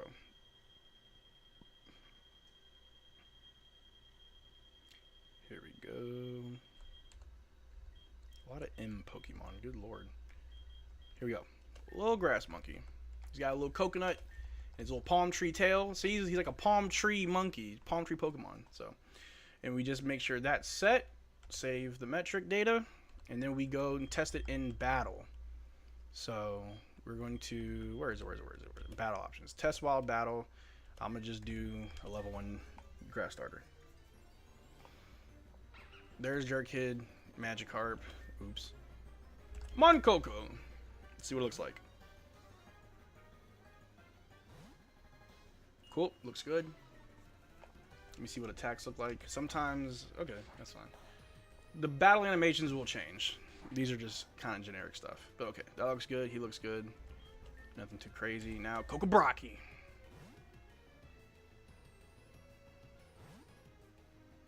I feel like he could be bigger, but I'm not going to complain. What y'all think? Seed Bomb. Coco Brocky. Bet. Alright, so that all looks good. And so now what I do, whenever I import images and I test them, I go to Access Pokemon Store. So remember Mavs legend Ryan Brekoff? Was he like the accountant looking guy? There's one guy that looked like an accountant. And I just put him in the PC so I'm aware of what's been completed and what's not. And that's kind of how I keep track of where I'm at. Now, let me put you back in here. I got Magikarp on my side. You're probably wondering, hey Marcel, why are some of them moving and some of them aren't moving?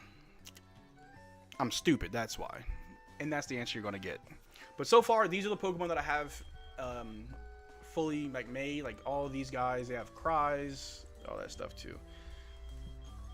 But the grass evolves into a grass fighting. The fire evolves into fire dark. The water turns into a water psychic. Excuse me. Normal psychic. Ground flying stays ground flying. Dark poison.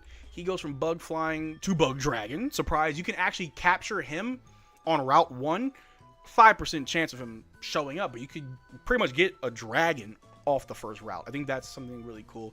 And Blitzworm, it's a dragonfly. Like, it looks just dope. Like, he looks crazy. And then, you know, if you play Pokemon, you know about the elemental monkeys, you know, you'll have access to these two. And I'll actually show you guys the rough sketch I got earlier today on the fire monkey that we will be getting. Give me 1 second here.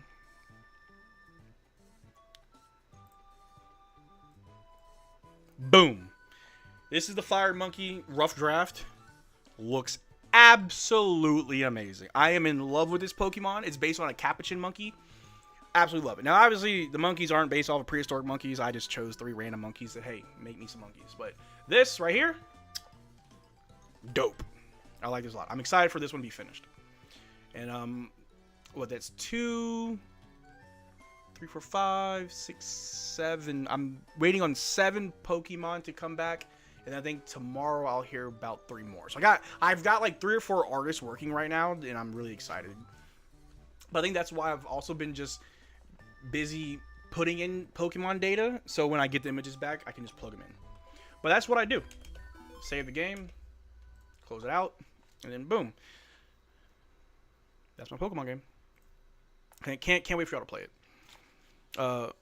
Will there be Mega versions or G-Max? There will be Mega versions or Mega Evolutions, yes. But you won't have access to Mega Evolution until like post-game. At least that's the idea for it now. One of the things that I want to, I guess, emphasis in this game is exploration. If you play a lot of Pokemon games, you would know that a lot of the more recent Pokemon games are very linear, and they don't, like, there's no real reason to go up and talk to everybody or to go in every building. You go here, like, you know where you're going. You're not like exploring and walking around and exploring every nook and cranny, right? So, but in this game, I want to reward you for doing that. So if we look at Route 1, and that's kind of where it starts, right? Like, you can see my cursor. You start down here, right? Like, you come up here, go around, and then this is where you can go up and keep going. Or if you go to the grass, there's, like, somebody you can battle. And this house right here, I'll show you. That house will bring you here. Ignore all this dead space. But someone there will give you one of the elemental monkeys based on your starter. So if you chose the grass starter, you get the fire monkey. If you get the fire starter, you get the water monkey. If you get the water starter, you get the grass monkey. You know what I'm saying? So like you get a free Pokemon there, so that rewards you for exploring, right? And if you keep going up here, oh, there's a second house. Well, what's in there? Well, in here will be a place where you can trade, right? There's a kid that wants a certain Pokemon, which is actually the dragonfly of that route. That's very hard to find. But if you do get it, you go in this house, you talk to the kid, he'll trade you for another rare Pokemon that's hard to find later in game. So it kind of like incentivizes you to walk around and talk to people, right? And then you get to Pebblethorn Town. Here's the Pokemon Center, super cut and dry. This is the restaurant I told you about where you can battle people and get items. This house will give you something. Hold on. You go here. Oh yeah, if you've seen at least 20 different Pokemon, you get Apache Rook, which is the fighting type Pokemon. Fun fact, the first gym is a dark type, so if you go here and get this Pokemon, cool, you got something to help you for the first gym. There's also this place where you can get battle items if you talk to the guy at the desk. Then just NPC houses that people just talk to.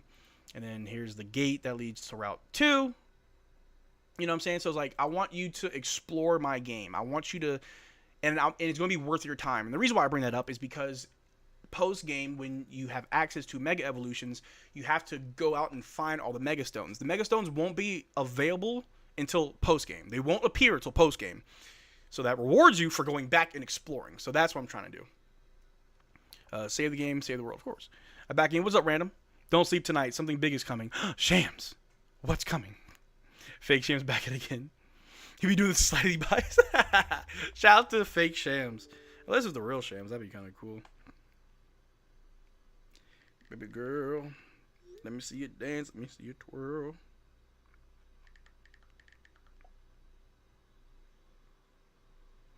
But yeah, so that's the game. I'm definitely going to have to keep working on this map for Route 3, which I may shorten it because I realized something. I'll show you why I need to kind of fix this.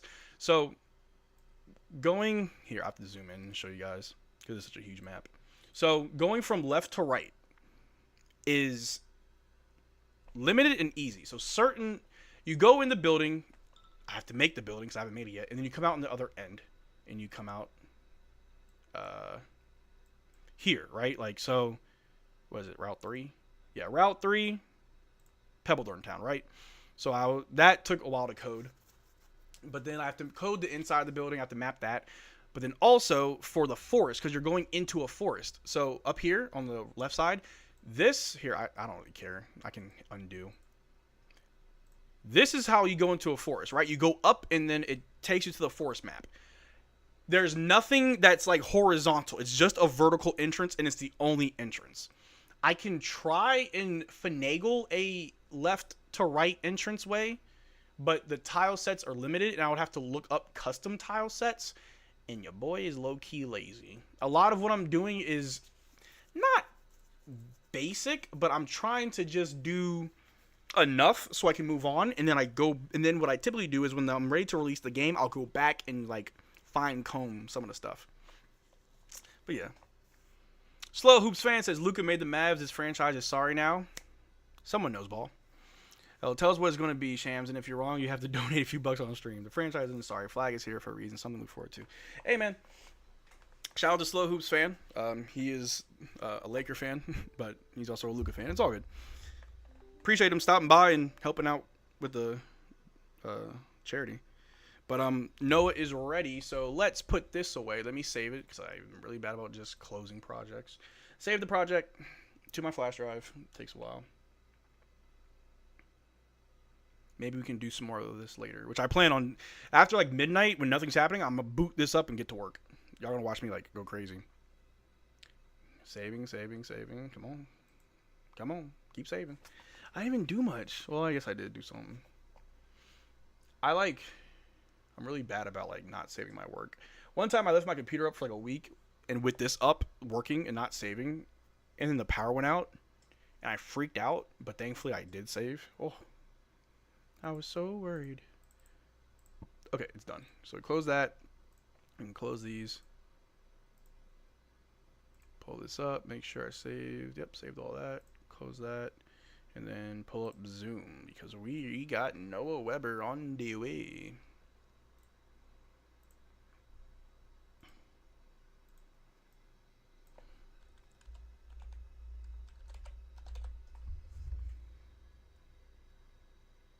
There we go. All right. Let's get this going. Boop.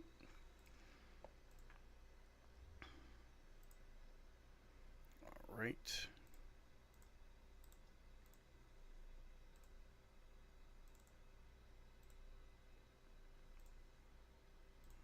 All right. Let me get the invite going.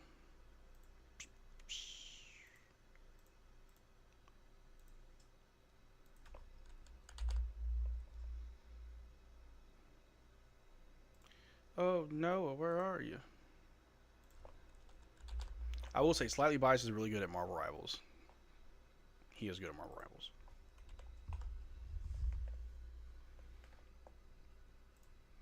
Nico is the reason Micah Parsons got traded. Yeah, because, Jerry Jones wanted to one-up him.